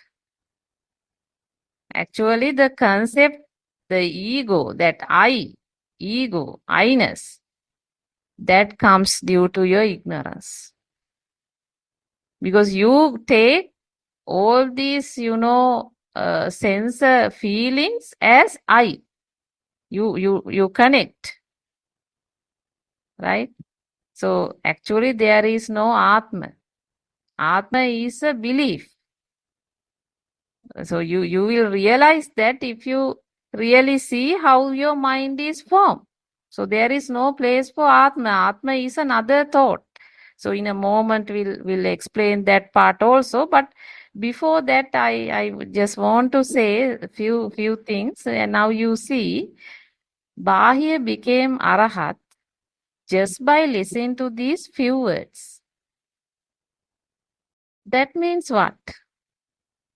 One would ask, whether these few lines include all Dhamma for him to become Arahat. One can question. Do you have Paticcasamuppada, Chaturarya Satya, all these Sutra, Tripitaka, whether all this is included here? If it is not included, how Bahir became Arahat?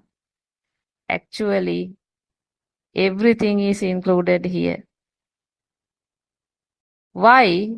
Because, we have to remember the depth of the word, the depth of. So understanding the depth of that word is your wisdom. So you will find all Dhamma there. But if you just, on the face of it, if you read, you will not find that depth. So therefore, you have to be very careful, no? Especially when you run through the Buddha statement. So the each word will carry more depth, and that depth will find only by the wisdom. Right. So now I will come to my part. So now see, when I'll give you a small example, this lime picker. So when I say lime picker, what happened? Right, I'll tell the word lime picker. So when I say lime picker, what happened? Now your Atma or yourself is born in the lime picker. Because why? Now your mind consciousness is what? You see, now your mind consciousness is lime picker. So when I say ice cream, what happened? Now yourself is born in ice cream. Right? When I say lime pickle again, now your mind is lime pickle. When I say ice cream again, now your mind is ice cream. So your mind consciousness means that. Your mind is that. So there is no other self.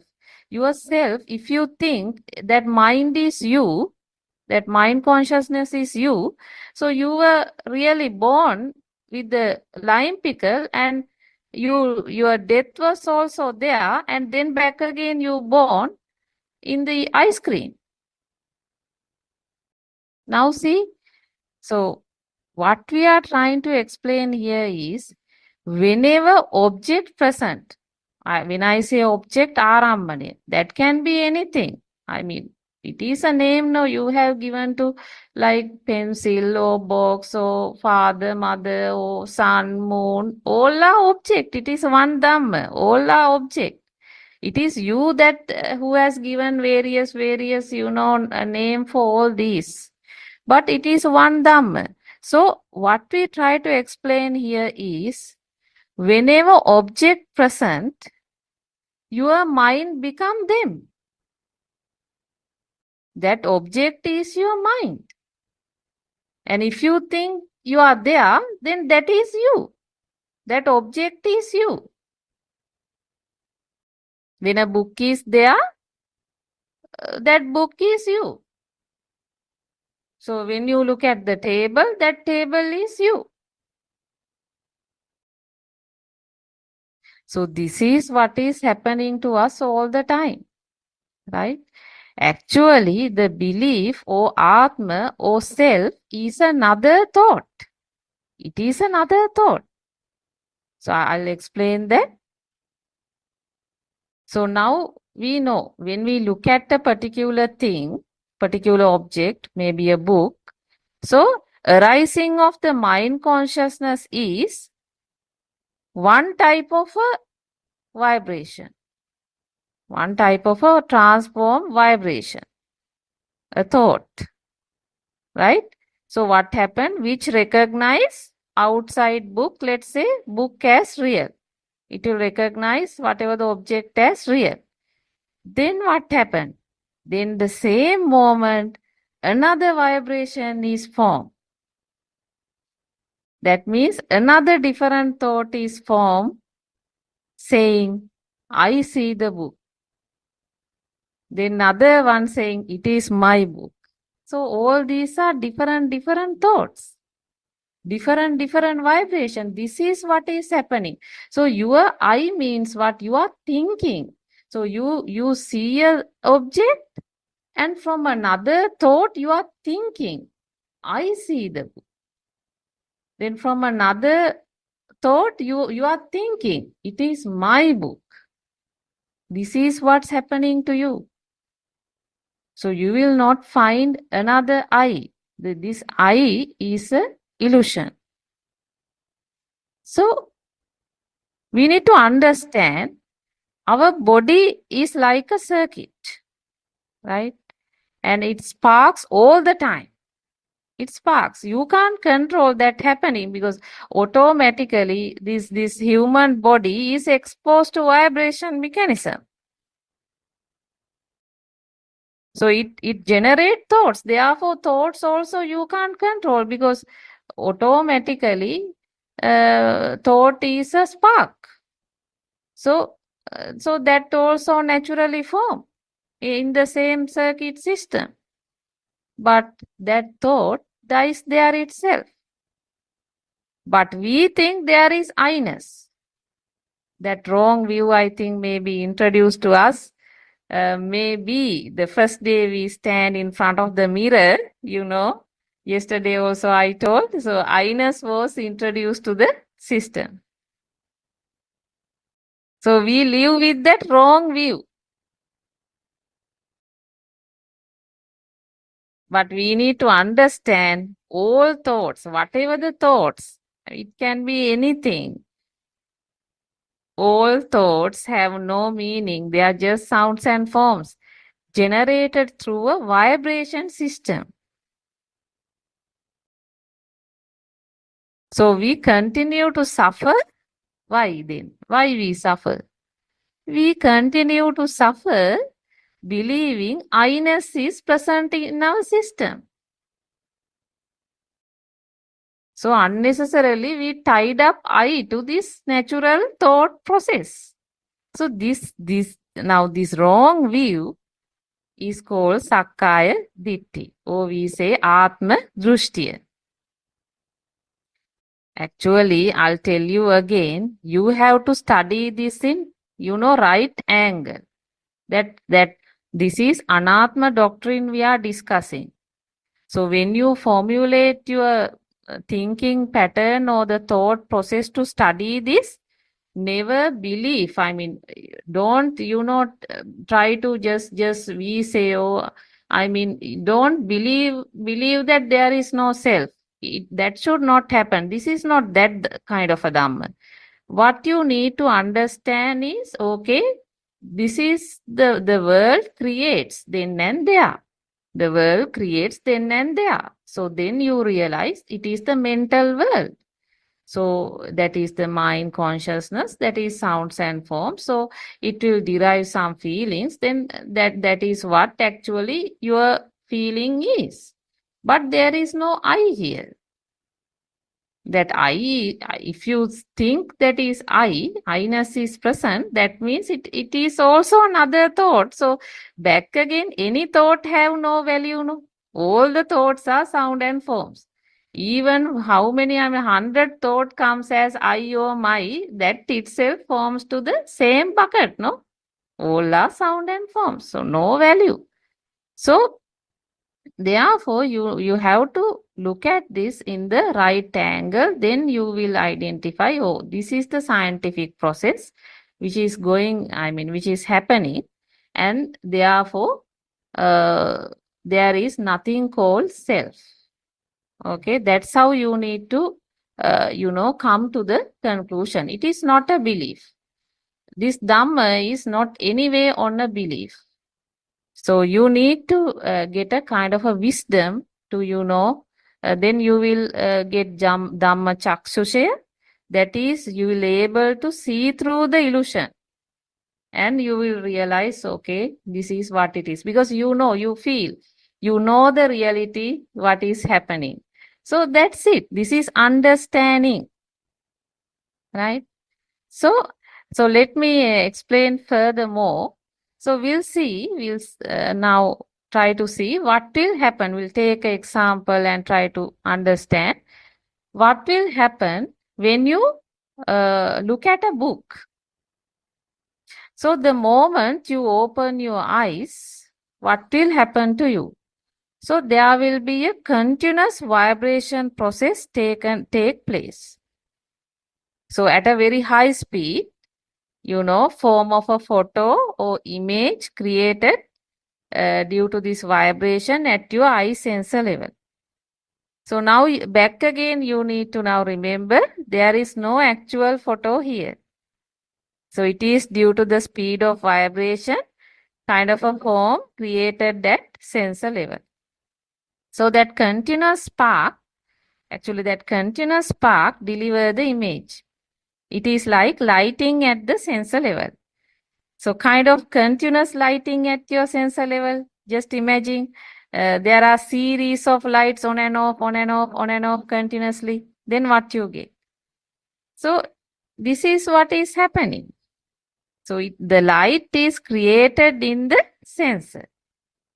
Then, due to the speed of occurrence of the lighting process, a form is created in your sensor. Actually, this form means what? It's not any material thing. It is Shuddha Ashtaka, you know. So it's a reflection of energy movement. Some different forms of vibration. There is no real form. So you need nothing material. So you need to understand. So it is important for us to note it is not that outside light coming to your eye. No. Actually, what is happening is due to vibration, light is created in the sensor itself.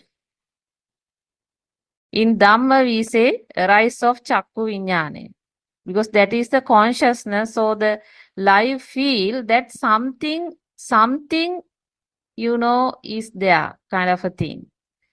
So that's awareness only. That Chakku Vijnana cannot recognize image. So you can't stop this process. The problem is you can't stop. So sensor will activate and do the job when your eyes are open. But all these are different vibration. Nobody is doing this, right? So then we need to question ourselves.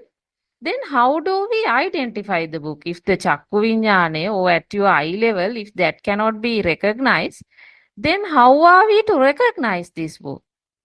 So what happens is when you were small, right, childhood, kindergarten, so you had no previous experience of red, blue, green, yellow, sun, moon, book. No, you didn't know. So your mother would have shown you them and told you the names, right? So when you see the book, what will happen? Vibration will take place at your eye sensor level.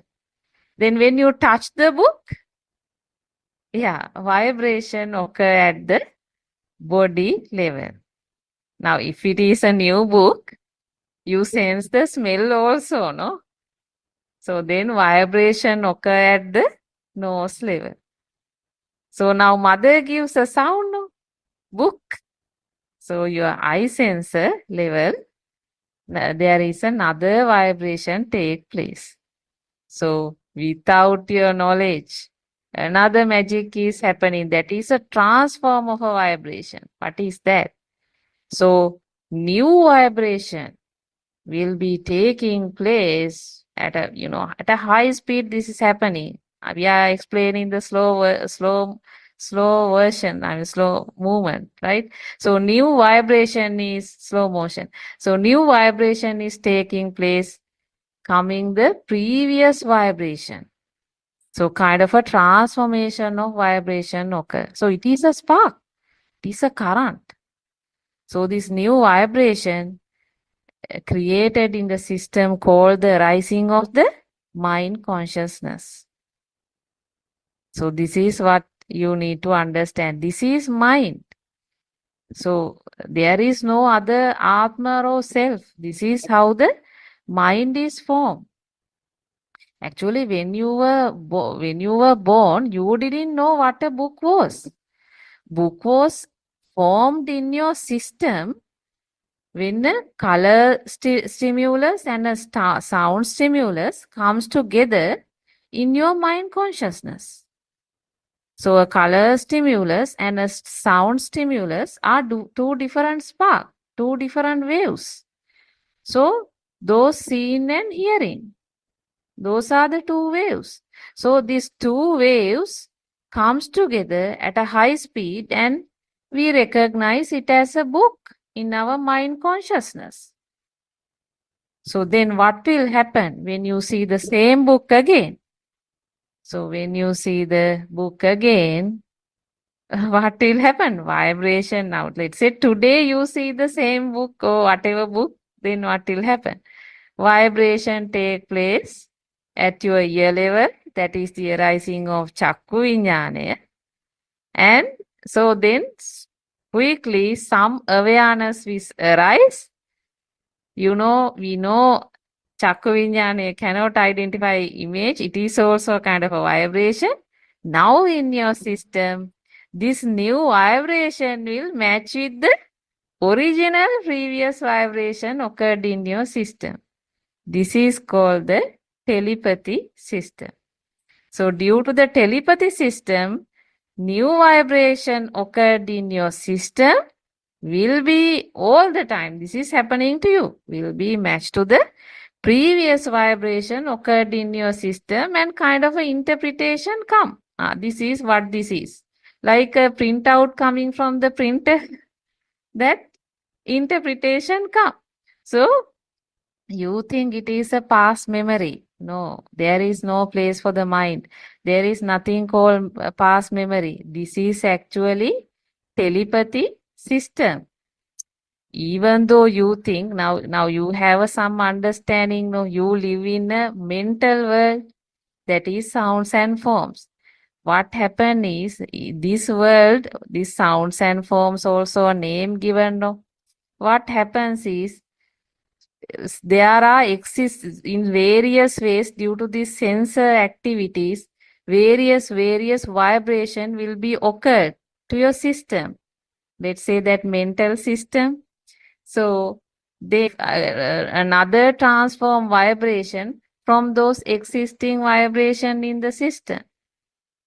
So actually UA means what? UA means a vibration zone, isn't it? There is nothing else. So it is a vibration zone. So this is actually what's happening in us. This is a science. So this science we need to understand. This is a process. This is a system. So there is nobody is doing this. This is just happening. And our life also continue because this due to this vibration, even though you die, your vibration will continue. So only your body will change. That's the knowledge I got from Buddothpado Aryan Wahanse. I think that's enough for the today discussion. May I invite our Buddothpado Aryan Wahanse, Theruwan Saranai Aryan Wahanse. Therwan Sarnai. Therwan Sarnai. Do you hear me? Yes, Aryan Wahanse, I hear. Aryan Yeah, it's okay Wahanse, today. that I think, telepathy. yeah, Okay. yeah. I'm in Okay. outside. It's okay. Okay. Okay, Aryan You Wahanse. complete today's Okay. discussion. It's okay. Okay, Therwan Aryan. Sarnai, everybody. Therwan Sarnai and today's Dhamma friend also. Tomorrow we can again join this Dhamma explain Dhamma discussions. It's okay, everybody. Therwan Sarnai. Theruwan Saranai Aryan Wahanse. තෙරුවන් සරණයි රණස.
Therwan Saranai, the Dhamma friend of Dhamma, will come to the our English Zoom talk. First, we would like to pick our Buddothpado spiritual Dhamma guidance teacher, and we also like to thank you all for attending this Dhamma Zoom talk. It is of great importance that you know the philosophy of the Buddha, that the preached to the world, because without the basic knowledge about how the thought are formed in the mind, you would to be able to attain nirvana. Okay.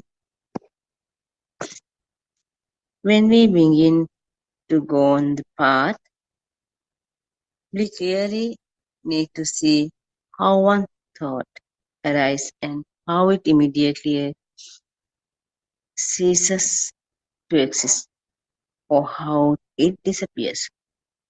Even after we live for a long time in this life, at the end we would only have the thought just before our time of death. When while living, we have only one thought at a time. The last thought that arises just before we leave this mundane world is known as the Chutisita. Seeing the truth in this thought meaning, you see the illusory nature of the thought. You see that there are nothing in the thought and you let it go. At the end, at the last stages of your life, you would do the same thing to the last thought that arises in your mind. You would see the truth. You would see that the last thought is also a lie, and you would let it go. Let us see the importance of studying just the thought. For example, if you have a mango tree that the 500,000 leaves on it, and you pick one leaf from the tree and study the structure of the leaf, for we'll learn a lot about that leaf. You know that the rest of the leaf on the tree would have a similar structure to the leaf that would picked by you. Similarly, just that one thought that arises in your mind, consciousness, will be the same as all the other thoughts that arise in your mind. That you need to do it to understand just one thought, understand how the thought is formed and how it cases to be Udevaya. The wisdom of see the formation and cessation of the thought is called Udayabhya. Actually, our problem is that the fail. We see the truth in the feeling thought. When we begin to go on the path to nirvana, applying effort to see the truth in each thought is of almost importance. By now, you would have observed Seal, attended many meditation classes held in the society, practiced Samatha Bhavana, concentration meditation, and you would have followed various other methods to control your senses. What you need to do now is to rearrange all this knowledge that you acquired so far and use in a beneficial way to release yourself from this illusional thought. You should realize the pure truth and nirvana. Now we have a presentation to do for all those people who have arrived At this point, after learning various methods on how to control your senses, what do we have to understand now? We need to understand how a thought is formed and how it cases to be. The rising and the creation, cessation of thought is a natural phenomenon. It just happens. Nobody makes it happen. There's nothing as seed thought and there's nothing as mind consciousness. Let us consider the thought that you see something in front of you. Let us say that you see a book. The fact that you see something means that you exist at that moment. You see the book only because you are there. So you cannot say that you are different to the book. Therefore, the book is you, according to the Buddha Darshana of philosophy of the Buddha. You are the same as or equal on the book. You similar book on the book is you. You cannot say you are different from the book. There's nothing as I am standing here and I see a book. The fact that you see a book means that you are the book. If you see the table in front of you, you only mean that you are the table. If you see the brick wall in front of you, it means you are the brick wall. There's nothing as neo means. It is only seeing. There is nothing in it. It is not real. There is only hearing. There is nothing in it. It is not real. There is only a feeling of touch. There is nothing in it. It is not real. In other words, you do not exist. The Buddha said, Ditte dittamatta sute sutamatta mutte mutamatta vinyane vinyatamatta. Its meaning of these are there is only seeing, there is only hearing, there is only a seeing of feeling, there is only a sense of knowing, nothing else. All what we explained above is only the knowledge that you inquired from this sermon. Now you know that the book means me. We also know that the table seen in front of me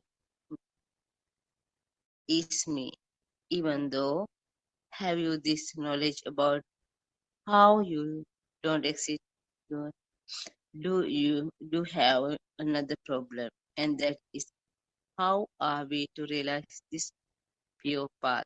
What should we do realize this path? Isn't there this your problem now?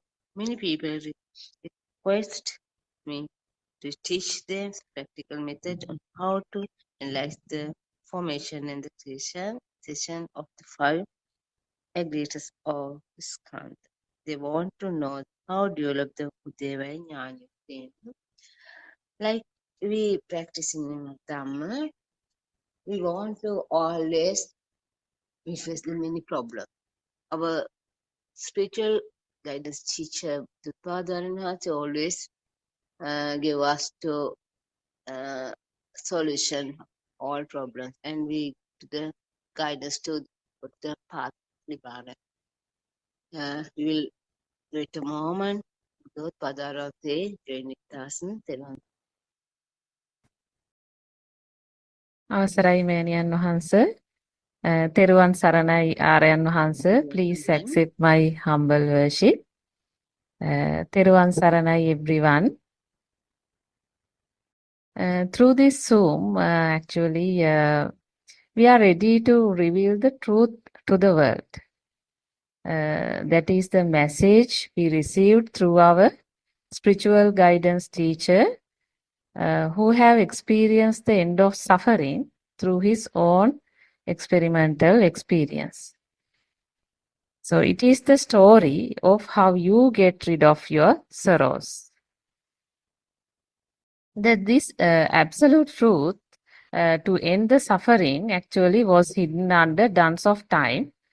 Now the rays of wisdom are blowing all over with the guidance of our spiritual teacher, Buddothpado Aryan Vahanse. So after hearing this Dhamma, many has able to, overcome fear, anxiety, depression, stress, and to receive more peaceful life and to have a life with less problems.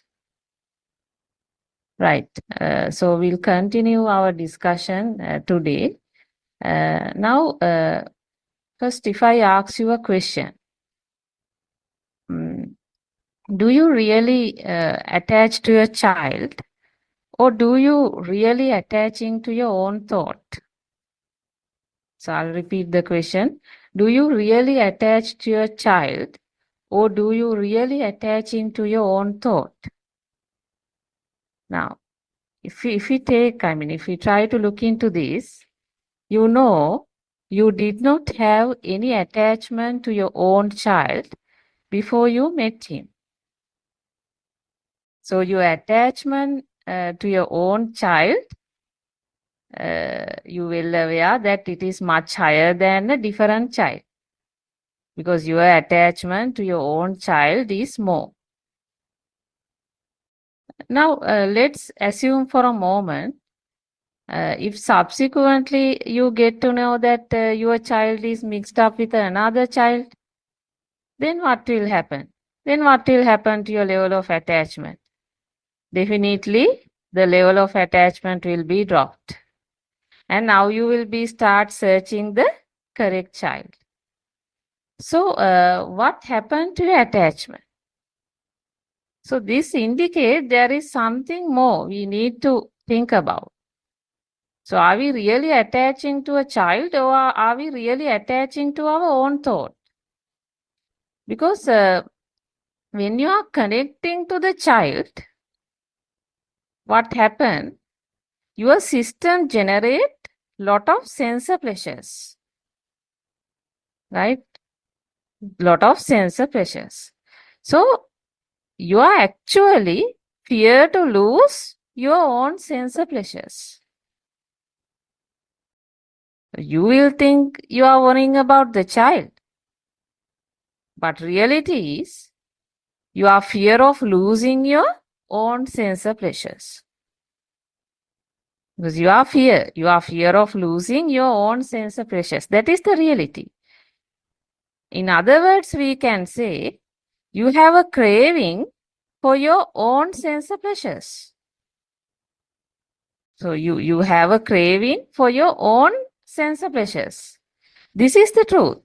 Actually, you are attaching to your own thought. So we need to understand, I think now we know, everything is created in the mind. So you need to now question yourself. I mean, how this craving occur in me? And this is so powerful, isn't it? This attachment, the feeling. So all this is very powerful. So why I feel so powerful craving? I mean, how this power is generated within me? So you need to understand your problem, right? So actually, there is nothing in this world, we can find to attach or detach. If you really analyze Dhamma, you will not find a self even. So your system does not know the truth. That is the problem. So it creates energy or mind power, or create your ego, and all this carving, everything occur. So I'll take a small example.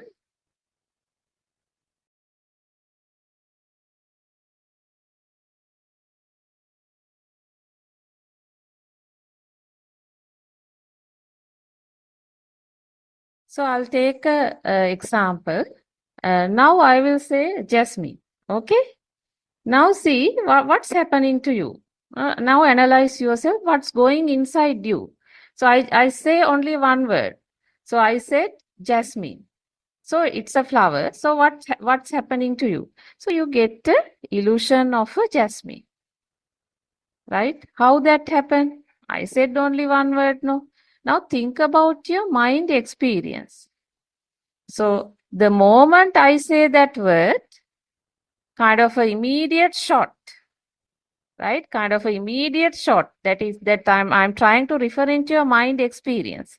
So your mind experience is something like a full package now. So that shot is very powerful, isn't it?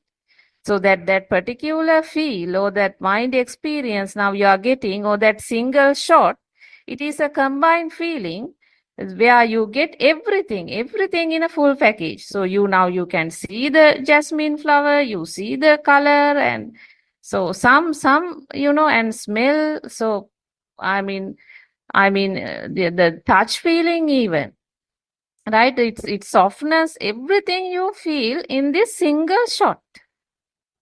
So this is the thing we need to understand. So this is what? This is your mind consciousness. This is the thought. Actually, this is the illusion. So moment your senses spark, what happened? I mean, in the same moment, your mind consciousness occur. But that comes in a shot. That comes in a combined feeling. So this is the magic. At your ear level, it is just a, jasmine means 5-6 letters. But what's going inside you is something more powerful. So you need to understand how your thought is formed, how this illusion is formed. Right? So it is a complete package, complete shot you are getting in a second. So then the problem is, in this audience, there are many. So one person will get a different, kind of a jasmine. Another person would get a different, experience of a jasmine. So that happens. So when I say ice cream, one would get a chocolate ice cream. Another one illusion would be vanilla ice cream. So this means what? This means our world created within us. So it is thoughts. So if there are 800 billions of people in the world, each person will carry his own mind world, because he will derive whatever, sensor will continue to spark, but whatever the experience he's getting will be derived in the same way. So that is living. Basically, he is living not outside. He is living in his own mind mental world. Right? So several mental people who live in mental world interact each other. So that's a very normal, natural thing. So this is the problem we need to, I think, try to understand ourselves. Now, actually, if you take whatever the combined feel that you get is the mind consciousness. Right? So now, as we discuss, one person created a mind consciousness which is different to another person mind consciousness, even for the same word. Right? So, so you need to now question yourself, how come two individuals got two different mind consciousness? So, therefore, we can understand whatever you generate, right? Whatever you generate as mind consciousness, so your combined feeling is whatever the previous vibration occurred to your system. Because now you realize when you were an infant, right, you had a radiant mind. You did not had any problem with the outside, isn't it? You were an infant and it was a radiant mind. But from the kindergarten to present life, various sanya, perception, have formed in your system as sounds and forms. Now just look at everything around you. Everything around you has a sound. So everything there is a name, no? That name means the sound. So chair, I mean for each and every part of the things, every piece, there is some name. For every subject, for every syllabus, there is some name. So what does this mean? So this whole world is created through sound. So this world, or we say lokasanya, so these are the worldly perceptions, have been given to your system somehow. That's we call maybe the knowledge. But actually what's happening? So day by day, your world or your worldly perceptions get increased. Actually, you need to understand you are trapped in your lokasanya. That is worldly perceptions. Actually, these perceptions really have no meaning. Right? No meaning. Because they are just different forms of vibrations. They are different forms of vibrations or combined output of, we can say, sound, smell, taste, coming form, everything coming together like. So these perceptions have no real sound or, real material thing. It is just a perception only. But the moment you look at something, what happens is, the moment you look at something, due to the speed of the mental activity, this sanya rotates faster and collectively transform to a different vibration or kind of form, the field of illusion. So that is the mind consciousness. So mind consciousness arises. So mind consciousness means nothing else. It is a transform vibration of whatever already vibrations occur to your system. So nobody is doing that. It's happening. Living means that mind consciousness arises, and then some feeling it will give. Whether you like it or not, you have to live with it. You can't control it. So we need to understand this mind consciousness. We are giving so much value, isn't it? We say it's my mind, and I try my level best to safeguard my mind. I try to make my mind very happy. So, but if you really, analyze, this mind consciousness has sounds and forms only.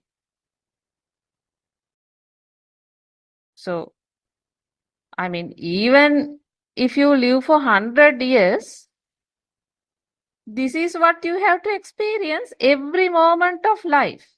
Because why I say every moment? Because every moment your world is created, and then at a fraction of a second, the world disappears. You think you are looking at the same world again and again, continuously, but it's not the case. World created this moment, and it can't last.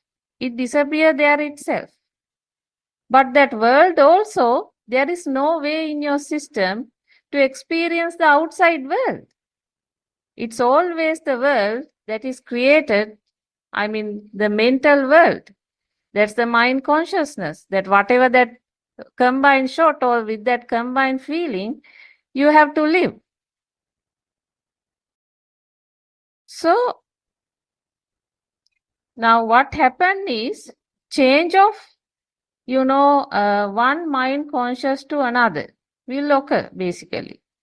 We can say when you are living means one mind will change to one mind consciousness will change to another mind consciousness.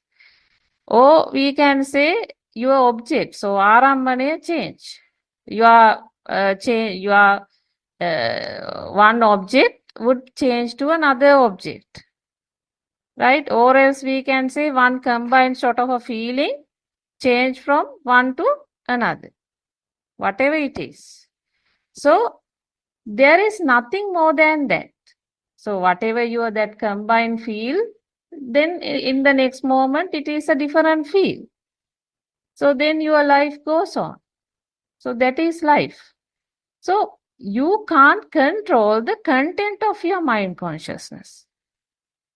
That is another problem. You can't control this content.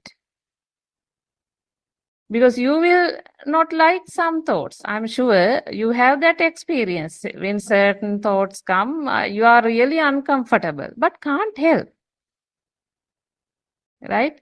So you can't control the thoughts flowing. It is some niyama dharma. So it will come one after the other.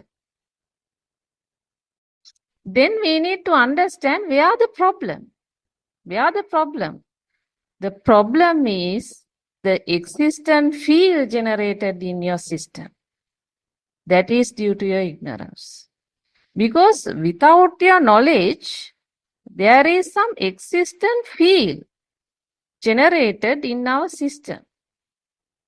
So every moment, this existent field is generated in our system. So that existent field is the power or energy in our system. So if you take craving, actually the craving is fueled by this power in your system. I mean, what is this power?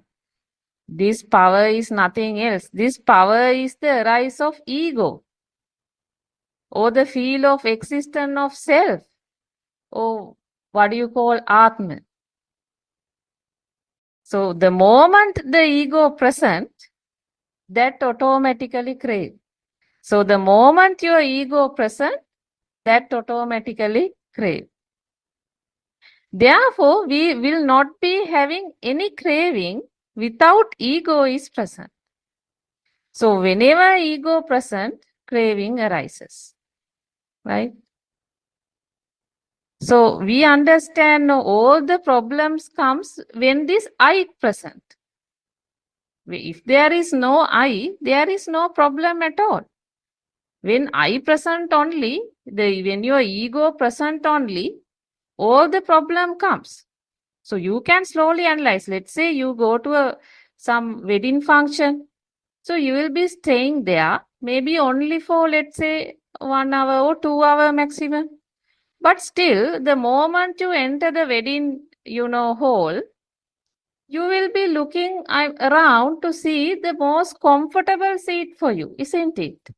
So you won't just go and sit somewhere. Instead, you will be looking for, okay, this place, AC, and I mean, that's how, that we always try to satisfy ourselves because we do not want to give even a minimum inconvenience to our thought, to our mind. So this is this is I, this is our ego. So that's a small example. So now we need to ask ourselves, is there a self inside? Now this is the point we need to clarify, whether there is a self inside. So actually, the self you are talking is kind of a power of energy. It's a power of energy. So there is no any other self. Energy means what? It is a current. So current means something you can't have, you can't say any material, thing. So it is a current. Current means it's a spark, no? It's appear, then at the moment with the next thought, it disappears, something like that. So, Lord Buddha revealed the same thing to the world in Majje Sutta.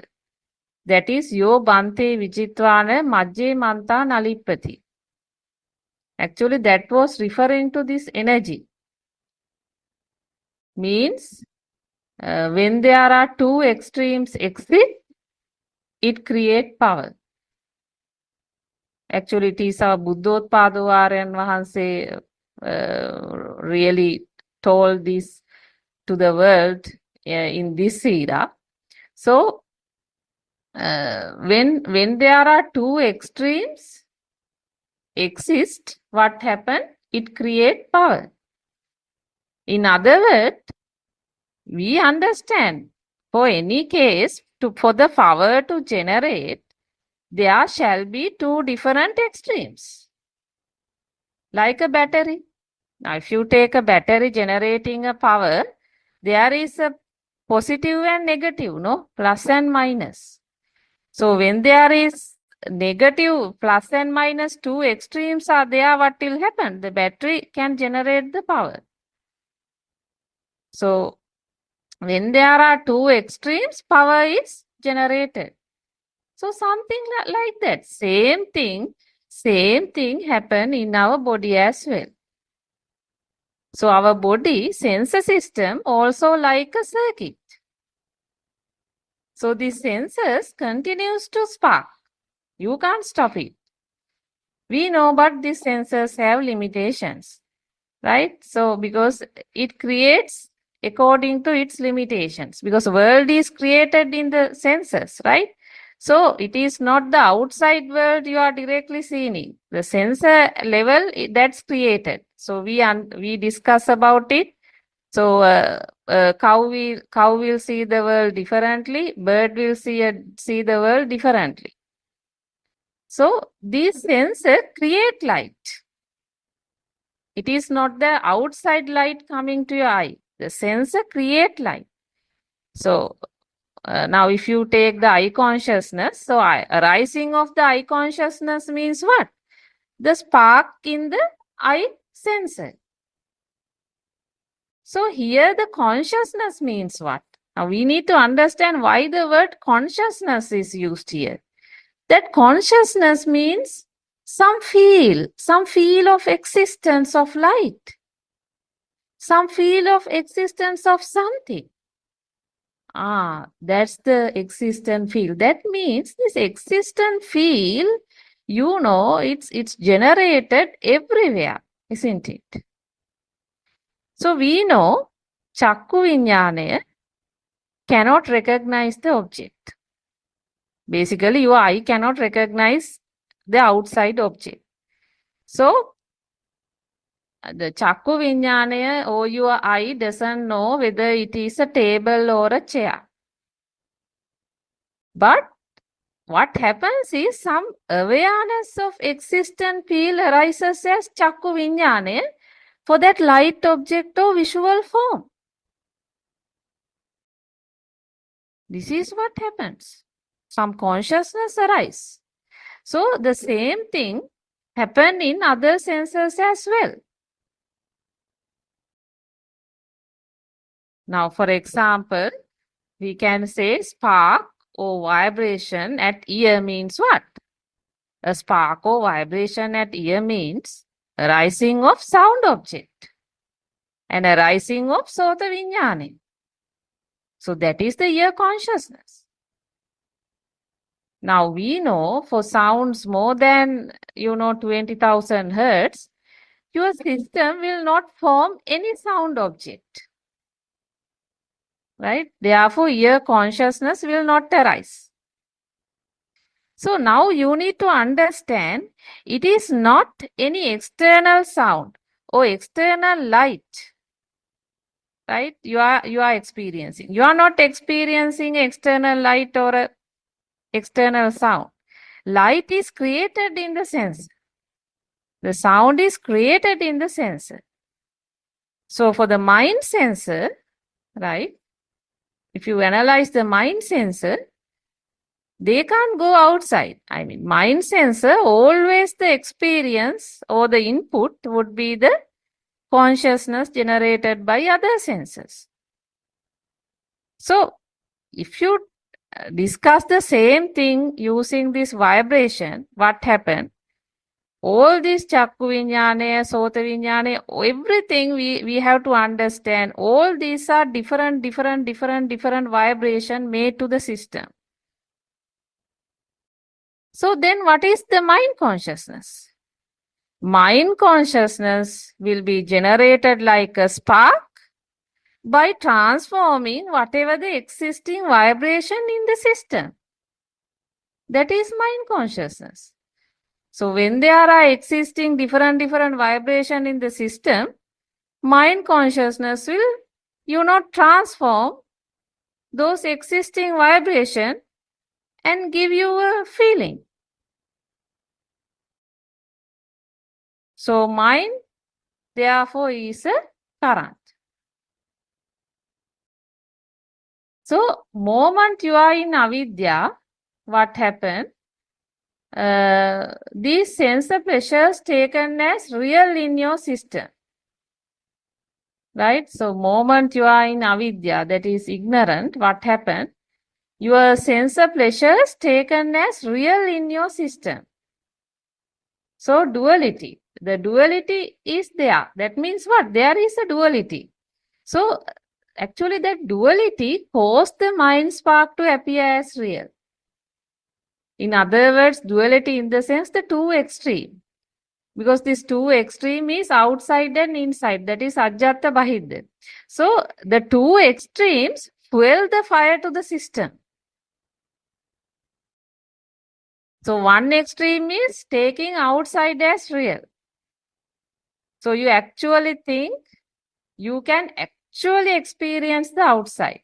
So you think you are living in the outside world. No, there is no way, there is no facility in your system for that. Actually, you are living in your mental world. Can't help. That is the truth. I can't see your mother. What you are seeing or what you are experiencing is that mental world. That we call mind consciousness. So now we understand this is not true. So now again we can see cows see the world differently. Birds see the world differently. If you take a worm experience the world differently. Right? So people sometimes think all this material world. But actually if you analyze this Patavi, Apo, Tejo, Vayu are different forms of vibration felt in your sense. It is not outside materiality. Now, if your legs are paralyzed, you will not be able to experience Patavi, Apo, Tejo, Vayu. That part of the world is not creating in you. So the point I'm trying to highlight here is all are different vibration occurred or created in the sensor. And we have given names for all of that. This is the problem. For everything we have given name. Actually, there is one Dhamma in the world, but we have separated everything by given a name. So the moment you give names, what will happen? This duality is created. So we have created names for everything, isn't it? Everything, if you say the sun, moon, father, mother, red book, red, green, yellow, books, pencil, chair. So all that for everything you have given a name. Right? So, but remember this everything has given to your system by putting a sound. So to identify that particular thing, we have given a name. So that is a sound, through a sound. So what happens? All these, comes to your mind as names and forms, because mind means what? Names and forms. The sound and the form, shapes are combined in the mind. So it is actually different vibration. So the moment we look at a book, what happened? The name or that sound arises from our system. When you look at a book, that sound comes from the system. Then moment we hear the sound, what will happen? Someone say book. So we hear the sound, then automatically forms come naturally from our system. So we have to understand everything is sound and forms, nothing else. Actually, for your mind consciousness level, it is just another thought only, sound and forms.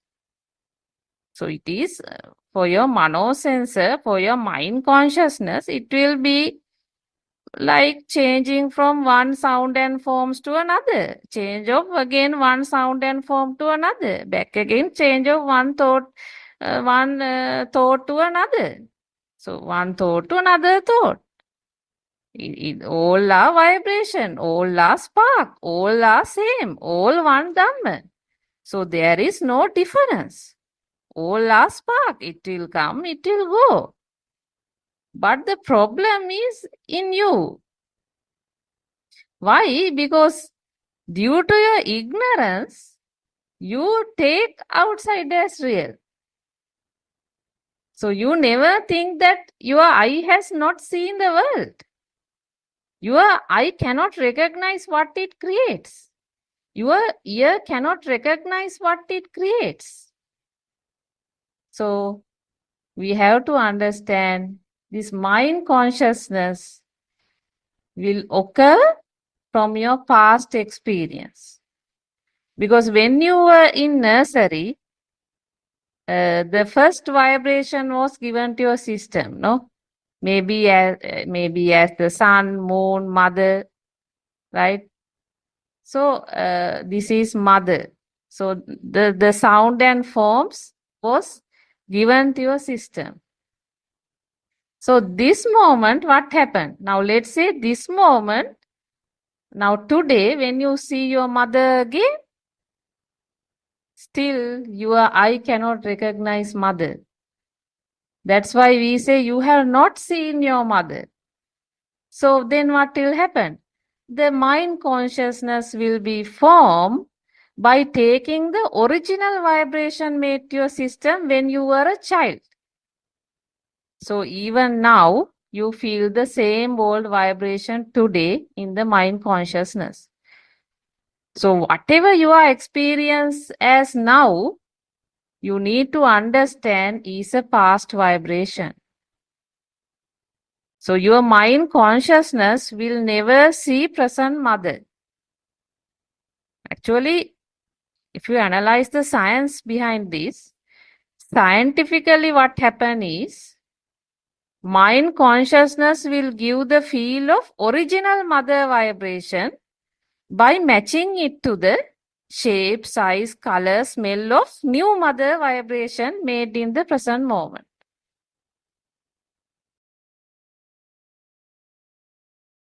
Now, since you are in avidya or ignorant, without understanding this science, right? So what happens? Automatically, that childhood vibrations arised in the mind consciousness are tied up with the external mother. So you tied up. But your eye has never seen that mother. But what happens? The moment you tied up the two extremes, what happened? The Ajata and Bahidha take place. Now power is created as energy. Power is created. In other words, energy is created. So now the positive and negative is there. So there is a outside, at the same time there is a inside, because there is a mother outside and I am seen in the mother. So both are there in the system now. So now what will happen? Now it's like a battery generating the power with the two extreme. So your system will fuel the fire, right? Then what will happen? Due to this power, what will happen? You continue to recognize it as I see the mother. That is how I is created. Because that was the mother introduced to you by putting a sound when you were a child. Son, this is your mother, Ma. So then you have to understand it is a one vibration at ear level and another vibration at eye level. So this mind consciousness or thought was originally formed by combining that sound and form. Actually, your eye cannot recognize the mother, but through a sound, names and forms was created in your system. And even you can understand when you were a child, you were introduced to yourself when you were standing in front of the mirror. That is you. That is how you were created. So when the ma or mother sound comes, the form of mother appear in the mind consciousness. So there is no I here. It is non-existence. So the moment you realize the mother is a sound and form, you are also not there. But the moment you take outside as real, at that moment you are also created naturally. I see the mother, my mother. So that I or ego is the power generated in your system naturally, since you do not know the pure truth.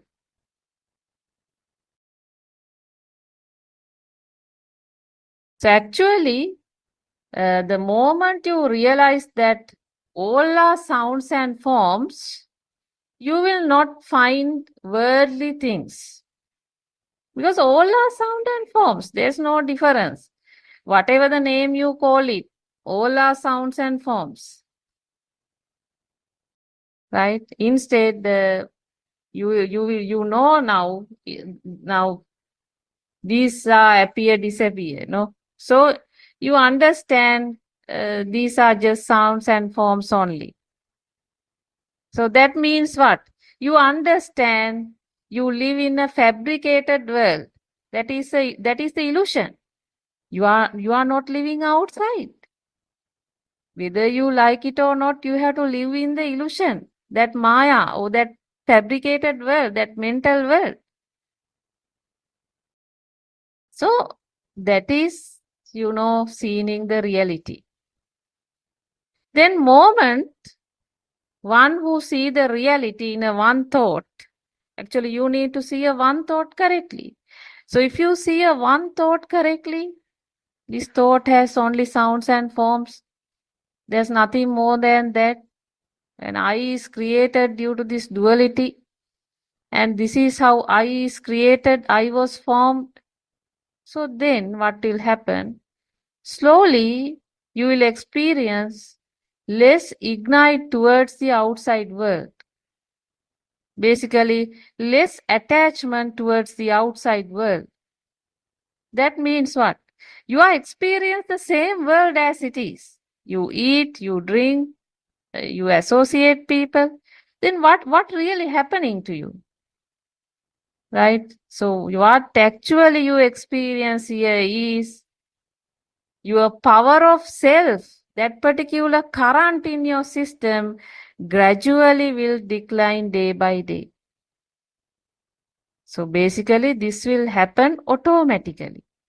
Because when you realize the reality of the thought, when you realize the I-ness, when you realize there is no I-lessness, then what happened? Automatically some kind of a transformation happened in your system. Because earlier also it was a system. No? We told you it is not you, it is the system.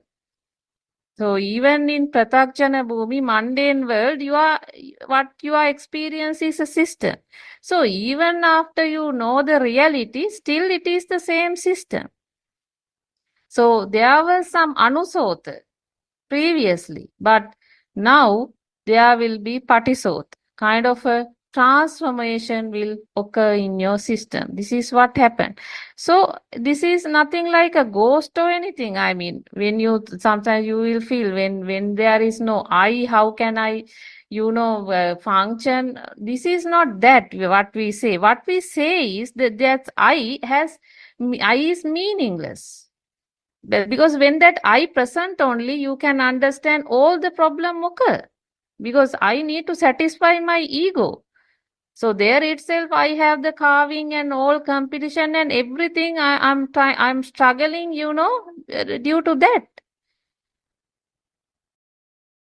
So what happens here is you are that ignite or that particular current will gradually reduce. So that we call actually asavakya jnana. Why we use the jnana?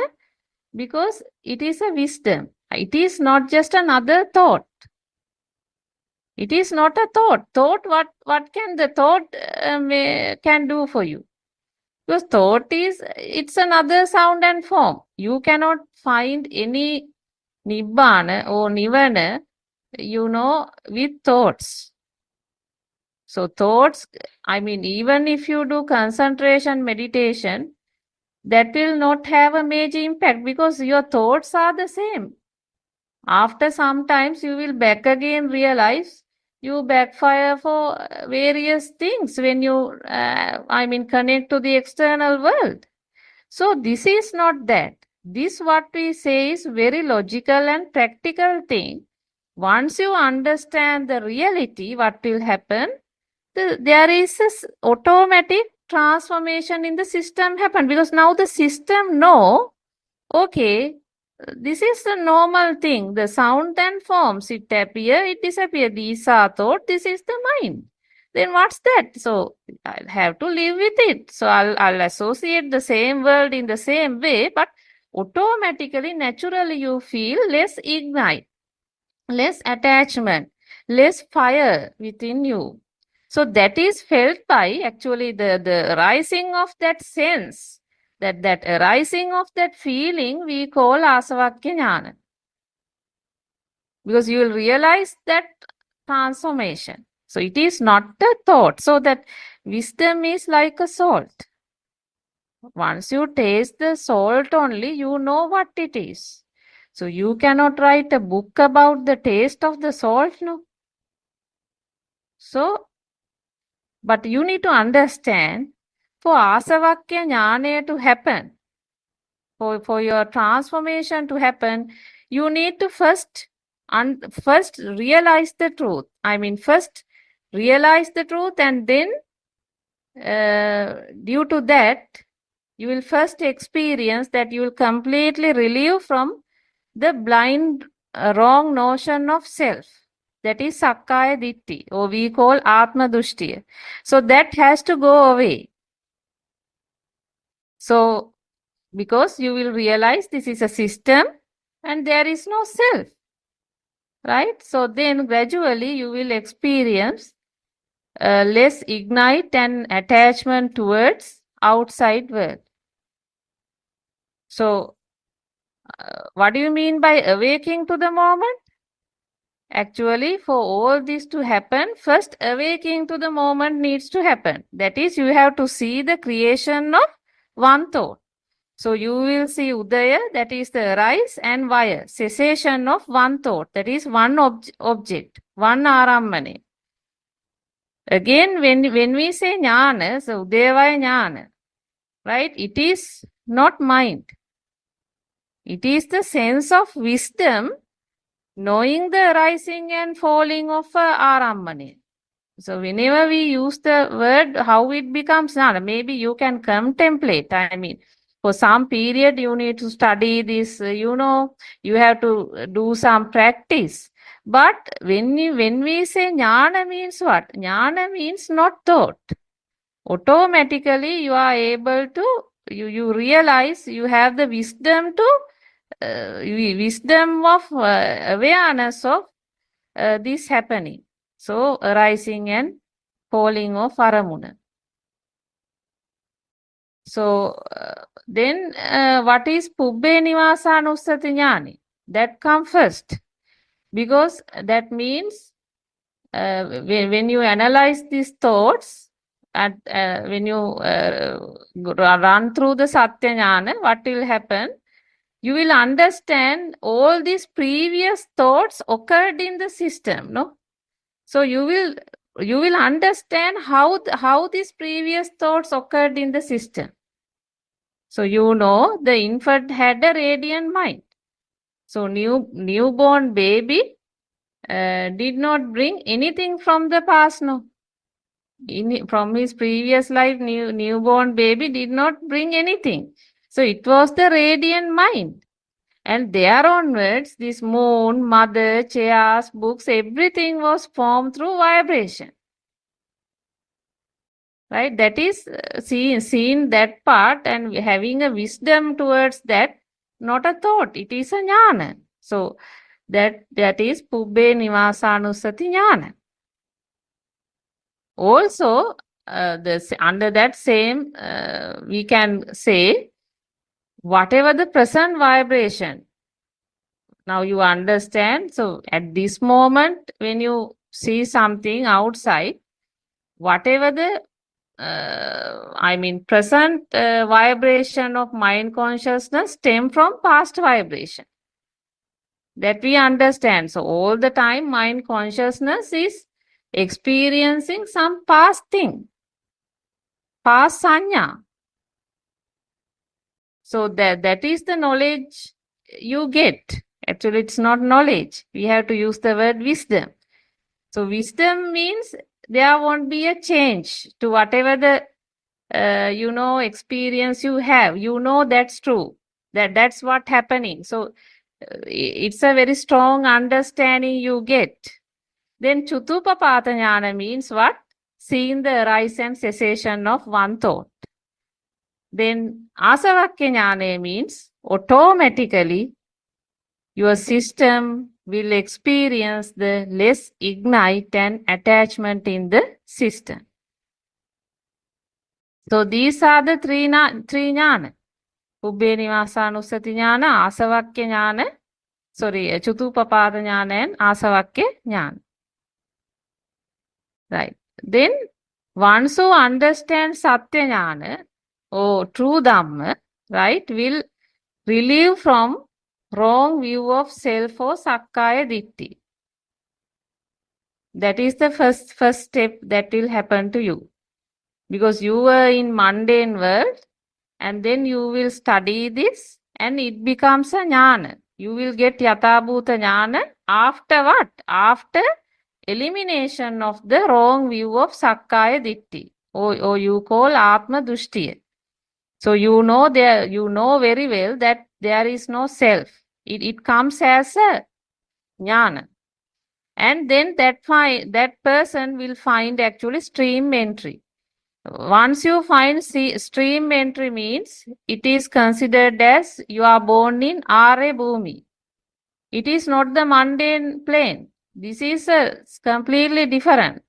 So all this time you were in Anusote and mundane world, but now the moment the person born in Are Bhumi, Patisote will start. Right? So there are several other, stages as well, right? One return and non-returner, that is Anagami, will experience back again a gradual removal of power of ignite. So all this you have to understand. What happens is from that Sakkaya Ditthiya means what? Having a wrong view of self. So we know that all the problem came because of that I concept. But what happens is, even though the I concept, that is I, the notion of self is removed from the system, still your system has a ignite. Still your system has a ignite, because now let's assume, compared to a young child, an older person will go through, several, experience of this sanya. So he will see the same object again and again and again, and there will be some abhisankarana power, right? So the ignite is very high for an old adult person. Now, if you take a necklace, if something happened to that necklace, the young child would not have any, value for that at all. But what about the elderly person? I mean, he might, suffer a lot, thinking that my very this necklace is very worth. This I got from my ancestors, and I need this. I need to safeguard this. So although now what happened to this, so he'll continue to suffer. So the problem is, even though the notion of self is removed in the system, some power, still will be there in the system. So basically what happens is the power means what? The ego means what? Raga, Dvesha, Moha. Because moment your system is I present means the moment your ego present, all the problems started. That means what? You start craving. So you have Raga, you have Dvesha, you have Moha. So therefore there will be this Raga, Dvesha, Moha will be there. So it will, but this is a system now. Now your system will slowly turn, and then it will slowly get rid of this ignite. So gradually you will experience yourself the deterioration of your I-ness. So that is good now. That is what we say. You can experience the same world as it is, and you are very cool because your I-ness slowly deteriorate. So you have no major, influence to entertain or to give marks to yourself. So you will be very humble, down to earth person. That will happen naturally. So that is what needed. No, why we do not have the peaceful mentality? Because we are struggle to satisfy this I. So that's the whole problem. Then when the I present, we are fear of death. But death is also another thought, my friend. Isn't that? It is through a sound, you have introduced that name, death. But actually, if in the thought you are I present, that thought by now have died and you have reborn in another thought. So where is this I? So you have to understand there is no I. So then this actually the status which is enjoyed by our Buddothpado Aryan Mahanse, who has reached the unshakable deliverance of mind, that is Akuppa Cheto Vimuktiya, which is the final stage called Arahat. So there will not be a person to enjoy anything in Aryabhumi. That's another thing you need to understand, right? So now it is just like a wind. So as Aryan Mahanse very correctly explained, just like a wind. But those who are, going, those who are, we can't say somebody, but we have to use a word because this is a system.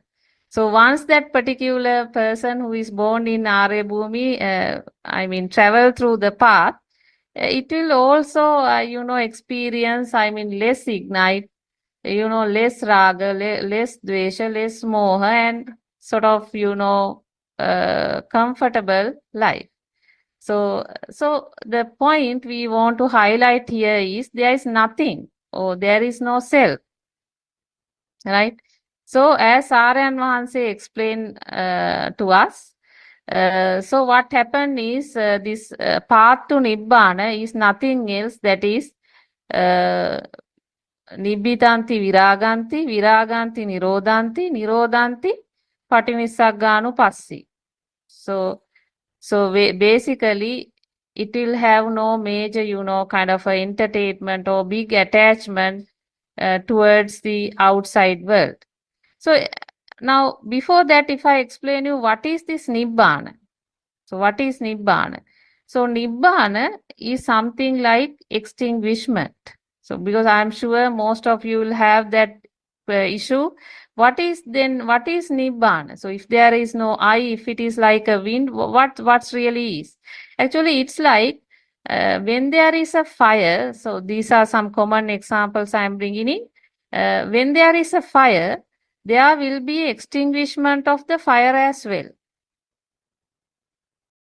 So in the case of a oil lamp, if oil is over and wick also burn out, the light will be automatically ceases to exist, right? So where the light has gone. So same way the Nibbana, the formlessness, which we say asankata, beyond cause and effect. So cause and effect will not have a influence to this, the person who has achieved akuppa cheto vimukti. So you need to understand this is a sandittika dhamma. So no one can teach this.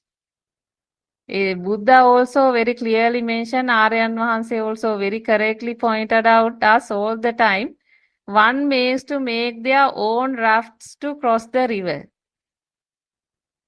Right? So for that, you need to understand, first take your time, study this in the right angle you have to study. Don't try to study this thinking that I am inside the outside world is real. How come? Because this is atakavachara dharma. You can't argue, right? So you have to understand. You come out. I mean, you know that you are anyway in an illusion because you are suffering in the illusion, and I'm sure all of you need to come out from that. Why do you want to unnecessarily suffer in a thought? We can't squeeze the thought, but but we continue to suffer with that. So if you want to come out from the illusion, what do you have to do? You study the sensor. That is, those are like factories, sensors. Then you need to understand the existent field in your system arising in each of these sensors. So you will feel hot, spicy when you eat chili.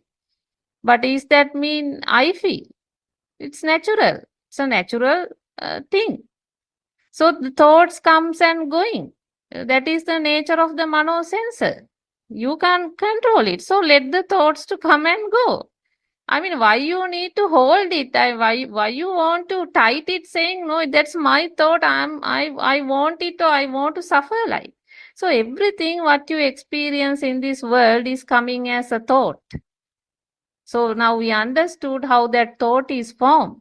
Basically, it is through some fast vibration which is happening.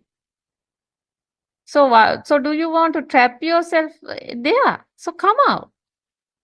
So don't trap inside this ego, the concept of ego. You come out. I mean, leave it. Just keep it, set aside. So think broadly. Open your mind. So then you will understand slowly, this world is a illusion, a fabricated world. So you don't want to be a part of it. And you have a relaxed life. Right. I think today it's enough, our discussion. So let's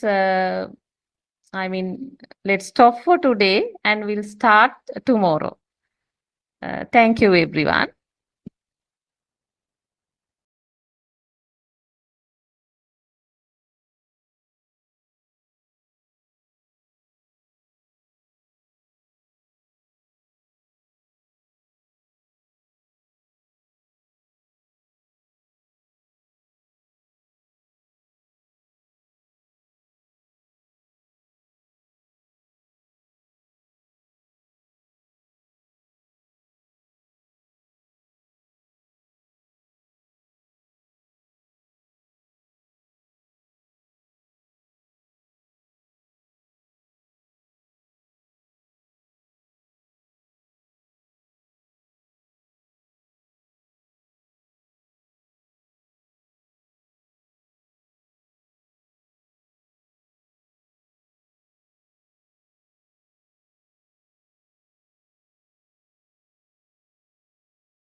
Teruvan Saranai, the Dhamma friend of Teruvan Saranai, dear friend of Dhamma, Dhamma in this room talk.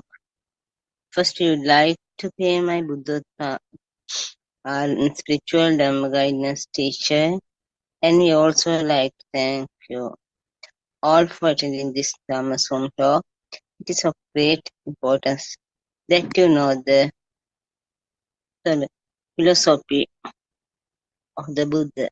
Buddha that the Buddha speaks to the world, because without the basic knowledge about how a thought is formed in the mind, you would to be able to attain nirvana. Okay, let us talk a bit about the practical side and going on path. By now, you would have listened to many sermons. I hope to analyze them all very all. You need the identity, the correct path to nirvana, and you need to recognize the correct direction towards nirvana all by yourself. It is of extreme importance that you know the philosophy, Buddha Darshana, that the Buddha teach to the world. Without the knowledge of the basic principle, there is no path to nirvana. Actually, we should all strive to understand the Buddha's philosophy, and he should all practice and follow the correct path to nirvana. Everybody has to understand the Purvabhaga Pratipadava, which means that we need to understand the philosophy of Buddha. In order to understand it, we have to listen to many sermons, and we have to associate and discuss with the Kalyan Mitra, one who has already understood the philosophy of Buddha and who has already realized the pure path. We have to find out what is the truth in this world. Unless a Buddha teaches us and open our eyes to the truth, they would never know the path of the world. In order for us to move towards in this teaching, to believe that you have already learned and understood the philosophy of the Buddha. Sometimes many of you must not have heard about the philosophy of the Buddha, and maybe you would not have realized the pure truth either. This sermon will be of most importance to the few of you who have already listened to understood the philosophy of the Buddha. What we are presenting to you now is more than sermon. That we are presenting to you now is your practical experience of following the path to nirvana.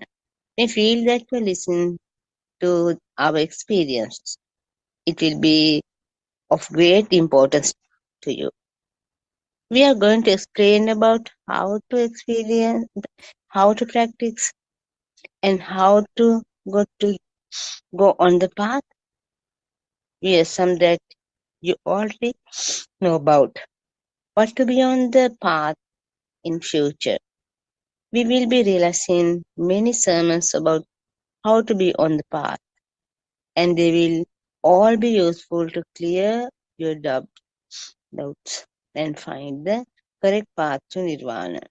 We will also try to reveal the path to you by describing the discourses of the Buddha. When you keep listening to these sermons, you will begin to understand the correct and the practical way to be on the path. Let us focus on the practical side on how to be on the path.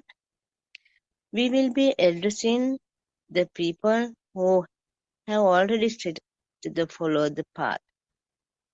It does not matter if you are a layperson and